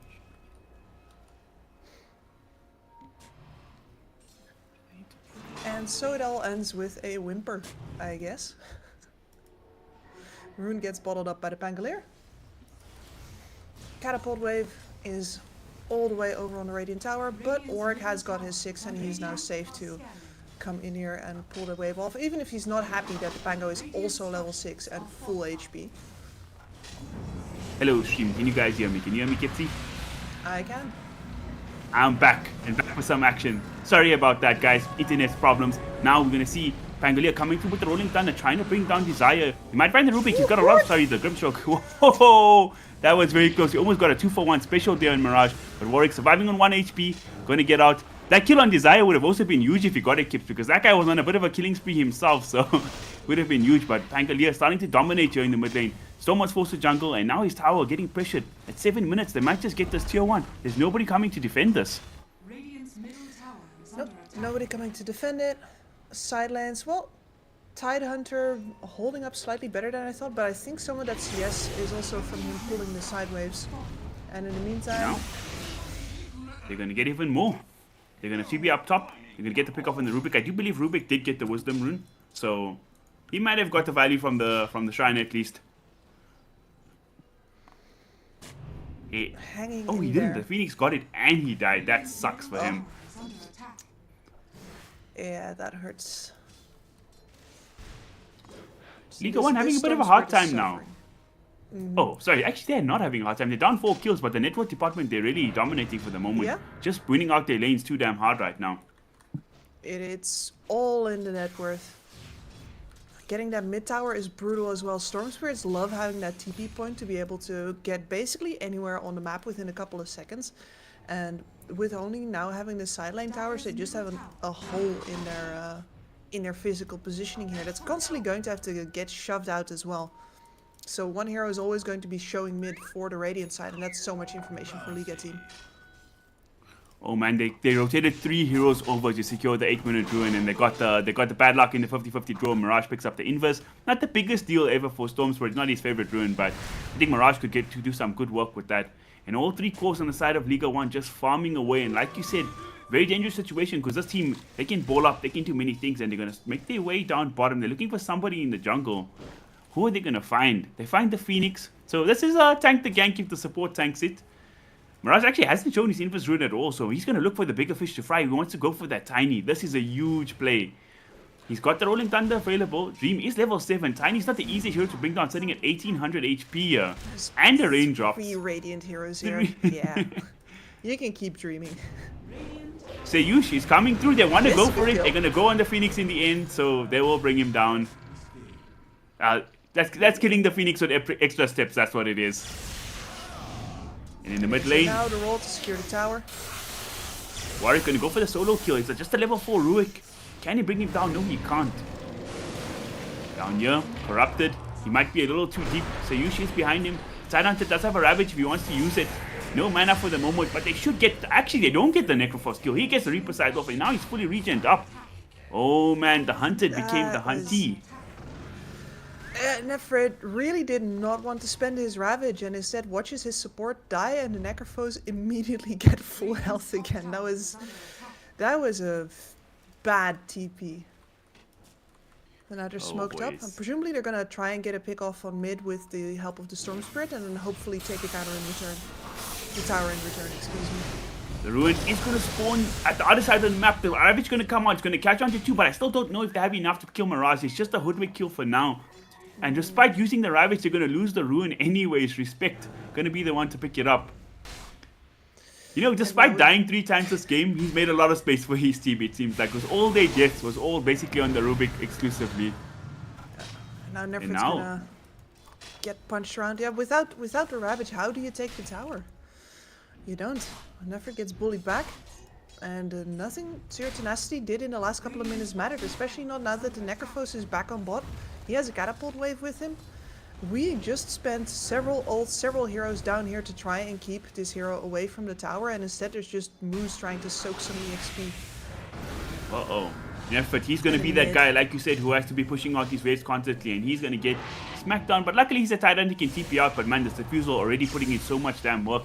Up top, they want to make a move on to Snowy, killing the pistol back. Easier said than done. It would be a huge kill if they can get it, but they're going to bail out of that, Kips. Nobody wants that smoke for now. And even the BM tip coming out on Warwick, he's like, yeah, you thought you could kill me. Mirage going to be rolling through, but Warwick, he snuffs it out and he gets out just in time. Desire, you might have to do the Rubik roll yourself this game. Going to feed for the cause. I was really close to the ult there as well, but Radiant's top tower is under no attack. cigar. And that just really puts Zero Tenacity on the back foot here. As you might have noticed, none of these cores of Liga team have rotated off of their lanes at all, save to pick up some kills here and there, but they haven't really needed to actively group for anything, especially not for defensive moves. A Liga team has been TPing here, there, and everywhere, and they're still losing kills, losing the gold really hard. And I don't know who they need to activate in order to get back on top of it. I think it probably will just straight up have to be Dream stepping in as soon as he has the Shadow Blade, which is that doesn't exactly inspire confidence. Yeah, I was gonna say, none of these three heroes, I mean, Tiny theoretically is a good early to mid-game carry, Storm Spirit can do a lot around the map, even Tidehunter can be an active hero, but all these three heroes need a certain level of farm and items before they can do that. On the flip side, all the farm and items is there already for Liga 1. They got this Diffusal on the Pango, they're gonna smoke up with the level 6 Rubik now. They want this Tiny kill. They tried for it earlier, but they thought the better of it. This time around with the Diffusal, they might feel confident, but Mirage gonna show killing the Courier here instead and just gonna pick up the easy kill on the Phoenix instead. He's gonna dive away. A very big dive, so he might just be fine. He does have the Supernova as well. They're not bringing any TPs in to help, so they're just gonna give up the Phoenix, it seems here. And I gotta ask, if you have wards, if you have the high ground, if you have your carry there, is this not the place to TP, or you think it's a correct decision to just leave the Phoenix to the ashes? You'd have to TP the Ravage, you'd have to commit. I don't think they were actually diving. I don't think they were overcommitted hard enough for it to be worth it, but it's hard to say. You can hope that since they don't have a Blink initiation, it's going to be much harder for Liga team to continue their momentum into your second range of towers. But on the other hand, I think they will just be farming more than you the entire time. So it's a rock and a hard place, man. I'm having a hard time saying that anything is a good decision or a bad decision right now, because it's all kind of awful. Beam got himself a completed Echo Saber. He was looking for a nice pick off there on Respect if he found him there in the low ground, but Sayush, he's going to scout that out, and the two supports should be able to scurry away nicely. It's a 6,000 or 5 to 6,000 goal lead in 14 minutes is absolutely astronomical, especially thinking about that the game score is only 5-4 in favor of Zero Tenacity, so it goes to show how misleading the kill score can be at times. But sometimes the network can also be a bit of a debate, you know, so we'll see if they can actually put these big team fight spells together in a certain fight to get an advantage at some point. Yeah, when you have those big team fight spells, it should always be possible, at least in theory, to get something out of a big 5v5. But of course, Liga team doesn't necessarily have to give them the 5v5 Brawl of the Ages. As long as they keep running in groups of 2 or 3, keep just putting pressure on and then retreating again, asking for, 4 heroes to react to 2 or something like that, they're going to keep on winning the economical game, and that is really all that matters. Oh man, the classic EU Dota Team Falcon set the pavement for this. Just outscale your enemy team by 30 the whole game, and by 30 minutes when you're 20k up, he'll just demolish through. And it's not a bad theory, because like you were saying, you promised me a conversation starter in the draft when we have a pause. What are you saying about this economics game, Kips? Well, what do you think about the hero kit versus actually how much farm and items do in Dota at the moment? Sparking off what Insania said. And you were making the point that items and used to be much stronger than they are right now. And I think the answer to that is that knowledge used to be much weaker than it is right now. We've had about 15 years now of literally millions of people working away at trying to learn about this game and understand it better. And I think we are so much better at utilizing both the hero kits as well as the items currently. So maybe the items needed to be that strong back there in those days in order for people to make correct usage out of it. And they definitely would not do that anymore these days. And so I don't think the argument it used to be much stronger in the past holds all that much water if you compare it to how much worse everybody was as players back then. That's fair. And also, while I do think I will maintain my point that some items was insanely broken and overtuned at the time, I would think about old school mech at certain patches, old school pipe in certain patches, etc., etc. But at the same time, I do think on the point of Dota economics as a whole, well, that's a PhD title right there, is that there's just so much farm and gold across the map now that just never existed in Dota before. So your hero skills and your strategy and stuff was just that much more important, where now almost every player in every team can just do a strategy where all 5 heroes can be farming across the map, right?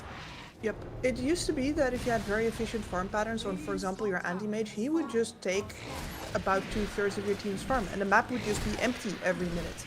Everything would have been farmed, and some guys would be left with nothing. That situation is impossible by now with how much bigger the map is, and that's led to, well, as you said, the economic creep. There's also, of course, the necessity creep. Since the map is bigger, it leads to a lot of other forms of inflation that you then afterwards have to balance against a game that was originally not played on a map this size. The Strait of Roshan, we need 2 pits now in the game because of this damn inflation. Oh, He's back hoarding to the all game. the real estate, man. Oh man, they've had to build canals with all these waterways in Dota now too. Oh man. And this economic battle, we meme, it's really going the way of Liga 1s now. It's creaking up to 7k gold advantage here. And I would like to see a move from Zero Tenacity at some point, but I don't know what's going to be their cue to take a fight. I mean, where do you go? Like you say, there's all these places on the map to farm. Everybody's so deep in their own side of the map. Very hard to make a so full-on dark. rotation. Especially considering they have no towers, right, Kips? No, they have no towers, so they always need to push out these waves first and show themselves. They barely have any. I think the term that is most often used for it is ghost push. So where you don't have to show yourself anymore at all. Not a lot of heroes with blink daggers that can clear a wave and immediately disappear into the trees again, or just kill it with spells from the trees in general. It's very hard not to give a lot of information, and when they don't see you, that means that you're behind one of your waves or you're smoked, and that means a lot of information for Liga team as well. It's a lose-lose when you have no passive elements left. So this They're guy gonna try for here knew what something. he was risking. I don't think he's feeling very threatened right now. Not at all. Still at half HP, feeling A-okay. Did have to use his wand in his growth shot, but again, he's fine. They need How much about more the than 2 smoke heroes to kill him. They're gonna go for the mid lane. They got the ulti coming out from the Grimstroke, and Warwick is gonna ball into Mirage, trying to burst him down as fast as possible, and they do get that big Pangolier kill. And now they might get a little more. They find Rubik as well, so huge plays coming out with Zero Tenacity. It's exactly when they needed it.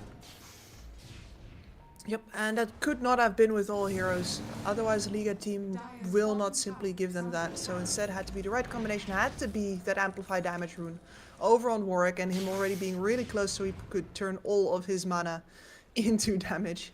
And it works out for them. But as you can see, that was once again a play on their own side of the map. We will not see them cross the river unless they get a really big leg up from Liga, I don't think. I feel like that was the first rune we saw Warwick get this entire game, and he put it to good It's use. The possible. DD on the Storm, so damn value. Got his Kaya now as well, so added mana, efficiency, and damage as well for the Storm. He's going to TP back home, going to regen as well. They didn't have to use any of the big ultimates as well besides the Grimstroke one, so they still do have the Ravage, and they still do have the Supernova.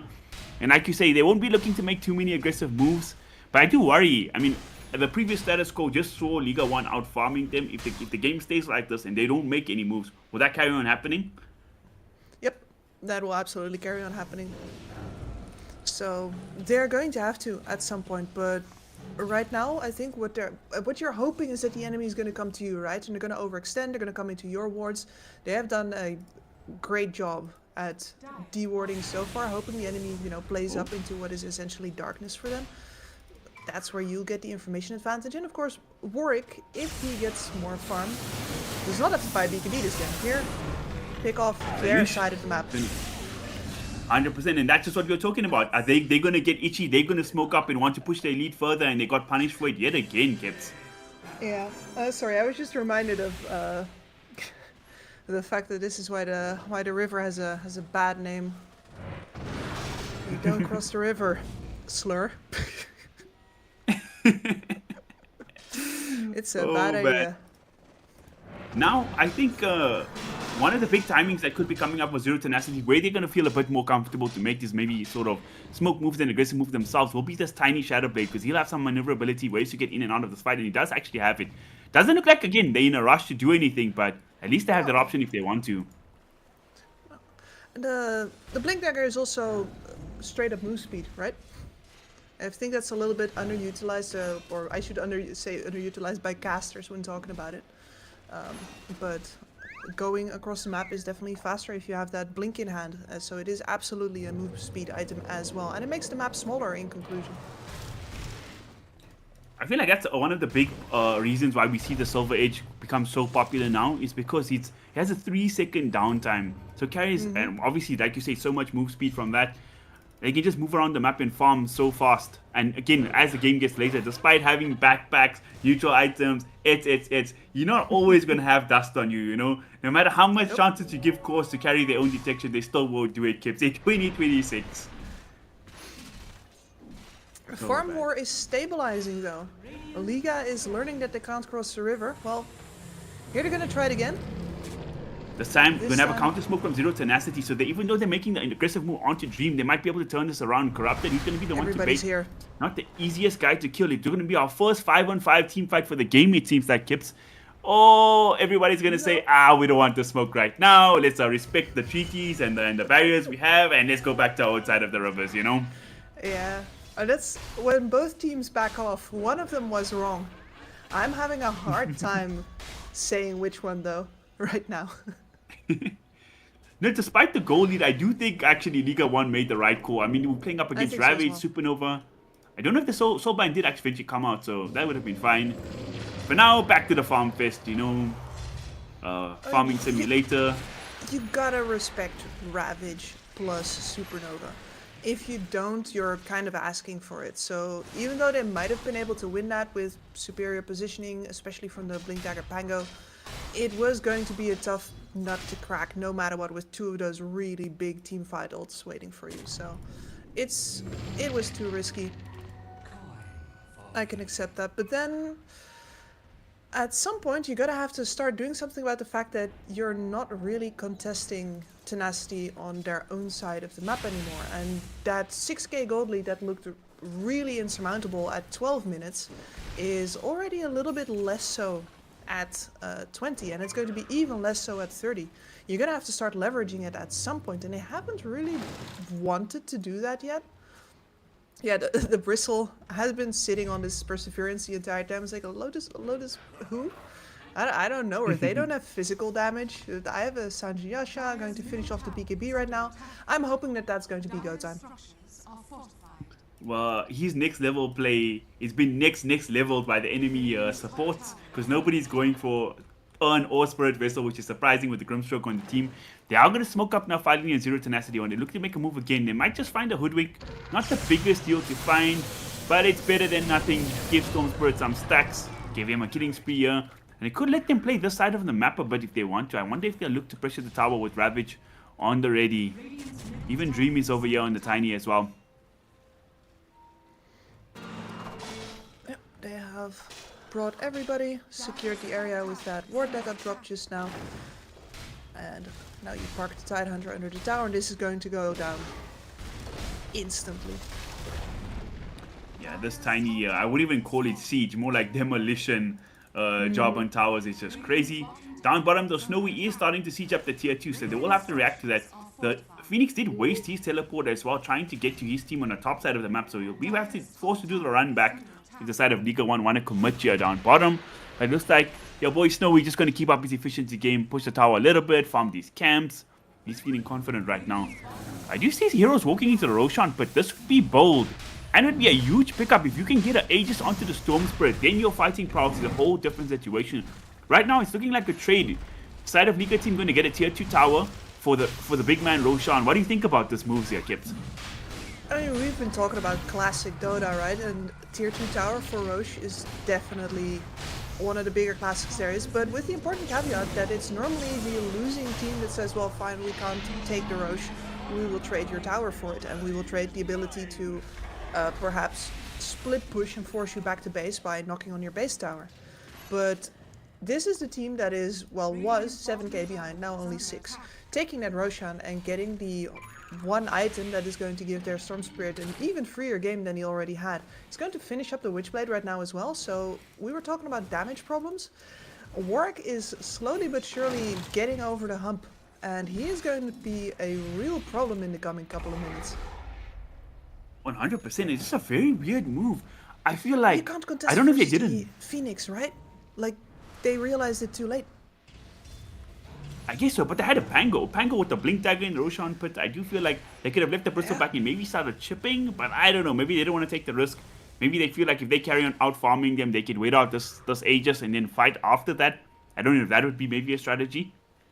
I mean, I have definitely seen teams we're farming better than them just get one more item and then we take over themselves into the boss. This is a weird one. They were trying to go to the portal and Desire going to get caught there, but Necroforce, after using the Yules, has no other ways to cancel the TP. Unless he wasted the Reaper sight, but then he was not going to kill him, so that was a bit of a funny engagement. Yesterday we saw a crazy portal play as well, where teams just went through the portal, no vision or anything like that, and they ended up getting team wiped, which is pretty funny. No.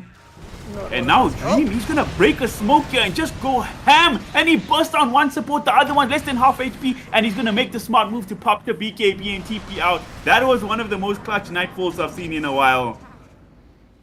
I like that, especially because he's buying space right now for his Storm Spirit to kill the bottom tower. We are not equal just yet, but all of the tier 1s down for the Dire side right now as well. That was a really good trade. Exceptional stuff, man. That was some quick reactions. The minute the smoke breaks, he throws out his stun, he gets the kill, and he BKB TPs out. Like, he just calculated there with his instincts perfectly.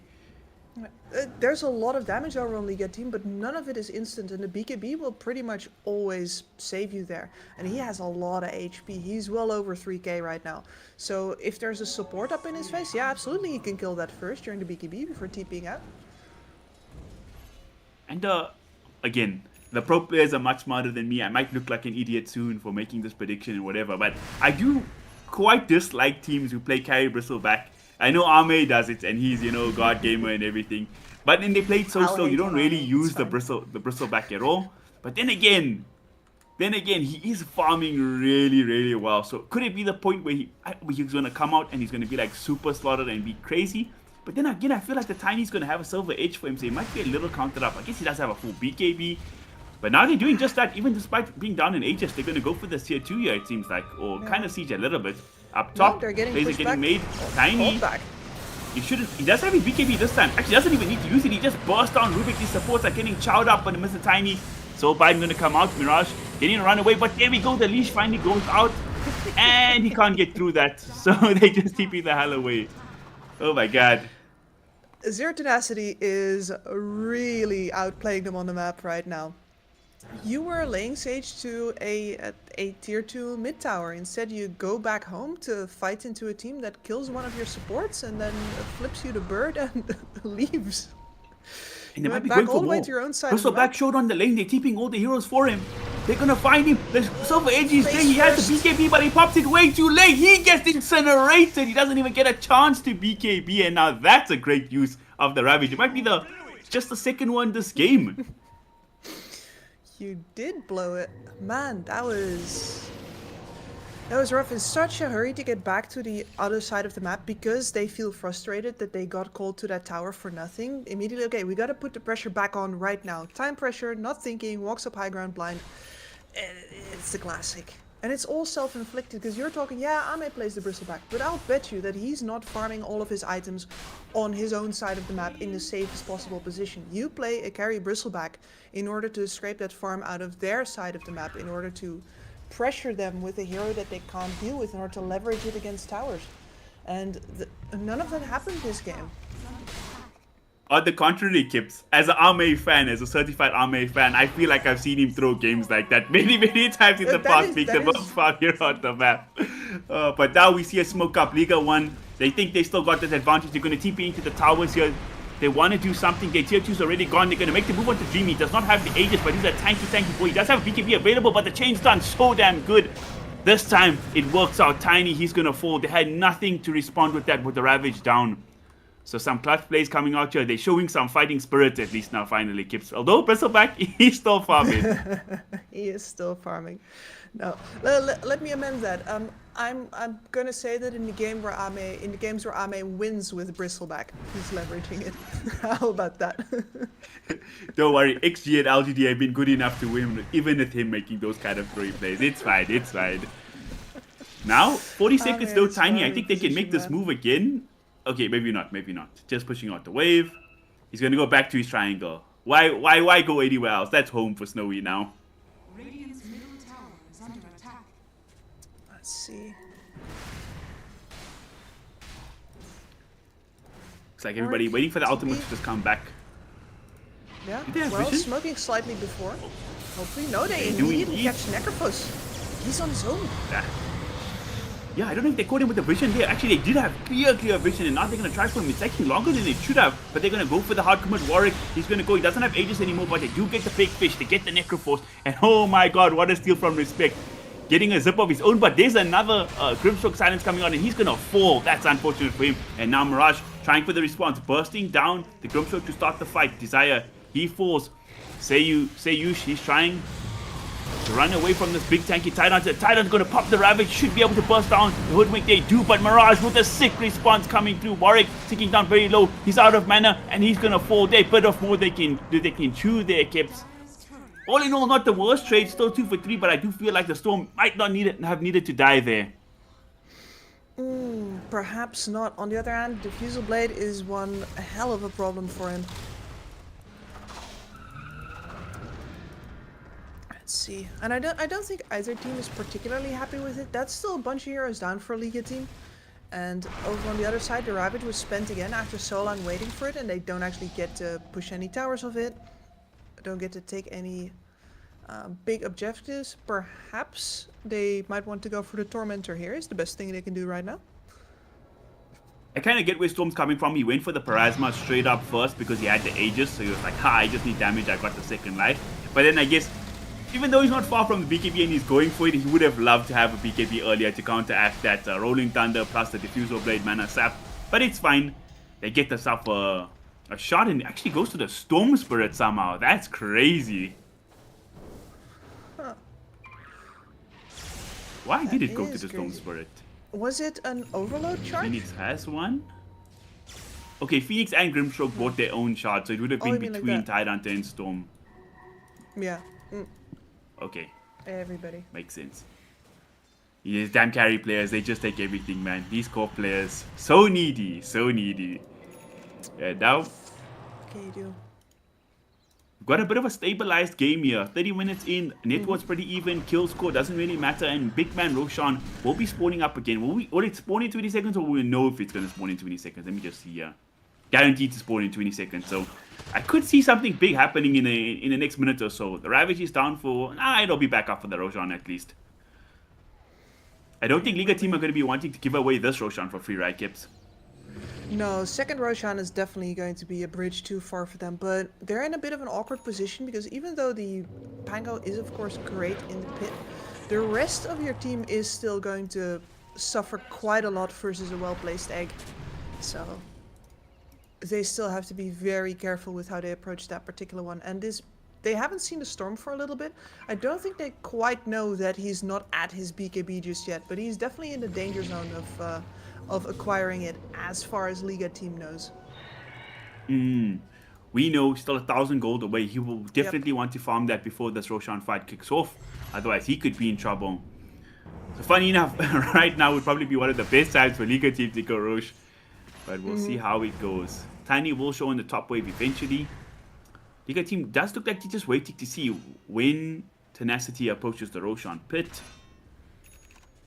Bit of a stalemate right now. Nobody wants to make a move while the second Aegis is up and ready. Full dated is completed for the Tiny now as well. Did he skip for go? Oh, he already has his BKB. My bad.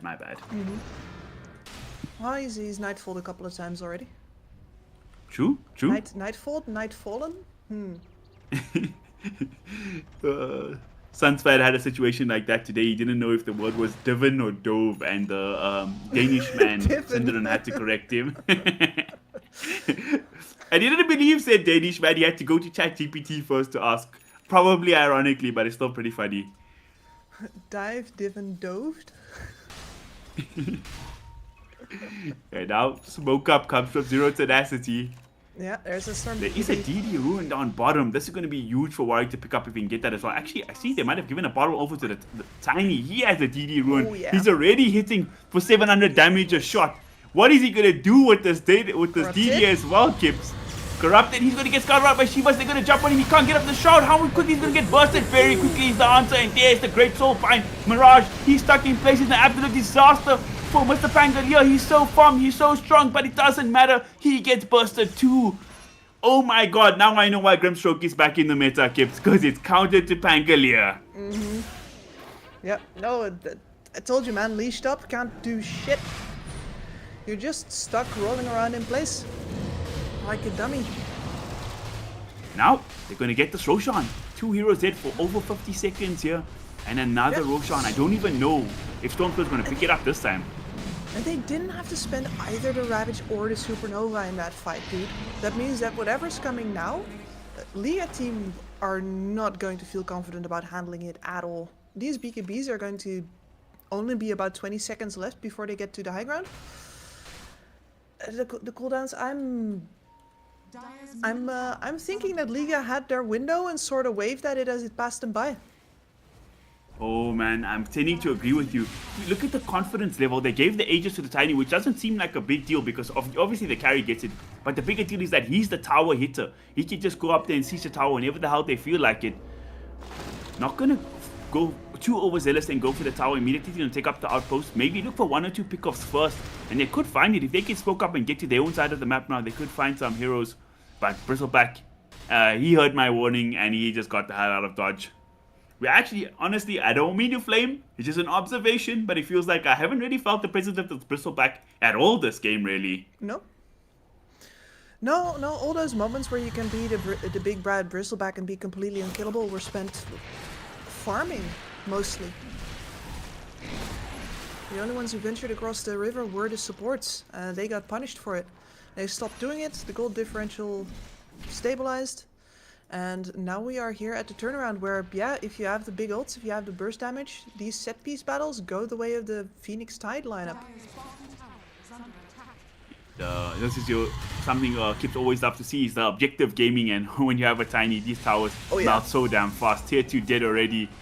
And now I think with the wave shoving in, having a catapult, the whole team gathered up together and the outpost taken, they might be feeling confident to go up this high ground. Dream, he's going to be that big bad boy. Walk up there.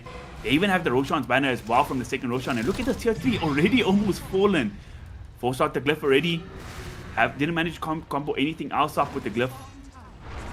They're going to put the Snowy in front here in the Bristle. Can they do anything to Dream? They're going to put a lot of damage out into him. This might be the first time completely eliminated from Tiny. He did not use his BKB in time. They do show they have the damage to kill him once. But can they do it a second time is the question. He's going to pop the BKB and he's going to scurry on out of there.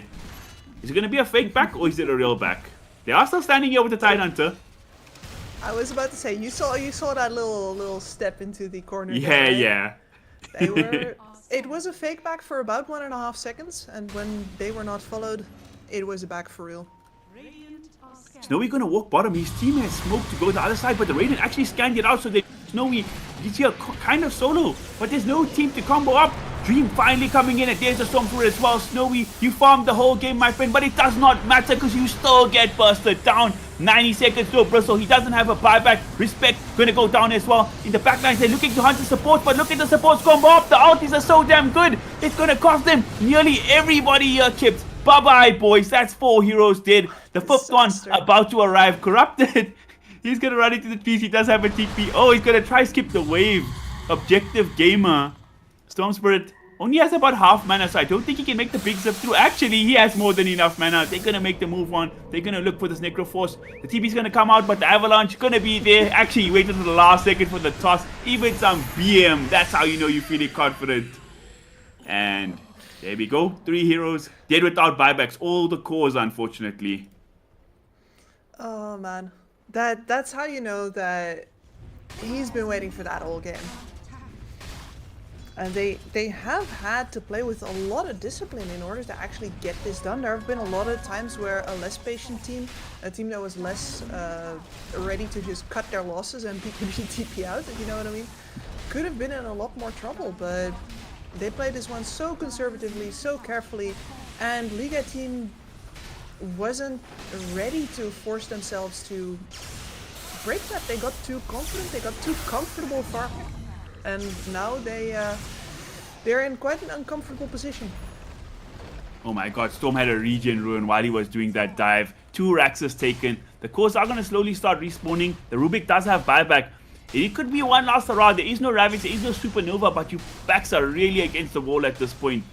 Dream feeling so damn confident. They're going to have one more glyph to keep this barracks or the last tier 3 alive for a little longer. But they're going to have to do something. They're going to have to do something soon. Finally, the buyback comes out from Rubik. We've seen them burst this tiny before. Can they do it again? He's going to get the silver edge off. Be able to run it off for now. Nerf it. The guy you want tagging up in front. There's the soul bind onto the 2 cores.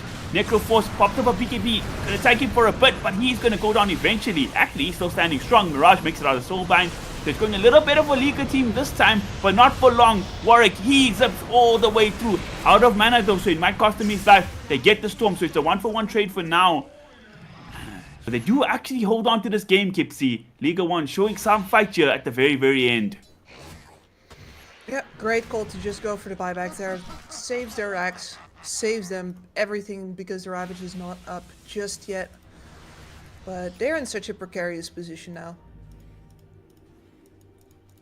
And first fight Snowy comes through for. He does get rewarded by getting the kill on the Storm Spirit. Almost 2,000 gold going towards the Bristleback. Curious to see what item he goes for with this gold injection.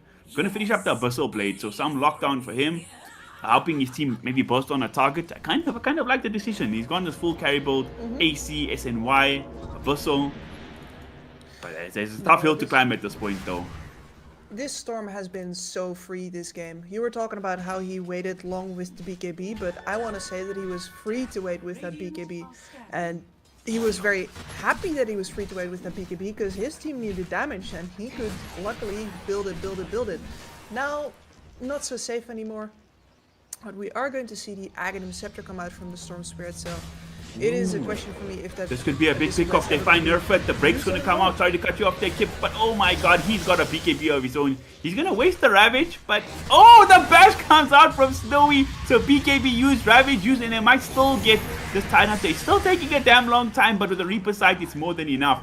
So another big core kill for the side of Liga 1, killing Storm and now the Tidehunter. As long as you can keep those kills cascading, as long as one of them is dead the entire time, it doesn't matter at all that they have a 16k gold lead on you. So I'm expecting to see Liga team try some more things here just to see if they can keep somebody dead for as long as possible. Yeah, I mean, if they can snowball into one more pick-off, we are getting close to the Roche timer. If it's lucky, could be a quick respawn. Could be a little bit of a window. It could be an opening. Signs of life, I'd like to say. It's almost like they really got a rough wake-up call with those Raxes being taken right there. And they had to make a business-like decision for that Rubik buyback. They made it and they fully committed to that fight in the right way. It pays off for them. Maybe they've finally got themselves a little bit of a feeling for what it's like to play like you're in charge of the game. Even though at this point it's rough. There's a Hex on the Grimstroke. Oh my god. Double, you know, everybody wants to talk about the combos. You pick a Doom with it, you pick a Lina or a Necro. But man, this guy's like, I don't need anybody to combo. I got my own Soulbite combo. We're getting his Hex himself, which is just absolutely massive. I played a very good game so far, Desire. His job was to keep this the Pangolier in control, and he's done that very, very well so far.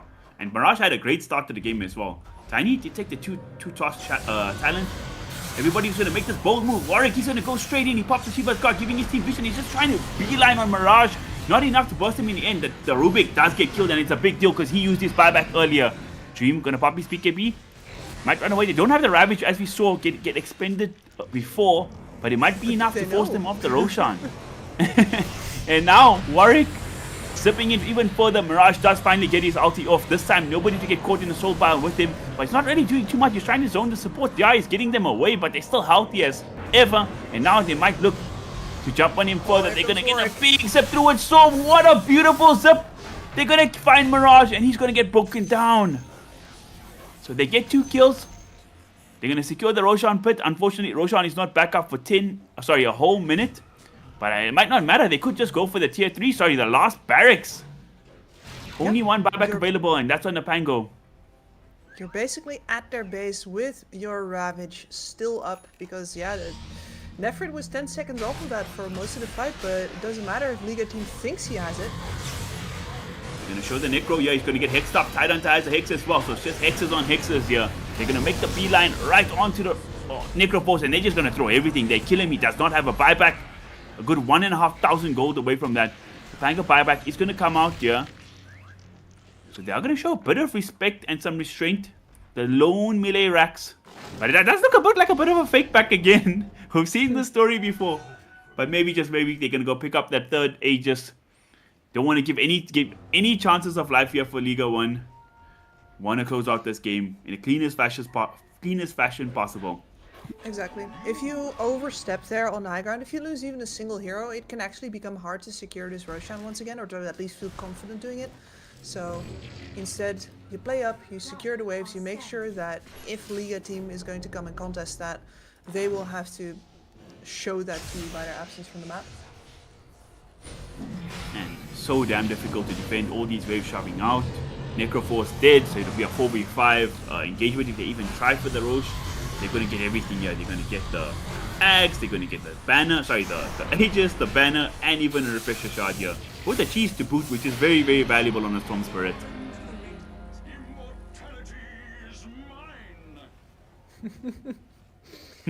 I always like the little white elephant session that happens at the Roshan pit, where everybody's picking up the gifts, dropping the ones that they can't hold any longer. Passing them to the next guy. Oh, bad. Storm dropping that sick voice line. Immortality is mine. He picks up the Aegis. So, he's ready to go. He wants to make the big dive. Unfortunately, actually, he does have the money to go for the blue hole. His Aghanims if he wants to. You could see some sick plays with that. Warwick has been very confident this game. We do see Necroforce in a bit of a weird position. They don't know right now. They have a ward on Dire. Snowy going to be the guy to show, but Bristleback, even though they've showed they can burst him in the past, it's not the ideal first target to go on. Now it's just full up smoke here, zero tenacity. They're actually going to come out of their base. It's a weird, really weird wraparound. Is it going to work out for them? Mirage going to pop the ulti. They're going to go forward. Can they burst on Phoenix in the back? They maybe can, but in the front line, Bristle just gets destroyed. Insta buyback from Phoenix, insta buyback from Bristle. They're going to commit everything here. The last chance in the game, they're feeling the pressure. The Ravage comes out. Mirage, he used his buyback earlier, kept. He's dead. Rubik about to follow. Also a fellow buyback. Actually, he's surviving for a moment with the Yules. And he gets the blink out, so stylish moves from Mr. Desire there, from Mr. Respect there. Now Warwick, he does have the Aegis, gonna duel up. Oh, he doesn't even get to that. The GG well played is called. They're not even gonna try anymore. They accepted the inevitability. And GG well played comes out. Zero tenacity take game number 1. Oh, and what a missed opportunity there. It's it's a quote from Pirates of the Caribbean, isn't it? Where Jack Sparrow says something about opportunities and how he likes to wave it there as they pass by. They did a lot of waving on Liga team this time around. Every time, and you can see the supports wanting to do something, right? That is why they cross the river. That is why they get caught off guard by Warwick, who is once again basically playing offlane mentality from the mid lane, who is trying to scrape his way back into the game after being the bottom worth core for most of that. Yeah, those supports die because they're not getting supported by their cores, and those cores are too happy to farm and saying like, hey, you know, next item we're going to be a full item ahead. That's when we'll get them. And then next item, as it turns out, they're not a full item ahead and they're still not coming to get them. It's a rough treadmill, and it was rolling downhill the entire time, as it turns out. Okay, so advice from Master Kips. Go to the doctor, get prescribed antibiotics, and cure that one more item syndrome. For the love of God, if you pick Bristleback, run to the towers, play with your team. Let's have some fun, which we hopefully will see in game number 2 after this short break.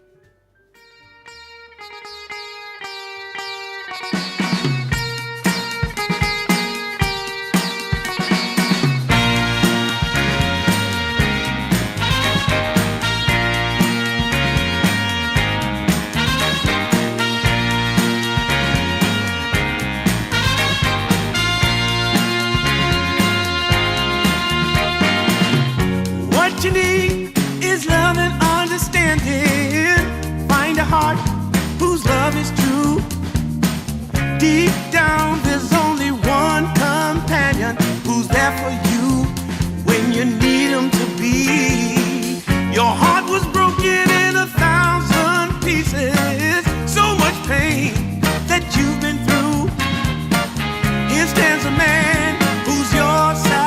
question. Just ask yourself, am I ready for you? 100% now. I'm ready. 100% now. Yes, I'm ready. Eyes wide open. I'm ready to move. 100% now. Take a chance in a new direction. Any place you wanna go. I don't have all the right answers, but one thing I know, I'm so ready for you. 100% now. I'm ready. 100%. You know I'm ready. Yes, I'm ready. Eyes wide open. I'm ready to move. Well,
We are back for Dream League Division 2 Season number 4. We are going into game number 2 here, Kips. Liga 1 taking on Zero Tenacity. They had a good advantage to start game number 1 on side of Liga. They played their lanes well, they won almost all 3 lanes, they started scaling the jungle. First 10-15 minutes, it almost looked like it's going to be a wash for them. But come the mid game, we didn't really see that translate, all that network translate into anything. What do you think went wrong for them? Maybe something that can happen when you have 2 tempo cores, which is one of them thinks that it's the other's job. Both of them think it's the other's job to play with the supports right now, and neither of them end up doing it. Like, I could see that happening, but otherwise, if I am the supports in this game, I will definitely have given my cores a piece of my mind during this break here, because yeah, this was absolutely Liga's team's, I don't want to say game to win.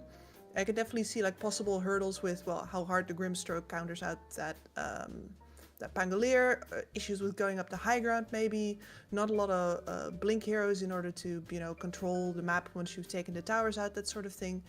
But you could have at least tried, and that's where I think it already went wrong. So at the very least, I don't think we're going to see Liga team make that mistake again, unless they are really at each other's throats right now. I don't think that's going to happen. Oh, 100%, 100%. Hopefully they take the lessons from the last game. They know how to play their lanes well. They know how to build their advantage. Just translating it to actual objectives on the map is the big thing. I would say if that's the strategy they want to play, why pick the tempo heroes? Maybe pick your Snowy or Medusa or something like that. It'll be inevitability you in farming at the rate that they were. So we'll see how it goes. Laning prowess is also very important, so maybe they were thinking about the lanes a bit too hard and they didn't think about how to translate to teamfights in the game. I don't know. It is just game number 1, you know, warming up the hands and the fingers. It is. So let's then see what kind of adjustments we'll see from Liga in this second draft here. And the same goes for Zero Tenacity though. The fact that they get away with losing all 3 of their lanes in this game, a little bit illegal. Not supposed to happen. That's not something you can do on your own power usually. Coming back from a 3-lane loss is basically always they gave you the opportunity to do so.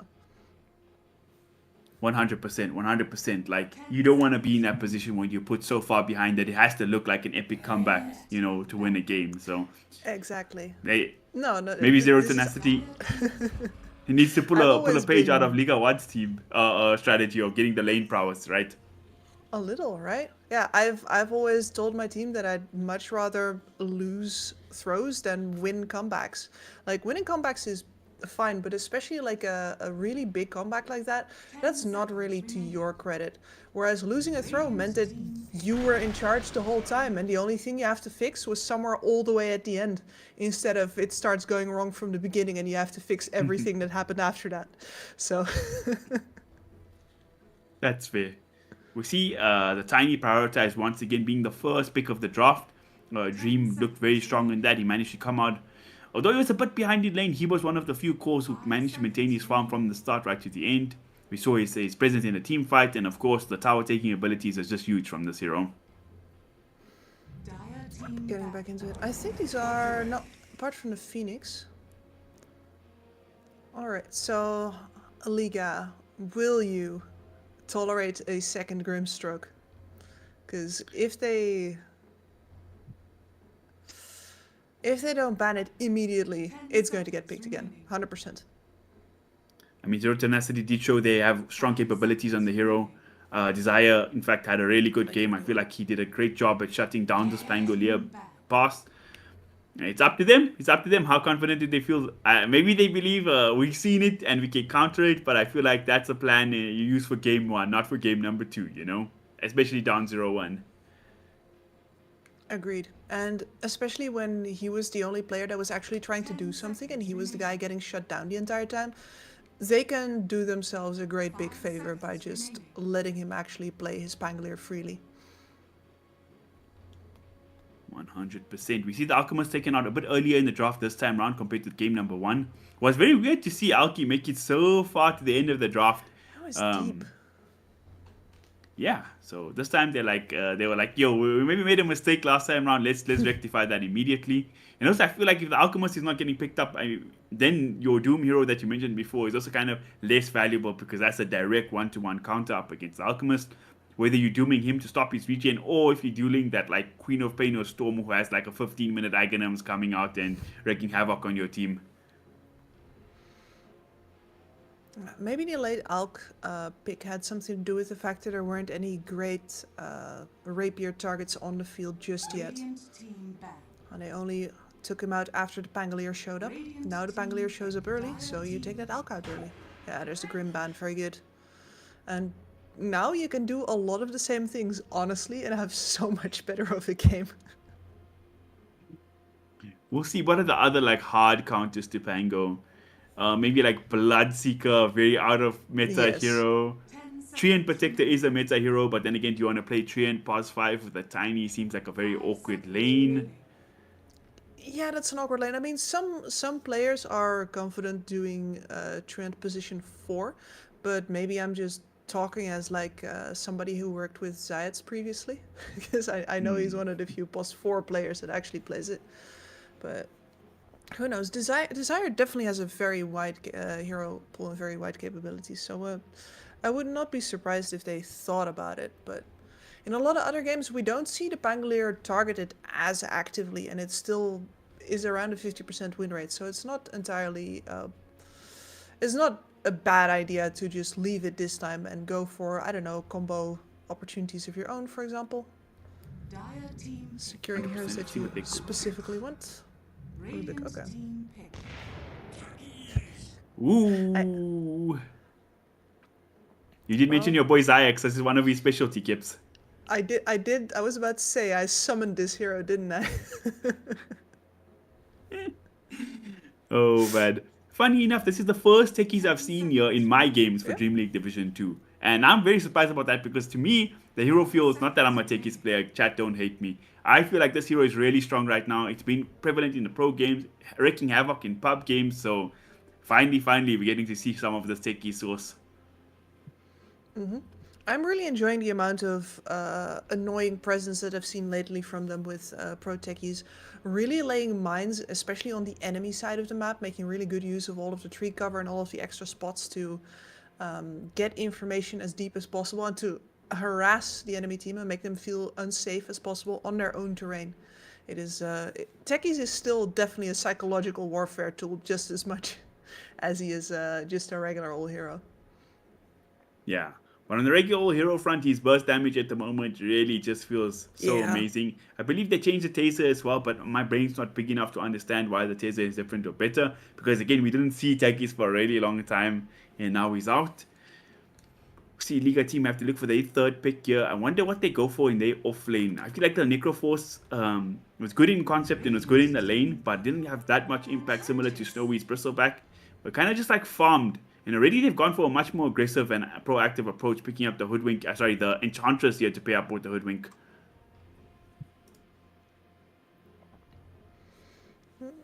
And 10 also seconds good remaining. insurance versus any possible necrophoses on the enemy team. 5 seconds remaining. Great jungle What is presence it? of your own. Great minesweeper, in fact, with all of the creeps. That's probably one of the reasons she get picked up here. What is the other support in the last game? It was Hoodwink plus... trying to remember now. We had Phoenix Grimstruck on the other side, and then Hoodwink, Rubik.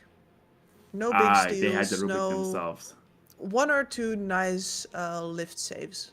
But with this Storm Spirit, it always feels a little like, oh no, I've made him spend another jump, a whoop-de-doo kind of save. So That's we fair. didn't have much reason to talk about him in the previous game. That was banned out in the last game, so they go for the lifesteal of this game. Yes. I do kind of, despite it not being as broken as it was at the start of this patch Kips, I do still like the lifestealer matchup against a strength core like Tiny. If he gets off his rage, it doesn't matter how farmed you are on Tiny, he should be able to sort of man-fight through it, you know? Yeah, 5 seconds absolutely. Choose straight through you. You just don't win the mano a mano because he trades into you so much better.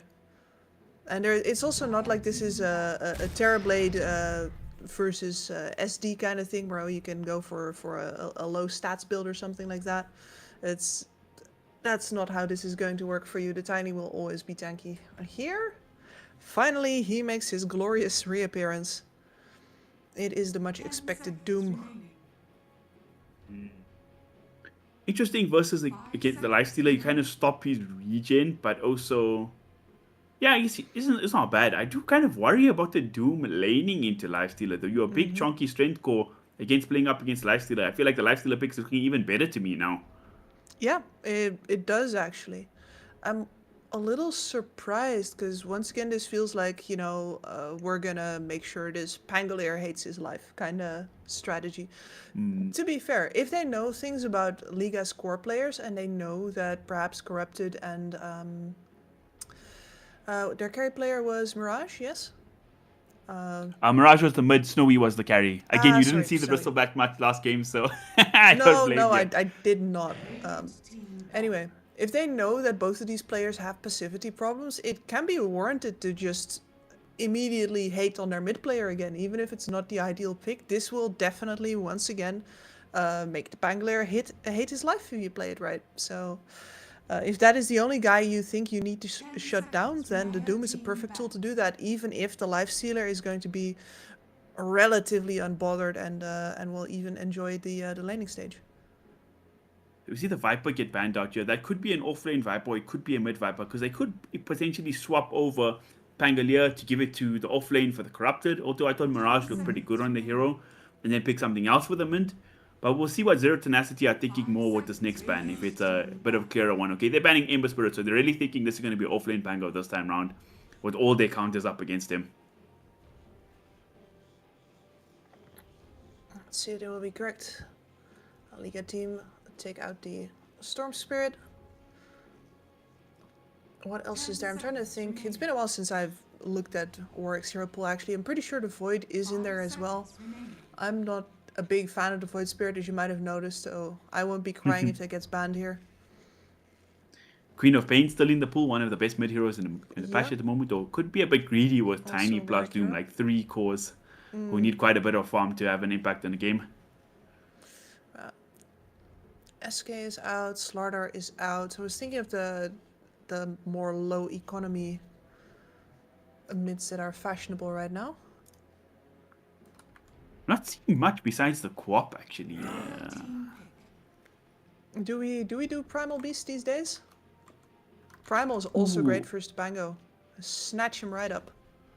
It doesn't matter True. if he's rolling or not. With that BKB going, just so much value. I do feel like Primal Beast is still good mid, but you have to have a Primal Beast player, and they're just going to go for the safer Queen of Pain. Yeah. Void ban, quad pick.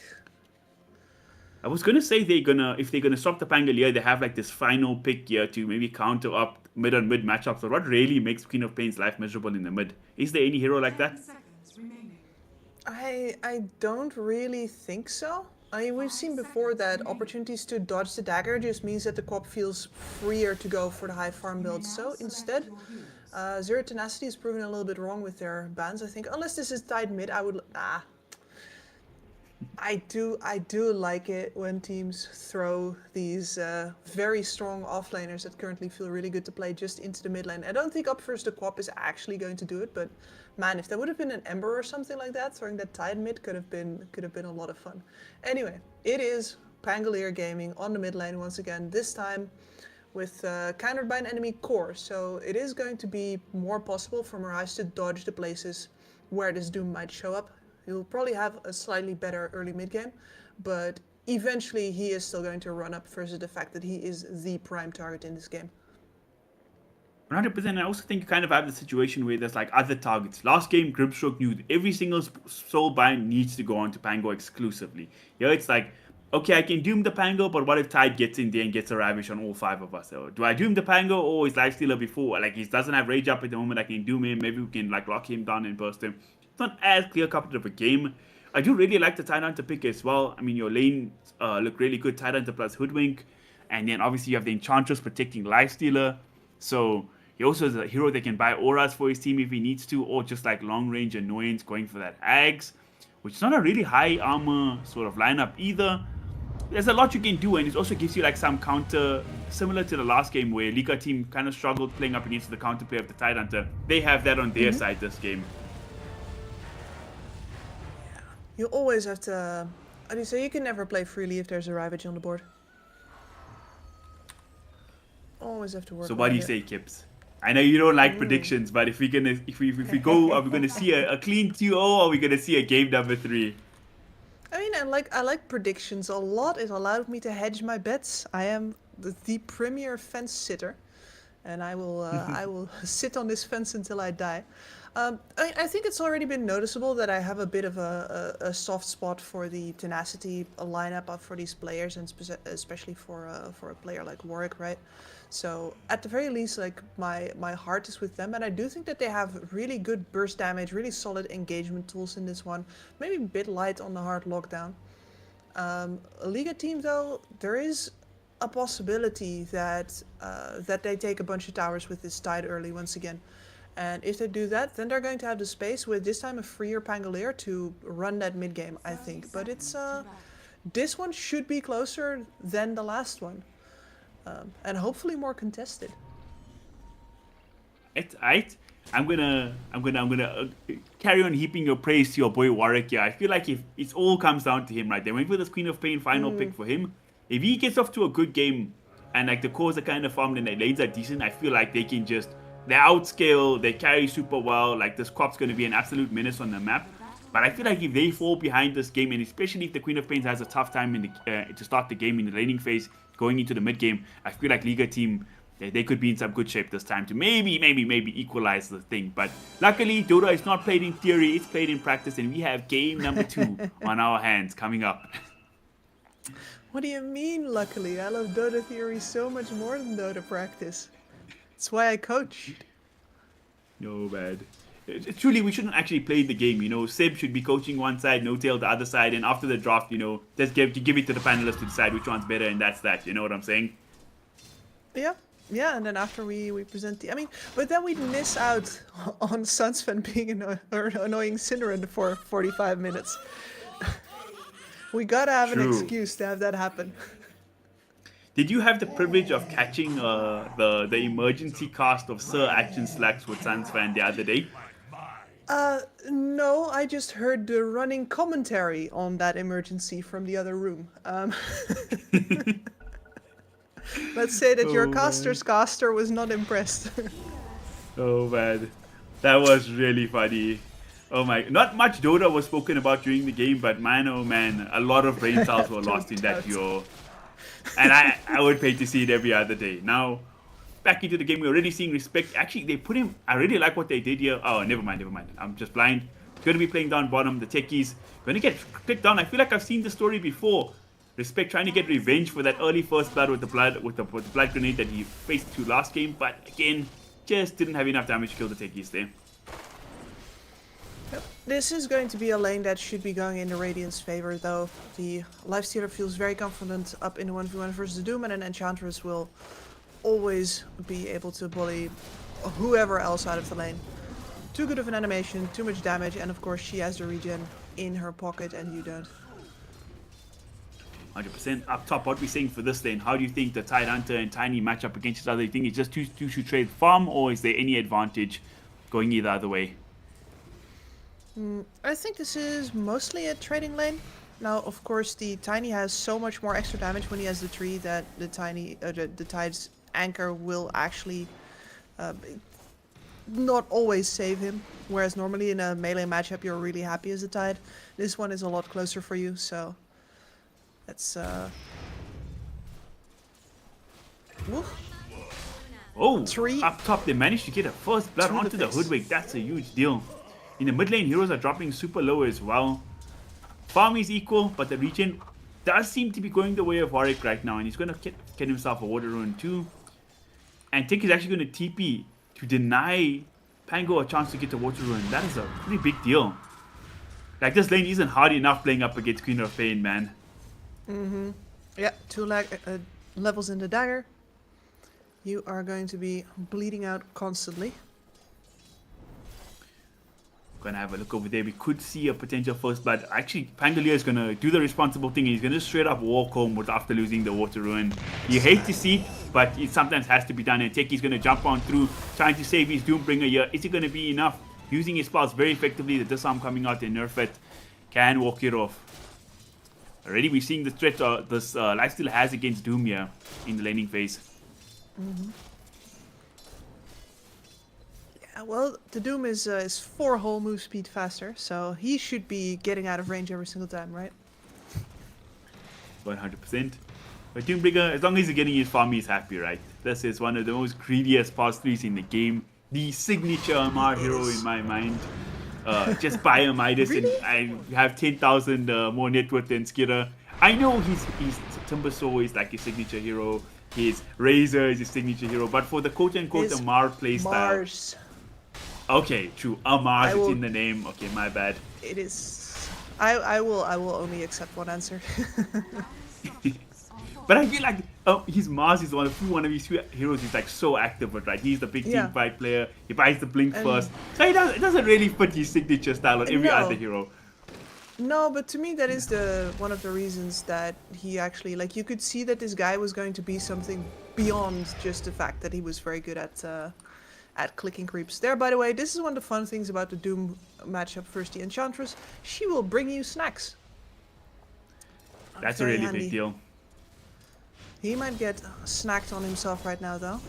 Ooh, he did go for the Devour Bolt. Oh, what a play from the Wild Ring Ripper, getting the Tornado out in time, cancelling the Techies jump in. And yeah, you get the extra, food from the Devour from Doom, but they also don't have the max points in your W, which is giving you heal. You don't have that Infernal Blade to trade with. So he's going to pay off in the gold wise and maybe disrupt the Enchantress a bit, but the cooldown's very long in Devour. So as we see there, still can put on a lot of pressure regardless. But this time the creep's health is just low in general. Can they right click it down? They do get it in the end. Yeah, well, while they're running after the creep, the Lifestealer is just clicking away. He's happy as a clam. He's not going to get disturbed whatsoever, and the Doom is just happy that he gets to play around in the lane at all. Up top, try and make a move on moves, but he's fine. Tyrant is also fine. Got 2 points in the Kraken Shell, so it doesn't matter if he's at 300 HP. He's A-okay. Kind of a passive laning phase. Where do you think we'll see the next kill? Okay, that's a boring question. Why do you think he's going to be the first mid-hero to make a move on the map this game? We're 20 seconds into the ruin. Doesn't look like the supports are going to go play that normal tri-lane that we see at 6 minutes. So it's going to be a battle of the luck, it seems like, for the ruin. But as I say that, Enchantress making the run down bottom, trying to secure this from Mirage. He's heading... Definitely need that advantage. You don't want to see Warwick. He's already level 6 to pick up a ruin. This could be a big deal. Enchantress is going to show here. Warwick's not the healthiest guy. He's going to try to do the click battle, but he just loses the luck battle anyways. And be forced to get backed off there just by the Enchantress alone. And now it's going to be his turn to make that sad walk of shame home to get regened up. Yep, and this is a pretty big loss for him because Mirage wasn't level 6 when he left the lane just yet. Will be almost 7 by the time he comes back in. Okay, I'm exaggerating, but that was a hero that he forced to have the walk of shame previously. And the Pango is more than fine right now. We see this Queen of Pain. I saw this the other day as well, going for a Soul Ring build. Seems to be a new meta thing kind of evolving in. Down bottom, we see Doom trying to drag this creep wave. Doesn't look like he's going to get away with it for free. They're going to chase him down here with both the supports. Bushwhack comes out. Enough kiting for the moment. Kind of making space here, and he's healing up a decent amount, but eventually it's going to tick out, and he's just going to TP on home. No interruptions there whatsoever, so he'll get the regen back up. Now in the mid lane, they're going to go forward. That shield room coming into fruition here. They had the Rubik there with him. Without the shield room, maybe they would have used the whole kit to burst down Pango. At least try. Yeah, and the Quap build is the Soul Ring into Bloodstone. Bloodstone, one of the few ways now that you can actually get the spell lifesteal online. Quap doesn't really like having the Bloodstone as an item, but she sure as hell loves having the spell lifesteal, so this is the way to get it. 100%. Veil of Discord also alone, super buffed up. It's funny, they nerfed Queen of Pain, they took away the bondage facet, and in the same patch they're like, here's some spell life steal with Veil and Bloodstone, so you're still okay, don't stress about it. Now you have added spell amp as well. Yeah, it's nice like that, but also the fact that Squop is a mixed damage hero, you don't get any right click presence out of it whatsoever, and she kind of resents that. That's why you still Very see good point. the SNK build. I mean, last patch we were seeing, before 7.41, we were actually seeing even carry cops, like with the bondage going for Mjolnir and stuff, so it's a very important fact to mention. Down bottom, I'm quite interested to see what happens once Doom turns level 6. Lifestealer, of course, the most farmed hero on the map, has his level 6 already, but how confident is he going to be to stand in lane up against the Doombringer with a potential +1 with Doom available? Let's see. Feels like a little bit of a calm before the storm right now, and the question is how long does it last? Tidehunter. Oh, they get the bushwhack onto Quap, so much burst damage coming out there from the Pangolier. Swashbuckling in. He's going to pop the Invis Rune, probably just to regen. I'm sure they know what's going on. They even have a Sentry Ward. And Warwick going to take so much damage there from these Swashbuckles. Max leveled. Yeah, he might just be forced to retreat home again. Yeah, there's a centaur on his tower right now. Both of the supports are here. This is looking rough for him. And this Warwick always gets left on an island. There's a reason why. And they're going to make the move over to the Lifestealer. Yeah. They tried to bait him out. Nerfit was taking so much damage, but Tekis comes through and they get the Doom off just in time. And this is the exact scenario I was worried about earlier. Leaving the Lifestealer up against the level 6 Doom. Gonna cost you. A nice pickup for Nerfit. But in the meantime, they are getting the trade onto this mid tower. Yeah, 100%. Warwick taking so much damage. Doesn't get the tower now. On the bottom side, they're going to try to push to the tower a bit with the techies. Doom's already backed off. Don't know how much damage they can do there. Queen of Pain still hasn't used her ulti just yet, but there's nobody up there to pair with her. As I say that, Techi's stepping in. Doesn't have a smoke or anything like that available, but maybe if he's lucky from the tree line, Pangolier just used his Swashbuckle. Are they going to go for this? Queen of Pain does have the Soul Ring available, but there we go. Rolling Thunder comes out first. The Chain Stun looking pretty decent for the moment, and it's going to be enough. Warwick falls. Fortune favored the Brave Mirage there, and the Tiny Tree Thrust from downtown's going to land, but he survives with just 11 HP. Desire, the last right click, not going to be enough, but Avalanche does come out. Gonna cost Desire his life, so it becomes a 2-for-2 trade in the end. Tiny making a clutch rotation in here to the mid lane. Yeah. Not something you see carry players do too often.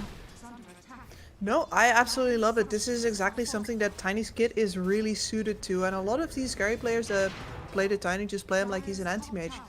You know, I'll come to the fight if I can mop up all the kills, but here he's an integral part of the fight, basically being something that happens at all. 100% Tidehunter, they're actually making the move on him as well. How much do they have to break through this big bad boy? They're actually going to force out the Ravage. And Tiny doesn't look like he wants to give up the Tasteless yet. Is he going to get in range for the Avalanche? No, he won't. So Tidehunter will make it out of his life, but it's going to be costly. Down bottom, without a support next to him, with the Doom down. Lifestealer, Snowy, he's feeling confident once again in this lane to just push him out, farm to his heart's content here.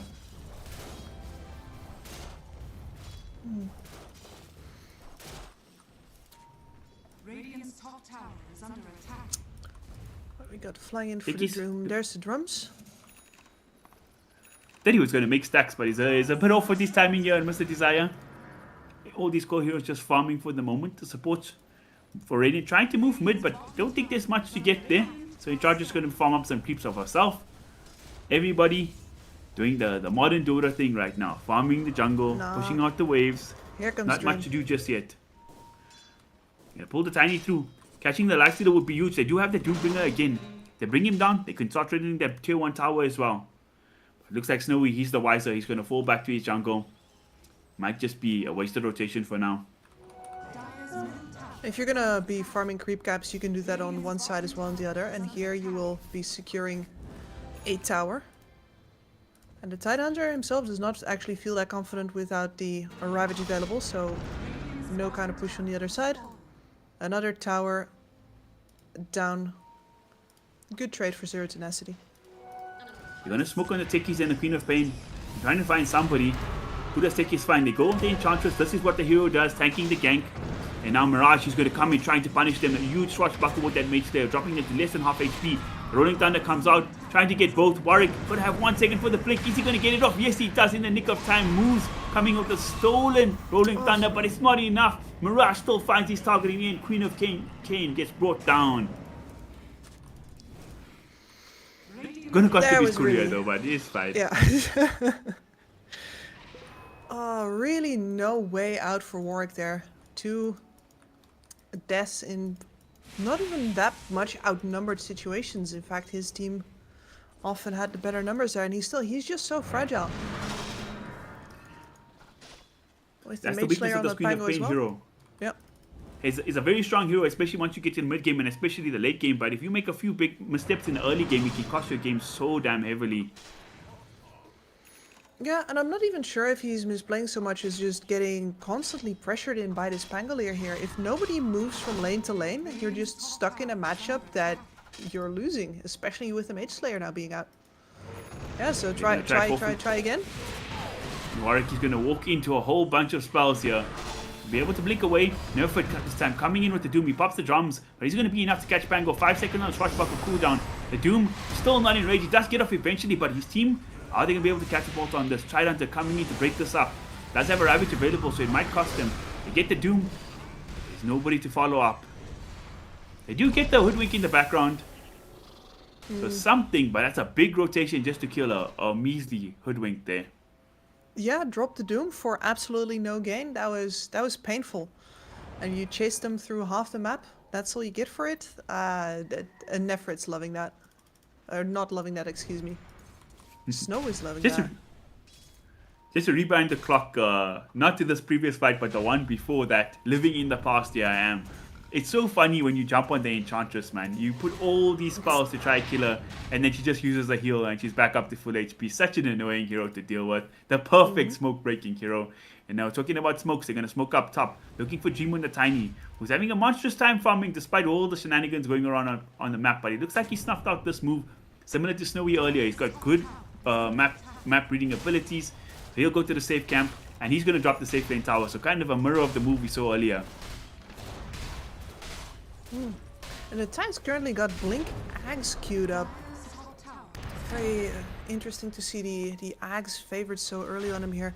No auras being built whatsoever, just to Rap's personal survivability. And then a big AoE. And I do like it in combination with other AoE physical damage heroes like the Pangolier. Like that is the case where you are justified in doing it.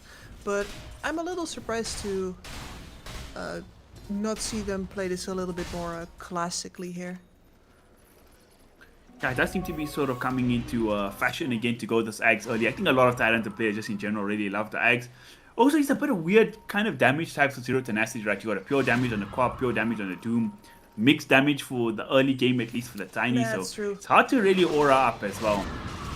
And Warwick, we've seen this story before. There is a Ravage available. They're baiting it so hard. I feel like there was an opportunity for the Corrupted to catch the Quap there. But they might just have to settle for techies for now. They do get him.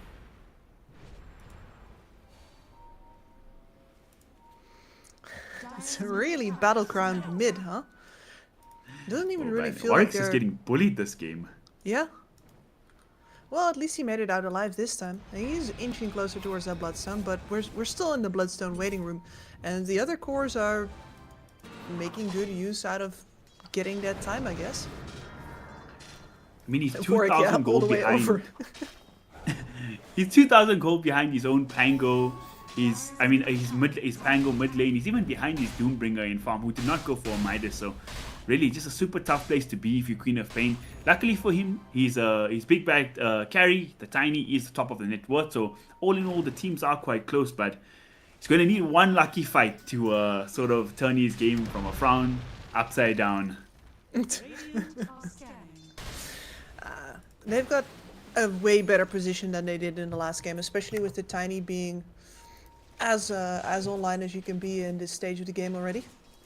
Finds himself a fish. Does have that Shadow Blade now as well, so be happy to make the move. There's 3 heroes surrounding the Tidehunter, but he's just going to pop a TP. And the Sonic Wave comes out, but he's still not enough damage. How does he survive through 4 heroes? Oh my god, Corrupted got to be feeling good with himself there. Consecrated Raps, man, what an item. Yeah, there's a reason why a really long list pops up at the bottom of that item. And I don't think the list was long or comprehensive enough just yet. And he didn't even panic use the Ravage. He just calculated correctly, popped the TP out there. His team still make moves with him if they want to. Silver Edge will be that nice big pickup for Tiny when he gets to that. Then they can actually break through his Kraken Shell and have the damage to burst this guy down. But for now, he's feeling kind of immortal on the Tidehunter, it seems. He'd just be that big tanky boy for his team. Along with the Enchantress, of course, another guy nobody wants to go on for now. So Zero Tenacity in a bit of a weird place right now. Yeah, without a co-op that feels confident, you are not going to be making moves here. And of course, the Doom is not exactly a traditional initiator. You'd really want information before you go first. You want to see, well, that Pangolier so you can jump him. And here comes Dream with the fully finished Silver Edge. And he might just give you that vision to go, well, let's see if he cuts far enough from Ooh, the behind. pings are coming out bottom, but both teams seem ready for this. They're baiting the lifesteal on one hand and they're smoking on the other on Cyrus Tenacity. They would love to find the Doom onto the lifesteal at the start of this engagement, but Dream, he's going to walk in with Silver Edge. There's no sentry wards for now. Oh, lifesteal is teeping, but they just can't see him with the nighttime vision. That would have been a huge pickup, but they're going to settle for Mr. Hoodwink here instead. Bye-bye, Sayush. Not long for this world, but all things considered, if that's your Silver Edge reveal, kill the Hoodwink alone, you're not too upset with that if you league a team. No, absolutely not. And there's nothing really that Tenacity can get off of this either. It's not like they're going to be running going into for the more? rush pit with this lineup. So yeah, they have Great to go scan more. there. They snuffed that out. Doombringer. He better have Blink Dagger of his own yet. He Yep. does indeed have that, so gotta play a bit careful up against Nerfit as well.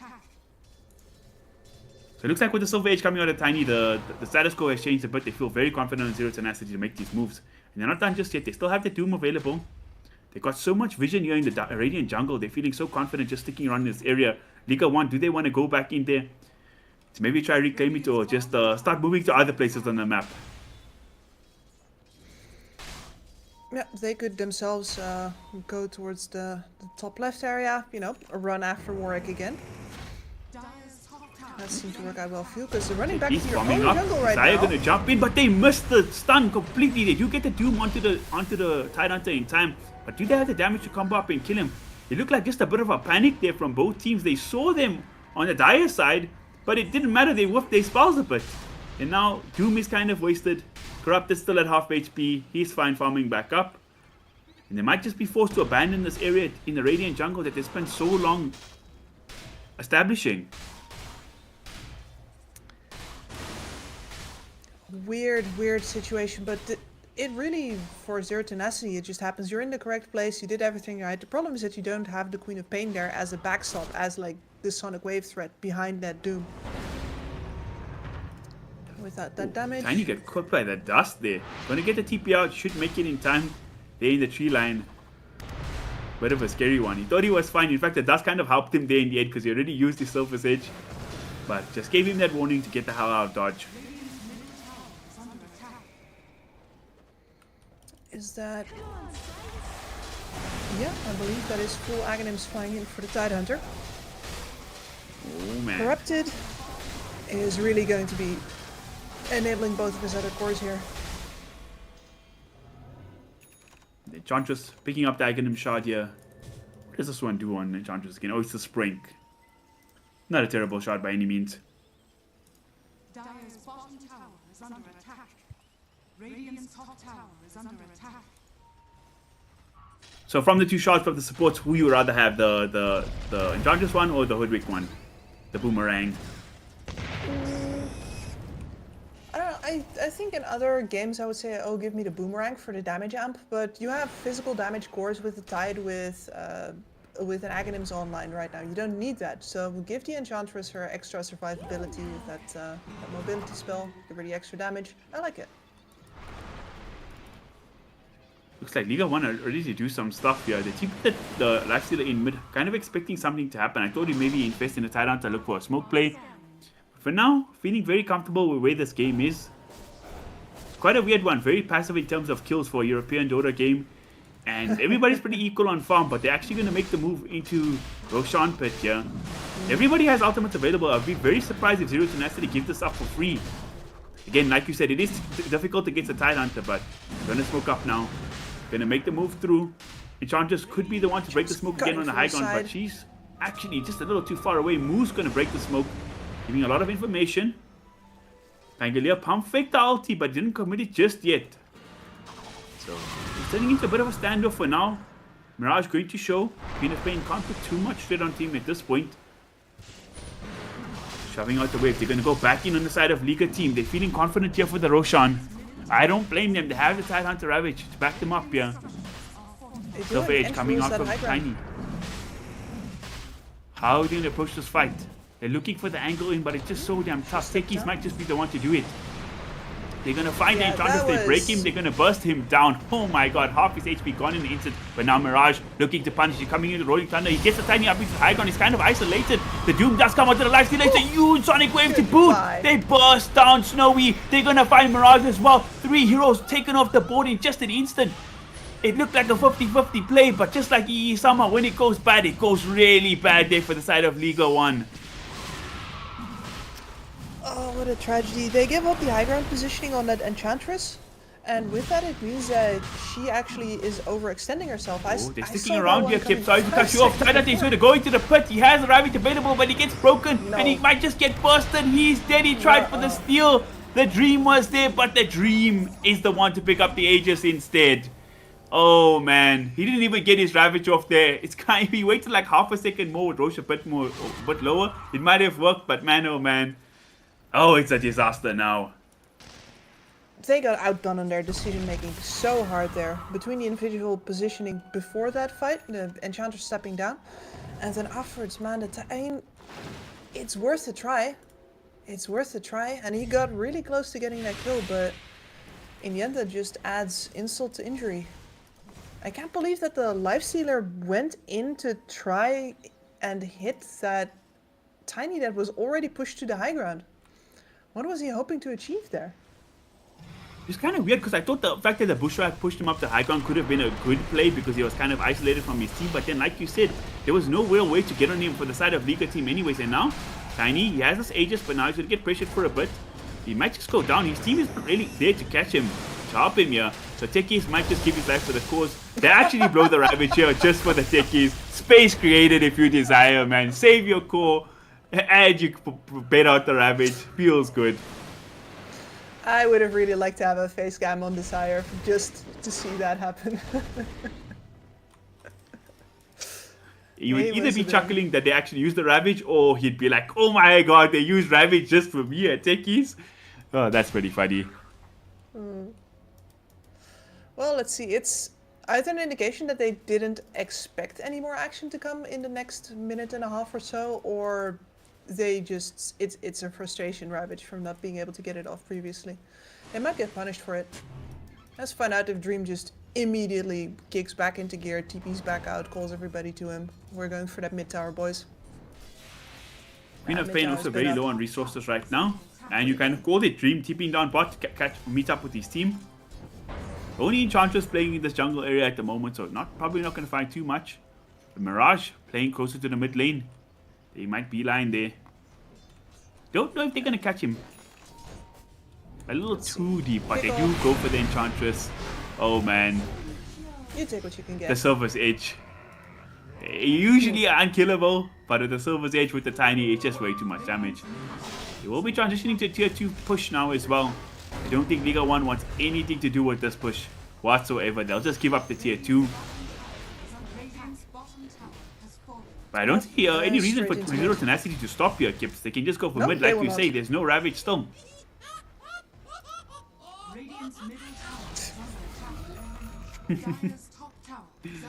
Take is having a good time. Doom looking for somebody. He's actually going to spot the Lifestealer. They get the Doom off, but the Rage was there in time. He's going to get that bit of movement speed boost, and he'll be able to run it off. But in the end, Woodwick does get caught. Now Mirage trying to come in and help, but he's caught on the cliff. Oh no! He will get the jump down eventually, but he doesn't get to help his team well enough. Going to have the TP out. He's forced to retreat. Going to make the move over for Enchantress. We've seen this story before. The 3 toss comes out. They even use a Sonic Wave. Hating on supports is both teams right now. Killing off the inch there. Oh man, that's a brave fight to take from Liga team. Yeah, that could have ended so much worse, and they get to save their mid tower off of that now. I mean, tier 1 mid was always going to go down. And Muzir worried about the D ward as well. They're not confident on Zero Tenacity that they can actually hold this, and this Enchantress checking. Oh, bad. Doing your best. They do have Ravage back up on the side of Liga team. Radiant are Gonna scanning. smoke up. Going to the far side, going to the Wisdom Shrine. It is the time. Hoping they could find one hero struggling over there. Top tower is under attack. Don't know if they feel confident to take a full 5-on-5 engagement with this Tiny still having the Aegis. But a pick-off they would love, and a pick-off is what they'll find. They find Mr. Nerfet on the Doom, and they bring him down. A nice lot of gold, almost 900 gold for killing one hero. Flip side, Tiny, given a bottle and finding a DD again. We see the story in game number 1 on Dream. Ooh, It we turned out to did. be an absolute nightmare for Liga team. Is it going to happen again, Gibbs? I mean, you know that I'm slightly biased in this match, so yes. Yeah, let's hope so. Here he comes. Oh, it looks like Rock and roll. pops it immediately. Who's he going to find? 700 damage. Worth a crit. He doesn't get the crit off, and the Charger's going to be the one to break that. Baits for his team. They're going to drag And turn the Tiny's around and broken. bring down the Tiny themselves, but he's got a BKB, so he'll be fine. He'll dispel that in the backlines. Mirage trying to make some space, trying to kill the supports. Doesn't manage to kill the Rubik, then and he does actually eventually kill him, but now it's going to cost him his life. Not a worthy trade. It is a 2-for-2 trade in the end, but man oh man, it's not feeling good. And they do get the Aegis as well. So maybe not the worst one.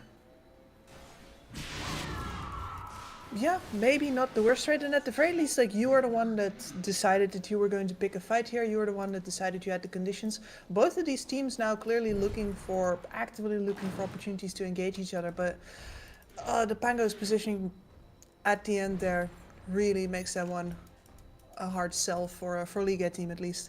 Radiant are scanning. I think the Aegis actually just cleaned up expired there. I don't remember them bringing him down.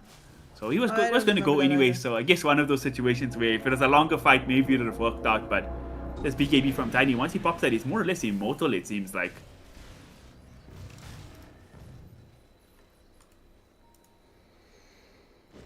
I mean, 3.5k health, 23 armor. What are you gonna do? But the break did look good. Once they hit him with the break, he lost a lot of... Do you lose the armor from Grow if you get broken? I do believe so, yeah. Alright, so it did look pretty good there, but again, he just pops the BKB and then he's back in fighting shape. Now, looking to hunt for a bit. He's going to show on a creep wave. Like you say, respecting that high ground, do not cross the river under any circumstances. You'll get Unnecessary called names. circumstances, I should say. Bad names. Last remaining tier 2 tower. Up top. Do they still have the mid lane one? They do indeed. So it's still tier 2, 2 tier 2s to take. No Aegis for quite a while for both teams. They're going to start going back into this Radiant jungle. That's what they've enjoyed playing for a lot of this game. Besides Zero Tenacity. Can they find anybody? Liga team showing a lot of respect, knowing that those areas are off limits right now. Trying to keep themselves in the game, farming up the top side of the map. Look at where Enchantress farming enemy jungle, pushing out the waves. I respect it. Oh, this is great. The Radiant split push is always topside. Ench is great at it. Shadow Shaman, big fan of Shadow Shaman setting up shop on from Radiant side on the Dire top lane. Great fun. Used to be, I think, DJ's favorite trick. Dire's top tower is under attack. He's also an old man now, isn't he? Oh, I remember the days when DJ was a new kid on the block. You're gonna see smoke up come was from a from Liga baby. team. Looks like the side of Zero Tenacity. Okay, actually the Tormentor is back up. They're gonna claim that up for themselves. Taking a lot of damage from this that's new fast. Tormentor. Might not be the worst time to fight if you're Liga team, sorry. They might be a bit split. I don't know if they're expecting Yeah, this. They're gonna stand on bit the high late. ground, so it does look like they're a bit ready. They're gonna smoke themselves, so we're gonna see some smoke on smoke action. But they're gonna go through the portal, so not gonna find anybody corrupted. Can he find anybody in Ravage? Oh, it's a disaster. Completely whiffed. Oh, the idea was so they're coming. good, but They're just half a second off. Are they gonna come back to the portal? No, they thought about it for a sec. The portal activated again. I was just slack-jawed looking at the Radiant portal where nobody was anymore, and then it started spinning again. I'm like, no way. Now they still smoked up on Zero Tenacity. Maybe you're gonna make a move down mid. They're gonna find a haste ruin here for Warwick. Big orange arrow. Oh, Tide bad. Hunter knows what's gonna happen. They're waiting on the high ground. I You're hate in the this triangle. Is word. anybody going to show? If Lifestealer comes up to farm here, he's going to heavily regret it. Enchantress, we've seen the story before. Checking. Money Oh. taking the bait for his team. Moose. Going to give some vision. They do find a Rubik here. How is he going to pay off? Respect. Giving found respected them. here. Nobody wants that smoke. And they actually do find the Rubik to start off the fight. It's a good one. Tiny getting kited up here as well. There's the Gush coming out onto Dream. Mirage though did use his ulti completely. They don't have the Ravage, unfortunately. Grab that jumps forward. Doesn't have that threat of Ravage. Gets the leash off onto Doom, but I don't think Doom really cares. They're going to jump over on the techies. Now they finally kill Enchantress. It's a 1-for-1 trade. Any team looking to push the baton more, they're going to accept their casualties and move on. I think that'll be a situation for both teams, yeah. That was so sad for Moose. The Enchantress had already walked up and the Doom didn't actually spot her moseying on over, so the Rubik blinks in because he thinks the coast is clear, lands basically on top of an Enchantress. And that's his blink out. He can only lift himself away, and that's just not enough to save his life at that point. He offered himself up on a silver platter. You got to feel for a Liga team that they didn't have the Ravage available, because it looked like not a bad fight for them if they could get the That Ravage would've up been onto two so heroes. good with the Ravage. Oh man. Just the little things in Dota make such a big difference. I'd argue that the Ravage, like, popping the Ravage on absolutely nobody is not a little thing, Camille. Oh man, Just that's fair. Giving you a little pushback. The Shiva Ravage is costly. Now 22 seconds up for Roshan. I don't think the Ravage is going to be back for Rosh either. How many seconds on that? No. Okay, it'll be back up in 10 seconds. So at least he'll have it for the Rosh. He baited them earlier. He might just come in clutch. If he got 0 in the last one, he might get 5 in this one. You know, law of averages kind of thing. Yeah. I subscribe to that. It's only good stats. There we go. Nahas will be proud. Now, I'm going to show in the middle lane. I miss He's the going to be old the one to man. push out the waves. And actually, Trident are going to jump on him.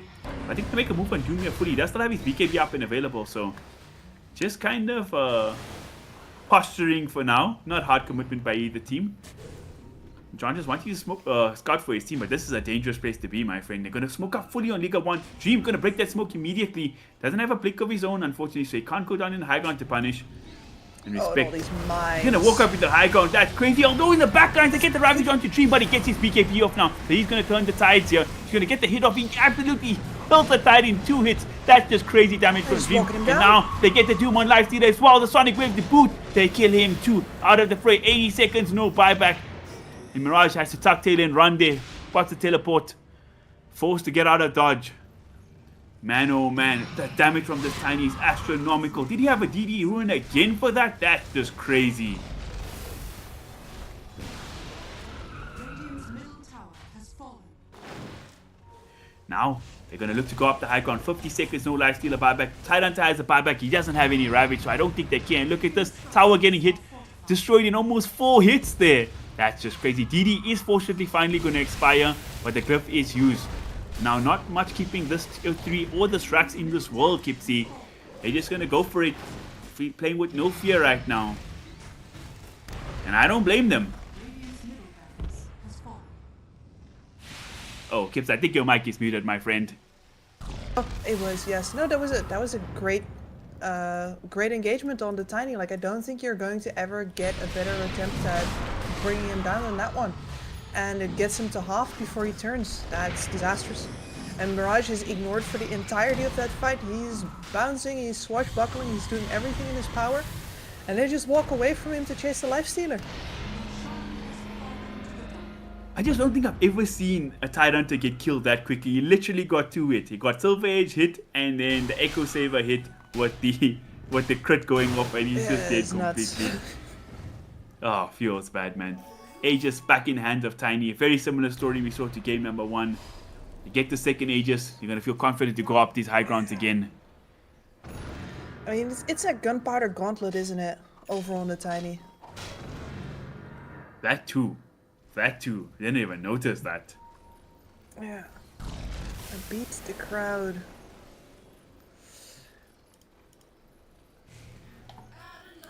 And we see this Lifestealer, in theory it's good against the Tiny, right? You have the survivability against him, you can kind of trade against him. But on the flip side, they have the other counters for him. They have the Doom for him, and you have the pure damage from the Sonic Wave that can just eat through him. So they really spellcasted really well on the side of Zero Tenacity in that last fight too. Radiant's top tower is under attack. Where do you go from reestablishing. here if you're Liga? Radiant's I'm not sure. They're trying Yeah, to I was about re-establish to say, control of their own Clarissa. jungle. But in the meantime, they lose the tier 2 up top.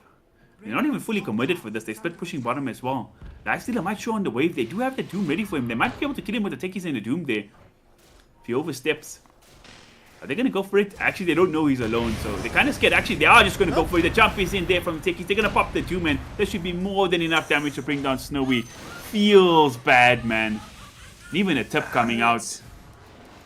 Just the two of them, but yeah, between the AC Basher, man's got no armor, and then all of that burst damage from the techies over the top. And in the meantime, Dream was just pushing top, so they can now immediately transition into shoving in that base if they want to.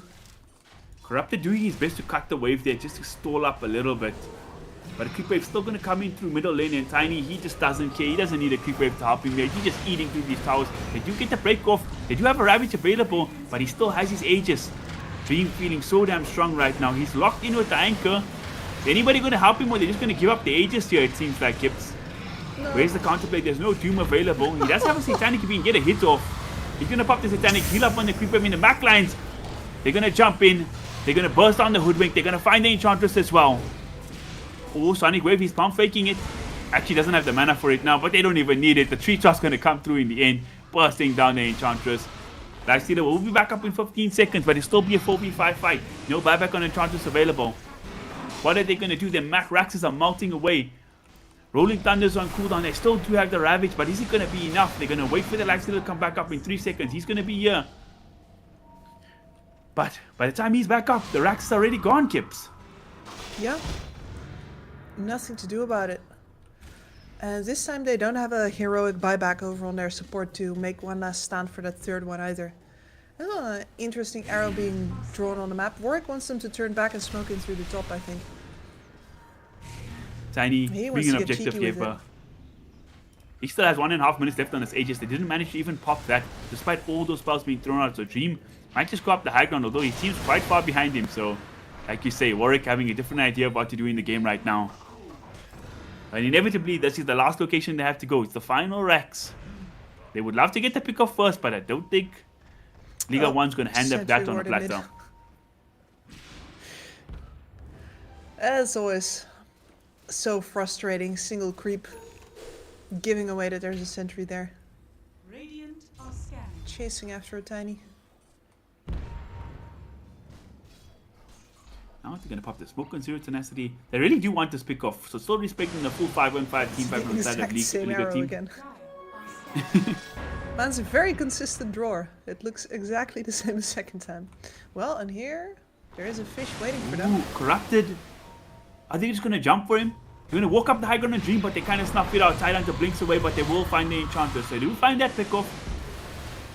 Will be a 4v5 engagement guaranteed. Enchantress 600 gold off her buyback. Down bottom.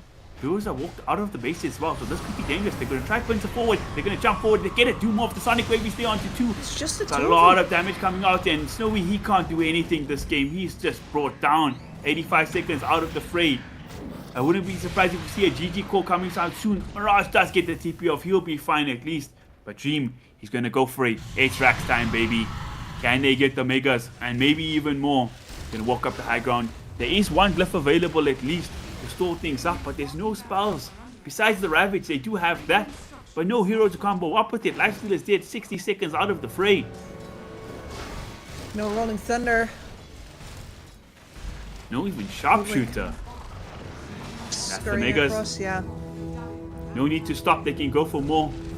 Are they going to go for the end? Are they going to go for the tier 4s? Seems like an inevitability at this point. They're going to make the move on to Mirage here at the back. So much damage coming out of Warwick. Don't think he went for the talent for the Sonic Wave cooldown though, because he doesn't have it still. In the backlines, he's kind of going to get caught. Tied it up for the moment, but Dream coming in to protect. Even in the fountain, he's wiping the team. This is just crazy damage coming out of Tony right now. They're going to go forward. The Ravage comes out, it's onto 2. But what's there to follow it up with? There's nothing, Kip. They're going to try, but Tiny, he just doesn't care. Mirage, he comes in once again. They might get the Techies, even Techies they Lift it can't out. kill. They're just getting kited up in their own fountain, and now they go back. They do the objective gaming. They're going to go for the tier 4. Lifestealer is back up in a second. Can they try for something? He's going to TP in. Down 40k, down Mega Creep. This is your last chance. Can they do the anything? fake back. And they're going to jump forward. Nerfed jumps in. They burst on the Pango. He does have a buyback. BKB strong from the Doom for so far. The ulti comes up in the screen of pain. It's going to be so much damage onto Snowy. He's dead once again. They're going to get more. In the backline's tied up, they gets broken down, beat down, and GG is called. Zero Tenacity wiped the series. 2-0 Kips. 2-0, and in showing off that in a close game, they have a much better idea of where they want to be, how they want to cast their spells. Especially the way that they seem to plan out their moves in their team fights seems more organized, like their shot calling is just more deliberate than it was on Liga Team right there. And Liga Team, yeah, really good individual players, but once again, it really seems to fall short when it comes to the team play, to these clutch moments where you need to already be ready for something to happen. And yeah, then those, you call it a tiny mistake, and you know what? It was only a fraction of a second that you're too late to pop the Ravage there, but that is really going to cost you, especially when all the rest already doesn't hold up. 100%. That Tyrant had such a hard time. It seems like Dreams Tiny might need to be respect banned as well, because in 2 games in a row now, he's absolutely bodied the game. Counter-ups enemy cores with that Silver Edge. Just looking so damn good. But that's it. Zero Tenacity. They 2-0. Win this game. Liga team got to go back to the drawing board. Still got a place to fight for here on this leaderboard. But we'll see what they do in their next series. But for now, Kipsy, anything else you want to add before we go to break? No, I don't think so. I was good with Doom not being in the game though. I've seen him now. It's still good. Same Doom as always. We can Doom put him back in the bin. I'm alright with that. So stick around, guys. We have a bit of a break, but we'll have another series coming up, the final one of the night. So see you guys just after this break. Bye-bye.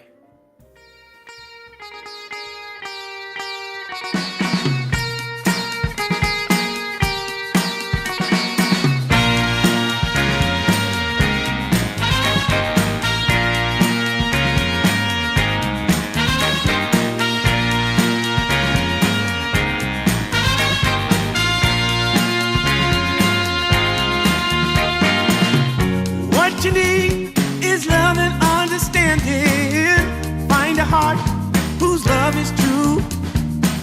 Deep down, there's only one companion who's there for you when you need him to be. Your heart was broken in 1,000 pieces. So much pain that you've been through. Here stands a man who's your salvation. Just ask yourself, am I ready for you? 100% now. I'm ready. 100% now. Yes, I'm ready. Eyes wide open. I'm ready to move. 100% now. Take a chance in a new direction. Any place you wanna go. I don't have all the right answers, but one thing I know, I'm so ready for you. 100% now. I'm ready. 100%. You know I'm ready. Yes, I'm ready. Eyes wide open. I'm ready to move. Well,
understand is what she sees in me.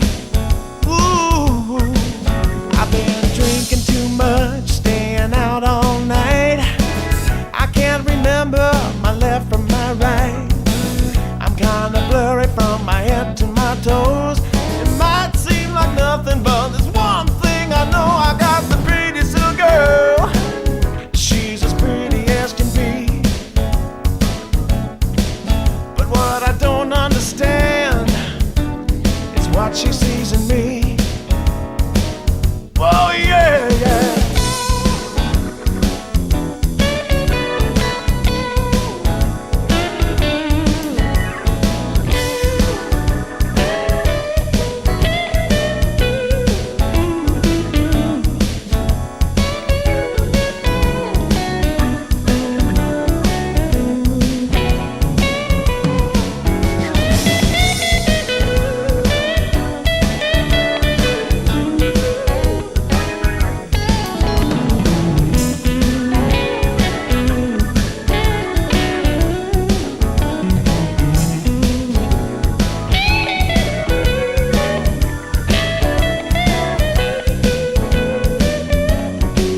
I've been in and out of trouble for much too long.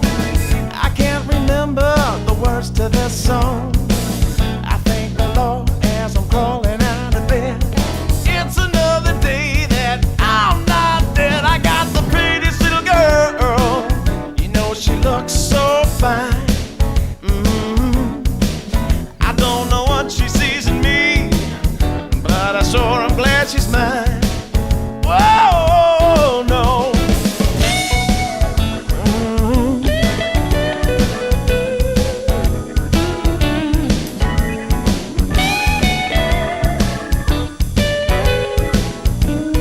Oh, yeah.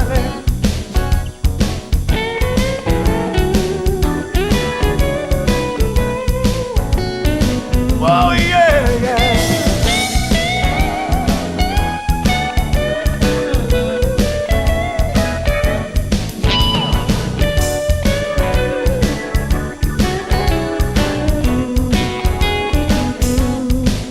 I got the prettiest little girl.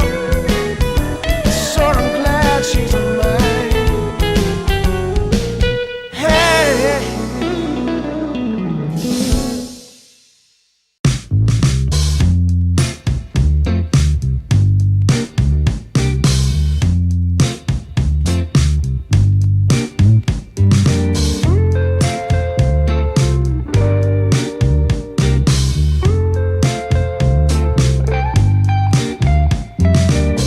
Well, I can tell just by the way that you're smiling that you're still unsure. And I can tell just by the look in your eyes that you've been hurt before. But baby, no one can promise you forever. Right now I only know that we should be together. Because it's now or it's never, so won't you take a chance on me? Well, it's fine if all your previous guys, they made you run away. You can bet you'd only have one regret, and that's if you didn't stay. Walk my way. 'Cause baby, no one can promise you tomorrow. But today you take away all of my sorrows. You know I'd beg and I'd borrow for you, so won't you take a chance on me?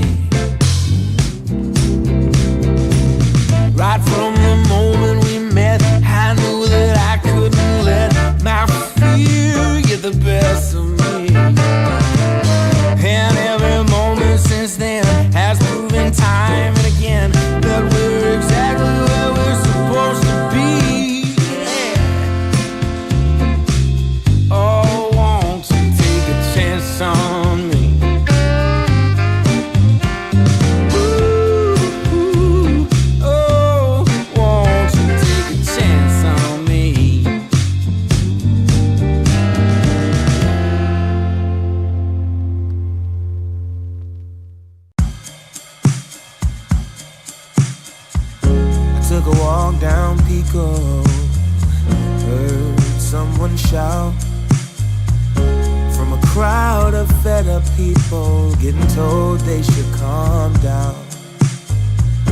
Didn't wanna fight, but the tears that fill their eyes are brought by the people sworn to preserve their rights. Oh, how could you not see it all coming? Stuck in our ways and running out of time. Time to change.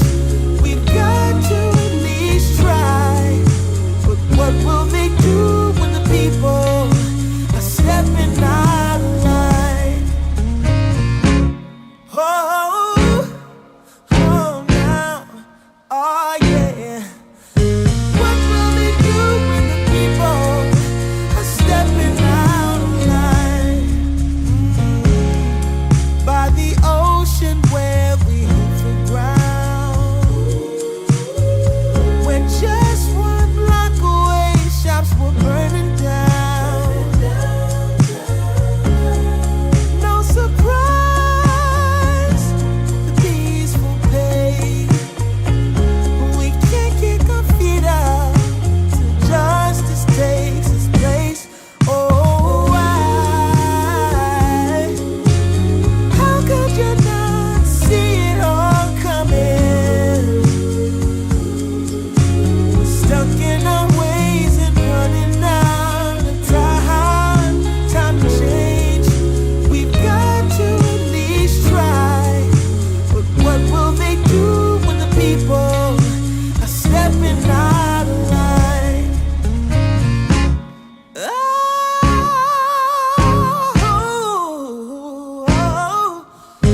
What will they do when the people are stepping out of line?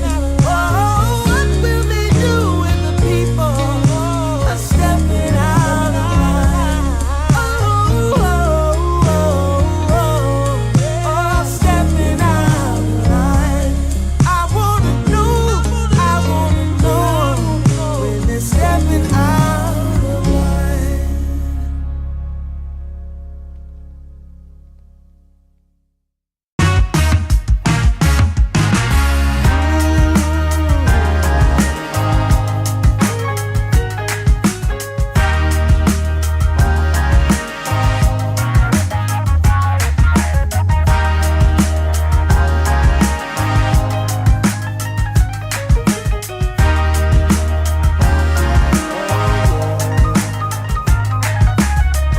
Turned on the dime when I saw you walking by.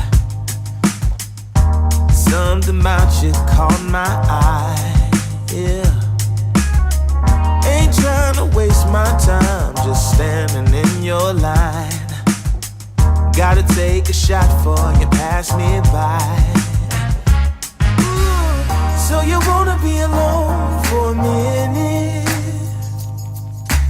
Well, come on, tell me what's on your mind. I wanna know what makes you happy. I wanna know, can I make you mine? Ooh, I wanna know if you know that I treat you right. I wanna know, can I spend the night?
Sometimes I'll be foolish.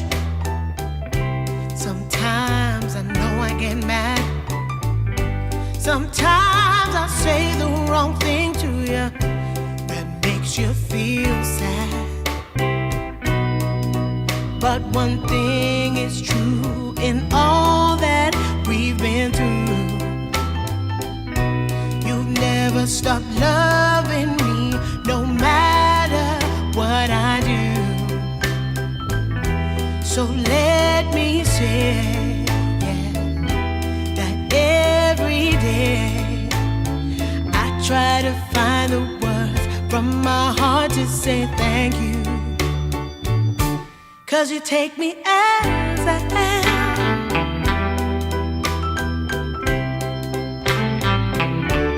You take me as I am. Oh, baby. If you stop loving me, well, I would understand. But I won't take you for granted, no, no.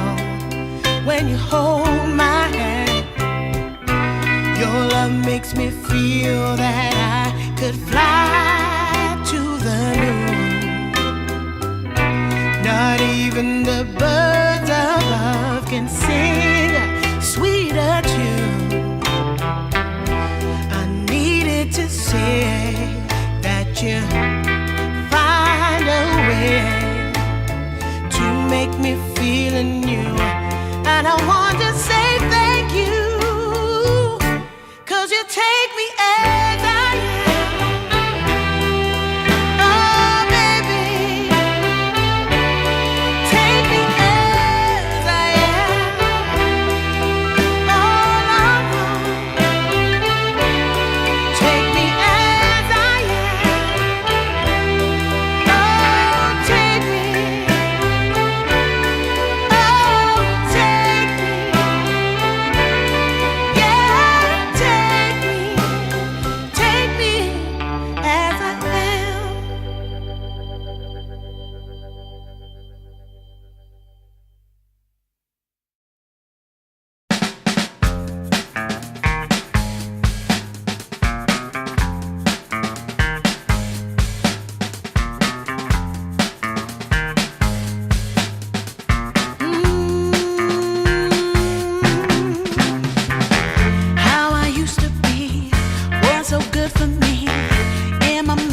This feeling is good.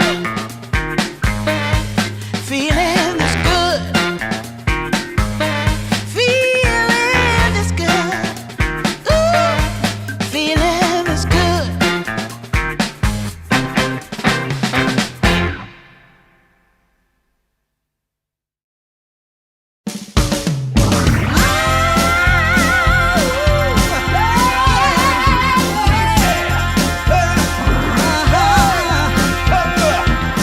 Go and tell your mama to get up off her seat.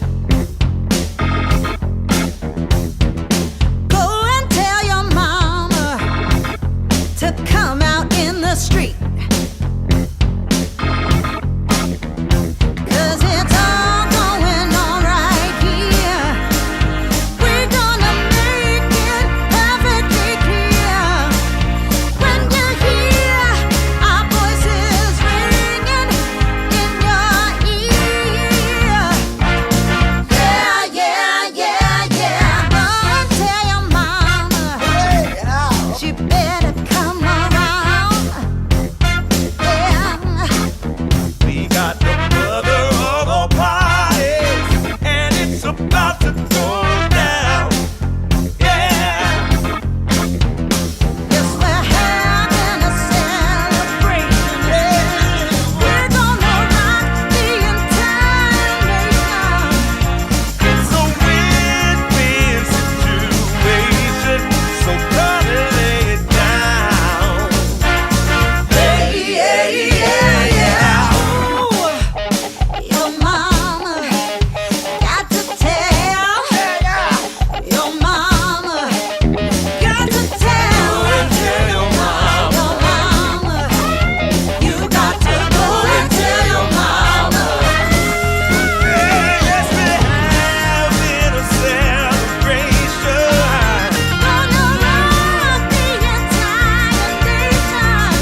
just longing for a glance from you.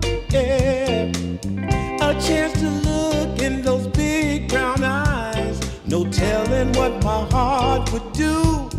Hey, when we met, I sure knew it felt as good as it could be. In that moment, though it felt so good, I wondered why you noticed me. If you gave me just a little time, it would sure ease my troubled mind. Don't tell me that you don't feel the same inside. Don't tell me who.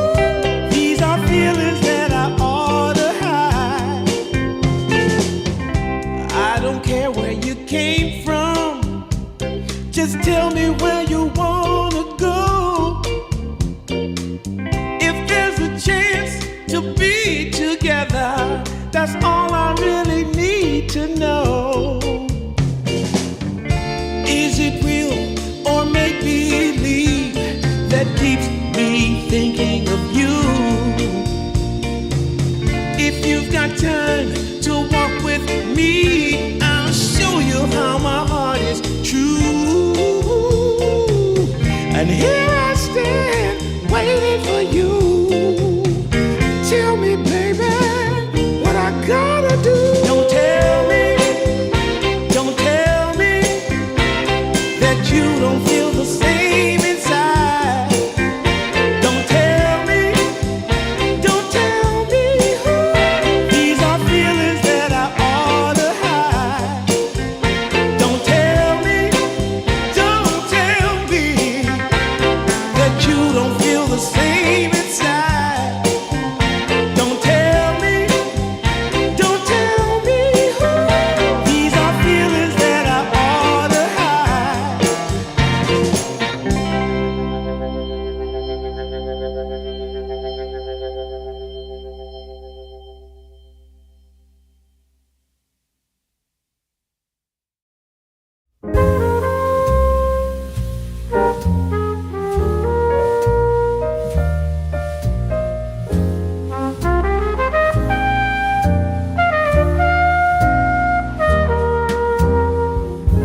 I haven't found the one. I never knew what others do. I hope and yet again, what do I know then? I believe it's all meant to be. All my dreams are so out of reach. I fool around, but we never know. I fell in love, but a long time ago.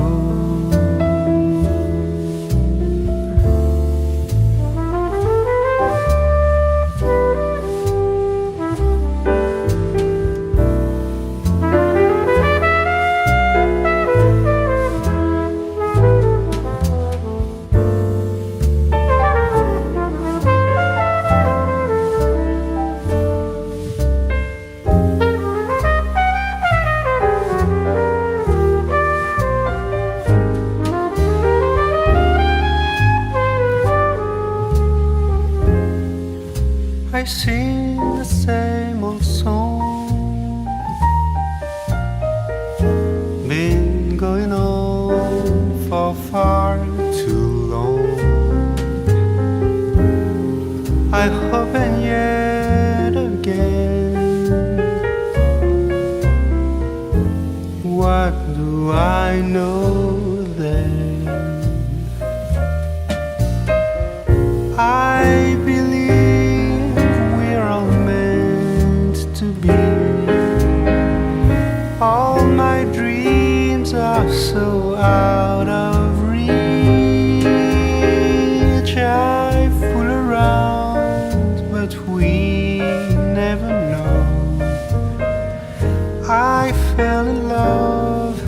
but a long time ago.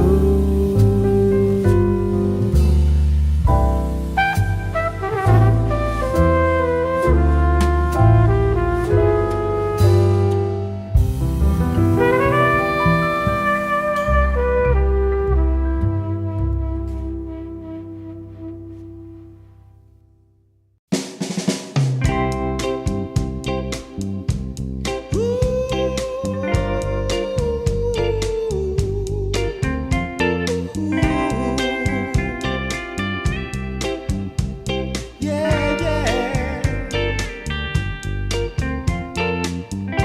I've been waiting a long time, just longing for a glance from you. Yeah, a chance to look in those big brown eyes. No telling what my heart would do. Hey, when we met, I sure knew it felt as good as it could be. In that moment, though it felt so good, I wondered why you noticed me. If you gave me just a little time, it would sure ease my troubled mind. Don't tell me that you don't feel the same inside. Don't tell me, these are feelings that I ought to hide. I don't care where you came from, just tell me where you wanna go. If there's a chance to be together, that's all I really need to know. Is it real or make believe that keeps me thinking of you? If you've got time to walk with me, I'll show you how my heart is true. And here I stand, waiting for you. Tell me, baby, what I gotta do. Don't tell me that you don't feel the same inside. Don't tell me,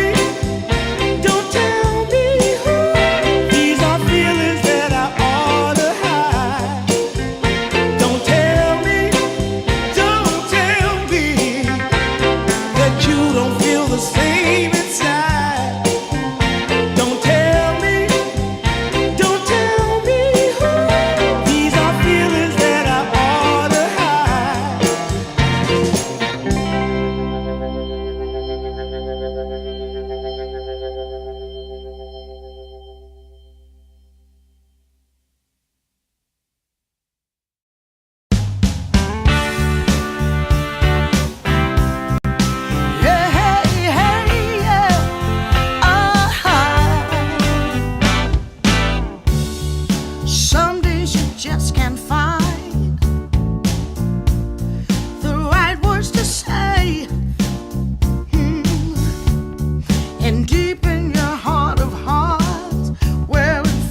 Hello and welcome back to Dream League Division 2. We're here in season number 4. I'm your boy Casey, joined by the wonderful Kips. We got our second series and final series for the night, Kips. How are you feeling? Feeling pretty good. I'm what I always like about these kind of things is, listen, we have BTC gaming coming up, which is a lot of players that we already know. But then on the other side, we have wait, what is her name again? Something Ventorus? Alice Ventorus. There we go. Alice Ventorus, yes. And for me, that's going to be an introduction to a whole bunch of players that I haven't seen before. I think the only name I recognize, like properly recognize on the roster is Norma. And I always like it when I get to see people for the first time. I get to like make up my own opinions. I get to see if there's somebody in here who I think makes a big, maybe you get to spot the next 9 class or something like that, which I still enjoy the fact that I saw that guy play a Centaur game, one Centaur support game. I'm like, this man is not going to stay in my league. I'm not going to cast him very much more often at all. So my hopes is that we're going to get a find exactly like that in this game that's coming up right now. So, okay, not to distract from Ale Venturus, right? But the story I have to tell about them has to relate back to one of my OG teams, Nigma Galaxy. I was one of the guys, Kips. When they kicked Sumeo or Sumeo left or whatever, I was like, that's it. That's the end of Nigma. This team is done for, right? Then next thing you know, the first tournament they play, they go and they dumpster everybody. They beat Team Spirit. They beat Team Liquid. Okay, they lost the Paravisions in the finals. Is what it is. They made the finals of a big event.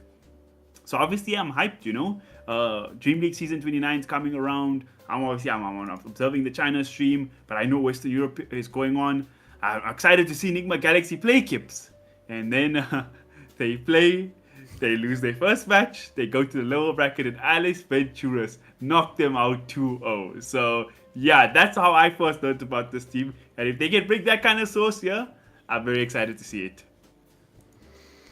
Yeah, I mean, if you got to witness that, I'm game to witness the follow-up. And so these are the guys that are to blame as well for us having Nigma over in the group stages joining us down here. Yeah, well, let's see how they're looking in the standings there. They are sort of recovered from that loss. They might have fumbled the bag in the Season 29 qualifier, but here in the Dream League Division 2, they're flexing their muscles so far. 5-0 for Nigma Galaxy. On the other side, the teams we have today, Alice Venturus are 1-2. I believe they beat Zero Tenacity, the team we just cast, and they showed they were a pretty good team. And I think they might have lost to Power Rangers and who's the other team? Breaky and it might have been Cheeky. South American Rejects as well. Oh, that's Breaky Cheeky. I see. So hard to see what their strength is yet in the tournament. So I'm very interested to see how it goes against BTC Gaming, who are having a rough time, Kipsy. Yeah, that is especially if you look at where these guys come from, all of these big names from just I was saying to you before we went live, like a couple of years ago, you would have to pay big bucks to get these guys on your team, and right now they are together with S-Star Backs actually, who are probably still paying a decent amount of money. They are dangling at the bottom of the group, which is not where you want to be if your name is MJZ. Or Kotaro. Well, see, I go South American Dota. Had that at a while, there was like that big boom, so much talent, so many players. Not to say the region is weak. I think funny enough, for SA Dota, I feel like compared to Southeast Asia, and obviously compared to NA, they're like from the smaller regions, probably one of the better regions still in Dota. Like they've managed to keep consistently good performances throughout the years. They managed to keep 1 or 2 good big teams playing. But I just do feel like in Dota in general, it's very hard for, the little guys to come out and make it now. It's like only space for 1 or 2 good teams from the regions, and then the rest is just like, well, we'll try our best, Yep, and it's an information hurdle that you have to cross, especially if you don't know what you don't know, then even if you make it into the big leagues, you're going to get your ass handed to you, and you might get it handed to you so hard that you don't even know why exactly you're getting beaten. And sometimes eventually you get a team that breaks that, and then what that team needs to do is that team, after it learns that, it needs to keep scrimming within the region. But often, after you learn enough as an international team, you stop scrimming your own region because of course you're better than them now, and they don't give you enough opposition anymore, and then they can't learn the tricks from you that you learned internationally, and then they still will not be good enough. They will still be missing that knowledge in order to actually follow up on you and be a good second or a good third or a good fourth team. So sometimes information in regions that are not, say, NA or Europe or China, it just dissipates really slowly, and you need to get, for example, player transplants to make up for it. I was very sad to see Defy Lama leave SA specifically for that reason, because he's the kind of player that will tell you everything. He will not hold back. Maybe you don't like everything he has to tell you, maybe not everything he tells you is always 100% correct, but you will learn a lot from that man that otherwise was not available in your region. So I feel like that is the kind of problem that especially South America struggles with, but that's also a problem that you could have in MENA or in Southeast Asia. And that's 100% correct. I do love seeing these sort of international mismatches. You know, some guys from like Defy Lama from Europe going to play in South America, becoming a stalwart in their leagues. We see a team like Ventorus Pro now as well. They just a whole mismatch from all the regions together: South America, EU, NA. So Dota scene's kind of in a good place like that. Obviously, the European teams, Western EU teams, and Eastern EU teams. A whole bunch of mixes, and I feel like Eastern Europe honestly is the stalwart of Dota, right? Even the good Western European teams get carried by these Eastern EU players coming in. That's the one region where Dota will never die. But yeah, South American Dota always very interesting to see. I also like the way they play with their own unique style. They can play very aggressive. Even we see in BTC's game so far in this tournament, they had Ricky picks. I think they've been picking Io. They've had like a lot of interesting picks that we haven't seen so far this tournament outside of them, you know. So I'm curious to see what they bring forward for this game. Yeah, and I think you are the one that noticed that that both of these teams coming up play IO actually, which I think is a bit of a bit unique right now. Very curious to see, we're going to see that contested and are leveraged against each other, because sometimes it happens when both teams think that is, oh, that is the one, like, you know, that is our specialty, that's something we do differently, and both teams have it. Sometimes it ends up them trying to deliberately show each other up on it, like one of them picks it and the other one needs to have it next game, even if it's perhaps not even the most ideal. It's just, oh wait, they do our trick, okay, well, guess we gotta show them who's boss then. Yeah, Alex Ventorus in their game, in their 2-0 win against Zero Tenacity, they picked IO twice. It was with a Tiny in both games. So IO, Tiny, Hoodwink in both the games with the three heroes that stayed stable. And then in the second game, they even picked a Legion Commander Kips, also another hero from Alex Ventorus. You don't see too often anymore. So creative stuff from our teams, creative stuff. So I'm really curious to see what comes up when we have the draft up live and ready. Because, you know, in current meta, obviously every new patch starts this way, where there's only a few heroes get picked because that's the quote-unquote meta. But as you go through it, you start learning the patch, you see other heroes came out. You know, I really remember, do you remember that patch where it was like after TI, we never had a patch for like almost a year, and everybody cried all the time that it's the most dead patch ever, whatever. But by the end of that patch, the last tournament of that patch, there were so many new heroes and ideas coming out from the same patch. Exactly. So I think sometimes people think a bit too linear about the game. One thing that hasn't been wrong by pro players though, Kips, I don't know if you've been seeing. So you're in DreamLeague Season 2, I've seen some Darkseer games. And in people in theory are trying it in PGR Wallachia as well, I saw. And Darkseer, again, one of the like most historic heroes in Dota, even now, it's just unplayable. Every single game, it just gets absolutely stopped. So I'm pretty sad to see that. I was hyped and I saw the Darkseer pick. So maybe that one, the meta boys are right about it being out of the fray at the moment. Yeah, I mean, there's a lot of potential reasons for that, right? But ultimately, I think his numbers kinda suck. Like, even if there would be a use case for him, currently I just don't think you get any damage out of him. And I also feel like auras are a little underrated right now, which always happens at the start of a patch.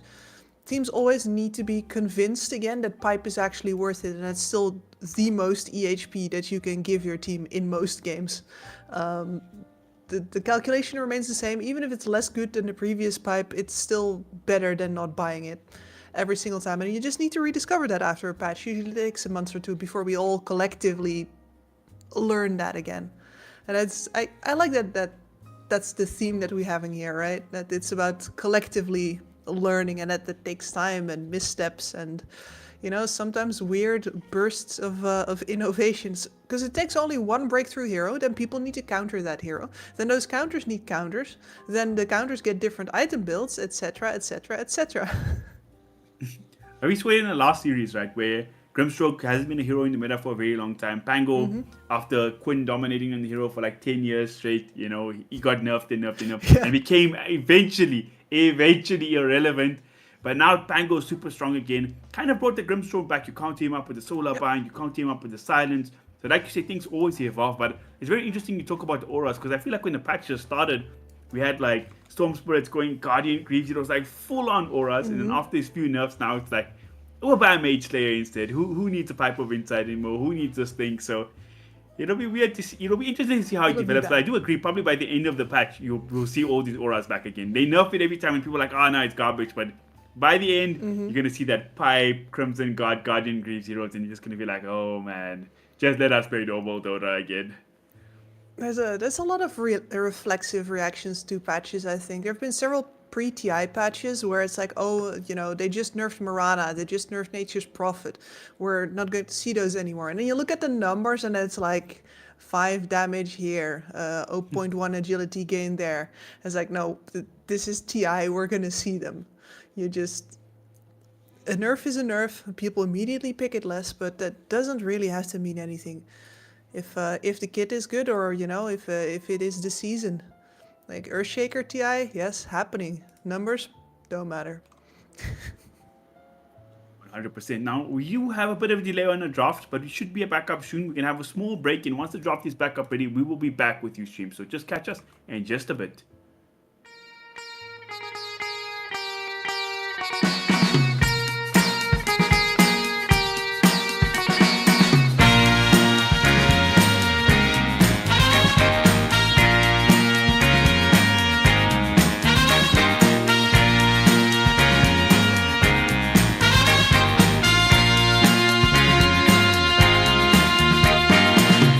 What you need is love and understanding. Find a heart whose love is true.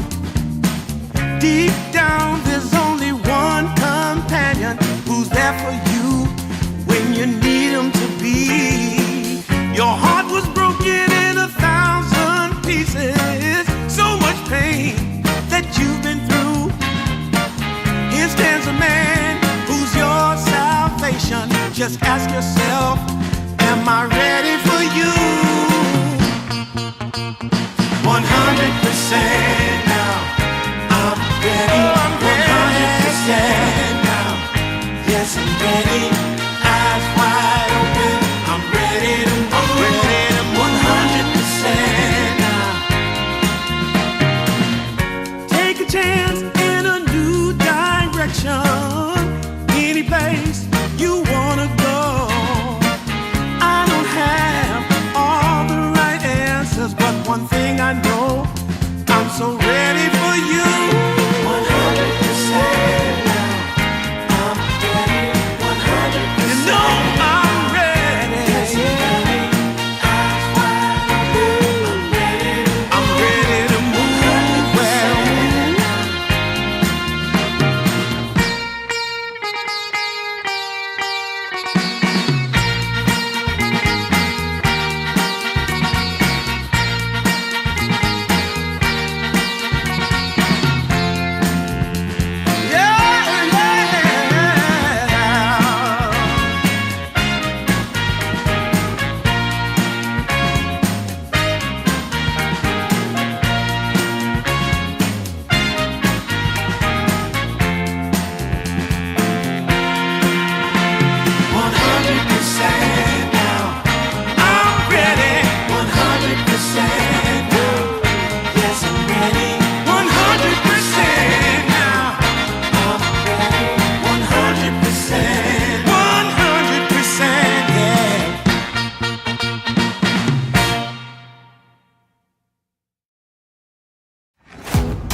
what she sees in me.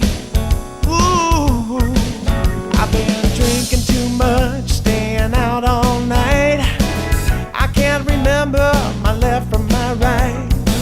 I'm kinda blurry from my head to my toes. It might seem like nothing, but there's one thing I know. I got the prettiest little girl.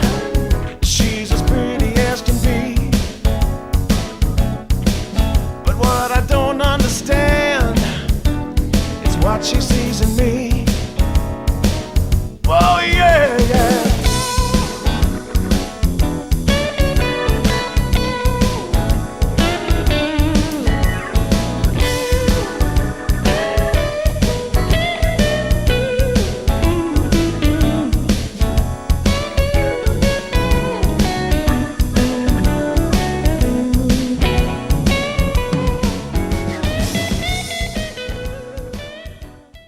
Gypsy girl, we got a draft.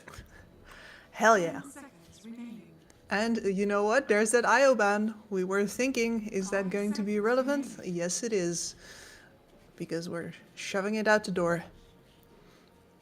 I'm actually really sad to see the IO gone. I wanted to see both the teams played. IO specialists, always hype. I mean, we have Nigma and GH in this tournament, right? So hopefully we'll see IOs again at some point. Dire team back. GH is, we were talking about signature heroes earlier. For me, that's definitely one of those combinations. Anyway, the rest of the bans looking quite odd. The Batrider, sure, belongs there. But Quap, normally a later ban. Monkey King, normally allowed through. Kotl, who's afraid of the old man on the horse? Dire team back.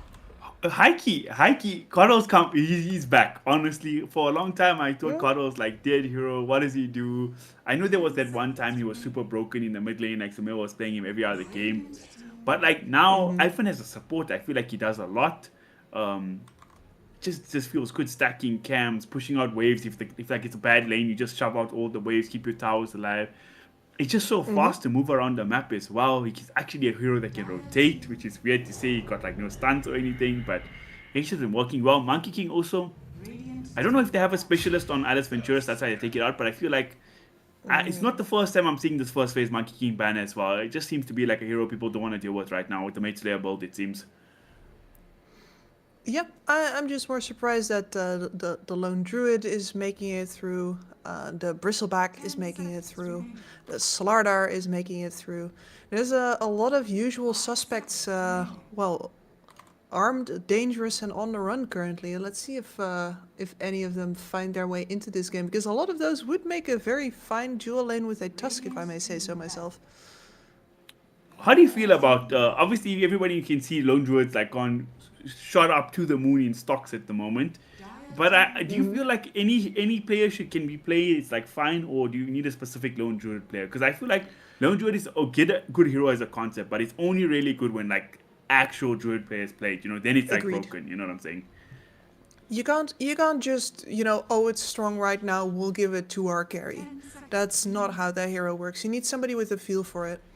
Somebody who gets the most out of the toolkit, especially now that you can, I'm going to talk about Nine Class again. I will never shut up about that man, because I think he's cooking with gas. It's just maybe sometimes he cooks a little too hard. But the fact that you can just use the bear as a running ward, for example, like the vision function of that hero is really important. You have a leash for that thing right now as well. If you buy the shard, I believe that there's a lot of utility and a lot of things that you need to think about when you split up the function of a hero like that. So yeah, I completely agree with you. You want a specialist on that hero. 5 seconds remaining. Oh man, I know it's really not relevant to this game. Okay, I'll save the story for when we get to a pause. But now, we see the Tyrant, the big watermelon, has been a very good hero so far in DreamLeague Division 2, taken out. The Moita, again, one of the popular carries, just in Dota 2 in general at the moment, gone.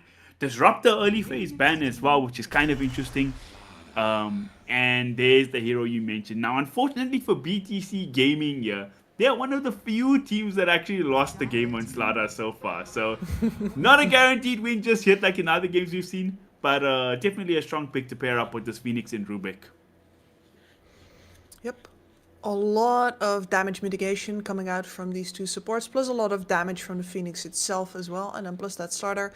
I think I was maybe a little too harsh on Phoenix Rubik earlier, and you called me out for that. And I think especially when you comboed up with the Slardar, you have a very active 3 heroes here that can kill basically anybody on the map.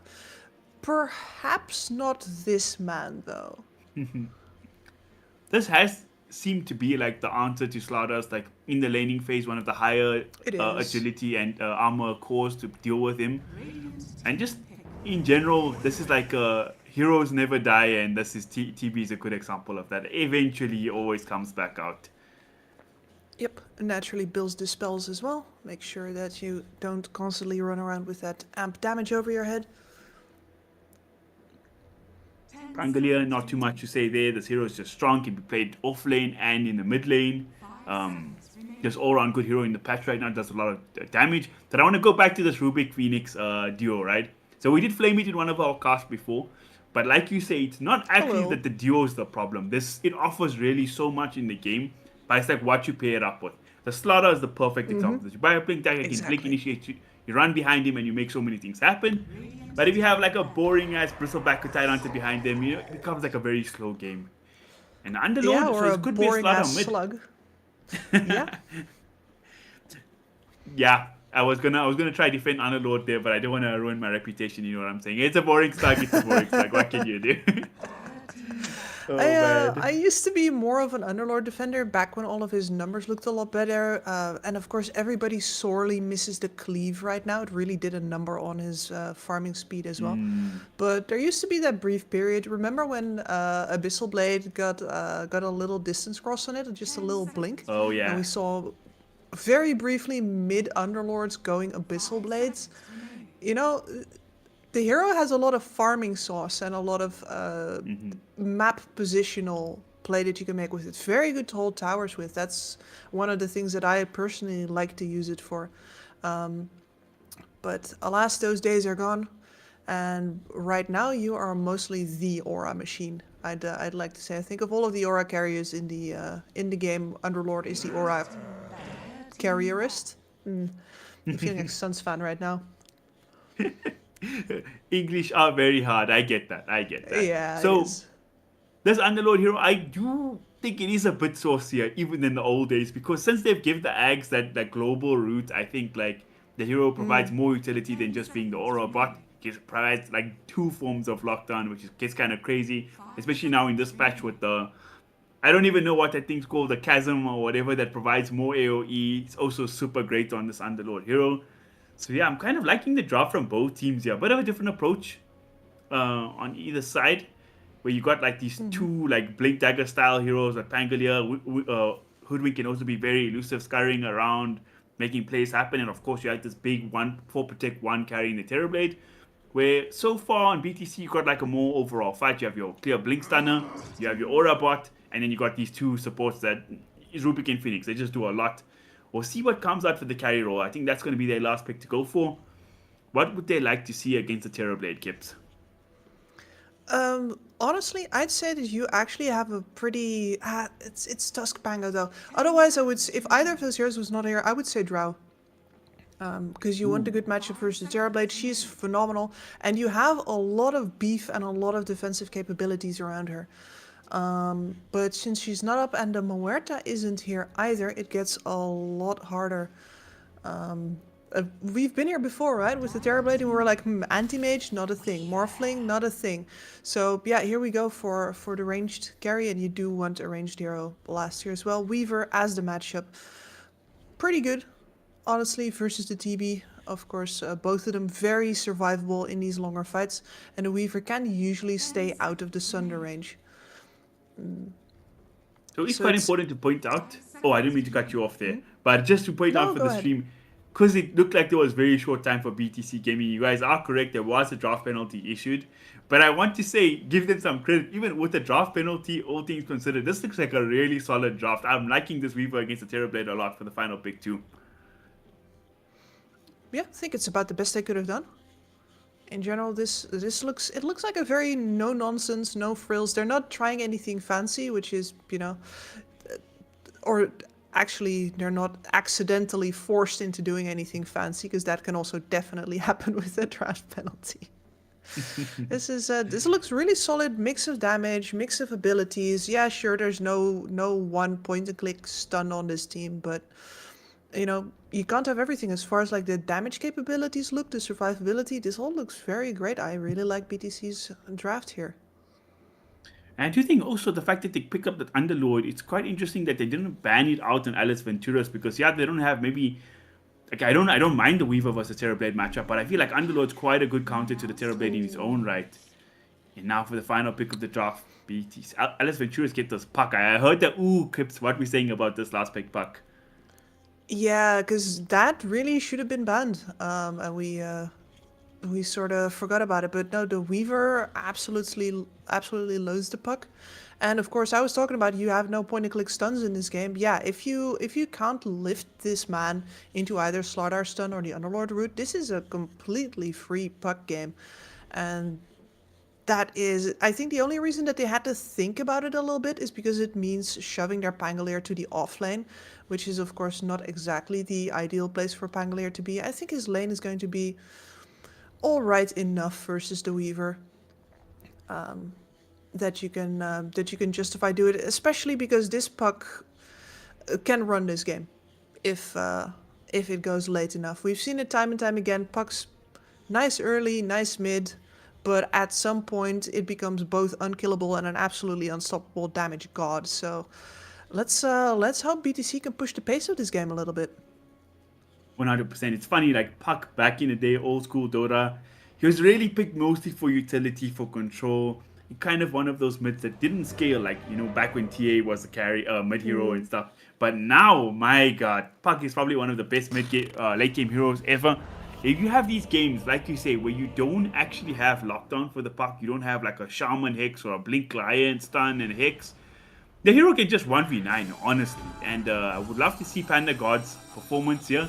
Does he live up to his nickname with the God at the end? You know, that was reserved for the best players. B God, A God. We will see. But on the flip side, I do think this Weaver, before the Puck, like you were saying, he would have an absolutely free game. But if he can somehow evade the Puck, it's a bit of a similar situation where they don't have too much to deal with him. So, going to come down to some execution, going to come down to some flair. Very excited to see what we have here. We've got an Eastern European team up against a South American team. So, real international Dota standard stuff here. There should be some good Dota. How are you feeling, Kips? Yeah, like I favor that Puck pick really did shift the tone of the game for me quite heavily. I really think that made the draft for Alice here. It feels strange saying Alice like I'm talking about one of my girlfriends, you know? Oh, Alice, you got such a great draft, girl. Slay. Oh man, that's so funny. Where do you see smoke up to the high ground here from your girl Alice right now? Just chilling. We'll see. It's actually my bad. BTC Gaming waiting on this dire high ground. Anybody's gonna show. Looking to punish. A first blood would be great. They do have a Weaver for chase. They got some slaughter in the river. It's pretty fast. Oh, this right is now, Dusk. This is the king of actually level gonna 1. go on these. Slaughter here, and he's gonna get caught, and he's gonna get brought down. And oh my god, Kips. Panda God on the Puck is the one to get it. That is rough out here. And he kills his enemy mid laner as well, right? That is disaster town for BTC Gaming. It is not how you want to begin. Now, he is a Slardar. Normally I'd say, okay, fine, the fact that he is he's mostly going to be in the water during this entire time. So he gets the extra health regeneration, the attack damage, the armor, everything. It's absolutely going to give him the advantage in the mid lane. But with Panagod immediately getting extra regen, and he's going to go for the magic wand even first, just because he knows that the Slardar is going to be spamming out that crush. I wonder if I'd call this an easy lane win for the Slardar at this point. Yeah, I know, definitely tough. We see First Bloods used to be kind of a meme, but if it's given over to a mid laner at these ruin fights, it really makes such a big difference. Up top, Waveform absolutely slapping up the Rubik, and down bottom actually, they get a nice kill over onto the Weaver. That's a big deal. Can they get a return kill to punish? They're going to try to bring down the Light, and they do. Prada getting something back for his team, the first kill for them. But man, oh man, losing a Weaver does not feel good. And I was kind of thinking about this in the draft, Gibbs, where you have this Hoodwink plus Pango. And actually, Weaver is going to go for it. But he's actually still level 1. That's a disaster for him. Not much he can do there. But it's like, they have a lot of damage to just harass out into the Weaver all the time with like this Bushwhack plus the Swashbuckle from Pango. Like, he's not the tankiest and beefiest boy on the Weaver. No, that he certainly is not. I mean, the saving grace here should be the Phoenix, right? The ability to keep the enemy at half health should really make everybody in this lane wary to engage on each other. That's the situation it should be. And so Prada really has to keep laying the damage into the enemy lane in order to make sure that they don't feel like they're going to win the war of the glass cannons. 100%. Up top, we got the big Slug and the Rubik up against Zip Zapio on his big scary Terrorblade. Well, what do you think about that lane? Probably not going to be too action-packed if I would think. I would just see Slug and TB farming, or is there something I'm missing here? I mean, there's definitely still opportunities for this Tusk to kill off the Rubik specifically, but this is a very scary laning combination. Any ranged carry with a Tusk is, and if the health management, Prada, if the health management for the Underlord doesn't go well enough, it is possible for him to die as well. Just overextended into a Metamorphosis, anybody can die under the influence of tag team. 100%. It's actually nothing to scoff at. Metamorphosis plus tag team. If you get somebody trapped in the shards or a good snowball, they can go down pretty damn fast down. Bottom, they're battling out for this Lotus here. Who's going to win out? Actually, it's not going to be the Weaver. He's going to fall, and the Lotus goes over towards the Pangolier. That's a big win up there. Up in the top lane, it looks like they went on the Slug here with the Metamorphosis, just like we were saying before. He did survive the burst though, so he's okay for the moment. Both heroes sitting pretty low. And Prada, he just comes back to feed again, bottom. That's a very weird play from Mr. Phoenix. And now up top, they get the shards out. Oh my god, he didn't go back home for the regen, and they're going to give over a kill over to the Terrorblade Tuskar lane. MJZ taking a lot of harassment. Maybe they just thought they could fight it out top, but you know what we said the other day? The play was calculated. They're just really bad at math. Yeah, happens to the best of us is the one that I say. It just happens more often to the worst of us. Oh, they killed the Weaver for a third time in 4 minutes. That's unplayable. Oh my gosh. Kataro is not having himself a good time right now, and I gotta say, I was a little worried about the lane switch for the Pango. I clearly should not have been. I know, man. The Swashbuckle, you're talking about the numbers all the time. They just gave it a little too much damage, especially paired up with the Hoodwink. Too much sauce. Too much sauce. He went to Nando's. He actually wanted a mild, but he wanted to show off with the extra hot. You know what I'm saying? Yep. And, well, we're gonna be watching and enjoying. It is also the fact that Tsukuchi really normally counts a lot more on the invisibility than you think. So if you simply have untargeted raw damage that just goes into your area of effect, yeah, if you're good at aiming that stuff, there is nothing to do for a Weaver but tank it up, and he doesn't have a lot of that. Nope, they're gonna make Look a at move that spot again, damage. and just look at that damage. We just had the exact same thought there.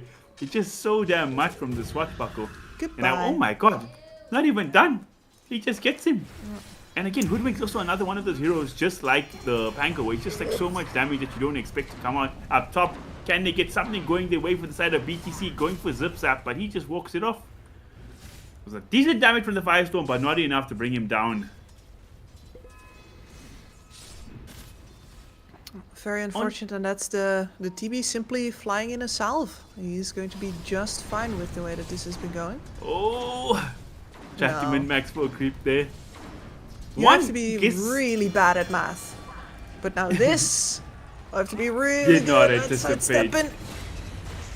Prada coming through, gets one kill. It should be the double up top. Rubik even making the move in. Waveform, he goes down. Yeah, they deserve that.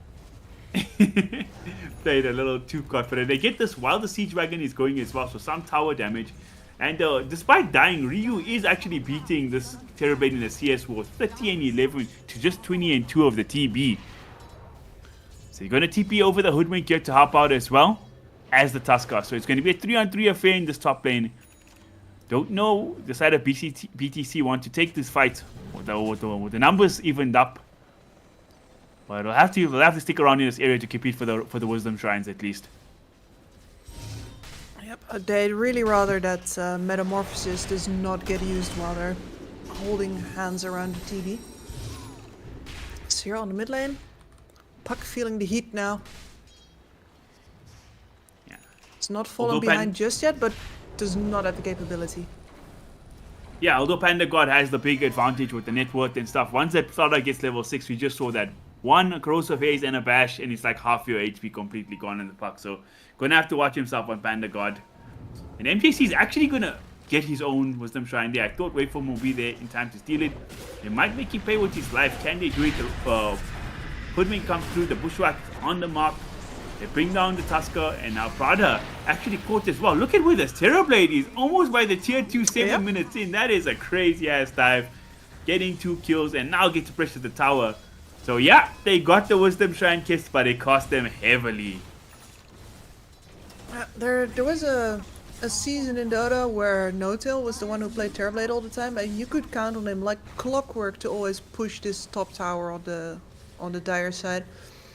And then for a while, other people played Terrorblade. Nobody did it. I'm very happy to finally see the return of Shove That Tower ASAP.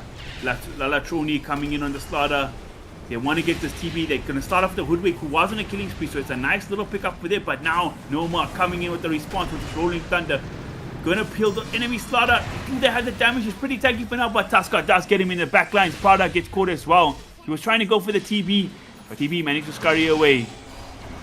Ends up being a 2-for-2 trade. It might actually not be. Panda God coming in as well. Kills another. Going for the third. Ryu, he's going to get chased down. These two heroes, just Puck and Pango. Going to show some respect to the tankiness of that slug though. Yeah, they're not going to go for him without either a Metamorphosis or the Tusk, but yeah, that could have been even worse for BTC than it already was. Except Puck coming in for the cleanup. And oh my god, she did all of that before popping the amplified damage rune, so she's just going to go back to and start sieging the middle tower by herself as well. So good place for Panda God there. Noma, ooh, he's going to get brought down. Tried to help him out there with the Hoodwink with the sharpshooter. Did some damage to Lalatroni, but not enough to keep the Pango going. And that's a big kill. Most farmed hero on the map just gets brought down there. And the Weaver's the one to pick up the kill, so kind of pulled a bit of a chicken strat there. And now Ryu, oh my god, there you said it, Kips. When the Metamorphosis is up, it's a different ballgame. And look at that meta plus tag team. These heroes are just melting away up top. Bye-bye, MJZ. It was nice to know ya.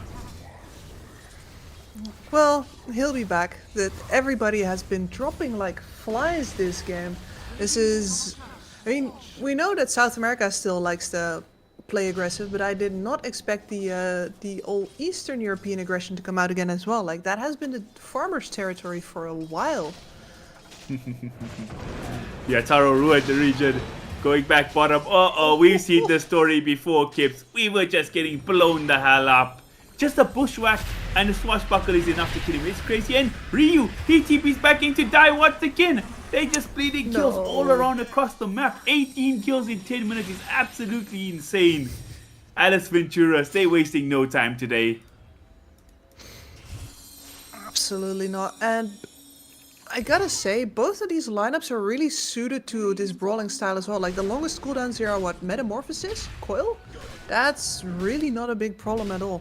Everybody else is ready to scrap at a moment's notice. Like, I guess the egg, right? But we're not even at egg yet. Well, seeing how fast they play, how aggressive Alice Venturas are, I kind of see how Enigma kind of got punched in the mouth for that surprise 2-0 we saw last weekend. Yeah, it explains a lot, right? When they just come out swinging like that and you weren't ready for it, sometimes it catches you by surprise. 100%. Not gonna happen to the boys on BTC though. Yeah, it's a 4K net worth lead already at 11 minutes. That is an insanely big lead. They're gonna put up 3 heroes to go for the tier 1 tower, and not just the tower. They want this Rubik too. Gonna dive under, trying to kill him here. Nice steal of the face shot from MJZ, and now they're gonna come through with the Pit of Malice. Sorry, the Fiend's Gate, dropping the Pit of Malice as well. They can't get any return kills. But they managed to save the heroes and they're saving the towers, but it's not done just yet. Like you say, South American Dota, it's aggressive. Weaver coming through, wants to get the kill on Panda God, but it's easier said than done. Park's gonna make it away. They would like to chase for this Tusker. He's running on the Rubik. One hit would be enough with the corrosive haze there. Gemini attack. Is it gonna be enough? Oh my god, the corrosive haze just expired. Oh man. Weaver chasing through the ends of the earth just to not get the kill. Feels bad. And now MJZ, you survived the Paco, but Hoodwink solo kills ya. Look at this. No, Katara's still here. Katara's still That here. is dedication. Is it gonna pay off though, Kipsy? The counterplay seems to be there. Don't Lucky do for him, it. there's no shot. Don't What? do it. Oh my god. No sharpshooter even needed. He just died. Oh, I saw him going for it. I'm like, I don't think he lives. I don't think he does. That Hoodwink had his number and then some. Guys, in the break, we were talking about RTZ, the legendary Baby Rager. If that was RTZ playing this Weaver and that happened to him after 4 deaths in lane, that's an insta rage quit. I'm not gonna lie to you. Oh boy. The only reason he does that is because he died 4 times in lane. Like, True. there's no other reason than this man is in the hole and he wants to climb out of it as fast as possible. He's taking all kinds of risks that he normally just wouldn't, but this is frustration and or hope. Hope's an awful drug, man. They're trying to catch us. Hope they get the Hope push is back. Sparkle comes in. They don't have the damage to kill him this time, but he timed that back into 4 heroes. A bit of a risky maneuver, but he's going to pull the cast right under his tier 2. Can they get some counterplay on BTC? Would love to see it. Waveforman, he's going to be the lone sacrifice. They get something, but that's 5 heroes rotating just to kill a Puzz 5 Tusker. And it's not done just yet. Panda God, he's waiting around. Oh my god, they catch them all and blow them up. That was so fast. Katara died again, Camille. Oh, Again, man. didn't want to say it, but because it gets scarier every time he dies. Oh, they could find the TB though, Kips. Some sign of life, some hope. Can they burst the TB down in time? It looks like they can. Why he was there farming, I have no idea. But I they think get it. Zipzap thought he was a Naga Siren. Oh boy. Only carry players would do something like that. I'm not gonna lie. That is the most carry coded move I've seen in a long time. Yeah. No, talking about your boy Ame, this is one of his favorite places and ways to die. Farming enemy agents, facts. Oh, that's an Ame Yes. signature right there. So if you're doing what Ame does, you gotta be doing something right. Am I right? Oh man. I mean, the real reason is, of course, that he sees correctly that the entirety of the enemy team is engaged on bot. Therefore, he farms as far forward as possible without actually making contact with the enemy. Of course, travel times are very short when you're this close to the enemy base. So he should have just left earlier. But it's Smoke not up the is wrong there. place to be 10 seconds ago. 100%. 10 seconds can be an eternity in Dota. He's walking. He's coming. Oh, but they already turned around. Okay, it's fine. Ryu might show you in the mid lane. Are they gonna go for the underlord? That's a tanky boy to try fry. They're gonna try for it. Sharpshooter comes out. And No. actually, I might have overestimated that tank. They're gonna keep on going. MJC getting dove under the tier 2 here. The coil's out. So is the rolling thunder, but they make the correct decision not to overextend here, Kips. Trying to get out of this, and they might just beat the hoodwink here as well. So 1 kill. That's a 5 kill streak going to the slaughter. That's gotta feel good. Oh, it's gonna filter, and that is precisely the hero that you want to get it on right now. The Weaver feels too fragile, really only wants to be the follow-up, and even then, I think he learned his lesson about being the follow-up in a fight that's not actually over yet. I think Lalatron is the perfect guy to get a really big cash injection here. He's very close to the shard now. Going to upgrade his crush. I'm going to give a story about Hope here. Not the most relevant story, but I did something crazy this morning. I played a pub game of Dota 2, a ranked game. I had a mid Phoenix that was 1 for 6. So it's kind of like Kitaro is here on the Weaver. 1 for 6. And we came back and we won it. So BTC Gaming, the Hope isn't up. They see what you guys have to offer. It's a 6k goal lead, 16 minutes. Not the worst. And look at that already. Lalatroni doing so much That's not damage enough. there. Phoenix coming through with the Supernova is in a good position. They tick down the Hoodwink for the second time here. Even Underlord making the move through. Can they kill the Tusker? It's going to be a tough one. He's going to snowball in. Prada, he used the Supernova already. Got no way to get out after the dive was used. He gets busted down. It's a 1-for-1 trade for now. But they do get Panda God in the back line. They killed the huge. puck. Much more important than the Tusker. And now, your boy Kotaru, he's back in here. You know this guy's not afraid to go 6 deaths or not. But they're gonna cut. They're gonna take their wins while they can. No, the puck overplaying his hand there is a really big deal. There's no good reason to really stay involved anymore, especially not sort of on the right-hand flank of that fight when the rest of everybody is on the left. I mean, you're a puck in a pretty free game. It's just also you don't have HP yet. You've only got yourself a Witchblade. That's not enough defense versus a Slaughter. 100%. The Slaughter hero, not to be underestimated. His chase is insane. His minus armor is insane. And just the damage he does himself is crazy. So once you combine that up with your other heroes, it really starts to look good. And I don't know if you got a wink at that Tusker's item build there, Gipsy. But if not, forget this kill. Please click over on my boy Tusky there. Yes, okay. First of all, how do you put 3 bracers on 2 arms? But secondarily, that's a Midas queued up. Oh, man, that doesn't even give XP anymore. My boy's feeling himself. Triple bracer into hand of Midas. Yes. I know what I'm doing after this game, Gipsy. I'm queuing up the pub and trying this out. You know, that's what I was thinking that game was about. You said I have a story about hope, and then you went, I queued up for a pub, and I'm like, oh no. Yeah, I hoped that it was going to be something. Oh, I don't have hope for Prada's life here. He's going to get absolutely incinerated. But his team looking to counter here. Look at that 3-man crush in the backline. Latroni making some moves here with his Blink Dagger. They're going to find this kill on Tusker. Actually, he's still surviving. They're going to chase for him. Waveforming is going to be washed out. It's a 1-for-2 trade. Panda God, is he going to overstep this time? They would love to get the puck if they can again. Latroni does have the vision. He does not off the puck. So he's going to go for the Pangolier instead. Though that guy has the shield crash. So he's tanky enough to make himself out of there alive. So they might find a Terrorblade. He's walking into awkward locations again. I don't know if they know he's there. And this time he won't be brave enough to go into the Ancients directly again. So he'll be fine. Oh, but he was thinking about it. Like, he was on his way, I think, and then he made a 180. Oh boy. It's a pity they didn't have the vision of the puck. Oh, sorry. Go for it first, Gipsy. No, I think it was much more important that the Pangolier simply gets the Rolling Thunder off there in that choke point, and after that, even if you have vision of the puck, I don't think Latroni would have been in a position ever to actually make a blink move on him. That Pango was really disruptive.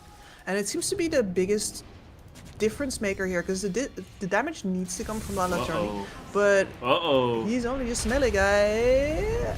Kotaru showing where he shouldn't. And luckily MJZ is going to be helpful, he's going to be a kind, and he's going to tank that gank for him. But he got very lucky to survive. There was 4 heroes who just portaled and TP'd through there. They really wanted that Weaver to make it number 7. Oh, I can't believe we're counting for him. Yeah, usually we do this with the past 5s, you know, like some Crystal Maiden dice take that game, but we're going to do it for a carry this time. This is equality, that's what I'm talking about. It is, and these Weavers go pretty aggressive item builds these days as well. Just no first item on Lincoln's here, so we have the Maelstrom into the Dragonlance this time. Not nearly good enough of the game to go for the Dessa, as this time the only thing that gets assassinated. I heard combat sounds and I was worried for a sec that I was missing another all-out brawl in a location where it absolutely shouldn't be, but no. It was where it should be. Just the Tormentor taken down. And up top, they're going to go through the portal. I see Weaver farming there again. I don't think they can kill him without the Tusk or the Panda God on the puck there. So he'll be fine. He just carry out. Yeah, I think your boy Ame, going back to him, he's ventured a lot this cast. He's Weaver build also. He'll just go into like Deso, Dragonlance, Daedalus.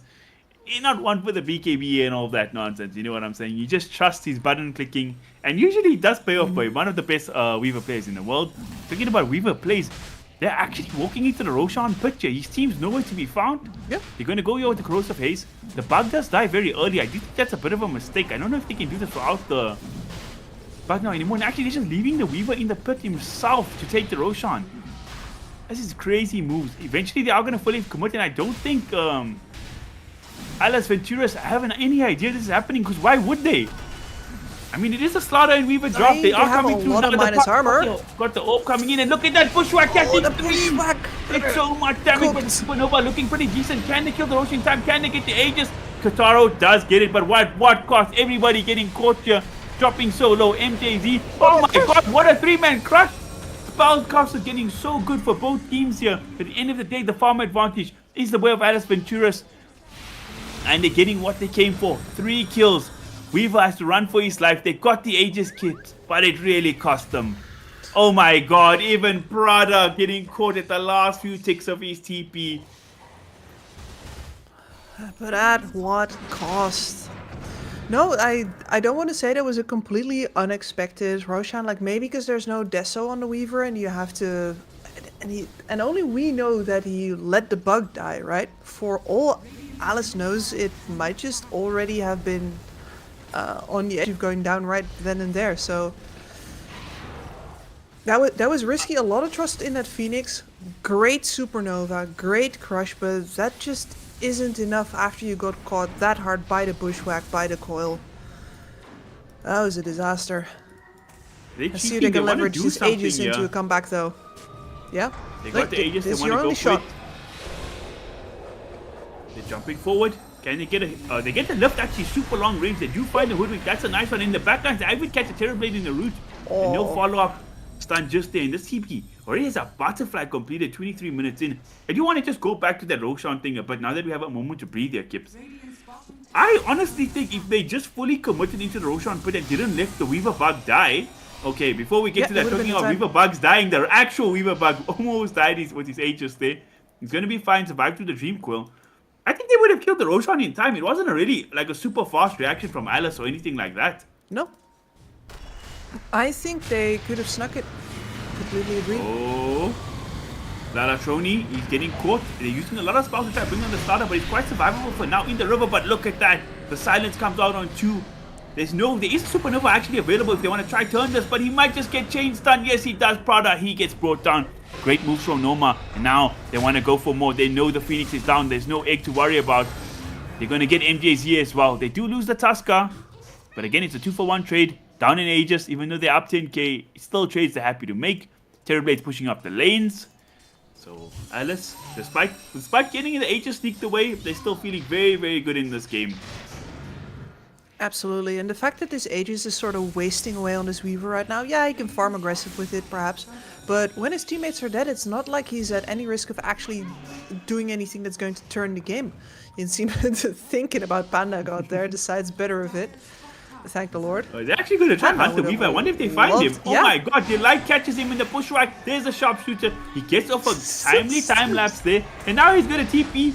Puck already used the coil. Oh my god, Noma. The thorn in his side this entirety of the game. They're going to bring you through the Underlord gate. Actually, the Underlord's going to come through and he's going to try gate out. Is it going to work? No, it's not. Try again. Go through the gate, my friend. Now Phoenix comes through. There's the Supernova. By one. Damage. The Slaughter stun. Keeping the egg alive. Is it going to work? No, it's not, unfortunately. It looked good for a moment, but at the end of the day, they perish once again. 4 heroes wiped out. MJZ, the sole survivor for his team, and might not be for long. He gets scored 2. It's a full 5-man wipe. Bye-bye. Full Parasma on the puck, man. What are you gonna do? My God. And you can't go one by one like that. And it's incredible. You can see how much damage you do with the egg, how much teamfight presence there is. It could have been... You can't help but wonder, right? Like, what could have been? Could they just have won a straight-up fight if they all got to cast their spells, if they weren't so fractured, if they weren't walking in one by one because they have hope? All dashed. Now TP is actually in a weird position. He does not have a BKB or anything like that. Bye-bye, Mr. Terrorblade. I'm not sure what you're doing, my friend. Oh my god, carry players. That's the only thing I have to say, man. And now Lalatroni is looking to jump. Puck gets a good face shot off there. The bash does come out, but his team lagging a bit behind. join him here. And now he's taking so much damage. This starter, he's going to fall down. He doesn't have a buyback to join here. And Prada chain stunned up. And he's dead. Okay, TB was just waiting for his team, it seems. And now they're going to find the Underlord as well. 3 heroes dead, no buybacks. I wonder if we see a GG. Maybe not. The dead timers are not that long. There's no TB. Gonna take them a while to bring down this first Drax, and there's still a tier 2 available. But before we even get to that, Puck just dives the tier 4s. Bye-bye, Mr. Rubik. You're dead. Yes. So that whole thing about going full oof size large when the puck pick shows up, we're there. We're at the oof load being delivered. Oh, 100%. Weaver managed to get a tier 1 top, some split push for his team, but I do want to go back to your point you're making. I think it's very valid. Even down about 10k gold, even down like 30 kills, if they actually clicked all their spells together in time, it does look like they would have been able to win a fight on the side of BTC. That's the sad part of this game here. Because even all these fractured fights, they're really, really close to winning it and turning it on its head, but it just hasn't gone that way. That's why they're taking them as well. That's why they keep on running into situations where they'll die because they know they could win if only they did it right. Oh bad. Oh man, it sounds like a person with ADHD. You know all the potential is there, but the delivery sometimes can just be a bit alright. I mean, finding people with ADHD in Dota is like shooting fish in a barrel anyway. Let's face it. My most proud fish that I shot was a player of mine who told like, hey, have you considered ADHD? And it's like, what, is that the thing that they used to prescribe me Ritalin for when I was in school? Yeah, since I'm not in school anymore, I don't need that anymore. Well, now the side of Alice Ventorus, they're prescribing death. They killed the Underlord yet again, and this time Terrorblade has his team behind him so he can pop his metamorphosis and actually siege his towers properly. They're going to take the tier 3. Going to go for the second lane of Rax in the back line. Prada dead yet again. Number 14 for this game, Kipsy. And still no GG score, surprisingly. They might just let them take the throne here. Or maybe they believe in one more fight, but I don't know. That beliefs, that hope, I don't know what it's built on, because right now they're losing their base and they're losing it very, very quickly. Still going to TP everybody back. Almost they're more going to try faith than hope. One last hurrah. Okay, he's actually only the Rubik. Weaver's not even interested in this. It's almost bad form not calling GG at this point. The old Chinese disrespect. No. Actually, nobody cares about all of that anymore. Weaver, is he going to try TP? Actually, he's TPing. He wants to try. He wants to try. They still have one Rax. They still have one tier 2. And they actually forced them off the base. Never mind. Yeah. No, respect shown there by Alice. You could still lose this one. Oh, look at the poor panicked poogies. They are all so scared. Okay, they're gonna smoke up. Down 25k. The Weaver does have a BKB now. So maybe, just maybe they can get that one last fight. A comeback at this point would be beyond epic. Just a Terrorblade illusion. Don't know if the illusion actually scouted them out though. The Weaver did run through it, but I'm not sure if they know. Smoke on smoke action. One last hurrah for the side of BTC Gaming. Underlord gonna get round first. That's not a bad hero to get caught because he's super tanky. In the backline, Dartroni trying to go for the hoodwink. He has a BKB of his own. He's forced to pop it and run though. Saska forced to come in there. He's getting hit on by the Weaver, but he's still surviving for a moment and zips up. He's just running through. 1v4 in the backlines. Panda God trying to kill the Rubik. Rubik still surviving, but not for long. He gets brought down. Phoenix Supernova Egg forced to be popped under the tier 2 tower. Not doing too much. Panda God just man fighting up against the Slaughter right now, and he's okay for the moment, making it up to the high ground. Kotaru, he falls yet again. Weaver is dead. 69 seconds out of the fray. No buybacks in there. Finally, Kips. The GG is called. They tried for that one final fight. It was an admirable attempt. But at the end of the day, they were just too damn far behind. And they're going to go down 1-0 in this series. Yeah, at that point in the game, I do think that, the moment where we're like, okay, yeah, but they can still take that fight, that's between 5k behind, 10k behind. But once they cross that limit, once everybody on the enemy team is a full item ahead, it starts becoming mission impossible. And in that last fight, if you if you want to have any chance of landing it at all, that Slardar needs to have a good blink stun. We saw it time and again that the things that made you think that they were going to win that fight was that Slardar 2-man crush, 3-man crush, everybody suddenly at half HP, scattering to the 4 winds, and they did not get an engagement like that in the last fight at all. It was all over but the crying. 100%. BTC Gaming, they have to go back to the drawing board. Maybe the next game without draft penalties and stuff, they could do a bit better, but we'll only find out once we get to that after this short break.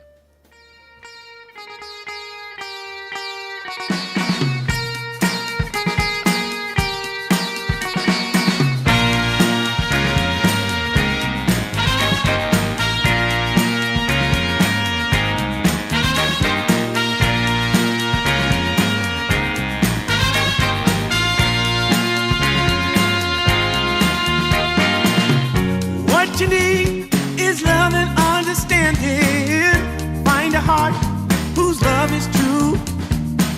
Deep down, there's only one companion who's there for you when you need him to be. Your heart was broken in 1,000 pieces. So much pain that you've been through. Here stands a man who's your salvation. Just ask yourself, am I ready for you? 100% now. I'm ready. 100% now. Yes, I'm ready. Eyes wide open. I'm ready to move. 100% now. Take a chance in a new direction. Any place you wanna go. I don't have all the right answers, but one thing I know, I'm so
she sees in me.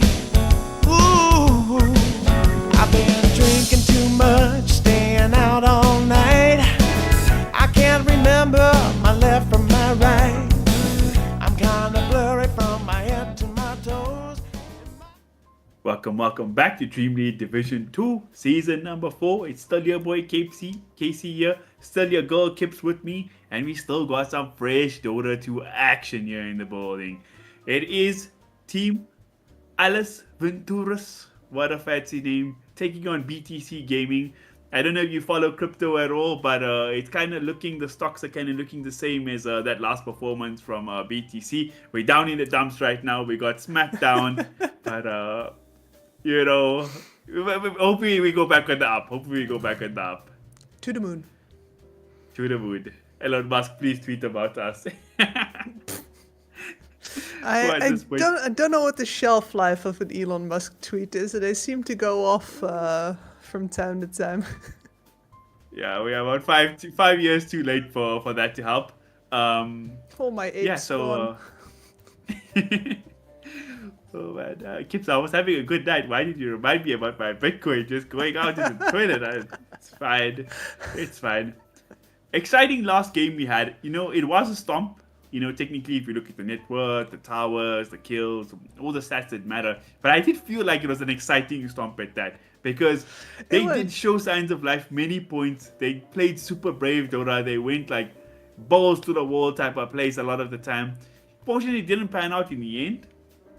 And Zip Zap got to play the game with one hand on the keyboard. You know what I'm saying? But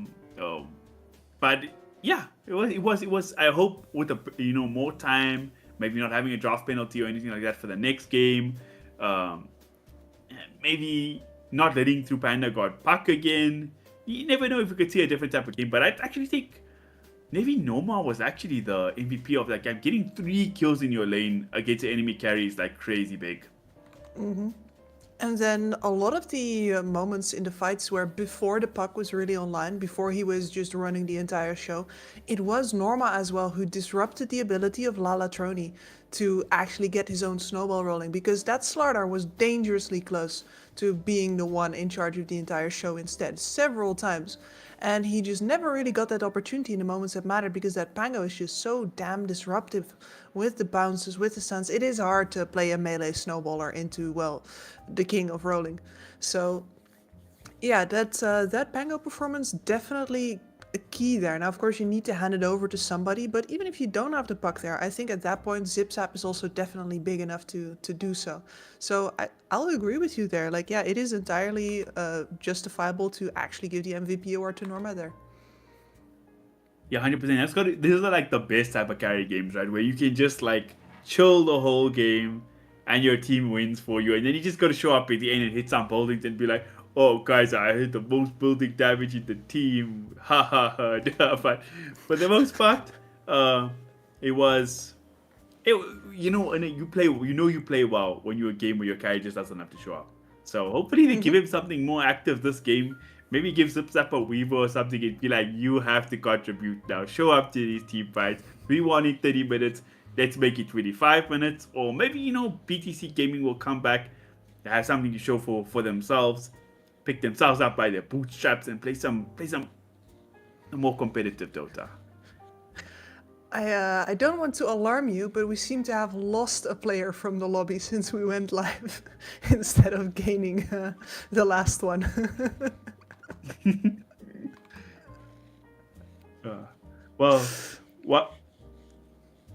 While we go look for our players, we will be on a short break, but we will be back hopefully with a draft and a game for you guys shortly.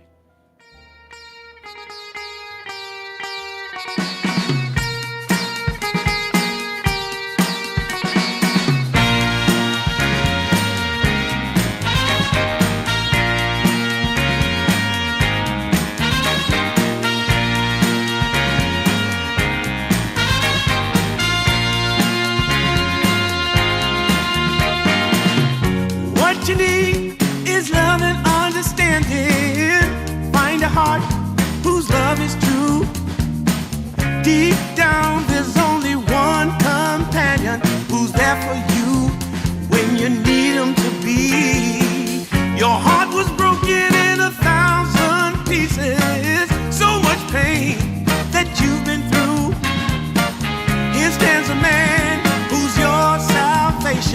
Just ask yourself, am I ready for you? 100% now. I'm ready. 100% now. Yes, I'm ready. Eyes wide open. I'm ready to move. I'm ready to move. 100% now.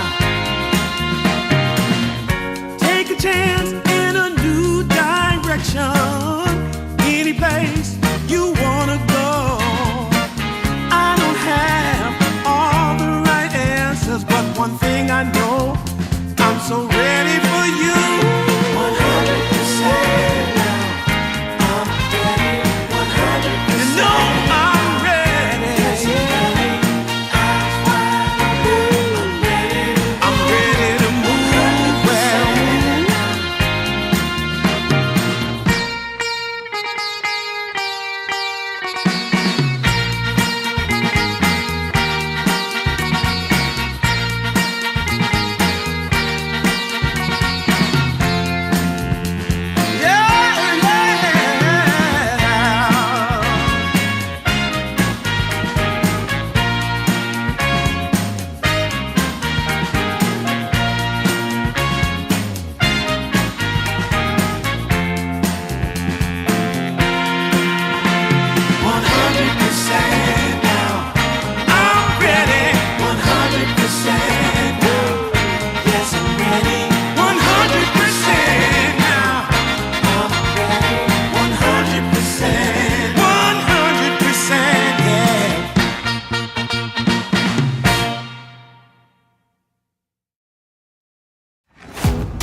Let's go get the party started. You know how to get it going.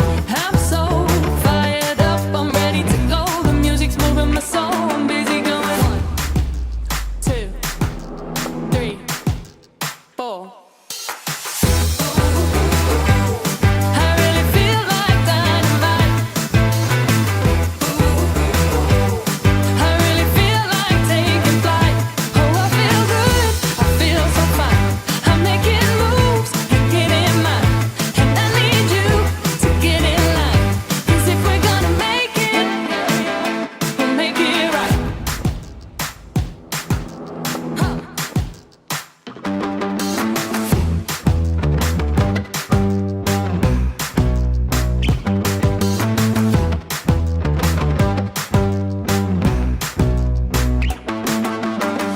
Let's go get the party started.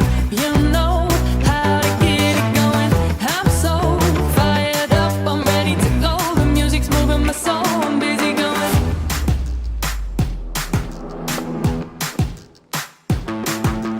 1, 2, 3, 4. I really feel like dynamite.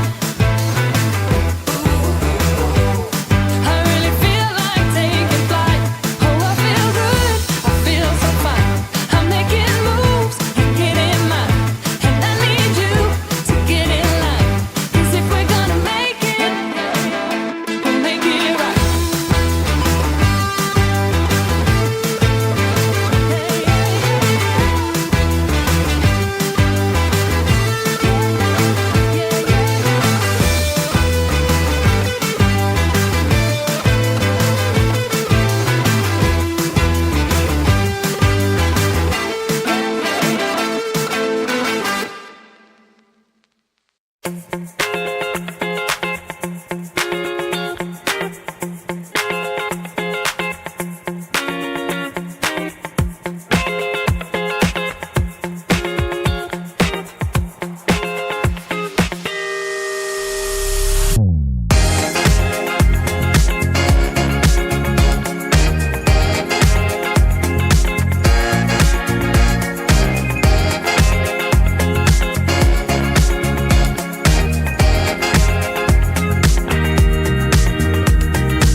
as can be. But what I don't understand is what she sees in me. Ooh, I've been drinking too much, staying out all night. I can't remember my left from my right. I'm kinda blurry from my head to my toes. It might seem like nothing, but there's one thing I know. I got the prettiest little girl. She's as pretty as can be. But what I don't understand is what she sees in me. Oh yeah, yeah.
shout from a crowd of fed up people getting told they should calm down.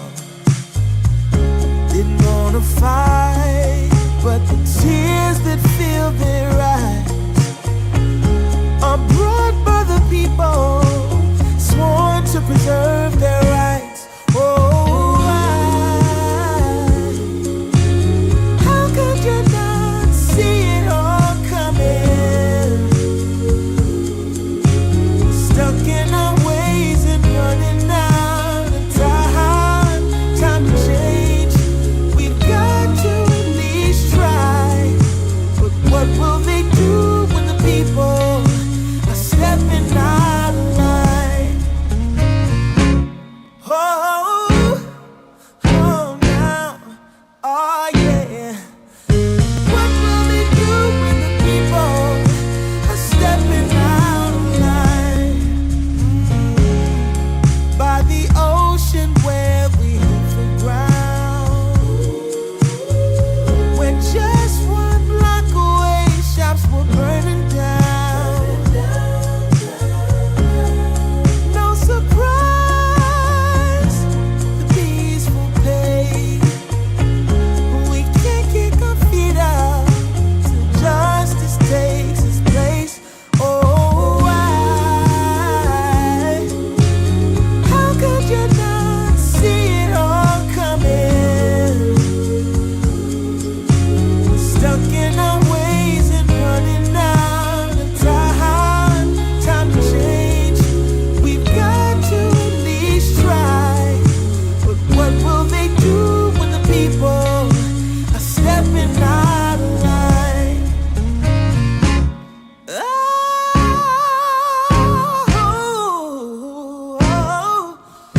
what will they do when the people are stepping out of line?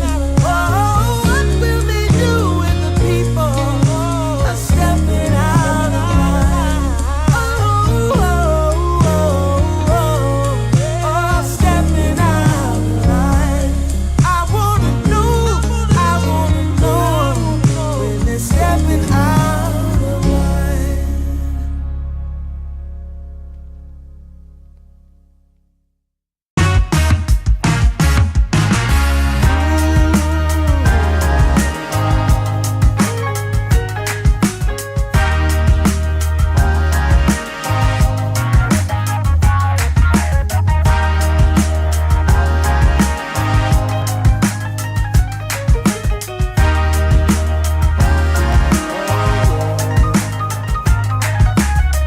Turned on the dime when I saw you walking by.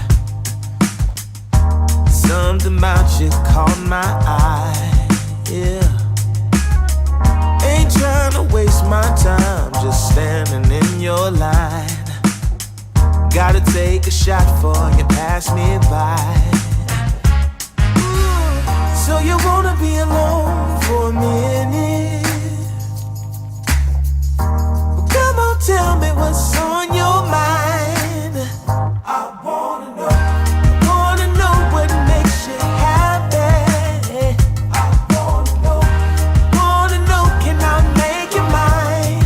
Ooh, I wanna know if you know that I treat you right.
Sometimes I say the wrong thing to you that makes you feel sad. But one thing is true in all that we've been through. You've never stopped loving me, no matter what I do. So let me say, yeah, that every day I try to find the words from my heart to say thank you. 'Cause you take me as I am.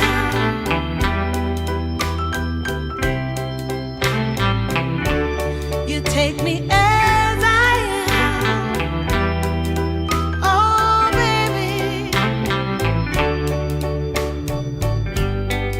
If you stop loving me, well, I would understand. But I won't take you for granted, no, no. When you hold my hand, your love makes me feel that I could fly to the moon. Not even the birds above can sing a sweeter tune. I needed to say that you find a way to make me feel anew. And I want to say thank you, 'cause you take me as I am. Oh, baby, take me as I am. Oh, Lord, take me as I am. Oh, take me. Oh, take me. Yeah, take me. Take me as I am.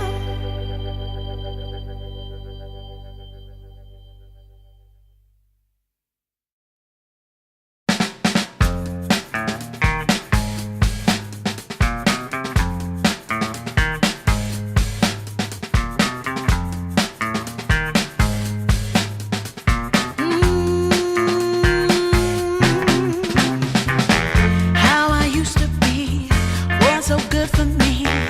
In my mind all the time, no one I could turn to. Now that I can see your love has set me free. You came along, made me strong. I've waited such a long time, and I just can't believe in this new love I have found. Yeah, don't want it to stop when you know you got a good thing that makes me feel fine. Ooh, wherever it leads me, you know it's all fine. I never thought that this could sweep me off the ground. Oh, I don't want it to stop when it's feeling this good.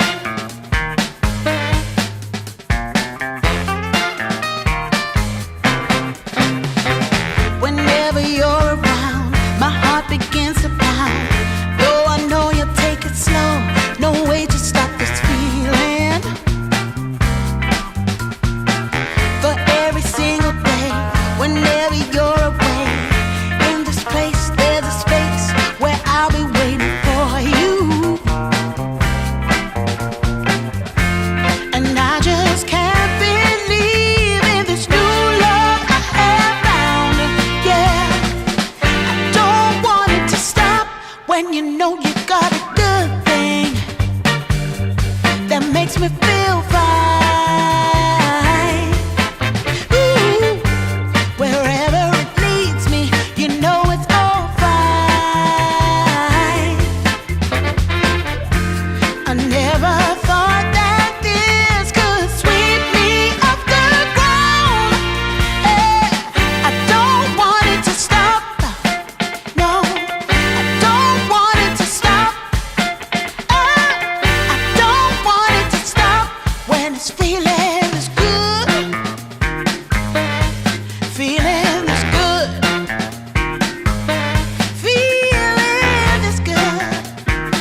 And for the third time, welcome back to Dream League Division 2 Season number 4. Casey and Kips, we're still out here, getting into the later parts of the night. Fortunately, our Game 2 is not just here just yet, Kips, but we do have some fresh standings to go over, updated, live and ready. Interested to see how all the teams are doing across the two groups. We've had some good Dota so far, yeah? Even in the last game, the first game we saw was pretty decent. It wasn't a long game, it wasn't a close game, but it was a fun one. It was, yeah, and I'll be kind of upset if we don't get another episode of that show, because that was thrilling. No matter how you felt about the acting, that was some prime entertainment. But yeah, we are running the risk of getting to a death loss here, unfortunately. Yeah, I'm hoping that is not the news that we're going to get, but we're basically watching the lobby like hawks right now. And it seems to be the case. There is a def win in map 2 for Alice Ventorus. Very sad state of affairs. Would have loved to see these two teams get to duke it out in a full proper series. No draft penalties, no forfeits, nothing like that.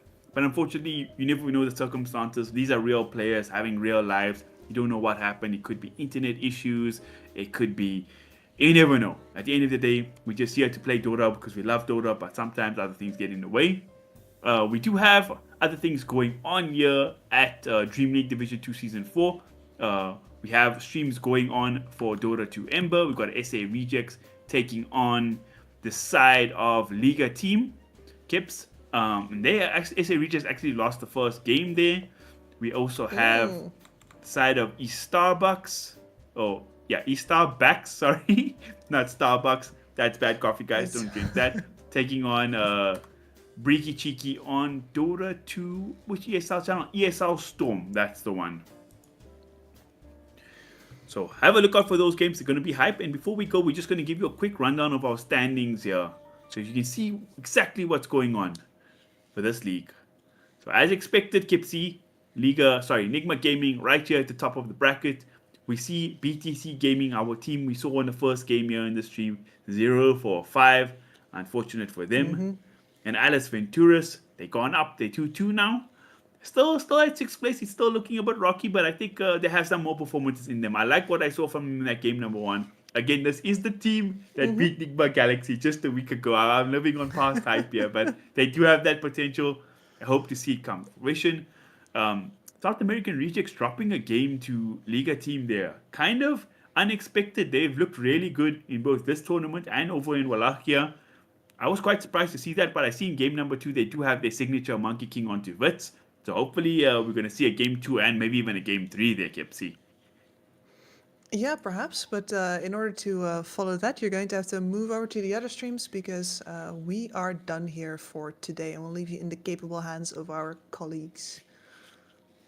100%. So thank you guys for watching us over here on Dota 2 Main. Please head over to Dota 2 Ember to catch South American Rejects game going on, and head over to Dota 2 Storm to catch Cheeky Breaky versus East Starbucks. Thank you all for watching us here today. It's a pleasure for me and Kips, and we'll see you guys on the next stream tomorrow morning.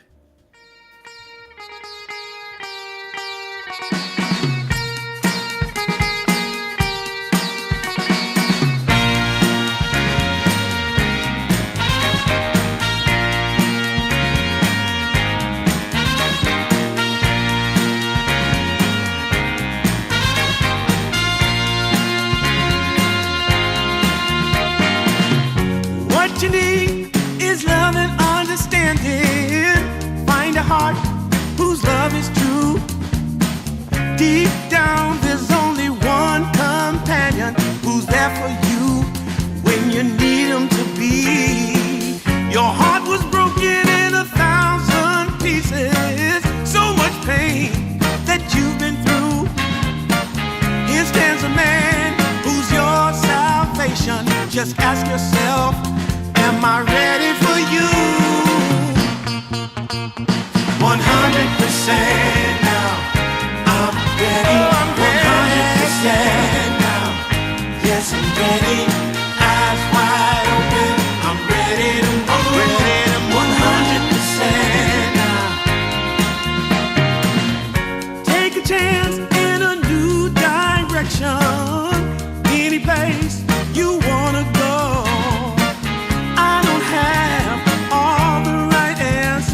one thing I know, I'm so ready for you. 100% now. I'm ready. 100%. You know I'm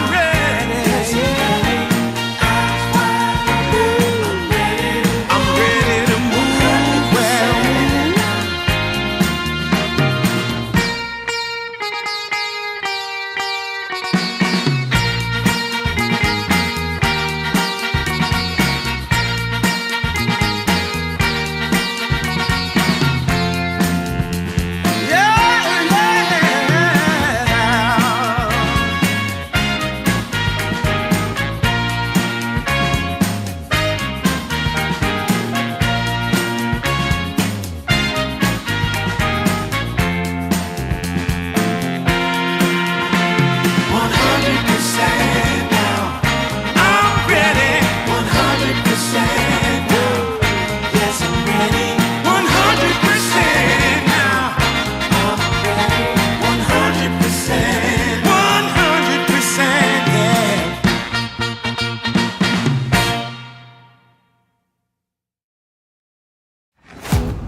Let's go, get the party started. You know how to get it going.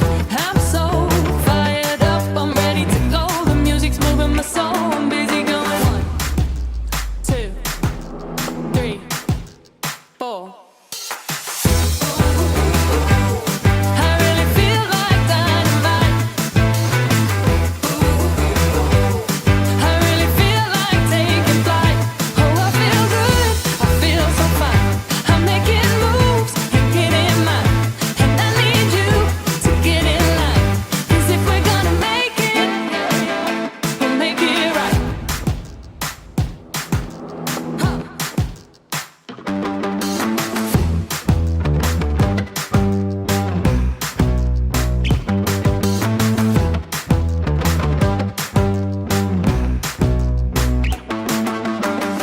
Let's go, get the party started. You know how to get it going.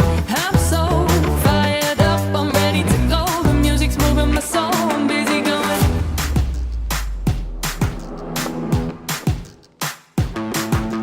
1, 2, 3, 4.